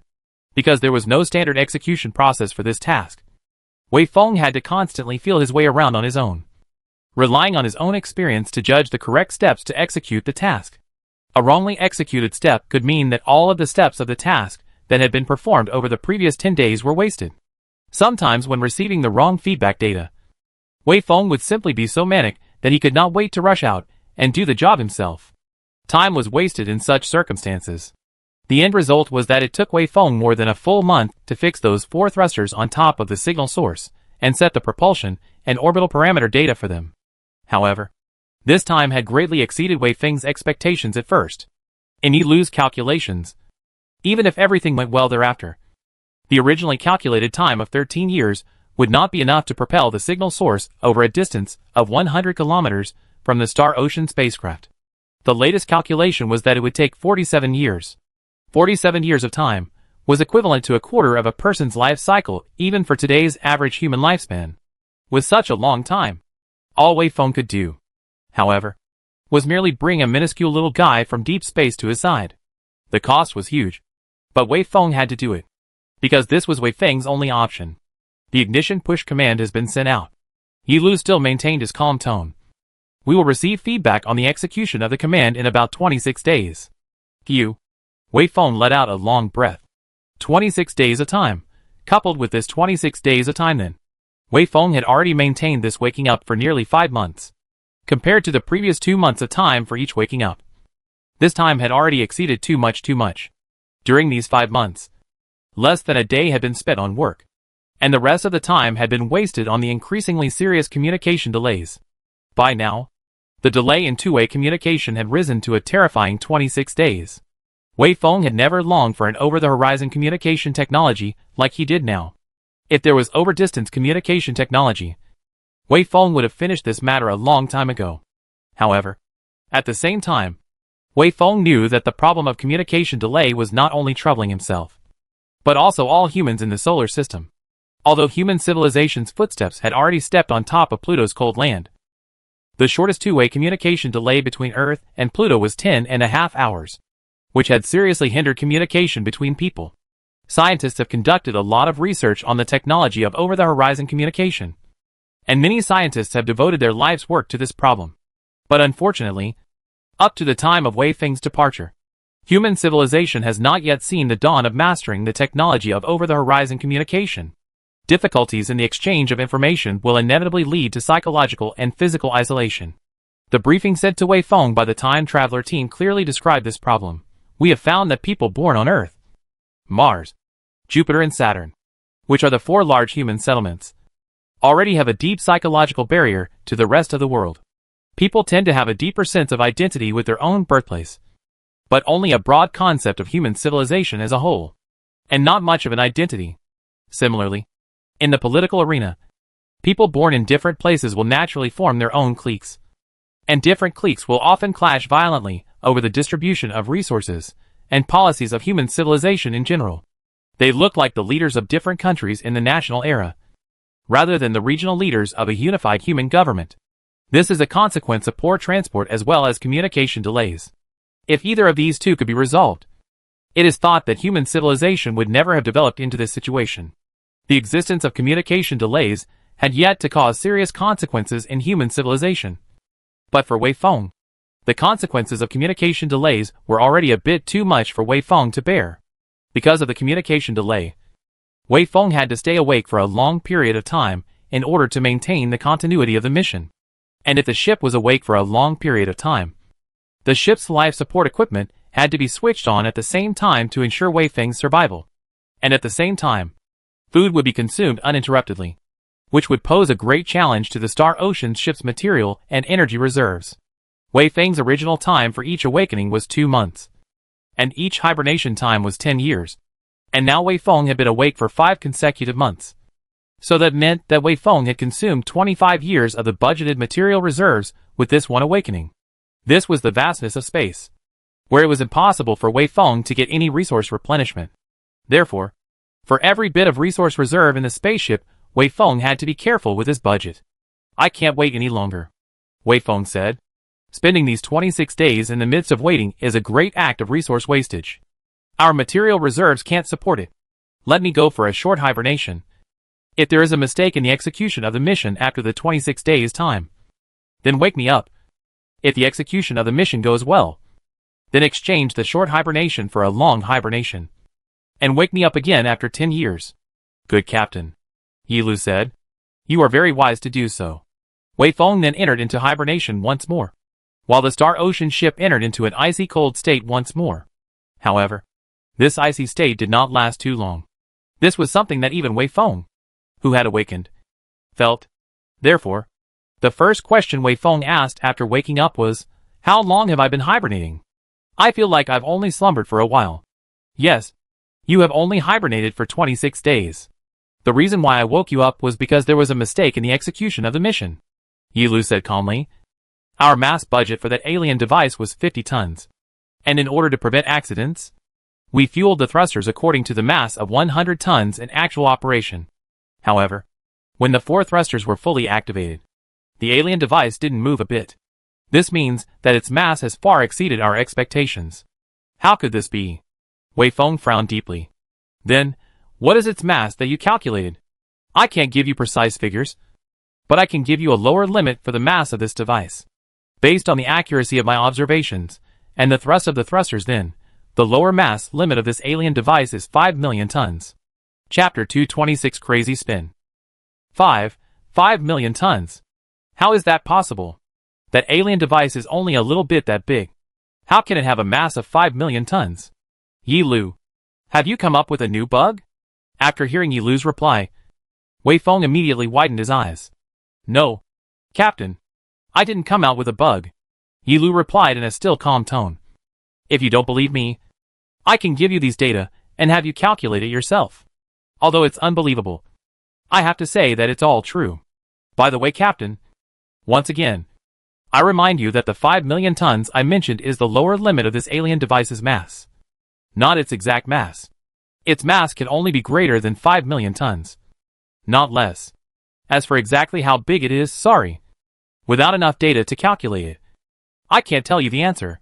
Wei Feng fell silent. Because of the short duration of this hibernation, Wei Feng's body damage was not much. So at this moment, Wei Feng's head was very clear. But it was precisely because his head was clear that this result was hard for Wei Feng to accept. The Star Ocean spacecraft was so big. How much was its total mass? That alien device was only that big. How could its mass be dozens of times that of the entire Star Ocean spacecraft? What kind of material is it made of? What kind of material would have such a high density? Thinking of this, Wei Feng immediately asked again, what is the lower limit of its density? Among the materials we know, what kind of material has such a great density? Already knowing the volume, as well as the lower limit of the mass of this device, calculating the lower limit of its density was a simple matter. So Yi Lu immediately made an answer. The lower limit of its density is 76 kilograms per cubic centimeter, which is about 76,000 times the density of water.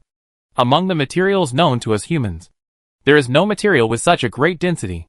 Well, for comparison, The density of a white dwarf star is roughly 1,000 kilograms per cubic centimeter.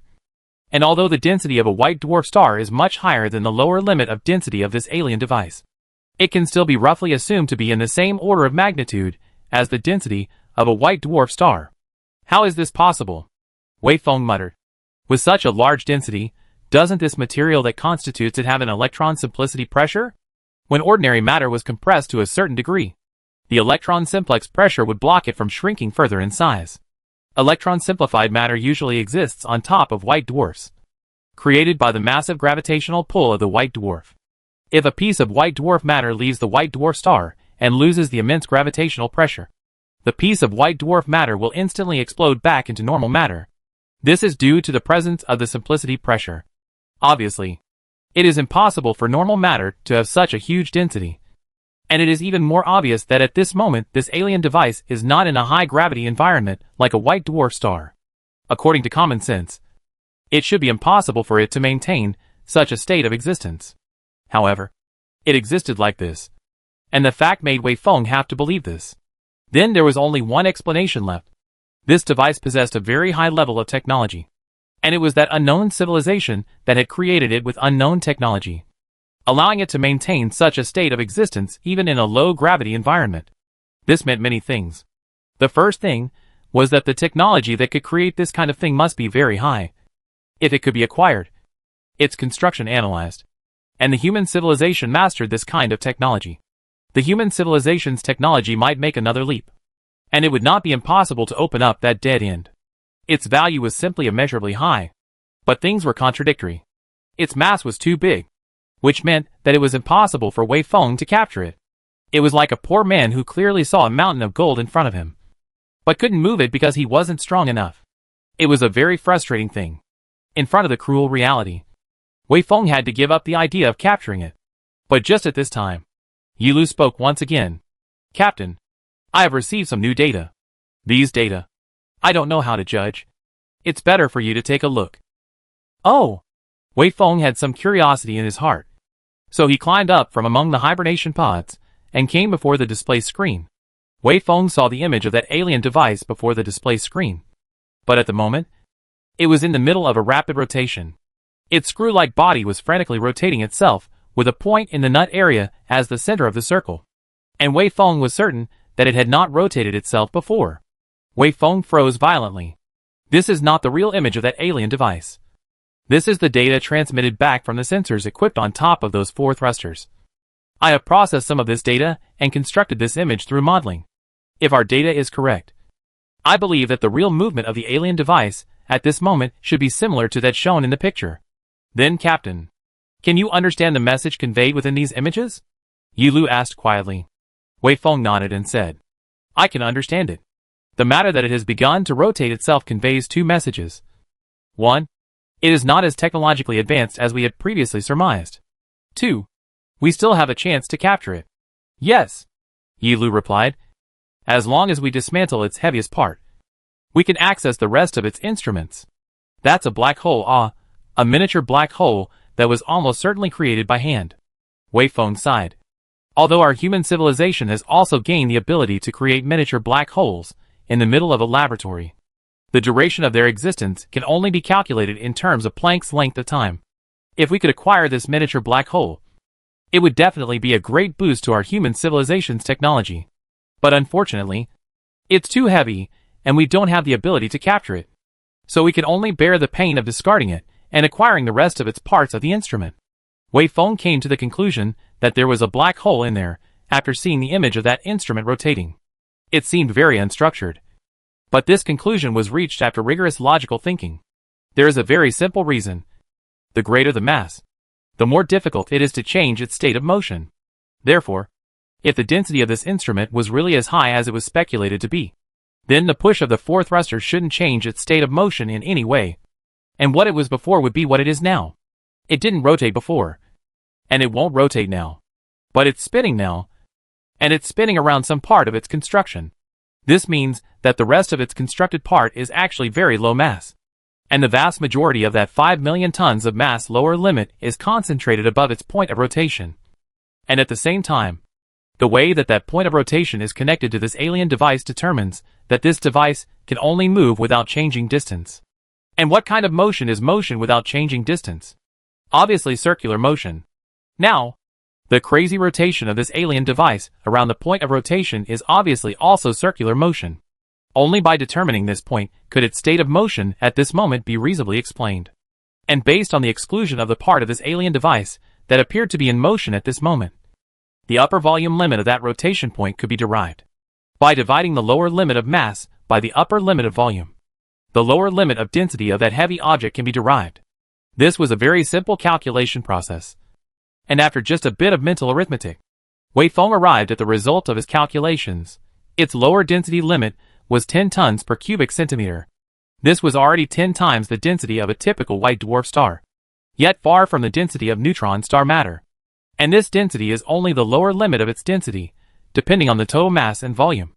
Its true density could be many times this number. And white dwarfs and neutron star matter cannot maintain such a dense state of existence after leaving the star and losing the constraints of the massive gravity.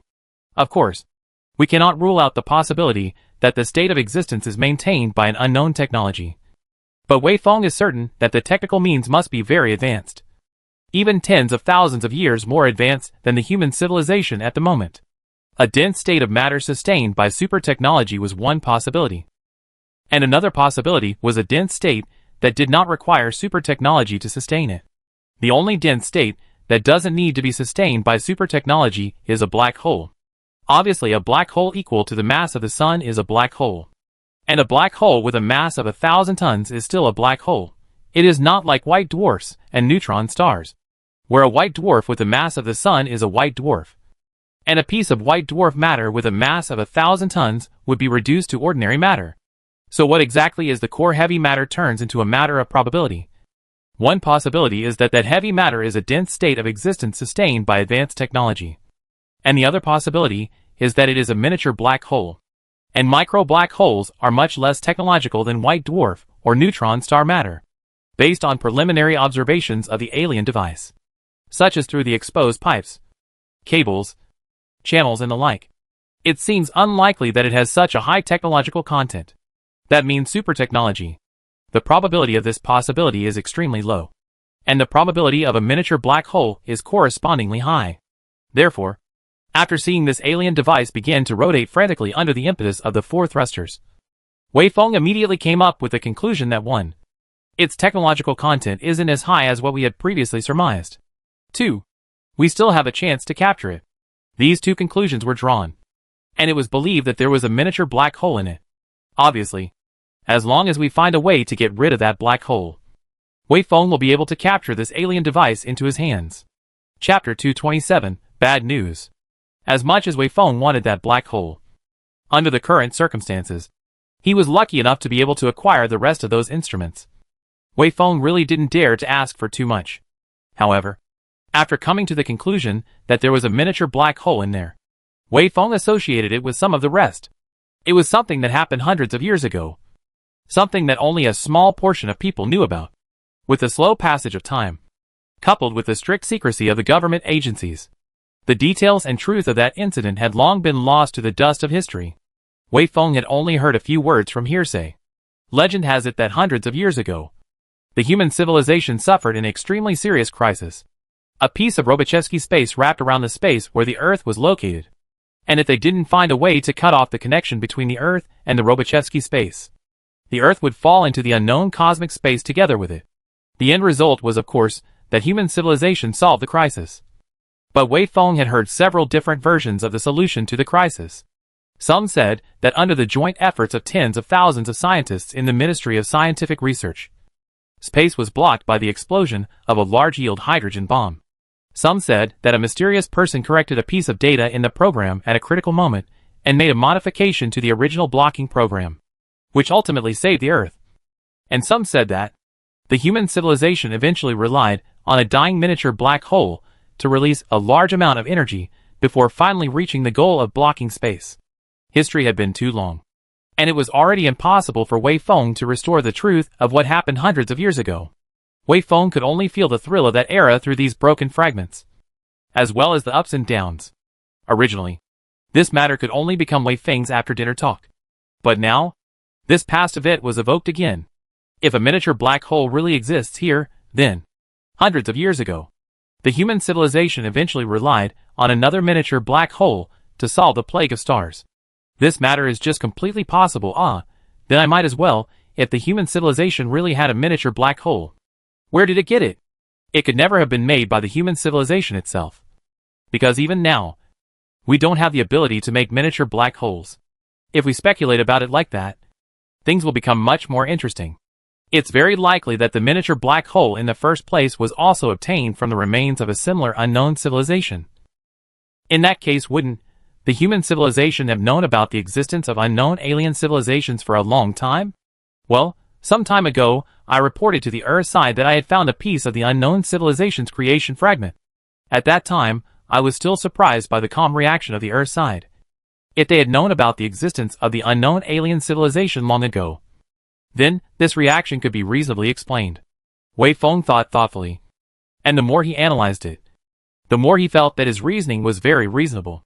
But then, Wei Feng's heart moved once again. Wei Feng thought of another problem. How much does the Earth side know about the existence of this alien civilization?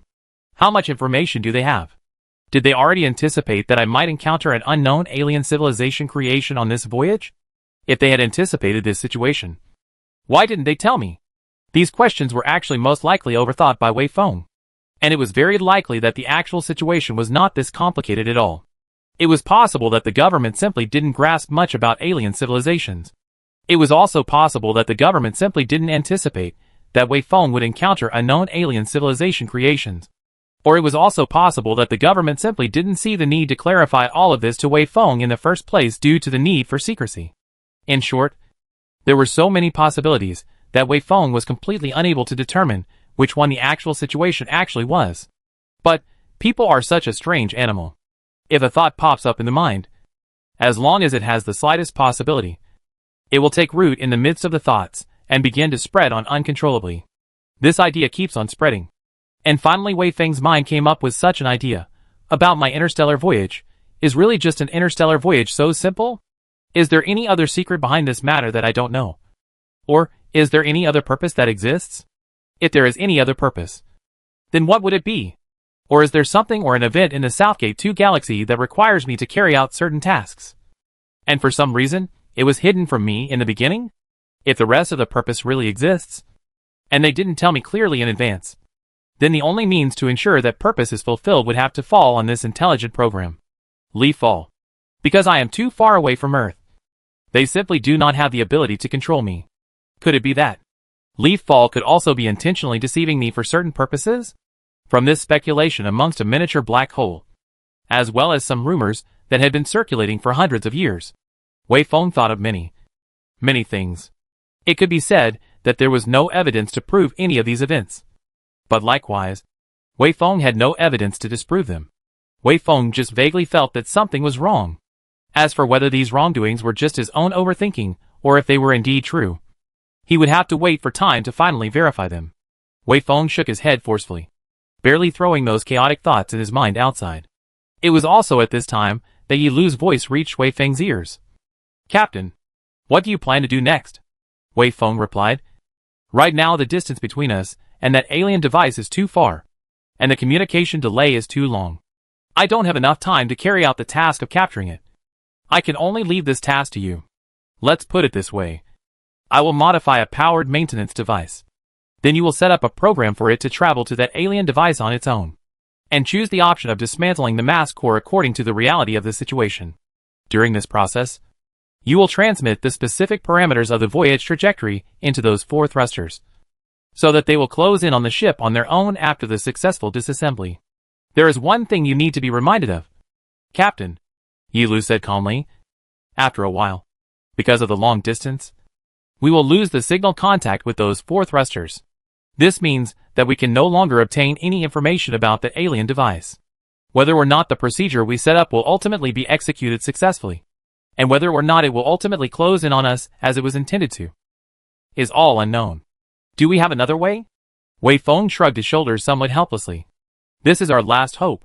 Well, Captain, there is one more thing I need to tell you. Even if we estimate according to the most optimistic scenario, it will take at least 200 years for those 4 thrusters to propel the alien device here to our ship.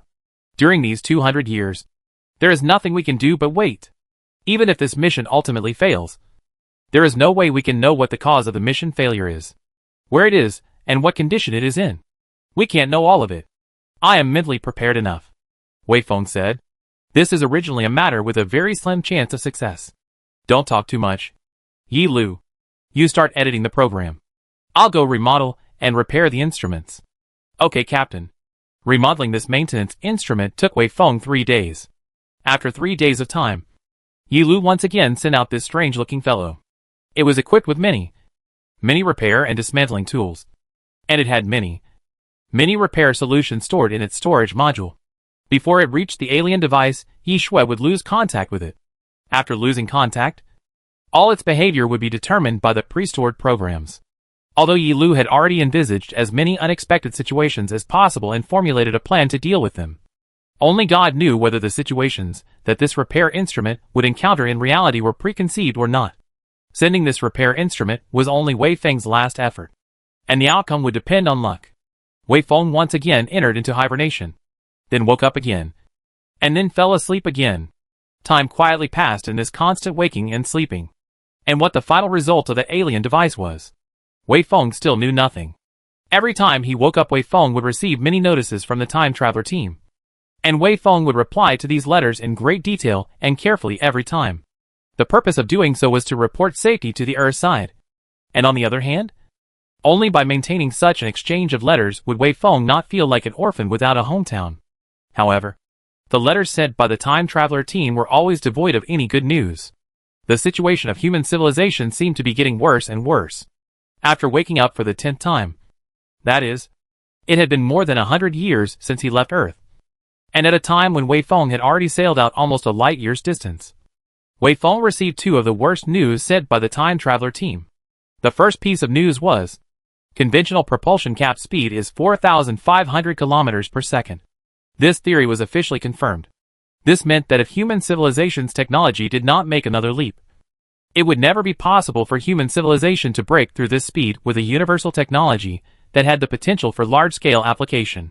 The second news was that the energy production of the 2 most important resource planets, Jupiter and Saturn, had reached its upper limit and could not be increased again without the birth of more advanced technologies.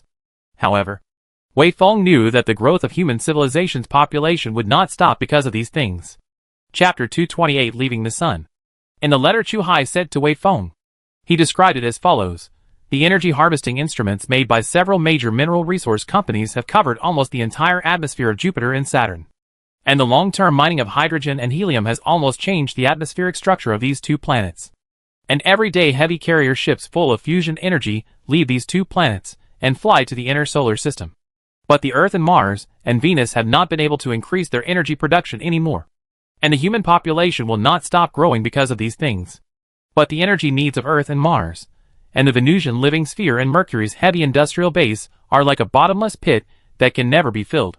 The research report of the Ministry of Science and Technology points out that the average daily demand for fusion energy on Mercury alone has reached tens of billions of tons. And the average daily demand for fusion energy in the agricultural belt around Venus has exceeded 5 billion tons. Among the several habitable planets as well as moons, Earth is undoubtedly ranked first, with air that can be breathed freely without treatment and uncountable beauty on it. Therefore, the Earth was the first to go to full capacity. The total number of people living on Earth now exceeds 50 billion, and the population of Mars exceeds 20 billion. In addition to these 2 most important habitable planets, the large number of space-living islands built into the inner solar system carry a population of 10 billion. These 3 places gathered almost all the elite groups of human civilization. Because of the increase in the cost of living and the increasingly fierce competition, a large number of civilians and poor people had to move to the outer solar system. Jupiter's satellites, Saturn, Uranus and Neptune satellites have been developed as much as possible in order to carry a larger population. But the farther away from the sun, the harsher the living conditions. They also bear the heaviest labor. But the wealth they create is converged in the inner solar system and cannot be used to improve their own living conditions. When the energy output reaches the upper limit, The government will definitely request to prioritize the energy needs of Earth, Mars, and the living circles of the space islands, which will further reduce the quality of life of the outer solar system's population, which accounts for 70% of the total population. Wei Feng. Do you know? This has become an unresolvable contradiction. No matter how hard the government tries, it can only ease the contradiction in the end, but not eliminate it. This contradiction will explode one day. Our solar system has truly become an isolated island in this boundless sea of stars. The resource output in the isolated island is limited, yet the population keeps increasing. We desperately need to get out of this isolated island to demand a wider continent and seek more planets and energy sources. But our technology has never been able to make a breakthrough. Wei Feng left the portable computer and walked over to the side of the ship's porthole, looking at the boundless darkness outside the window. Wei Feng was despondent in his heart. This result had long been expected by Wei Feng, but when this result actually appeared, it was still a little hard to accept in Wei Feng's heart. After all, it was his hometown, a place he would go back to one day. Standing in front of the porthole for a long time, Wei Feng let out a long sigh and once again picked up the tools in his hands and started the maintenance of the airship. More than 100 years had passed, and during this time, the Star Ocean airship had not experienced any major malfunctions. The operation of the leaf drop was also generally good. It was the various minor parts that were damaged as well as bugs that appeared more and more frequently, which meant that Wei Feng had to put more time and energy into the maintenance of the ship. This was after all an old spaceship that had been working for more than 100 years in the middle of the solar system. There must not be any instruments that had the chance to work continuously for 100 years. Since rubbing his shoulders against that unknown alien civilization device, Wei Feng had never found any possible alien civilization creations. Not only that, but even the natural objects that existed here had not been encountered. This was the area where the presumed Oort cloud existed. But the emptiness of this place was beyond Wei Feng's imagination. Although Wei Feng hadn't observed any macroscopic objects here, it didn't mean that the existence of the Oort cloud was disproved. The total mass of the projected Oort cloud was not even close to the mass of the Earth, and spreading this mass into a disk with a total length of 6 light years and more. The thinness of the matter here could be imagined. It was normal to not see anything here. Wei Feng just like this calmly drove out of the Oort cloud region, completely leaving the solar system. This was originally a moment of great historical significance. But Wei Feng did not feel the slightest bit of excitement in his heart, and what he had was only loneliness in his bones. The two-way communication delay between here and Earth had been as high as 2 years. But because of the existence of the several large antennas in the solar system, Wei Feng could still keep in touch with the Earth side. It was just that this connection was also getting weaker and weaker. In the beginning when they were close, Chu Hai and Wei Feng were still often transmitting some video files. Then, they could only transmit sound files. And now, they could only transmit text messages. I'm afraid that after being further away, the Star Ocean ship would lose the ability to send information to the Earth side. However, according to the calculations, the Star Ocean spacecraft's ability to receive information from the Earth side would not be lost. And even if it eventually reached the South Gate 2 galaxy, the information sent from the Earth side could still be received by the Star Ocean spacecraft. Another 10 years passed, and Wei Feng once again woke up as promised. Unexpectedly for Wei Feng, there were still letters sent from the Earth side. Perhaps it was because the government side had forgotten about the silo plan. In these decades, the letters sent from the Earth side were all written by the time traveler team, and the government side did not care about it at all.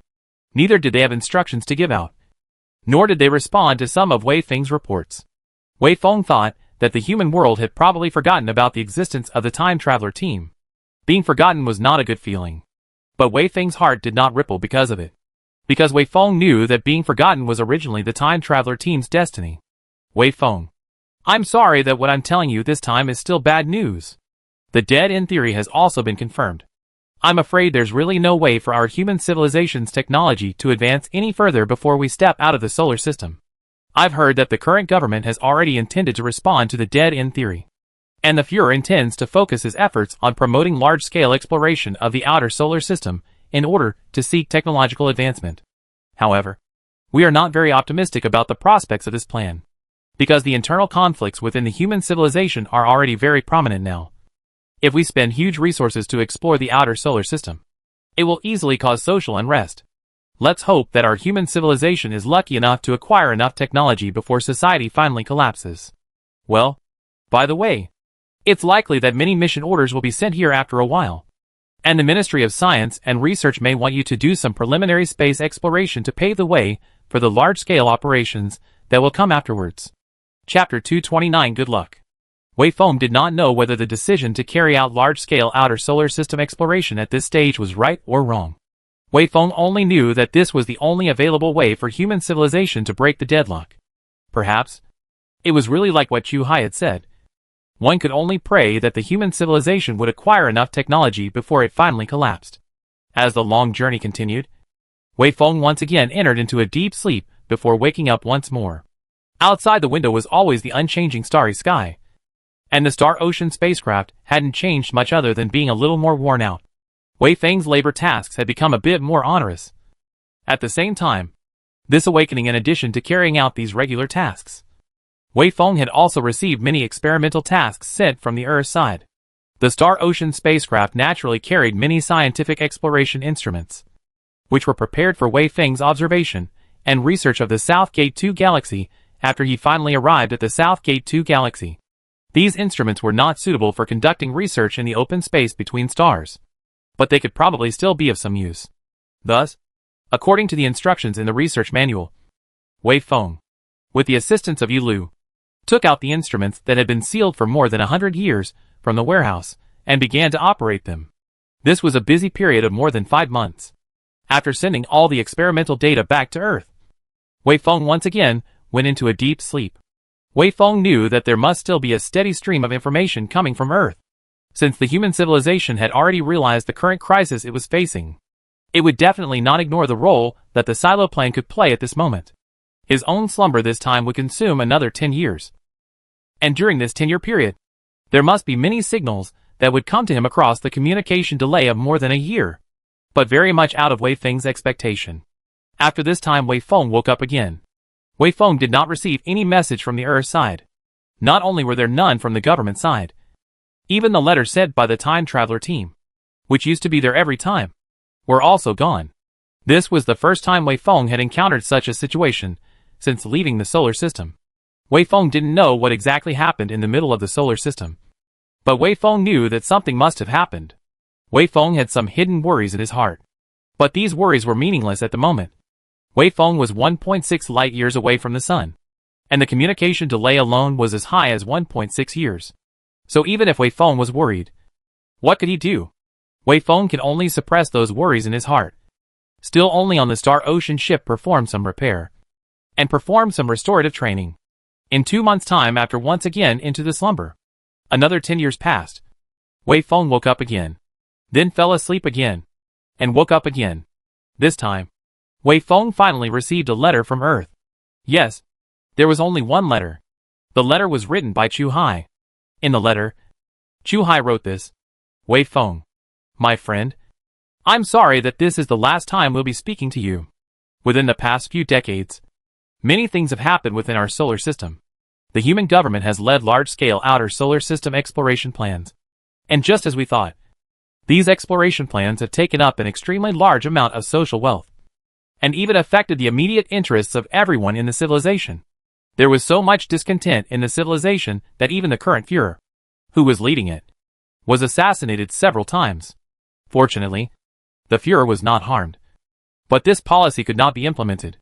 The Führer was forced to step down, and the new Führer repealed all of the previous Führer's policies regarding outer solar system exploration, declaring that he would seek technological change with a moderated, acceptable program. But it didn't help. The population continued to grow, and social conflicts continued to grow more intense by the day. In the end, the largest production capacity area amongst human civilization, the Jupiter system, announced that it was breaking away from the leadership of the human civilization's government, establishing the independent Republic of Jupiter, and announcing that it was stopping all external energy supplies unless the rest of the planets could be exchanged for sufficient resources. As a result of this, the Saturn system also declared independence and established the Republic of Saturn, and the Neptune system was weaker. They did not declare independence, but remained on the sidelines. But they also quietly stopped energy supplies to the inner solar system. Uranus is still within the grasp of human civilization due to its orbiting to the other side of the Sun at the moment. And the Jupiter, Saturn, and Neptune systems are farther away. So, the current situation is that Earth, Mars, Venus, the Space Island Living Circle, Mercury Heavy Industrial Base, and the Uranus system, which are still under the leadership of the human civilization, have united together to form the Inner Solar System Alliance. They have the largest elite population, the strongest armed forces, and the largest heavy industry bases in the human civilization. But they do not have a stable and sufficient source of energy, although Uranus can also provide a large amount of energy support. It is too far away from the inner solar system and has a lower quality of energy. The output of Uranus alone is not enough to support the energy needs of the entire Inner Solar System Alliance. The Jupiter system, Saturn system, and Neptune system form the Outer Solar System Alliance. They have an ample supply of energy and a larger population of the lower social classes. The lower social classes are less educated, but the lower social classes possess a more aggressive nature. They claim that the Outer Solar System Alliance and the Inner Solar System Alliance are equal in status, and that the Outer Solar System Alliance does not have the responsibility of supplying the Inner Solar System Alliance with energy. They prioritize the use of their energy output to improve the living conditions of the people within the alliance. And only after their own needs are met do they export their energy to the Inner Solar System Alliance in exchange for the products they need for their industries, agriculture and so on. Wei Feng, my friend, do you know what this means? Yes, it means war. The Inner Solar System Alliance, being the human orthodoxy, naturally could not stand the fact that the energy supply was being clamped down by others. And the lack of energy output in turn dictated that the Outer Solar System Alliance had to seek benefits for themselves. Regarding the competition for benefits, neither side had the means to step back. No matter which side retreats, their people will overthrow the government of this side, and then seek a government that can effectively represent their own interests. Since neither side can step back, then there is only war. The asteroid belt became the demarcation point dividing the Inner Solar System Alliance from the Outer Solar System Alliance. And this massive open area took on the role of buffering both sides from conflict. Out of military necessity, both sides placed large numbers of troops and weapons above the asteroid belt. But the 8 large antennas of our Silo project are also placed here. They are closer to the Inner Solar System in terms of location, so they are subordinate to the jurisdiction of the Inner Solar System Alliance. In order to prevent anyone from using these 8 antennas to leak classified information to the Outer Solar System Alliance, the Inner Solar System Alliance government has decided to dismantle these 8 antennas. We, the Time Traveler team, have spent a lot of effort to get this last chance to contact you. And after this time, we will never be able to make contact again. Yes, we will never be able to contact each other again, because the Silo project will be terminated. We can no longer continue to hibernate in the future. We will be forcibly integrated into this era, and then live out the rest of our lifespans in a maximum of 100 years or so. By the time you read this letter, you will have sailed roughly 1.6 light years out of your way, and there will still be more than 600 years before you return to Earth. And by the time you return to Earth, we will have been dead for more than 500 years. My friend, at this moment I feel very sad and sorry. We sensed the trend of our human civilization deteriorating many years ago, but we were never able to intervene in this trend. Instead, we could only watch it come to the point it is today. Human civilization is divided, and the next step will be war, which will inevitably destroy much of our civilization. And I'm afraid that it will be hundreds or even thousands of years before we recover to today's population numbers again. No, perhaps we won't have a chance to recover at all. This war might make our human civilization go extinct outright. Our human civilization has now mastered far too many killing weapons. We even have the ability to have an effect on the sun. And I don't think we'll be sensible enough not to go after the sun when the war is in full swing. Once the sun is affected, we will never stand a chance, and our civilization will surely become extinct. In fact, our time traveler team is not optimistic about the fate of human civilization. We believe that the chance of this war exterminating the entire human civilization is as high as 80%. Wei Feng. No one cares about the Solitary Island project anymore. All that is on everyone's mind right now is war. All they think about is destroying the other side in order to increase their own side's resource possession. Everyone doesn't know what day they can live to. In this situation, who else cares about us? Cares about you. But Wei Feng, On behalf of all the members of the time traveler team who stayed in the solar system, I request you to do one thing. You must complete this interstellar voyage. You must go to the South Gate 2 galaxy. Because we don't want our human civilization to be extinct until we haven't stepped out of the interstellar voyage. We don't want our human civilization to be trapped in the solar system until we are extinct. This is a small wish of ours. Wei Feng. Requesting that you must bring our heart's desire to complete this matter. We are running out of time. The fleet that blew up these antennas will be here soon. We must go. That's all. Wei Feng. My friend. Goodbye. Good luck. And good luck to our human civilization. Chapter 230 Our Time. At this moment, all the doubts in Wei Feng's heart were answered. Wei Feng knew why the Earthside didn't send any more messages to him during the first 2 times he woke up. And he also knew what exactly happened in the middle of the solar system. The human civilization had split. Splitting into 2 alliances. The outer solar system and the inner solar system. One side held the strongest technological strength and heavy industry, agricultural base, while the other side held the largest population and the most resources. The dead end. The theory of deadlock has been perfectly interpreted by the human civilization. When the human civilization has developed to the point that it needs to seek resources and planets in the outer star system, the technology of the human civilization has trapped the human civilization in the solar system. As the population grows larger and larger, the demand for energy becomes greater and greater, and a single solar system can no longer satisfy the needs of human civilization. The development of history always had its own internal laws.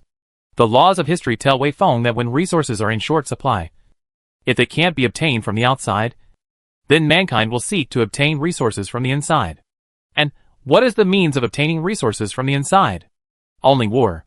This is the historical trend. It will not be subject to individual, or a group will not interfere.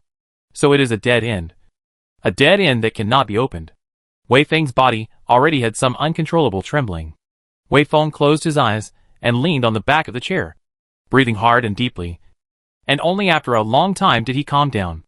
Then Wei Feng came before the porthole and looked towards the star in the distance that still had the highest brightness of all the stars. Although there was now a distant distance of 1.6 light years between it and the sun was still the brightest.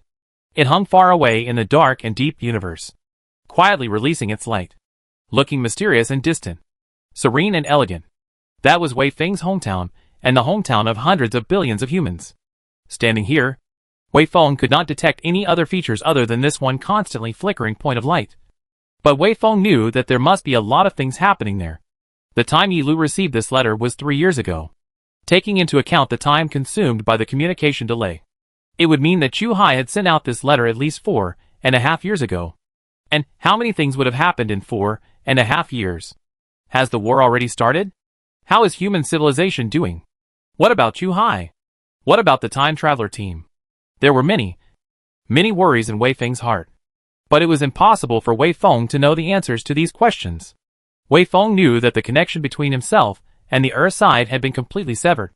Without the 8 large antennas, it was impossible for the Earth side to send out signals that could be received by himself. And it was also impossible for the signals he sent out to be received by the Earth side. The Earth side certainly had the ability to rebuild the antennas. But facing the upcoming war, who would spend the energy and resources to do this? The Inner Solar System Alliance? An Outer Solar System Alliance? War would bury many things. Wei Feng was almost certain that with the gradual aging and death of the people who had lived through the Silo Project, and with the destruction of the electronic equipment that stored a great deal of information, he himself would surely be forgotten by everyone. No one knew that hundreds of years ago, there had once been a person who had embarked on a long journey of up to 1,000 years alone in the Star Ocean spacecraft. And no one would know that there were footprints of his own kind at that star in the sky. Wei Feng felt his heart ache as if it was being torn apart.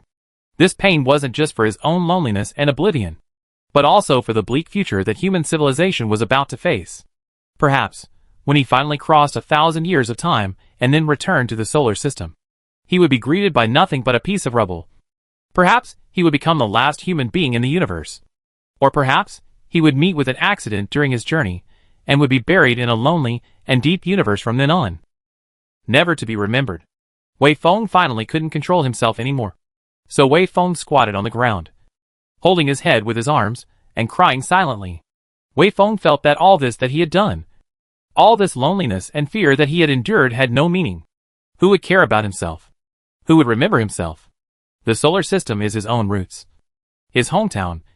Without the solar system, without human civilization, who is he? Leaf Fall at this time is very rare to keep silent.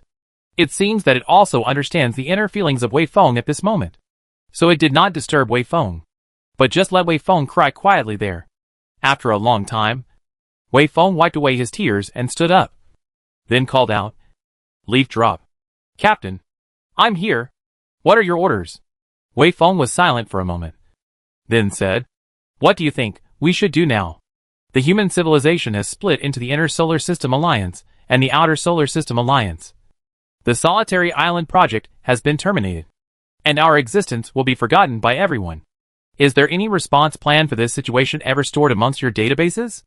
To be honest with you, Captain, I do have some limiting strategies set up within my internal procedures. And these include the fact that if you become disillusioned during the voyage and want to maneuver the ship back, I can refuse to carry out the mission you have submitted as a means of ensuring that the silo project is carried out successfully. But now, as you said, human civilization has split up, and the silo project has been stopped. So those restrictive tactics are no longer valid. What to do in the future depends on your arrangements." Yi Lu's words were very clear. Wei Feng knew that at this moment, even if he ordered the ship to return home, Yi Lu would still carry out his order. But was there any point in returning to the ship at this moment?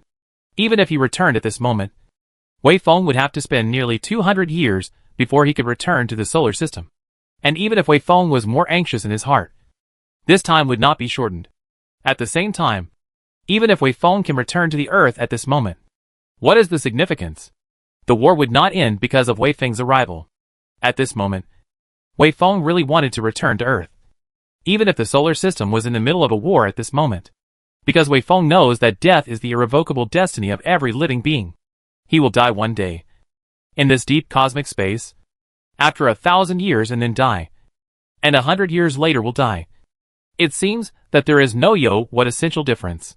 And the universe after 1,000 years, it is likely that there is already no trace of human civilization. Whether to return to Earth and die with my kind, or after 1,000 years of drifting, I die alone? This was a very difficult choice question. Even though Wei Feng had endured more than 20 years of professional training before setting off, and had been honed by more than 100 years of lonely voyages. At this moment, when faced with this question, Wei Feng still felt a wave of bewilderment welling up from the bottom of his heart. Facing this question, Wei Feng did not know how to choose. So Wei Feng asked, "Yi Lu, do you want to go back to Earth or continue to follow me on this long journey?" Yi Lu replied, "I am a piece of intelligent program. I have no preferences based on personal emotions. Regarding this matter, my answer is that I don't care. You can do whatever you want. I want to think about it." Wei Feng replied, "All right. Dinner is ready for you. Won't you eat your dinner first?" "No." Wei Feng waved his hand and walked into his lounge. "Don't disturb me." Wei Feng placed himself on the bed, then opened his eyes and quietly looked at the ceiling. Wei Feng's thoughts were chaotic. So chaotic that he couldn't even sort them out. Sailing far away to South Gate 2 or not going to South Gate 2 really didn't seem to make much sense at the moment. And even whether Wei Feng chose to return to Earth or not didn't make sense. At this moment, Wei Feng had an infinite number of directions to choose from. And no matter which one Wei Feng chose, no one would interfere with Wei Feng. Wei Feng had complete autonomous authority. But because of this, Wei Feng was even more confused. The Nanmen Erfang voyage was the spiritual pillar that supported Wei Feng. It was the one that supported Wei Feng through this long lonely journey. And at this moment, this pillar suddenly collapsed in its entirety. From this moment onwards, no one would care what Wei Feng did or thought. Even if Wei Feng died, no one would care. Wei Feng was thinking randomly. His head was like a mess. But in the midst of this chaos, a pair of eyes quietly emerged and became brighter and brighter. Those eyes belonged to Chu Hai, and also belonged to everyone in the Time Traveler team. Wei Feng still remembered those eager eyes of theirs when he left Earth. Also remembered their expectations for him. Remembered the long-dead Führer Keller's instructions to him. And also remembered the words that Führer had told him when he set off. No matter where you are, this entire solar system will always be your strong support. Between these vicissitudes of time, one generation quietly passed away. and a new generation grew up and became the mainstream of society. Wei Feng knew that he did not belong to this era. He had never belonged to the era more than 100 years ago. In that era, there were tens of millions of researchers and engineers who had dedicated decades of their energy to the Silo project. And there were even more people who were eagerly watching over themselves, hoping that they could take this big step that represented the entire human civilization. So, still let this journey continue. Wei Feng silently thought, I am carrying out this mission for that era of mine. Although almost all of them amongst that era have already died.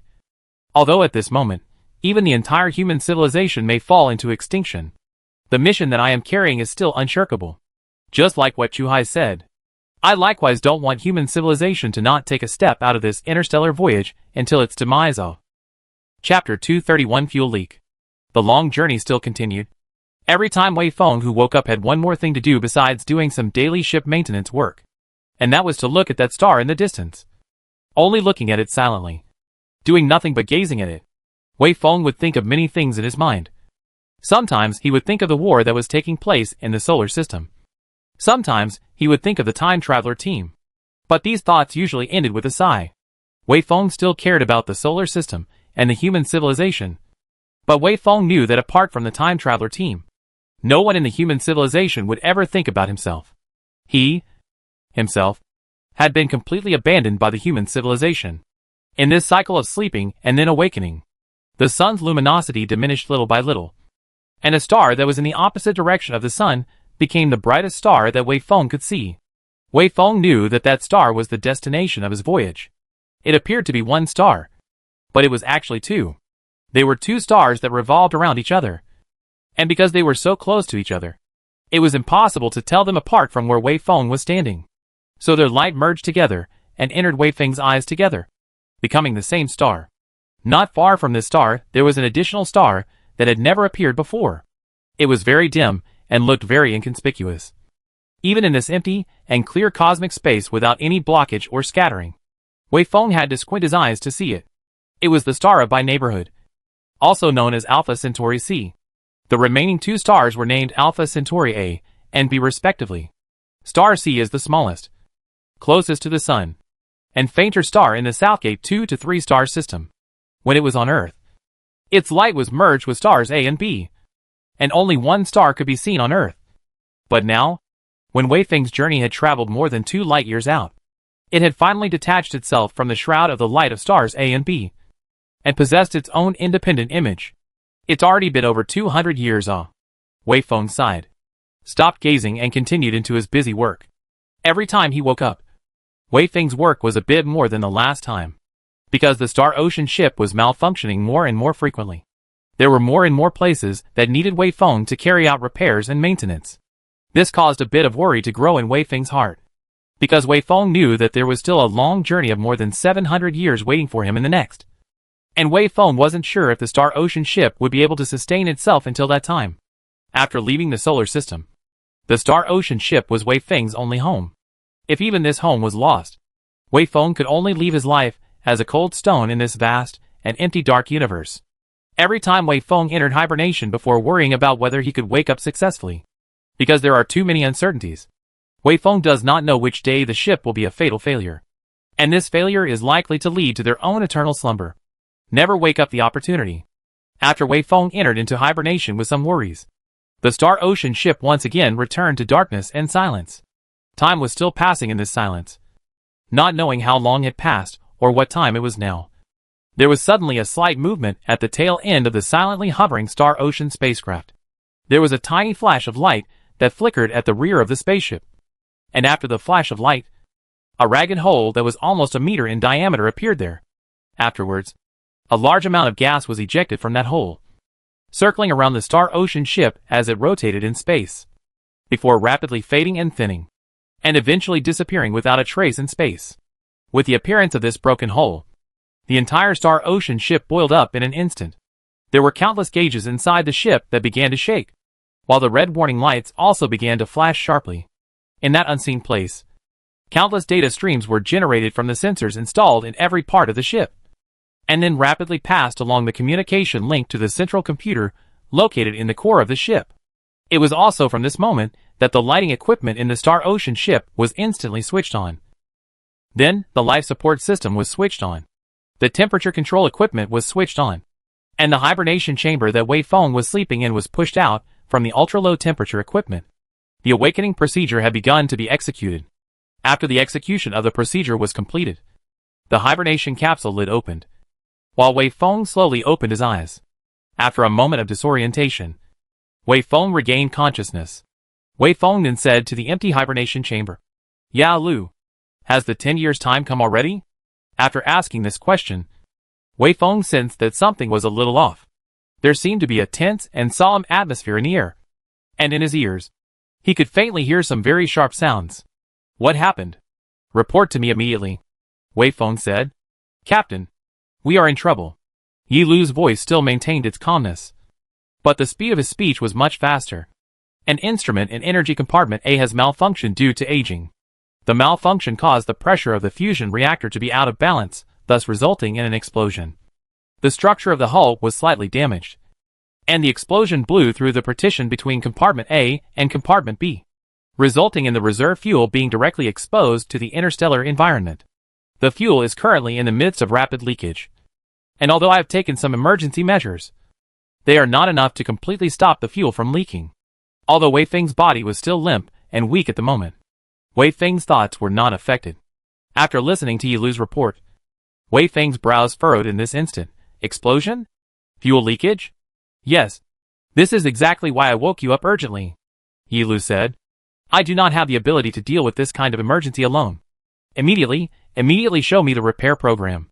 I will go and fix it," Wei Feng said, and climbed out of the hibernation pod with force. But he fell on the ground at once because of his unsteady footing. This fall almost caused Wei Feng to faint. But Wei Feng ended up gritting his teeth and fought hard against the bout of dizziness without losing consciousness. Wei Feng knew how urgent the situation was at the moment. Wei Feng knew the hull structure of the Star Ocean ship very well, and knew that compartment A was the fuel compartment responsible for supplying the standing fusion reactor. The so-called standing fusion reactor.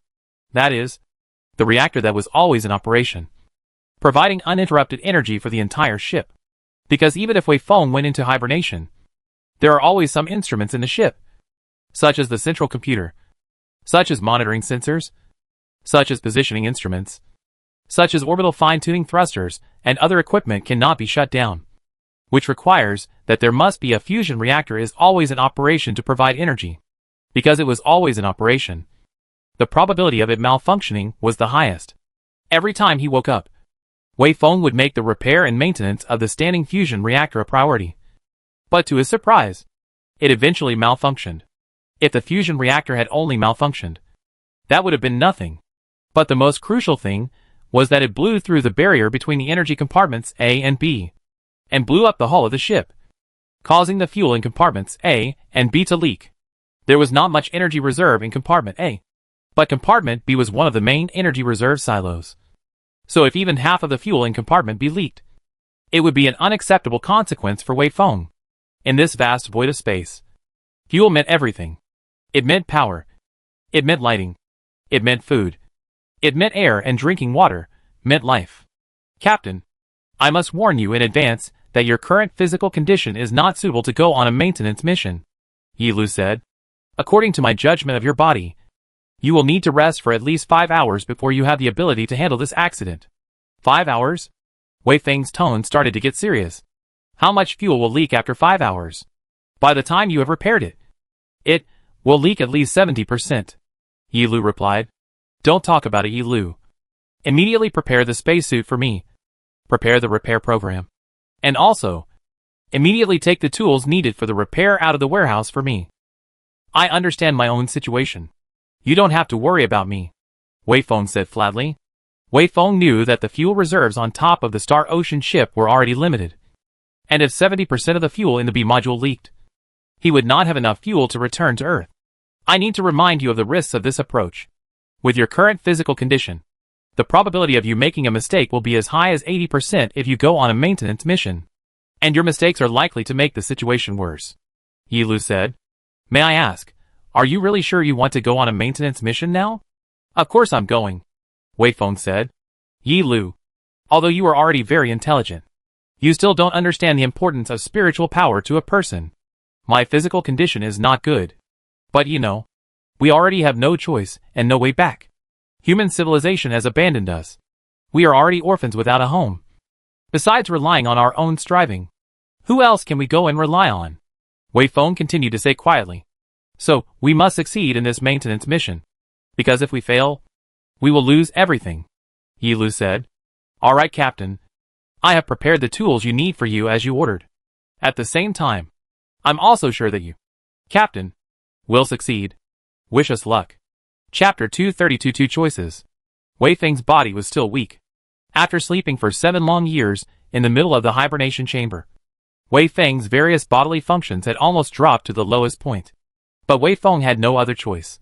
Even if Wei Feng's choice would bring certain irreversible damage to his body, Wei Feng could not care less. The standing fusion reactor that had exploded was located at the rear of the spaceship. And because Wei Feng didn't normally need to go there, a vacuum had been maintained there. And there was no corresponding life-supporting equipment installed.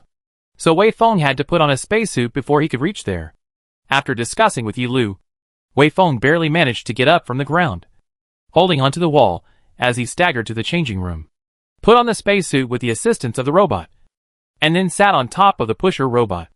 The stroller robot would carry Wei Feng to the location of the incident. And in the process of traveling to that location, Wei Feng could also rest a little. Wei Feng still felt that his head was a bit dizzy at the moment. So Wei Feng had been biting his tongue hard, trying to rely on the stimulation of pain to clear his head a bit. This repair mission could be different from the past. If this repair mission failed, Wei Feng would never be able to return to the solar system, drifting in the empty space until eternity, until the end of the universe. This ending was going to make one feel shiver just thinking about it. Captain, this is the repair plan that I have urgently customized. Listen to it. While pushing the model robot forward, Yi Lu's voice came out from the communication instrument beside Wei Feng's ear. After the explosion, I have urgently cut off all energy supply to the standing fusion reactor and forcefully stopped its operation. However, it is still in a state of high temperature and high pressure inside, and there may be a risk of a secondary explosion at any time. So you must first open the pressure-reducing valve of the standing fusion reactor to return it to a smooth state, and then go and repair the damage to the fuel reserve compartment. The difficulty with that task is that the pressure-reducing valve of the standing fusion reactor has been twisted because of the previous explosion, and you will have to use tools to cut the valve open to release the pressure inside it while ensuring that a secondary explosion is not triggered. You will then begin work on repairing the fuel reserve compartment. It should be noted that the explosion site is a chaotic mess of component debris, and there is a high probability of energy spillage, which could cause the suit to malfunction and ultimately take your life. At the same time, some sharp broken parts may cut your suit and cause the suit to lose pressure, and some accidental impacts may also cause damage to the suit equipment. At the same time, because of the fuel leakage, the airflow there is very unstable, and it is very difficult for you to start your work in the middle of that environment. I understand. Wei Feng nodded. Don't worry. I have received more than 20 years of training above Earth. Such a situation. As he said this, a strong sense of dizziness enveloped Wei Feng's mind, causing Wei Feng's body to sway and almost fall down. Wei Feng subconsciously grabbed the railing above the push model robot before steadying his body again. That dizziness was always lingering in Wei Feng's mind. Wei Feng bit his tongue hard and relied on the sharp pain stimulus to regain his consciousness before he could get the few remaining words out. I can handle it. I'm worried about your health. Captain, Li Fall said. Wei Feng gasped violently and said intermittently, I don't think we have a way back anymore. Don't we? In response to Wei Feng's words, Yi Lu chose to remain silent, pushing the model robot into the isolation chamber. The inner door closed, and the isolation chamber began to depressurize, depressurizing into the middle of a vacuum environment. The outer door opened, so Wei Feng left the living area and entered the equipment area. What greeted Wei Feng was a long tunnel. The lighting had been switched on in advance, but no matter how bright the lights were, there was always an eerie aura lingering here. Most of the equipment here was dormant, and had not even been switched on once since Wei Feng left Earth. The pusher robots led Wei Feng forward quickly, and after walking through many forks in the road and many hatches, Wei Feng saw that debris began to appear above the ground. The further they went, the more debris there was. At first, the pusher robot could barely move forward, but after the passageway was blocked by a large collapsed piece of equipment, the pusher robot was unable to move forward. Wei Feng gasped and climbed down from the model pusher robot, then put the tool bag on his back and started walking forward on foot. Just at this time, Wei Feng heard a nuisance sound coming from within his headphones. So Wei Feng knew that the electromagnetic interference here must be very strong. Overly strong electromagnetic interference could possibly cause the internal instruments of the spacesuit to malfunction. And without the protection of the spacesuit, it would be impossible for Wei Feng to survive in a vacuum environment. But, just like what Wei Feng said before, at this moment, there was no way back. Even if the solar system at this moment had already entered into a war, even if he had already been abandoned by human civilization at this moment, Wei Feng still wanted to return to Earth at some point in the future. And in order to return to Earth, it was necessary to ensure the safety of this fuel. Wei Feng climbed up the fallen equipment on his hands and knees, but he accidentally fell down while tipping over it. The heavy tool bag also slammed hard on top of Wei Feng's shoulder. But Wei Feng did not react to this. Without stopping, Wei Feng climbed up and continued walking forward. The environment ahead was getting worse and worse. And looking at the wreckage, Wei Feng knew that the explosion must have been very violent. The damage it caused to the ship was also far higher than expected. It will probably take me a few years to fully repair the airship, Wei Feng thought. It's also possible that, relying only on my strength alone, I'll never be able to repair it as good as new. Finally entering the explosion area, Wei Feng felt that the little stamina he had managed to accumulate was almost depleted. However, the current situation didn't allow Wei Feng to rest anymore. Wei Feng gritted his teeth, took out the small cutting instrument in his tool bag, and walked to the standing fusion reactor. When Wei Feng looked ahead, he could clearly see the hole above the ship's armor. And he could also clearly see the white airflow behind him that was rapidly gushing out from the AB's two chambers. Under the impact of this airflow, it was difficult for Wei Feng to even stand still. Wei Feng first tied the safety rope on top of a railing to prevent himself from being washed out of the airship before he began to carefully survey the huge device in front of him. The standing fusion reactor that had been baptized by the explosion had been distorted to the point where its original appearance was completely unrecognizable. And the original pressure-reducing valve that could be opened by pressing a switch was also unknown to have been hidden there. There were ruins everywhere, debris everywhere, and twisted steel remains everywhere. So it wasn't easy to find a pressure-reducing valve in the midst of all this rubble. In particular, many of the tools that were at hand could not be brought here, and Wei Feng had to rely on his own body instead of those tools to perform many tasks. This placed a high demand on Wei Feng's physical strength. And what Wei Feng lacked at the moment was precisely physical strength. Wei Feng squatted on the ground and tried to lift a piece of wreckage of an unknown piece of equipment. But no matter how hard Wei Feng tried, the piece of wreckage never moved. Wei Feng then gave up his intention of lifting it off and instead said to Yi Lu, stop the rotation of the ship and eliminate the artificial gravity. Originally, Wei Feng did not intend to do this because with the loss of artificial gravity, other accidents would probably occur in the airship. But at this moment, Wei Feng could no longer care about that much. Okay, Yi Lu agreed. And with that, many microthrusters began to spray above the cylindrical Star Ocean ship's hull in the opposite direction of the ship's rotation, and began to slowly slow down the ship's rotation speed. As a result, Wei Feng felt that his body gradually became lighter as well. As gravity began to disappear, many of the tasks that required physical strength became much easier. Wei Feng was just about to continue the party's work. But just at this time, Wei Feng felt the airship shaking violently once again. Wei Feng's heart tightened, and he immediately inquired, Yi Lu, tell me, what's wrong? Hold on. I'm confirming it, Yi Lu quickly replied.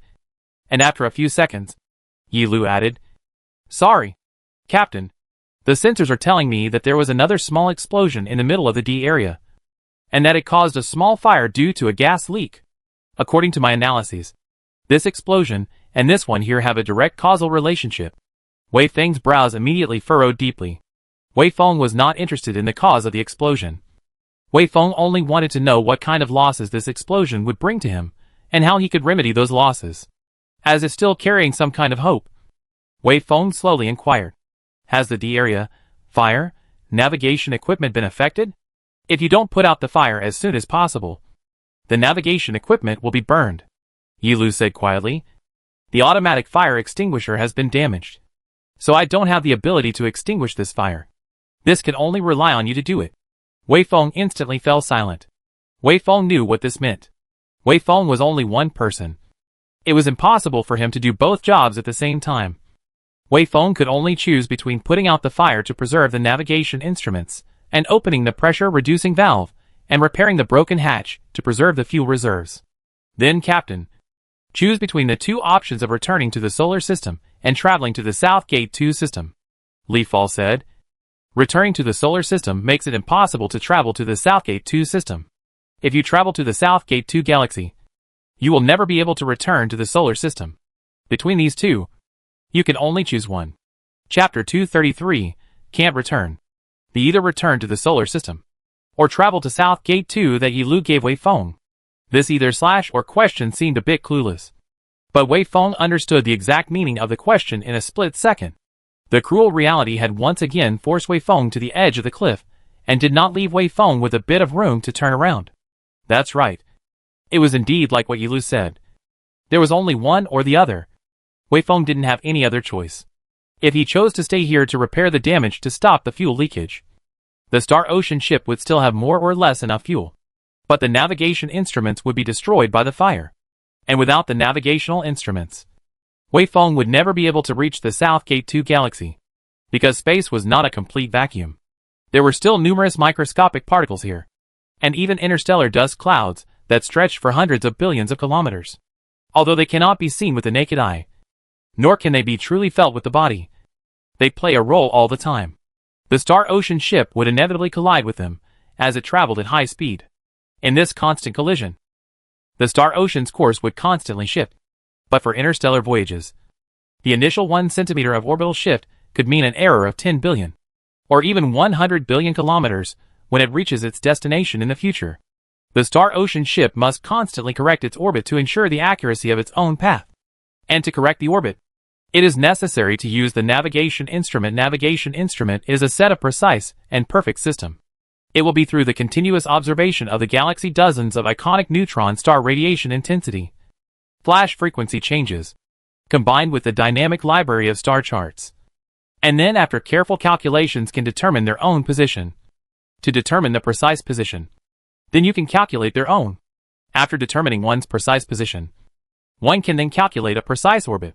Without the navigational instruments, the orbit could not be corrected, and the Star Ocean ship would not be able to reach South Gate 2. The Star Ocean spaceship certainly had spare navigation instrument parts with it. But the situation Wei Feng was facing at the moment was that if he didn't go to put out that fire, the fire would destroy the navigation instruments. It was destruction, not a part that had malfunctioned and could be replaced and repaired. It was not a case of a part malfunctioning and just needing to be replaced and repaired. There is no way to repair a navigational instrument that has suffered that level of damage. At the same time, if the navigational instruments were lost, although the Star Ocean ship could no longer travel to the South Gate 2 system, it was possible to turn around and return to the solar system. Because the Star Ocean spacecraft was flying out from the solar system, Yi Lu was collecting star map data along the way. With this data, even without the navigation instrument, Yi Lu could find an alternative way to return to the solar system. Because the rest of the journey to the South Gate 2 galaxy had not yet been completed. And Yi Lu did not have any navigation data about the second half of the journey. This method could only be used to return to the solar system, but not for sailing to South Gate 2. Therefore, if Wei Feng chose to stay here to retain the fuel, then Wei Feng would have to choose to give up the idea of voyaging to South Gate 2, and could only return to the solar system on this. But if Wei Feng chose to extinguish the fire and keep the navigation instruments, the B compartment fuel reserves would leak at least 70%. This would make the Star Ocean ship's fuel reserve severely insufficient, even to the point where the remaining fuel would only be enough to decelerate the ship from 3,000 kilometers per second relative to the sun to a relative standstill. At the moment, the Star Ocean ship was in inertial navigation, and inertial navigation basically did not consume fuel. This meant that if Wei Feng made this choice, the Star Ocean spacecraft could still fly to the South Gate 2 galaxy under the guidance of the navigation instruments. And after arriving at the South Gate 2 galaxy, the spacecraft would still have enough fuel to decelerate and enter the South Gate 2 galaxy. But the fuel to return to the solar system would be gone. It's a matter of either/or. And by choosing one side, you are bound to lose the other. They were like two girls, who were deeply in love with Wei Feng but were jealous. Either one of them was determined not to tolerate the existence of the other girl. As long as Wei Feng chose one of them, the other girl would resolutely leave Wei Feng and never look back. The choice was in Wei Feng's hands. But Wei Feng was really unwilling to make this choice. The moment before, Wei Feng was still in the deepest hibernation. This moment, Wei Feng had to make this decision. And the time had to be fast. Because if Wei Feng delayed for too long, not only would the fuel leak out, even the navigation equipment would be burnt. At that point, Wei Feng would be unable to either return to the solar system or travel to the South Gate 2 system. So which one should we choose? On one side were the tens of millions of scientific research and engineering and logistical personnel, as well as the high expectations of the time traveler team. And if they missed this opportunity, human civilization might not be able to take this step of interstellar navigation until it became extinct. On the other hand, will be lost in the vastness of space forever, never able to return to their home again. Wei Feng would truly become a cold stone floating in the universe, never able to find a home. The standing fusion reactor beside him might have a secondary explosion at any time. The fuel reserves in the A and B compartments were still losing rapidly. And in the D area, the fire was still mercilessly destroying the navigation equipment that was irreplaceable for Wei Feng. So the situation had already reached a very close call. However, Wei Feng lost his concentration at this time. Wei Feng felt as if his mind had frozen. At this moment, Wei Feng couldn't move, couldn't think, couldn't speak, and even forgot to breathe. Making this choice was a cruel thing to do. Although Wei Feng had endured more than 20 years of professional training before he set off. Although Wei Feng had endured more than 200 years of solitary traveling. Although Wei Feng thought that his mind was tough enough to be beyond distortion. At this moment, Wei Feng still hesitated. The two paths ahead. One path was tens of millions of people's heart and soul in vain. And the other path was an eternity of lonely drifting. Captain, time is running out. According to my judgment on your physical condition as well as the difficulty of the mission, you must make a decision within 30 seconds and start moving quickly. Otherwise, we risk losing both the fuel and the navigation equipment. Right at this moment, Yi Lu's voice reached Wei Feng's ears, causing Wei Feng's thoughts to resume running. At this moment, Wei Feng's voice was a bit hoarse. Give me 15 seconds. I'll tell you my decision after 15 seconds. Wei Feng knew that if he had enough time to do this multiple choice question, he might not be able to make a decision even after thinking for a month or two, or even a year or two. But now, Wei Feng had to make a decision within 15 seconds time. In the end, which path should be chosen? Time seemed to stand still at this moment. The quiet stars in the distance, the deep darkness in the universe, the white gas that kept leaking, the crackling sparks that kept popping up, all of the scene was fixed in Wei Feng's eyes. Wei Feng's eyes were a bit confused at first, but they regained their clarity a moment later, followed by a bit more madness. A sound that seemed like the roar of a wild beast came out from Wei Feng's throat. The sound was very muffled, but Yi Lu clearly heard every word in Wei Feng's hissing words. Screw it. I'm a man of the heavens and the earth. If you want to run home when you encounter difficulties, that's a coward. Pussy. It's just South Gate 2. I'm going. I have to go there. It's just a matter of death. I've never been afraid of death. The rotation of the Star Ocean's hull was slowly slowing down, and the artificial gravity began to gradually disappear. After Wei Feng roared out those two words like a wild beast, a force came out of his body from nowhere, which made him jump up at once, turn around and run towards the D area. And his speed was even faster than the usual full sprint when Wei Feng was healthy. Wei Feng clenched his teeth tightly. His face was a little twisted. The low gravity at the moment created a lot of convenience for Wei Feng's running, making Wei Feng run as if he was flying. Yi Lu tried to stop Wei Feng at first, letting him choose a method of advancing that would maintain his stamina. But after seeing how crazy Wei Feng was, he didn't stop Wei Feng anymore, and just kept telling Wei Feng the direction to go in, and what kind of fire extinguishing tools to bring with him where he should go. Wei Feng finally rushed to Area D, and rushed into the area where the navigation equipment was stored. Wei Feng picked up the fire extinguisher and started spraying like crazy. When one fire extinguisher ran out, he switched to another one, and kept spraying like crazy here. Busy. Never stopping. Just like a tireless robot in general. Here leaked out is some of the gas mixed with oxygen. which is not as hydrogen or methane or a class of flammable gases. The fire here is because the explosion ignited the combustible material led to. Because the gas cannot be quickly discharged for the reason. Wei Feng can only choose to extinguish the open flame of this fire extinguishing program. I don't know how long he was busy before Wei Feng extinguished the last open fire. The gas leaks were still going on. But at this moment, Wei Feng no longer had the strength to fix them. Just at this time, Yi Lu's voice once again entered Wei Feng's mind. Captain, the navigation equipment is only 20% damaged. It can still be used after repair. The B compartment fuel leaks 70%. Because of the reduced pressure. It has stopped leaking on its own when 30% of the reserve was left. Are you saying that we've never been able to return? Wei Feng asked hoarsely. Yes, Yi Lu replied. We can only continue traveling to the South Gate 2 galaxy. We will never be able to return to the solar system. Chapter 234 Flashback. Perhaps because he had overdrawn his physical strength too much. After resolving this accident, Wei Feng fell ill. Yi Lu's database had a lot of medical knowledge stored in it, and could provide Wei Feng with enough medical advice. But the specific situation could only be grasped by Wei Feng himself. The hibernation state would not allow the body to recover, but would instead worsen the physical condition. So Wei Feng awoke for a full 6 months this time, recuperating, repairing the deterioration of his body functions due to hibernation, exercising, and carrying out a large-scale inspection of the Star Ocean spacecraft in order to eliminate potential dangers. All had to be completed during this time. Wei Feng no longer cared about the problem of reserve material consumption brought about by being awake for a long period of time. The reason was very simple. Since it was no longer possible to return to the solar system, the supplies that were originally reserved for the return voyage were left free. These supplies were consumed right now, and it would be a waste to keep them anyway. It was just that after this accident, Wei Feng had become much more silent.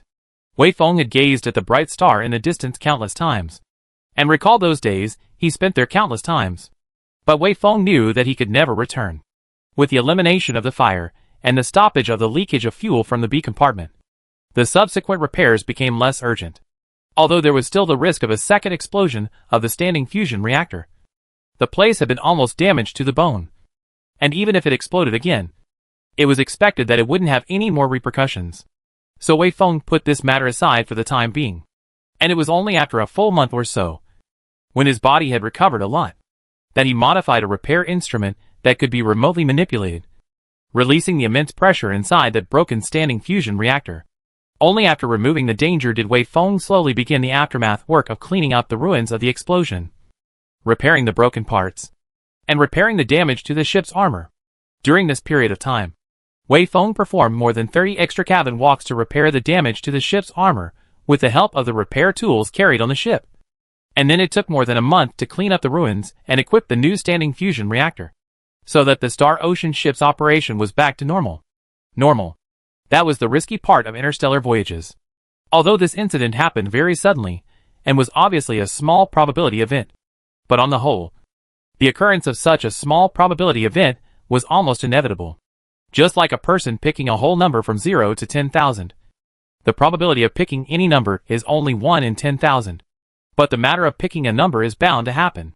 Just like at this moment, the starship above tens of millions of parts. Any one part of the probability of serious accidents are only 1 in 10 million.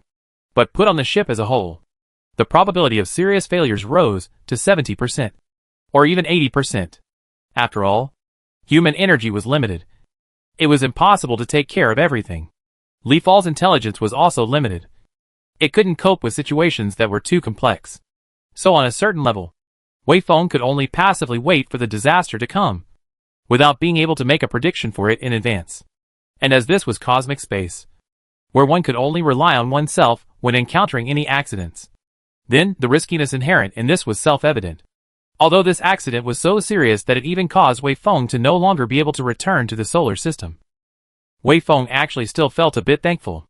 After all, this disaster wasn't so serious that it directly destroyed the entire ship. Nor did it put Wei Feng into an eternal slumber. To be able to repair it to this extent could already be considered God's favor. Time was still slowly passing. And when there were only 2 months left of the scheduled 6 months of wakefulness, Wei Feng began the repair of the navigation instruments. After the navigation instrument was repaired, through positioning again, Wei Feng realized that it was only 4 months. The deviation between the Star Ocean ship and the scheduled orbit was already as high as a few tens of meters. And if one continued to navigate according to this orbit, even if the next navigational orbit no longer produced any errors, one would be tens of billions of kilometers away from the South Gate 2 galaxy, rubbing shoulders with the South Gate 2 galaxy. This was the importance of high-precision navigators. The requirements of interstellar navigation for navigation accuracy were tens of thousands of times the requirements of interplanetary navigation for navigation accuracy. And without the navigation instrument, it could be said that it was difficult to move an inch in the middle of the cosmic space. After finishing all this, it was time to enter hibernation. Wei Feng then once again entered into the hibernation chamber, and once again entered into a deep sleep. Time still continued to pass, while the Star Ocean ship was still continuing its journey, continuing to set off towards that star in the distance. Let's hope that I won't be woken up in an emergency this time. I hope that the Star Ocean ship can be a little stronger and can carry me all the way to our neighborhood. This was the last thought that flashed through Wei Feng's mind before he lost consciousness. This was a one-way trip, with only departures and no returns. Wei Feng didn't know how many tribulations awaited him ahead, nor did he know what kind of situation would greet him. But Wei Feng knew that he could only go all the way forward, like a pawn who had crossed a river, never able to retreat. Time flip-flopped. The lights in the Star Ocean spacecraft lit up and extinguished and lit up. Wei Feng woke up and fell asleep and woke up again. Decades of time is long. But for Wei Feng, it only means waking up a few times. Fortunately, the Star Ocean ship did not have any more serious accidents like that one during this period of time. The journey was peaceful. This place was like an isolated paradise. Wei Feng was the only one in this world. And wherever Wei Feng's footsteps could reach, was the whole of this world. But this time when he woke up, there was one thing that broke the isolation between this place and the outside world.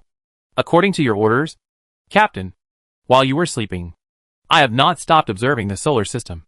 About 3 years ago, I observed some unusual information from within the solar system, and I thought that you would probably be interested in it. Yi Lu said calmly. Solar system. Wei Feng silently recited this term. I don't know when it started, but when Wei Feng thought of the solar system, the first thing that would come to his mind would still be words like hometown. But from the bottom of his heart, the first thing that would come to his mind was home. However, deep down, the solar system had become a somewhat unreal place, as if it was an unfamiliar place left behind by his childhood, with only a few fragmented impressions. Wei Feng and the solar system has been disconnected for 70 to 80 years. In these 70 to 80 years, Wei Feng has not received any news from the solar system. Although Wei Feng has tried to send information to the direction of the sun, but never received a reply. 70 or 80 years of time passed in the blink of an eye. And now, Wei Feng is nearly 3 light years away from the solar system. And Wei Feng has been away from the solar system for 300 years. Yi Lu's words evoke certain soft places in Wei Feng's heart. Wei Feng then asked, Yi Lu, what kind of information have you observed? Yi Lu was silent for a moment before saying, this may not be good news for you. 3 years ago, I observed a faint flash of gamma rays from the direction of the solar system through the Gamma Ray Survey telescope. I have confirmed that this gamma ray flash was not emitted from the sun, and the exact location of its occurrence could not be determined. But it was roughly midway between the orbits of Mars and Saturn. After the first flash, I observed a second flash about 6 months ago. So, Captain, do you know what this means? Wei Feng nodded gently. Yes, just as you thought. It means an extremely high energy burst. Although this gamma ray flash is already extremely weak by the time it reaches us, and we must rely on extremely high precision instruments to be able to observe it. But don't forget that there is a distance of almost 3 light years between it and us. A distance of 3 light years apart can still be observed by us. Then its power already needs no further explanation. Enough 3 light years of distant distance. In this distance interval above, even with the Star Ocean ship equipped with the highest precision optical telescope have been unable to Earth, Mars, Venus, Mercury 4 planets from the background of the separation. But only through the occultation of the sun method. In the planets running to the sun and the Star Ocean spacecraft between the time, the planet's cover will slightly reduce the brightness of the starlight. Through the measurement of the sun's luminosity slightly lower can be deduced from the existence of the planets, and access to some data about the planets. This observation method is known as the occultation method to observe the planets. Planets, But even so, Yilu still observed those gamma-ray flashes. Yilu could not see the huge planets, but Yilu could see the gamma-ray flashes. The contrast between the two already explained a lot. Wei Feng sighed softly, then said, "If I'm not wrong, in the future, we will observe more of these flashes. And the intensity of those flashes will probably be bigger and brighter than these two flashes that you observed. I think an all-out war between the Inner Solar System Alliance and the Outer Solar System Alliance has begun. They have used strategic-level weapons that are so powerful that they can be observed even here in our place," Yilu said quietly. "It seems that the situation is really not optimistic." Wei Feng was silent at this. Once again, Wei Feng came before the porthole and looked towards the star in the celestial sphere that was no longer bright and abnormal. And many things came to his mind. At this moment, Wei Feng seemed to have seen the explosion of fire, and seemed to have heard countless roars and cries coming from there. Chapter 235 The Sun Doesn't Care. This was bound to be a huge war that affected the entire human civilization, the entire solar system, based on the background of the insufficient supply of resources, as well as the continuous growth of the population. The Inner Solar System Alliance, which represented the traditional elite forces, and the Outer Solar System Alliance, which represented the resource-producing regions, as well as the numerous middle and lower-class populations, started a war for resources. In these two alliances, no matter which side thinks that their side is the righteous one, thinking that they represent human civilization, thinking that, as long as they destroy the other side, human civilization will restore peace and continue to develop. In a sense, war was indeed the most effective way to reduce the population now that technology had developed to such a high level. Sometimes it only took a single shell to take away hundreds of thousands of lives. Wei Feng thought. By reducing the population to alleviate the plight of insufficient resources seems to be a method.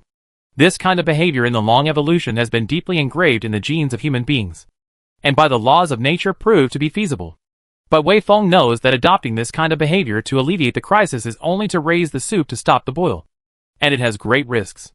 Because once a war is fought, it will not be controlled by reason. And it is very likely to lead to the extinction of the human race. The only viable way is to increase the production of resources through technological innovation or expansion of territory. There must be many people who understand this reasoning. But many of them are in the maze of interests. And the involvement of all kinds of interests will blind them. So they are not as thorough as Wei Feng, who is outside the situation at the moment. At this moment, many images appeared in Wei Feng's mind. Wei Feng seemed to see huge clusters of battleships converging in space. Countless rounds of cannonballs whistling back and forth. Countless light weapons coming and going. Countless deaths. And countless destructions. Each of these two alliances thought that they would be the ultimate winner. But only Wei Feng knew that in this war, there would be no victor. But the bitter fruits of defeat would be shared by the entire human civilization.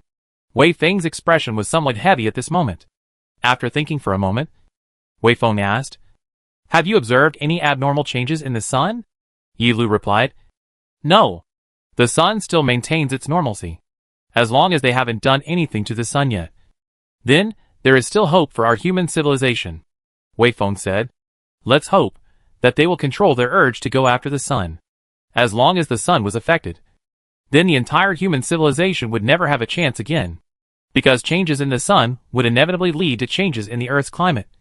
Whether the solar radiation was enhanced or weakened, it would cause the Earth to become no longer livable, and at the same time lead to difficulties in the functioning of Mars and the space island clusters, which would inevitably result in a huge number of refugees, and lead to the loss of a significant proportion of the human population in a short period of time. Those who survive will face increased pressure to survive, and an increasingly hostile environment. This is only a minor impact. If the impact on the sun increases, then the solar system will become a complete purgatory. Except for a few places, the rest of the world will no longer be suitable for human survival. And for those few places left, the cost of survival would become extremely high. This basically means the end of human civilization. Because if the population decreases to a certain level, the huge technological inheritance that human civilization has already developed will be cut off due to the lack of a sufficient scientific research population. And the human race will continue to degenerate. Degradation to a certain extent, coupled with the increasingly harsh living environment, future will only be the road to extinction. If the sun has its own consciousness, to see that these beings born under their own breeding eventually have the ability to threaten themselves, And it is possible to carry out this threatening means when. I do not know what the sun will think in its heart. Wei Feng said silently. The sun doesn't care.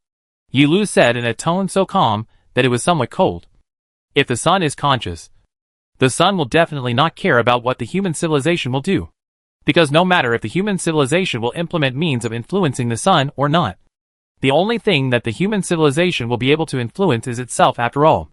Oh! Wei Feng expressed some doubts about this. This is some data I calculated.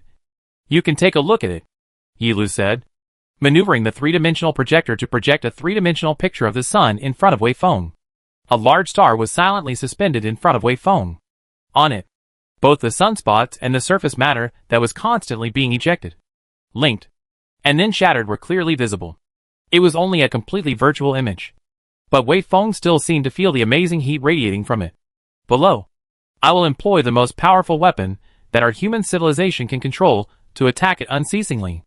As Yi Lu spoke, tiny cannonballs appeared one after another in the three-dimensional picture. The ratio between the cannonballs and the sun was of course unrealistic. If it was based on the real ratio, the cannonballs, even if they were bigger, would still be smaller than an atom in front of the sun. And then Wei Feng wouldn't be able to see it. The shells kept flying towards the sun and then exploded in front of the sun. At the beginning, the number of shells was still small. But immediately after that, it grew in number. And later on, they were like raindrops that kept falling on the sun. And the explosions they caused, as well as the chain reaction, covered almost the entire surface of the sun. The continuous attack lasted for a full 5 minutes before it stopped. After the attack stopped, Yi Lu said, I simulated the scene of using this weapon to attack the sun continuously for a month at a frequency of 1 per hour.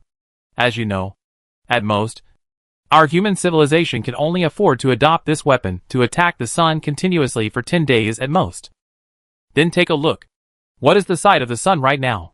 Wei Feng put his sight on the sun and saw that at this moment, the sun had completely changed its appearance. Its brightness had increased by at least 50% from before. And even its color had changed from reddish yellow to bright white. There was a large amount of gaseous material overflowing from its surface. And the radius of its atmosphere had expanded by at least 50%. Causing its overall volume to expand to more than 3 times its original size. Many chaotic gas flows appeared on its surface layer. And this gas flow completely obscured its interior. Wei Feng could not see its interior. But Wei Feng knew that the reaction inside it must be even more violent. Next, look at the effects of the sun producing such amplitude changes on the entire solar system, Yi Lu said. So in the three-dimensional stereo projection, the size of the sun shrunk violently, while several small black dots appeared around the sun. Wei Feng knew that those several small black dots represented the planets in the solar system. Endless violent solar winds blew out from the sun. All kinds of rays as well as heat and light that were at least a dozen times more violent swept across the entire solar system at the speed of light. Under such violent waves, Venus's heavy clouds appeared to fluctuate rapidly, and then began to lose their weight rapidly.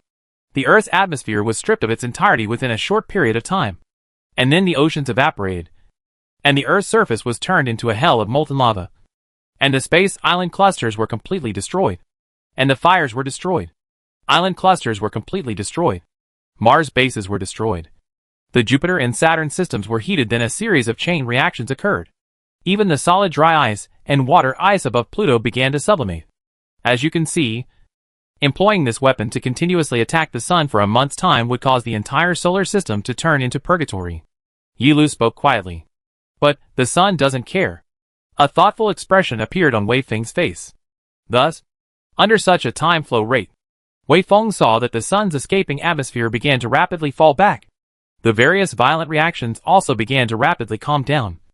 And the sun's luminosity, temperature, and radiation intensity also began to rapidly decrease. This process only lasted for almost 10 minutes before the sun was completely back to normal. The sun was still the same gentle, stable medium-sized yellow dwarf star. Its light was still gentle and vibrant. And it was no longer visible at all on it, as if it had been damaged before. Now, 100 million years have passed. The sun has been completely restored to normal. So, do you understand? What is 100 million years to the sun? Yi Lu slowly spoke. Even if our overall destructive power was increased tenfold, we would only be able to exert this little impact on the sun. Not to mention, We actually poured more of our destructive power onto our kind, instead of pouring it onto the sun. It would be remarkable enough for us to exert 10% of the overall destructive power of our human civilization on the sun. So, the sun doesn't care. It doesn't care what we're going to do, or think, or whether we're going to launch an attack on it. Because all that can be affected by all the attacks launched against it is ourselves. The sun doesn't care. But we shall not care. Wei Feng spoke with a heavy heart. Because Wei Feng saw that with the passage of time, the sun had completely returned to normal.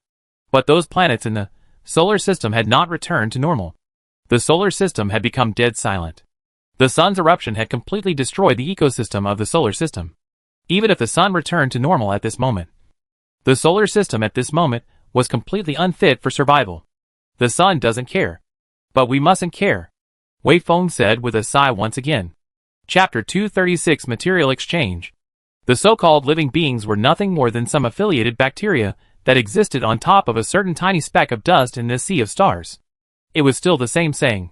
When mankind was in the Earth Age, the Earth didn't need mankind's protection. Now, when mankind is in the interstellar age, the solar system also does not need the protection of mankind. Humans can only affect themselves no matter what they do. At this moment, what was presented in front of Wei Feng was a dead solar system. It was still the same as it had been in the past billions of years of time. It had 8 large planets. And many of these 8 large planets had their own satellites. In addition to that, there were countless asteroids, comets, and dwarf planets in this place. Everything was the same. Except for one thing. There's no sign of any living beings left here. No matter what stage of development we humans have reached. We humans are always small compared to this universe. Wei Feng sighed. This is really desperate. Yi Lu did not say anything. But the 3-dimensional projection was quietly switched off by Yi Lu. At this moment, Wei Feng's heart no longer had any worries about the war situation in the middle of the solar system. Instead, it was replaced by a deep sadness. No. It was not appropriate to use sadness to describe this kind of mood. It was more suitable to use the word confused or despair. It was more suitable to be described with words like confused or desperate. Wei Feng walked to the porthole and once again fell into deep thought in front of the endless sea of stars. Ya Lu, what do you think is the significance of the existence of human beings? No. All intelligent beings in this universe? And what does it mean to this universe? I cannot answer that question for you, Captain, Li Fall replied. I do not have the answer to that question stored in my database.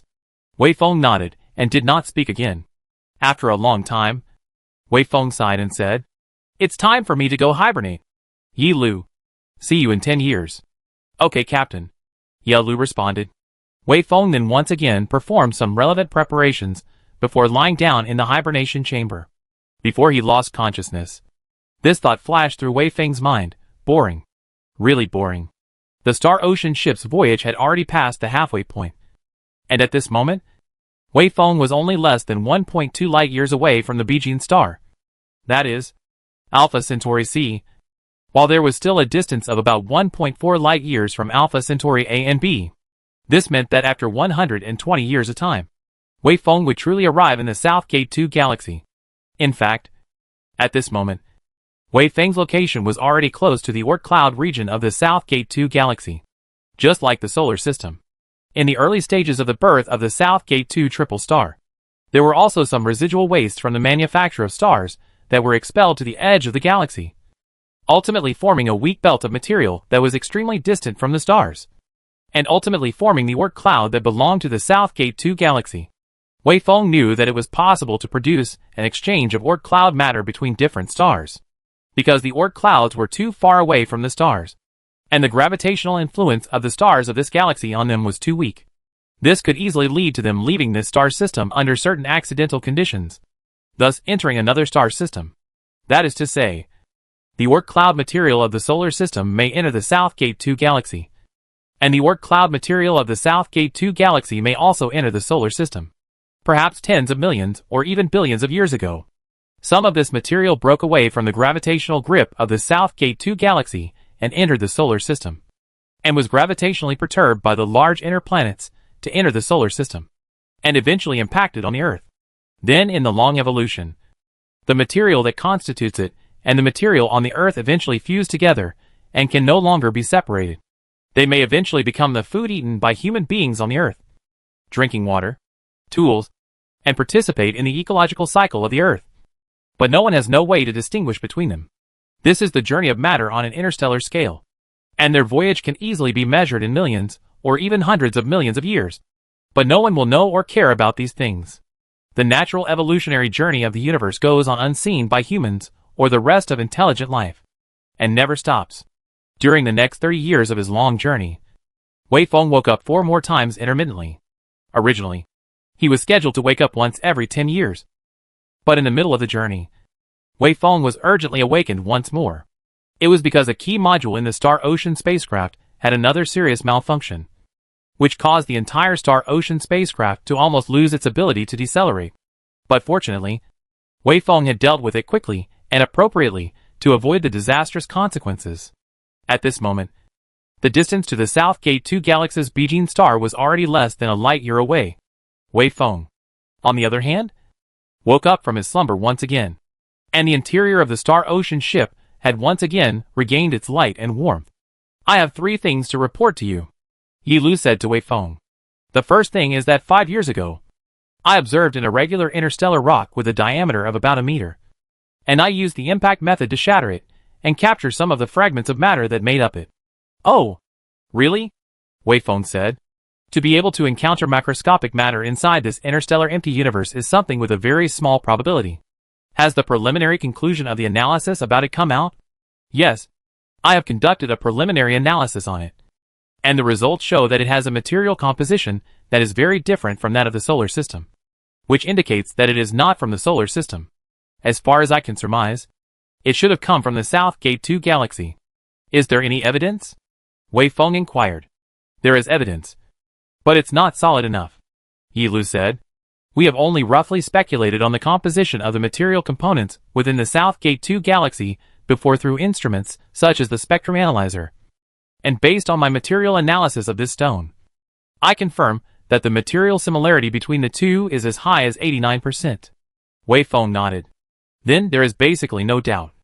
This stone is basically certain that it came from the South Gate 2 Galaxy. Well, when you found him, what were his movement parameters? It has different motion parameters relative to different reference systems. Here, I chose to use the South Gate 2 Galaxy as a reference system. When I discovered it, it was orbiting parabolically along the tangent of a circle with a radius of 1.08 light-years, centered on the mass of the South Gate 2 Galaxy. It was leaving the South Gate 2 Galaxy. As for the end point of its journey, I've made a simulation, Captain, so you can take a look. Once again, Li Fall projected a 3-dimensional image. So Wei Feng saw 2 stars in extremely close proximity to each other rotating around each other, and some distance away from them, a 3rd star rotating around the 2 stars. Further out there was a small dot that was rotating around these 3 stars, but its orbit was getting flatter and flatter, with the distance between the far end of the orbit and the core mass getting farther and farther away, and the near end getting closer and closer. After looking at it for a while, Wei Feng said, its orbit seems to indicate that at some point in the future, it will break free from the gravitational pull of the 3 stars of South Gate 2 and escape to interstellar space. Yes, if it is no longer affected by the rest of the factors during its orbit, it will break away from the South Gate 2 triple star system in roughly 200 million years, and like this, under Yi Lu's manipulation, that small black dot in the 3-dimensional projection pulled out a long line and extended all the way to another star next to it. It will break away from the South Gate 2 star system and eventually enter the gravitational range of the Sun. It's been too long, and I have no way to predict its future orbit any more accurately. But I think there's an 80% probability that it will hit the Sun, Yi Lu said. This means that through the orbital calculations of this interstellar rock, we have basically confirmed that this matter of exchanging matter with each other really exists between stars, and have determined the detailed mechanism of this matter. This is extremely important for our study of the solar system. No, not only the solar system. This is extremely important for our study of the early evolutionary mechanisms of stellar systems, and the interaction between different stars. This matter could indeed be said to be an extremely significant discovery. But Wei Feng felt a bit disinterested in this. If I can do a paper on this and publish it, I might get a trophy from the Ministry of Science and Research in recognition of my contribution to this. But what's the point of that? Wei Feng shrugged his shoulders somewhat indifferently, then said, "Seal up these substances as well as all the observations and research data, and save them for future research." "All right, Captain. I will keep them properly," Yi Lu replied. "Right. Ya Lu, didn't you say that you have a total of 3 things to report to me? This is the first thing. So what about the second?" Yi Lu was silent for a moment, then said, "It's like this. During this period of time, I observed a total of 7 more intense flashes of light from the direction of the solar system. And compared to the past, the frequency of these flashes of light not only didn't decrease, but instead, it increased a bit.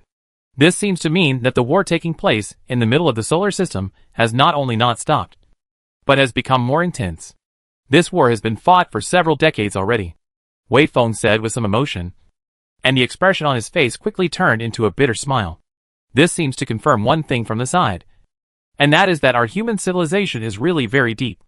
Without a deep heritage, I'm afraid that we wouldn't be able to support such a long period of time for a vast war. But the second thing I want to report to you is not this matter," Yi Lu said. "Oh," Wei Feng expressed his doubts with a single word. "The second thing is that, not only did I observe a violent flash of light in the middle of the solar system, I also observed a somewhat similar intense flash of light in the middle of the South Gate 2 galaxy. Chapter 237. You may come over." "Eh?" Wei Feng's brows instantly furrowed together, and he couldn't help but start repeating what Yi Lu had said. "What did you say? You said that you also detected a similar flash of light in the middle of the South Gate 2 galaxy? What kind of flash? What type was it? What's the general mechanism? What was the location? Natural or man-made phenomenon?" Wei Feng asked several questions in a row, and used this attitude to express the urgency in his heart. The flash phenomenon in the solar system is still very easy to explain. It is only the war between the 2 alliances, but in the South Gate 2 galaxy also found a similar flash. What is this? Could it be that there is a civilization in the South Gate 2 system, and this civilization is also in the middle of a war? After all, at this moment, there is still a distance of about 1 light-year between the Star Ocean ship and the South Gate 2 galaxy. In such a faraway place can be observed in the flash of light.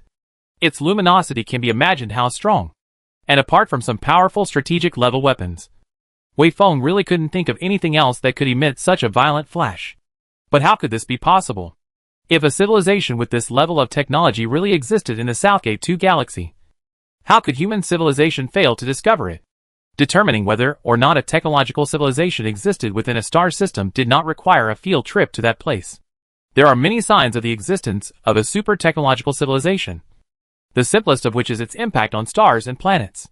Even if the technological civilization is not developed enough to have an impact on stars or planets, as long as they have mastered radio communication technology, certain radio signals with extremely high power will reveal their existence. Although there was a distance of more than 4 light-years between the Southgate 2 galaxy and the solar system, but with the observation accuracy that the human civilization had achieved, as long as the civilization that might exist in the Southgate 2 galaxy had entered the information age, then the human civilization would be able to discover them. In this instant, many thoughts turned in Wei Feng's mind, and many terrifying ideas popped up. "Let me give you the details of the flashes I observed," Yi Lu said, "because we will be arriving at the Southgate 2 system after more than 100 years of time. I had to start observing the Southgate 2 system ahead of time in order to confirm some intelligence in advance to pave the way for our subsequent landing operation. It was about 5 years ago, during my routine observation of the Southgate 2 galaxy, that I detected these flashes. Unlike the flashes that occur in the solar system, the flashes in the solar system occur in random locations, at random times, and at long intervals from each other. But the flashes that occurred in the Southgate 2 galaxy not only had extremely short time intervals, but they all appeared in the same location." "Continue to tell me further information," Wei Feng said. After hearing this information described by Yi Lu, Wei Feng's mood relaxed a little. Because of the 2 features of the fixed location and the extremely short time interval, the possibility of a large-scale war also occurring in the middle of the Southgate 2 galaxy had been basically ruled out. There was no way Wei Feng could not be concerned about this matter, because the Southgate 2 galaxy was the destination of Wei Feng's voyage this time. What happened there was likely to be directly related to Wei Feng's future. Also, there is a slight change in luminosity between different flashes of light.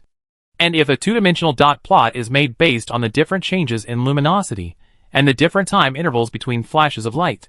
I found that it seems to contain some peculiar logical connections. Yi Lu continued.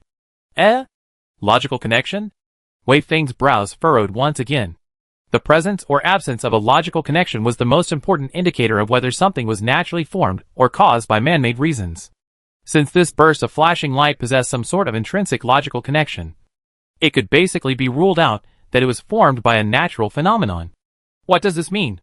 Does it mean that some kind of intelligent life already exists in the South Gate 2 galaxy? Then where did this intelligent life come from? What do they want to do with such a strong flash of light? Wei Feng's brain was running at high speed. At this moment, Wei Feng's mind came up with this thought. Perhaps this flash is a means of transmitting a message from an intelligent being that exists in the South Gate 2 galaxy. However, a new question followed. To whom are they trying to send a message? What message are they trying to pass on? Thinking of this, Wei Feng immediately asked, Yi Lu, tell me, can you analyze anything from this flash message? Can you determine if there is anything we can understand within this message? Yi Lu was silent for a moment before he said, Captain, this is what makes me feel the most difficult to understand. That's right. Just like you said, when I was trying to borrow our human civilization's code-breaking methods to decipher this flash message, my deciphering work was surprisingly exceptionally smooth. I had little difficulty in deciphering it in a way that is fairly rudimentary amongst our human civilization. Do you know what this means? Yi Lu said quietly. You can imagine. I detected a flash of light in the South Gate 2 galaxy, which our human civilization has never set foot in. And this flash of light was as if it was specially prepared for our human civilization. And using only the most elementary way of code deciphering, I was able to successfully decipher it. A text message that has a complete sequence of statements and logical connections, and has a clear and unambiguous meaning. Yes, this flash is like it was specially prepared for our human civilization, Yi Lu said. Wei Feng then felt even more peculiar in his heart. Wei Feng even asked somewhat cautiously, Then, what exactly is the text message you deciphered? The statement is very short and easy to understand, Yi Lu said. The text message is, you guys can come over. There are only these 7 words. Moreover, it is repeated twice. The time interval between the 2 times is 1 year. Wei Feng mumbled and repeated these words, only to feel the doubts in his heart rolling over like an ocean. Wei Feng had a vague feeling that there seemed to be many more secrets hidden behind the solitary island plan. Many things that he did not know. Although this matter was too ridiculous and unbelievable. But if he speculated based on the existing evidence, Wei Feng could only come to one conclusion. And that was, there was indeed an unknown being that was proficient in human civilization's culture and technology amongst the South Gate 2 galaxy. And now, it was using this flash of light to send out a message to the human civilization that said, you can come over now. This message must have been sent out against the human civilization. Otherwise, Wei Feng really couldn't explain why this flashing message could be deciphered using the most rudimentary code-breaking methods of the human civilization. At the same time, the information that Yi Lu informed Wei Feng about the intensity of the flash also proved the same. Yi Lu's observation report showed that the intensity of the flash, with the human civilization's technological strength, could be observed from within the solar system. Any farther than that would not be okay. Although this point could not prove that the flash of light was directed at the human civilization in the solar system, it undoubtedly strengthened the credibility of this point. If the premise that the message was directed at human beings in the solar system, if we take this point as a premise, then we can also argue 3 other points. Firstly, the fact that you can come here now means that you couldn't come here before. Secondly, this unknown being must have had contact and communication with Earth humans in advance. Because obviously, according to the human logic system to think, now it says you can come over. Then before, this unknown being must have had some kind of agreement with the Earth side. Or there is some kind of tacit understanding. Thirdly, this unknown being didn't know that Wei Feng had already left for the South Gate 2 galaxy. Because if it did, it wouldn't have said the words you can come over now. These words, based on these 3 points, these 7 short words reminded Wei Feng of the Orphan Island plan that he was executing. The destination of the Orphan Island project was to fly to the South Gate 2 system. And at first, Head of State Keller had used the reason of taking the first step in interstellar exploration to push this matter forward. At first, Head of State Keller had used the reason of the first step in interstellar exploration to push this matter forward. But at this moment, with just 7 words, these 7 words completely negate Keller's reasoning. It showed that there must be a deeper reason why the isolated island plan was being implemented. And this deeper reason most likely stemmed from the agreement or tacit understanding between the human government and this unknown existence in the first place. If we remove those factors that we don't understand at the moment, we can roughly summarize this event.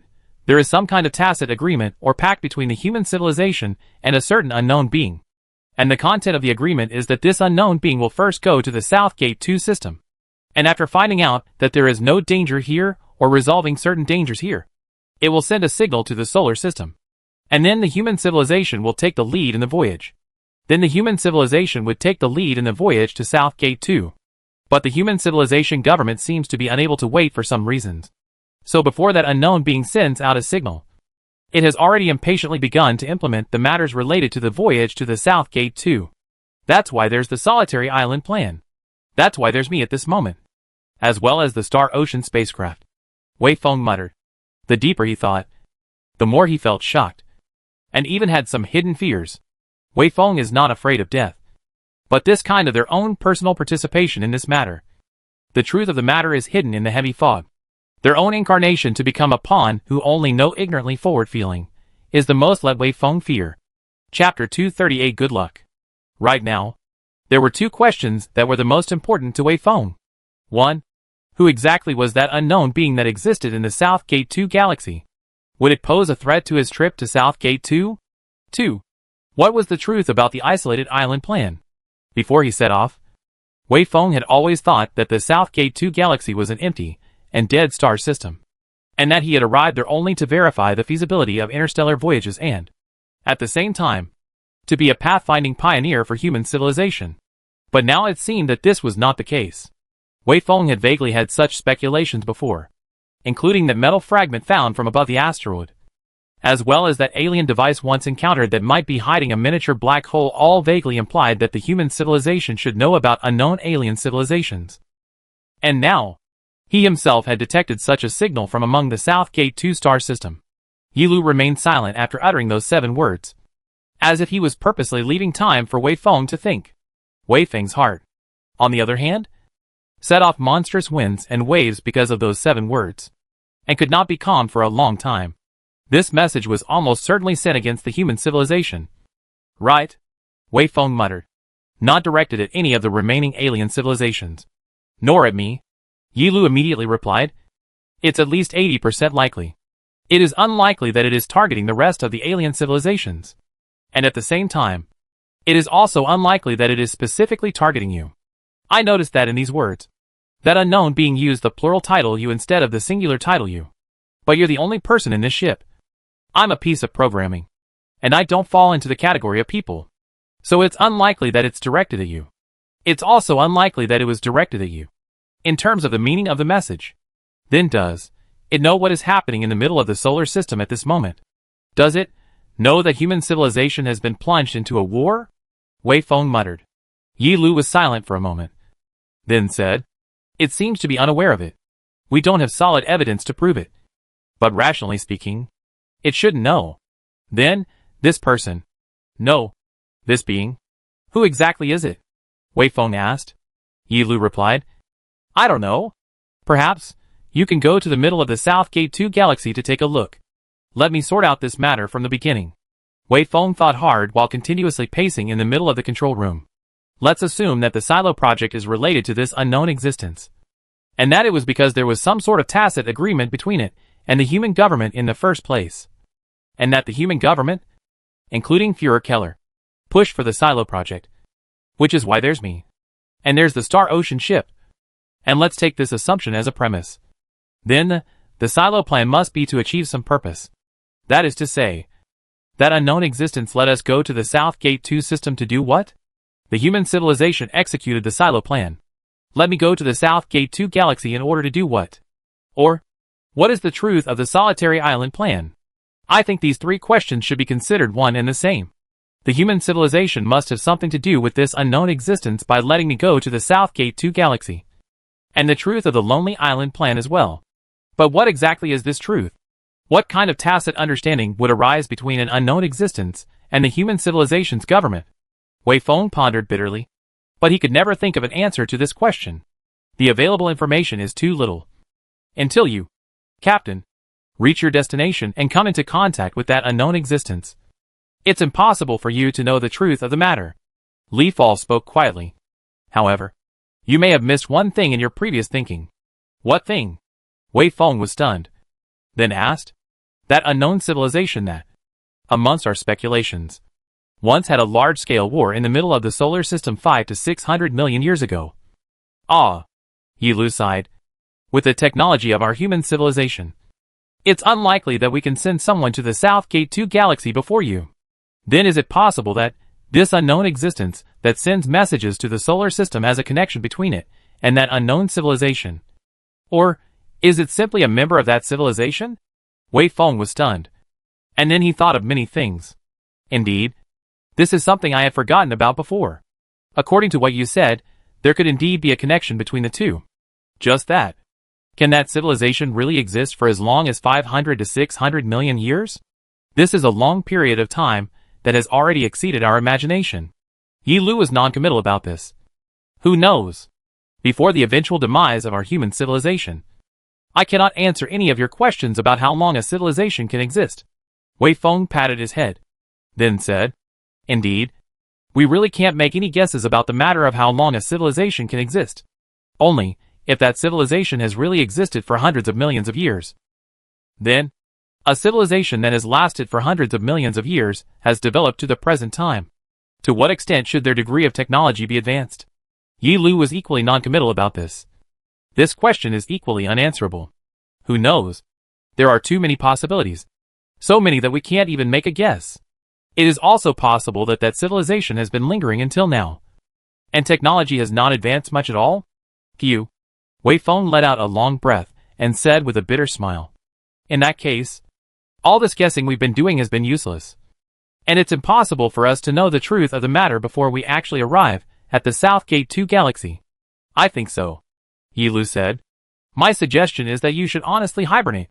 And when you arrive at the South Gate 2 galaxy, all your questions will be answered. There seemed to be something else in Yi Lu's words, which caused Wei Feng's heart to move quietly. But Wei Feng did not show this out. Instead he sighed. Perhaps this is really the only way. By the way, Yi Lu, you said that you have 3 things to report to me. So what is the third thing? The third thing is good news this time, Yi Lu said. Do you still remember the unknown alien device that was suspected to contain a miniature black hole that you once encountered more than 200 years ago? Wei Feng's head snapped up, staring tightly at the sound-raising device, the same place where Yi Lu's voice was transmitted, and said in a condensed voice, Of course I remember. How could I possibly forget? What? You have the latest news about it? Of course, Yi Lu said quietly. After the initial capture plan failed, you dispatched the instrument used to separate the miniature black hole from the device as a whole, and set a sailing track for it to catch up with the Star Ocean ship. At first even I thought that this remedy was pointless because the chances of it succeeding were so low. But the truth was just so unexpected. That's right. 2 years ago, I received a signal broadcast from that propulsion device you launched out. And based on the signal I deduced the distance between it and us. And then calculated the time it would take for it to finally sail to us. My calculations are that in 2 years' time it will come to its closest point with us. And at that time, the distance between it and us will be just under 10 million kilometers. Most importantly, the relative speed of motion between our ship and it is only 100 meters per second. Which means that by sending out a small, low-powered thruster at will, we can alter its trajectory and bring it closer to us, ultimately allowing us to capture it. Captain, I think you should be celebrating our good fortune at this moment. Do you know what the chances of success are in this matter? In my calculations, the chance of its success is just less than 1 in 10,000. And such a small bit of chance has truly happened to us. Things were indeed like what Yi Lu said. When Wei Feng finally made a remedial measure and sent out that repair device for separating the envisioned black hole and the device as a whole, the distance between the Star Ocean ship and that unknown alien device was already a full hundreds of billions of kilometers. Under such a long distance, whether the repair equipment could come to the target correctly was an unknown. Not to mention the separation work that could only be carried out by the pre-programmed procedure. And the catching up voyage of more than 200 years after that. There were too many places where accidents could occur. So many that Wei Feng had already lost hope in this matter. And even during these more than 20 awakenings and more than 200 years of long time. Wei Feng had never mentioned this matter to Yi Lu. But good luck came in this silence. And after spending a long time of more than 200 years, it finally came. That's right. Our luck is just too good. So what else is there to say? For the first time, a little smile appeared on Wei Feng's face. And it had been a long time since he learned of the war in the middle of the solar system. Wei Feng hadn't smiled for a long time. Things always have to be solved one by one. Since we couldn't get our other query answered before arriving at the South Gate 2 galaxy, let's deal with this matter well. A device made by an unknown civilization that even has a miniature black hole inside. What kind of surprise can it bring us? I am equally excited about this, Li Fall said. Then let's start waiting together for 2 years from now. 2 months of waking time passed by, and Wei Feng once again entered into hibernation. But this time, the hibernation only lasted less than 2 years before it was declared over. Wei Feng woke up again from his slumber. And at this moment, Yi Lu had already made all the preparations to capture that unknown device. Chapter 239 Visual Observation.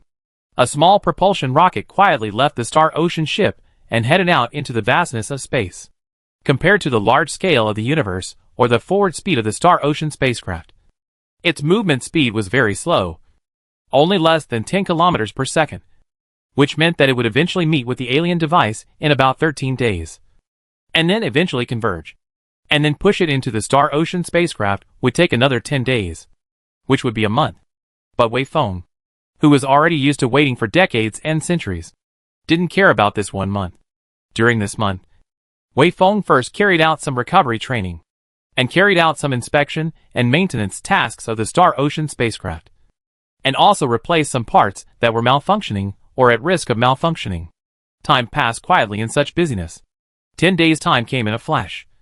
At this moment, the distance between the small propulsion rocket and the alien equipment was already less than 10 kilometers.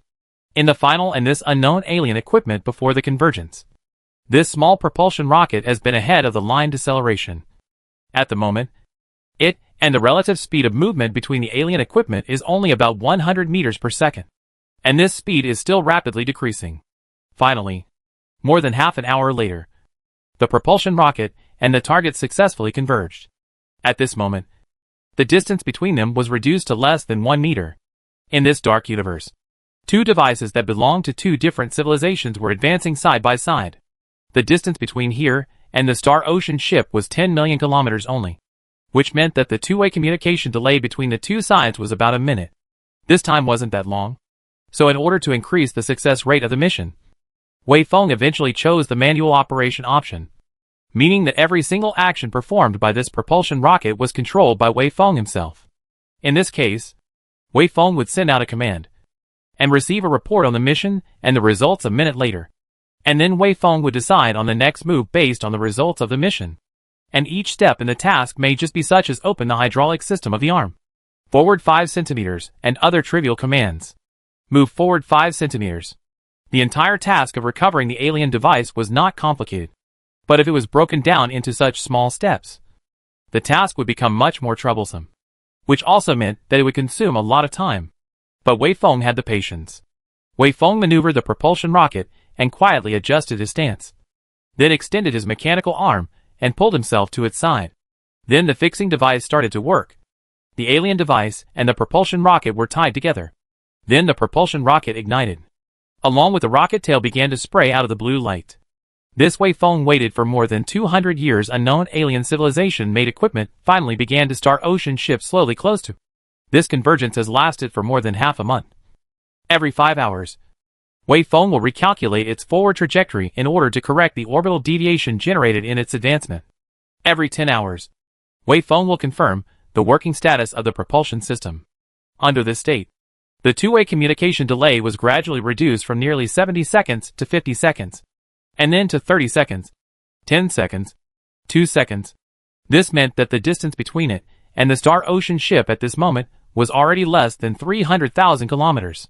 At this distance, the optical telescope equipped on the Star Ocean ship could already capture its image more clearly. Thus Wei Feng was able to truly see the appearance of this alien device for the first time. Its appearance had changed greatly from 200 years ago. 200 years ago, it was roughly the shape of a screw, with a larger diameter nut part and a smaller diameter body part. But now, the nut part had disappeared. And there were obvious cutting and dismantling traces in the part where the nut and body met. And there were also some loose, seemingly cable-like things extending out. Wei Feng knew that this must be the work done by the dismantling and repairing equipment that he had launched in the first place. Wei Feng was unable to reconstruct what happened more than 200 years ago at a location hundreds of billions of kilometers away from him. Nor did he know what kind of work the dismantling and repairing equipment had done, what kind of problems and difficulties it had encountered. And Wei Feng did not know anything about all these things. But Wei Feng knew one thing, and that was that the dismantling and repairing equipment had finally succeeded. And it had successfully completed its intended goal, which was the most important thing. There were still about 2 to 3 days before the final recovery was successful.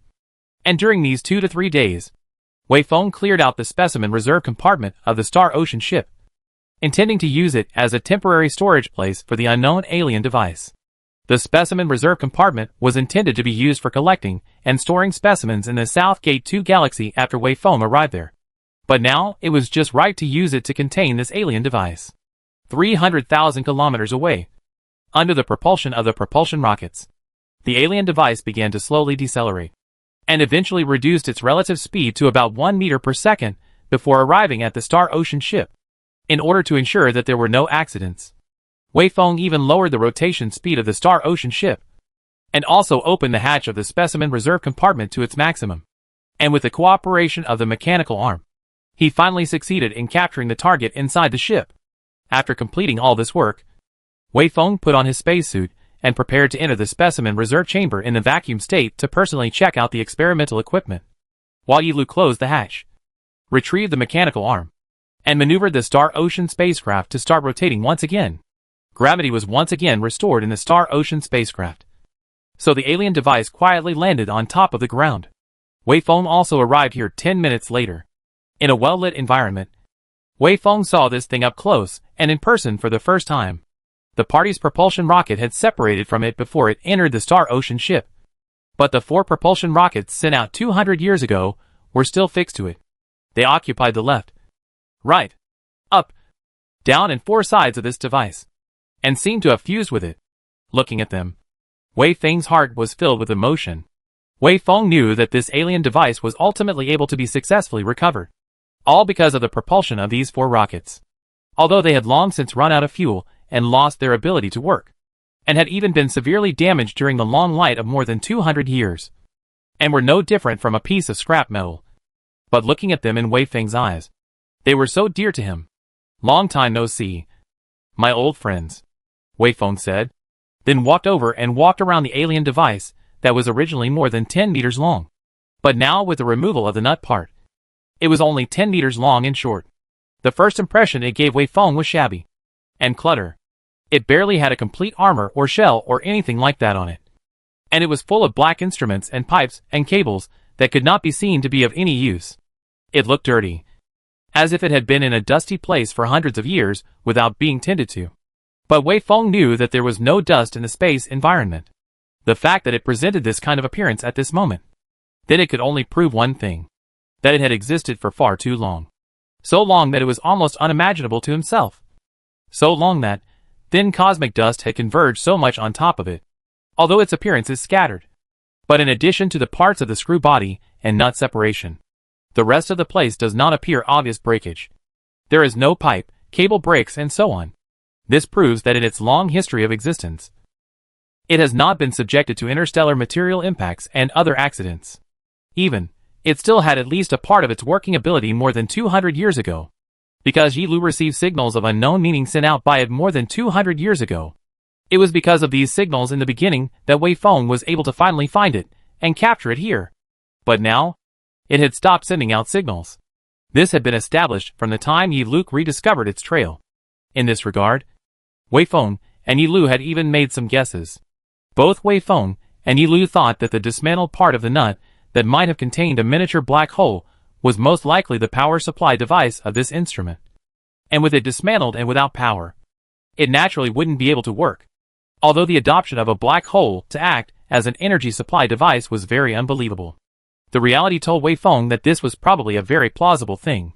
The spacesuit that Wei Feng wore was equipped with a camera device, which meant that every image that Wei Feng saw could be synchronized and detected by Yi Lu.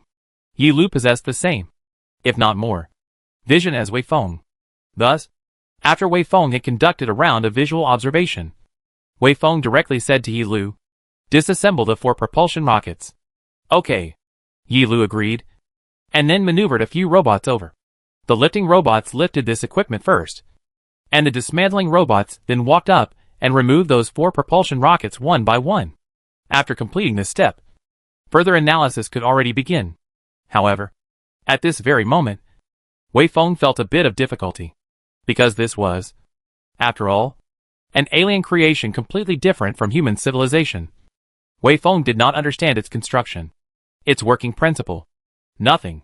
In such a situation, how is one to work on analyzing it? "Captain, I think that we should first do a perspective scan on it to determine its internal structure before we do so," Yi Lu said. "This will prevent us from accidentally destroying its structure and causing it to be unrecoverable." Chapter 240, Killing an Alien. For this proposal of Yi Lu's, Wei Feng expressed his approval. So a robot equipped with various scanning and perspective equipment came over and started to analyze the alien device. "But soon," Yi Lu said, "Captain, this device uses some anti-see-through materials. Our see-through equipment cannot scan its internal structure." This conclusion was probably expected by Wei Feng. So Wei Feng said, "Can you parse out which materials were used to make it?" Yi Lu paused for a moment before naming several materials one after another. Although Wei Feng was not an expert in material science, he still had a rough knowledge of material science. Hearing the names of the several materials Yi Lu said, he couldn't help but feel very surprised. "Yi Lu, are you saying that the materials used to make this alien device, all of our human civilization has the ability to build it?" "Yes," Yi Lu said. "For example, here, this alien device here uses special titanium alloy steel, which has sufficient hardness and toughness, and can withstand the extremely low temperatures in the middle of the cosmic space, which is not much different from the essence of the outer shell material of our Star Ocean ship. The difference only lies in the fact that the performance of this titanium alloy steel is a little better than the performance of the material we used, and it is 1 to 2 grades higher than our material. But this is still within the scope of our cognition, and we can parse it and recognize it without hindrance." This made Wei Feng even more surprised.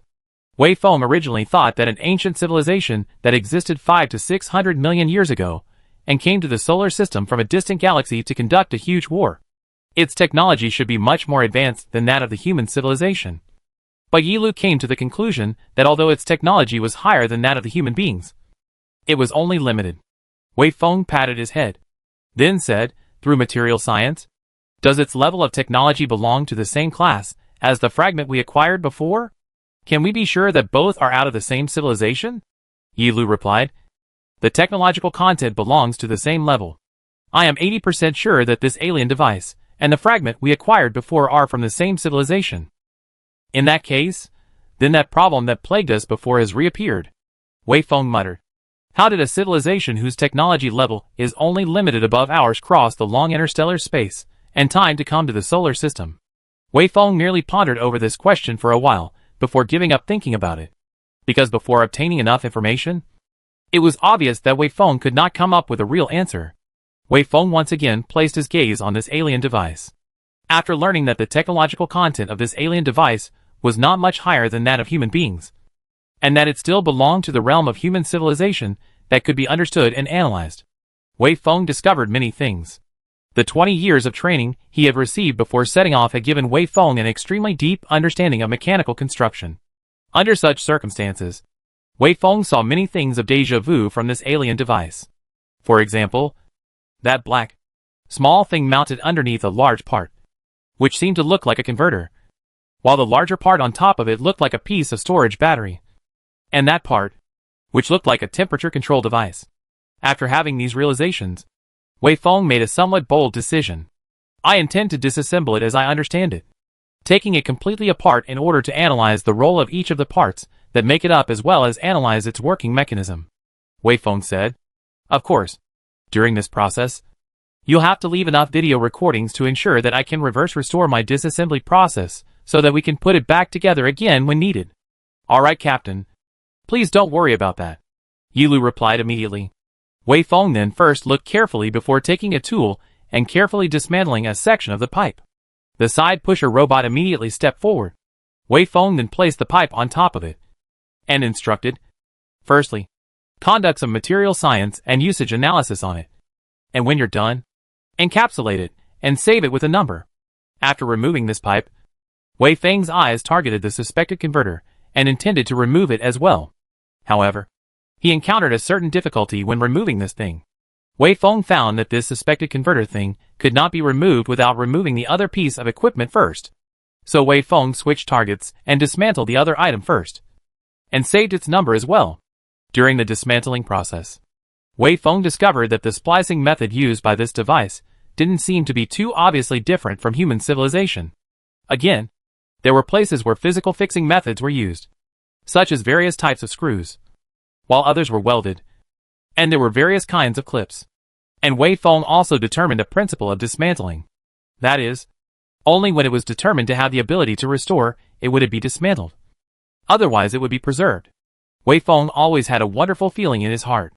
Although rationally, Wei Feng had been telling himself that he was dealing with an unknown device made by an unknown civilization, which might contain many things that the human civilization had never touched or understood. But in practice, Wei Feng always had a feeling, which was just like when he was a child in the orphanage, when he was fooling around and sneaking in to dismantle the dean's projector. The similarity between these two situations was that although Wei Feng did not understand the usefulness of each part and its working mechanism, Wei Feng knew that these things were understandable to him, and that they were not arcane super-civilization creations that were thousands or even tens of thousands of years ahead of human civilization. The dismantling continued, and as the work progressed, Wei Feng made more discoveries. There were constantly déjà vu parts being disassembled, such as something suspected to be a signal receiving and transmitting device, something suspected to be a data memory, something suspected to be a central processor. Most importantly, it was this suspected hibernation chamber. That's right. It was the hibernation pod in which Wei Feng had slept for hundreds of years. There was a big gap between its size and the hibernation pod Wei Feng used. The hibernation pod Wei Feng used had a length of about 2 meters and a width of 70 centimeters. Whereas this suspected hibernation pod thing here, it only had a length of less than 1.5 meters and a width of less than 50 centimeters. It was like a miniature version of the hibernation pod Wei Feng was using. Wei Feng came to this conclusion through the many other parts installed around this device. This was because there were many things around it that Wei Feng had déjà vu with, such as this one, which appeared to be a thermostat, another that appeared to be a nutrient fluid circulation purification device, and yet another, which appeared to be a physiological state monitoring device. After discovering this closed and sealed, suspected hibernation chamber device, Wei Feng stopped his dismantling work. Originally Wei Feng thought that this was just a self-running device. But now, could it be that inside it there was even alien life surviving? The most important point was that when he had just discovered it more than 200 years ago himself, this equipment was still running, and even had the ability to send out signals on its own accord. So is this hibernation chamber also in operation?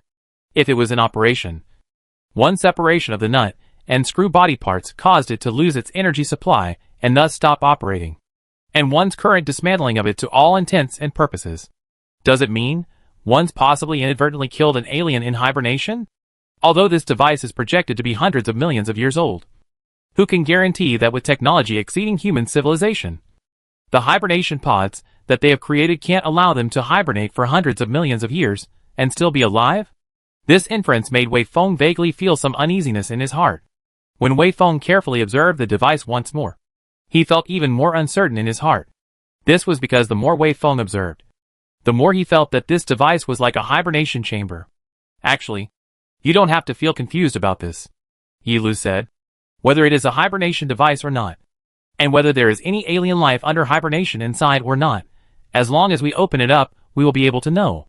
But, Wei Feng said hesitantly, I've observed it. This device is sealed internally, losing its energy supply. We can't open it. Forcing it open may cause damage to its construction, Yi Lu said.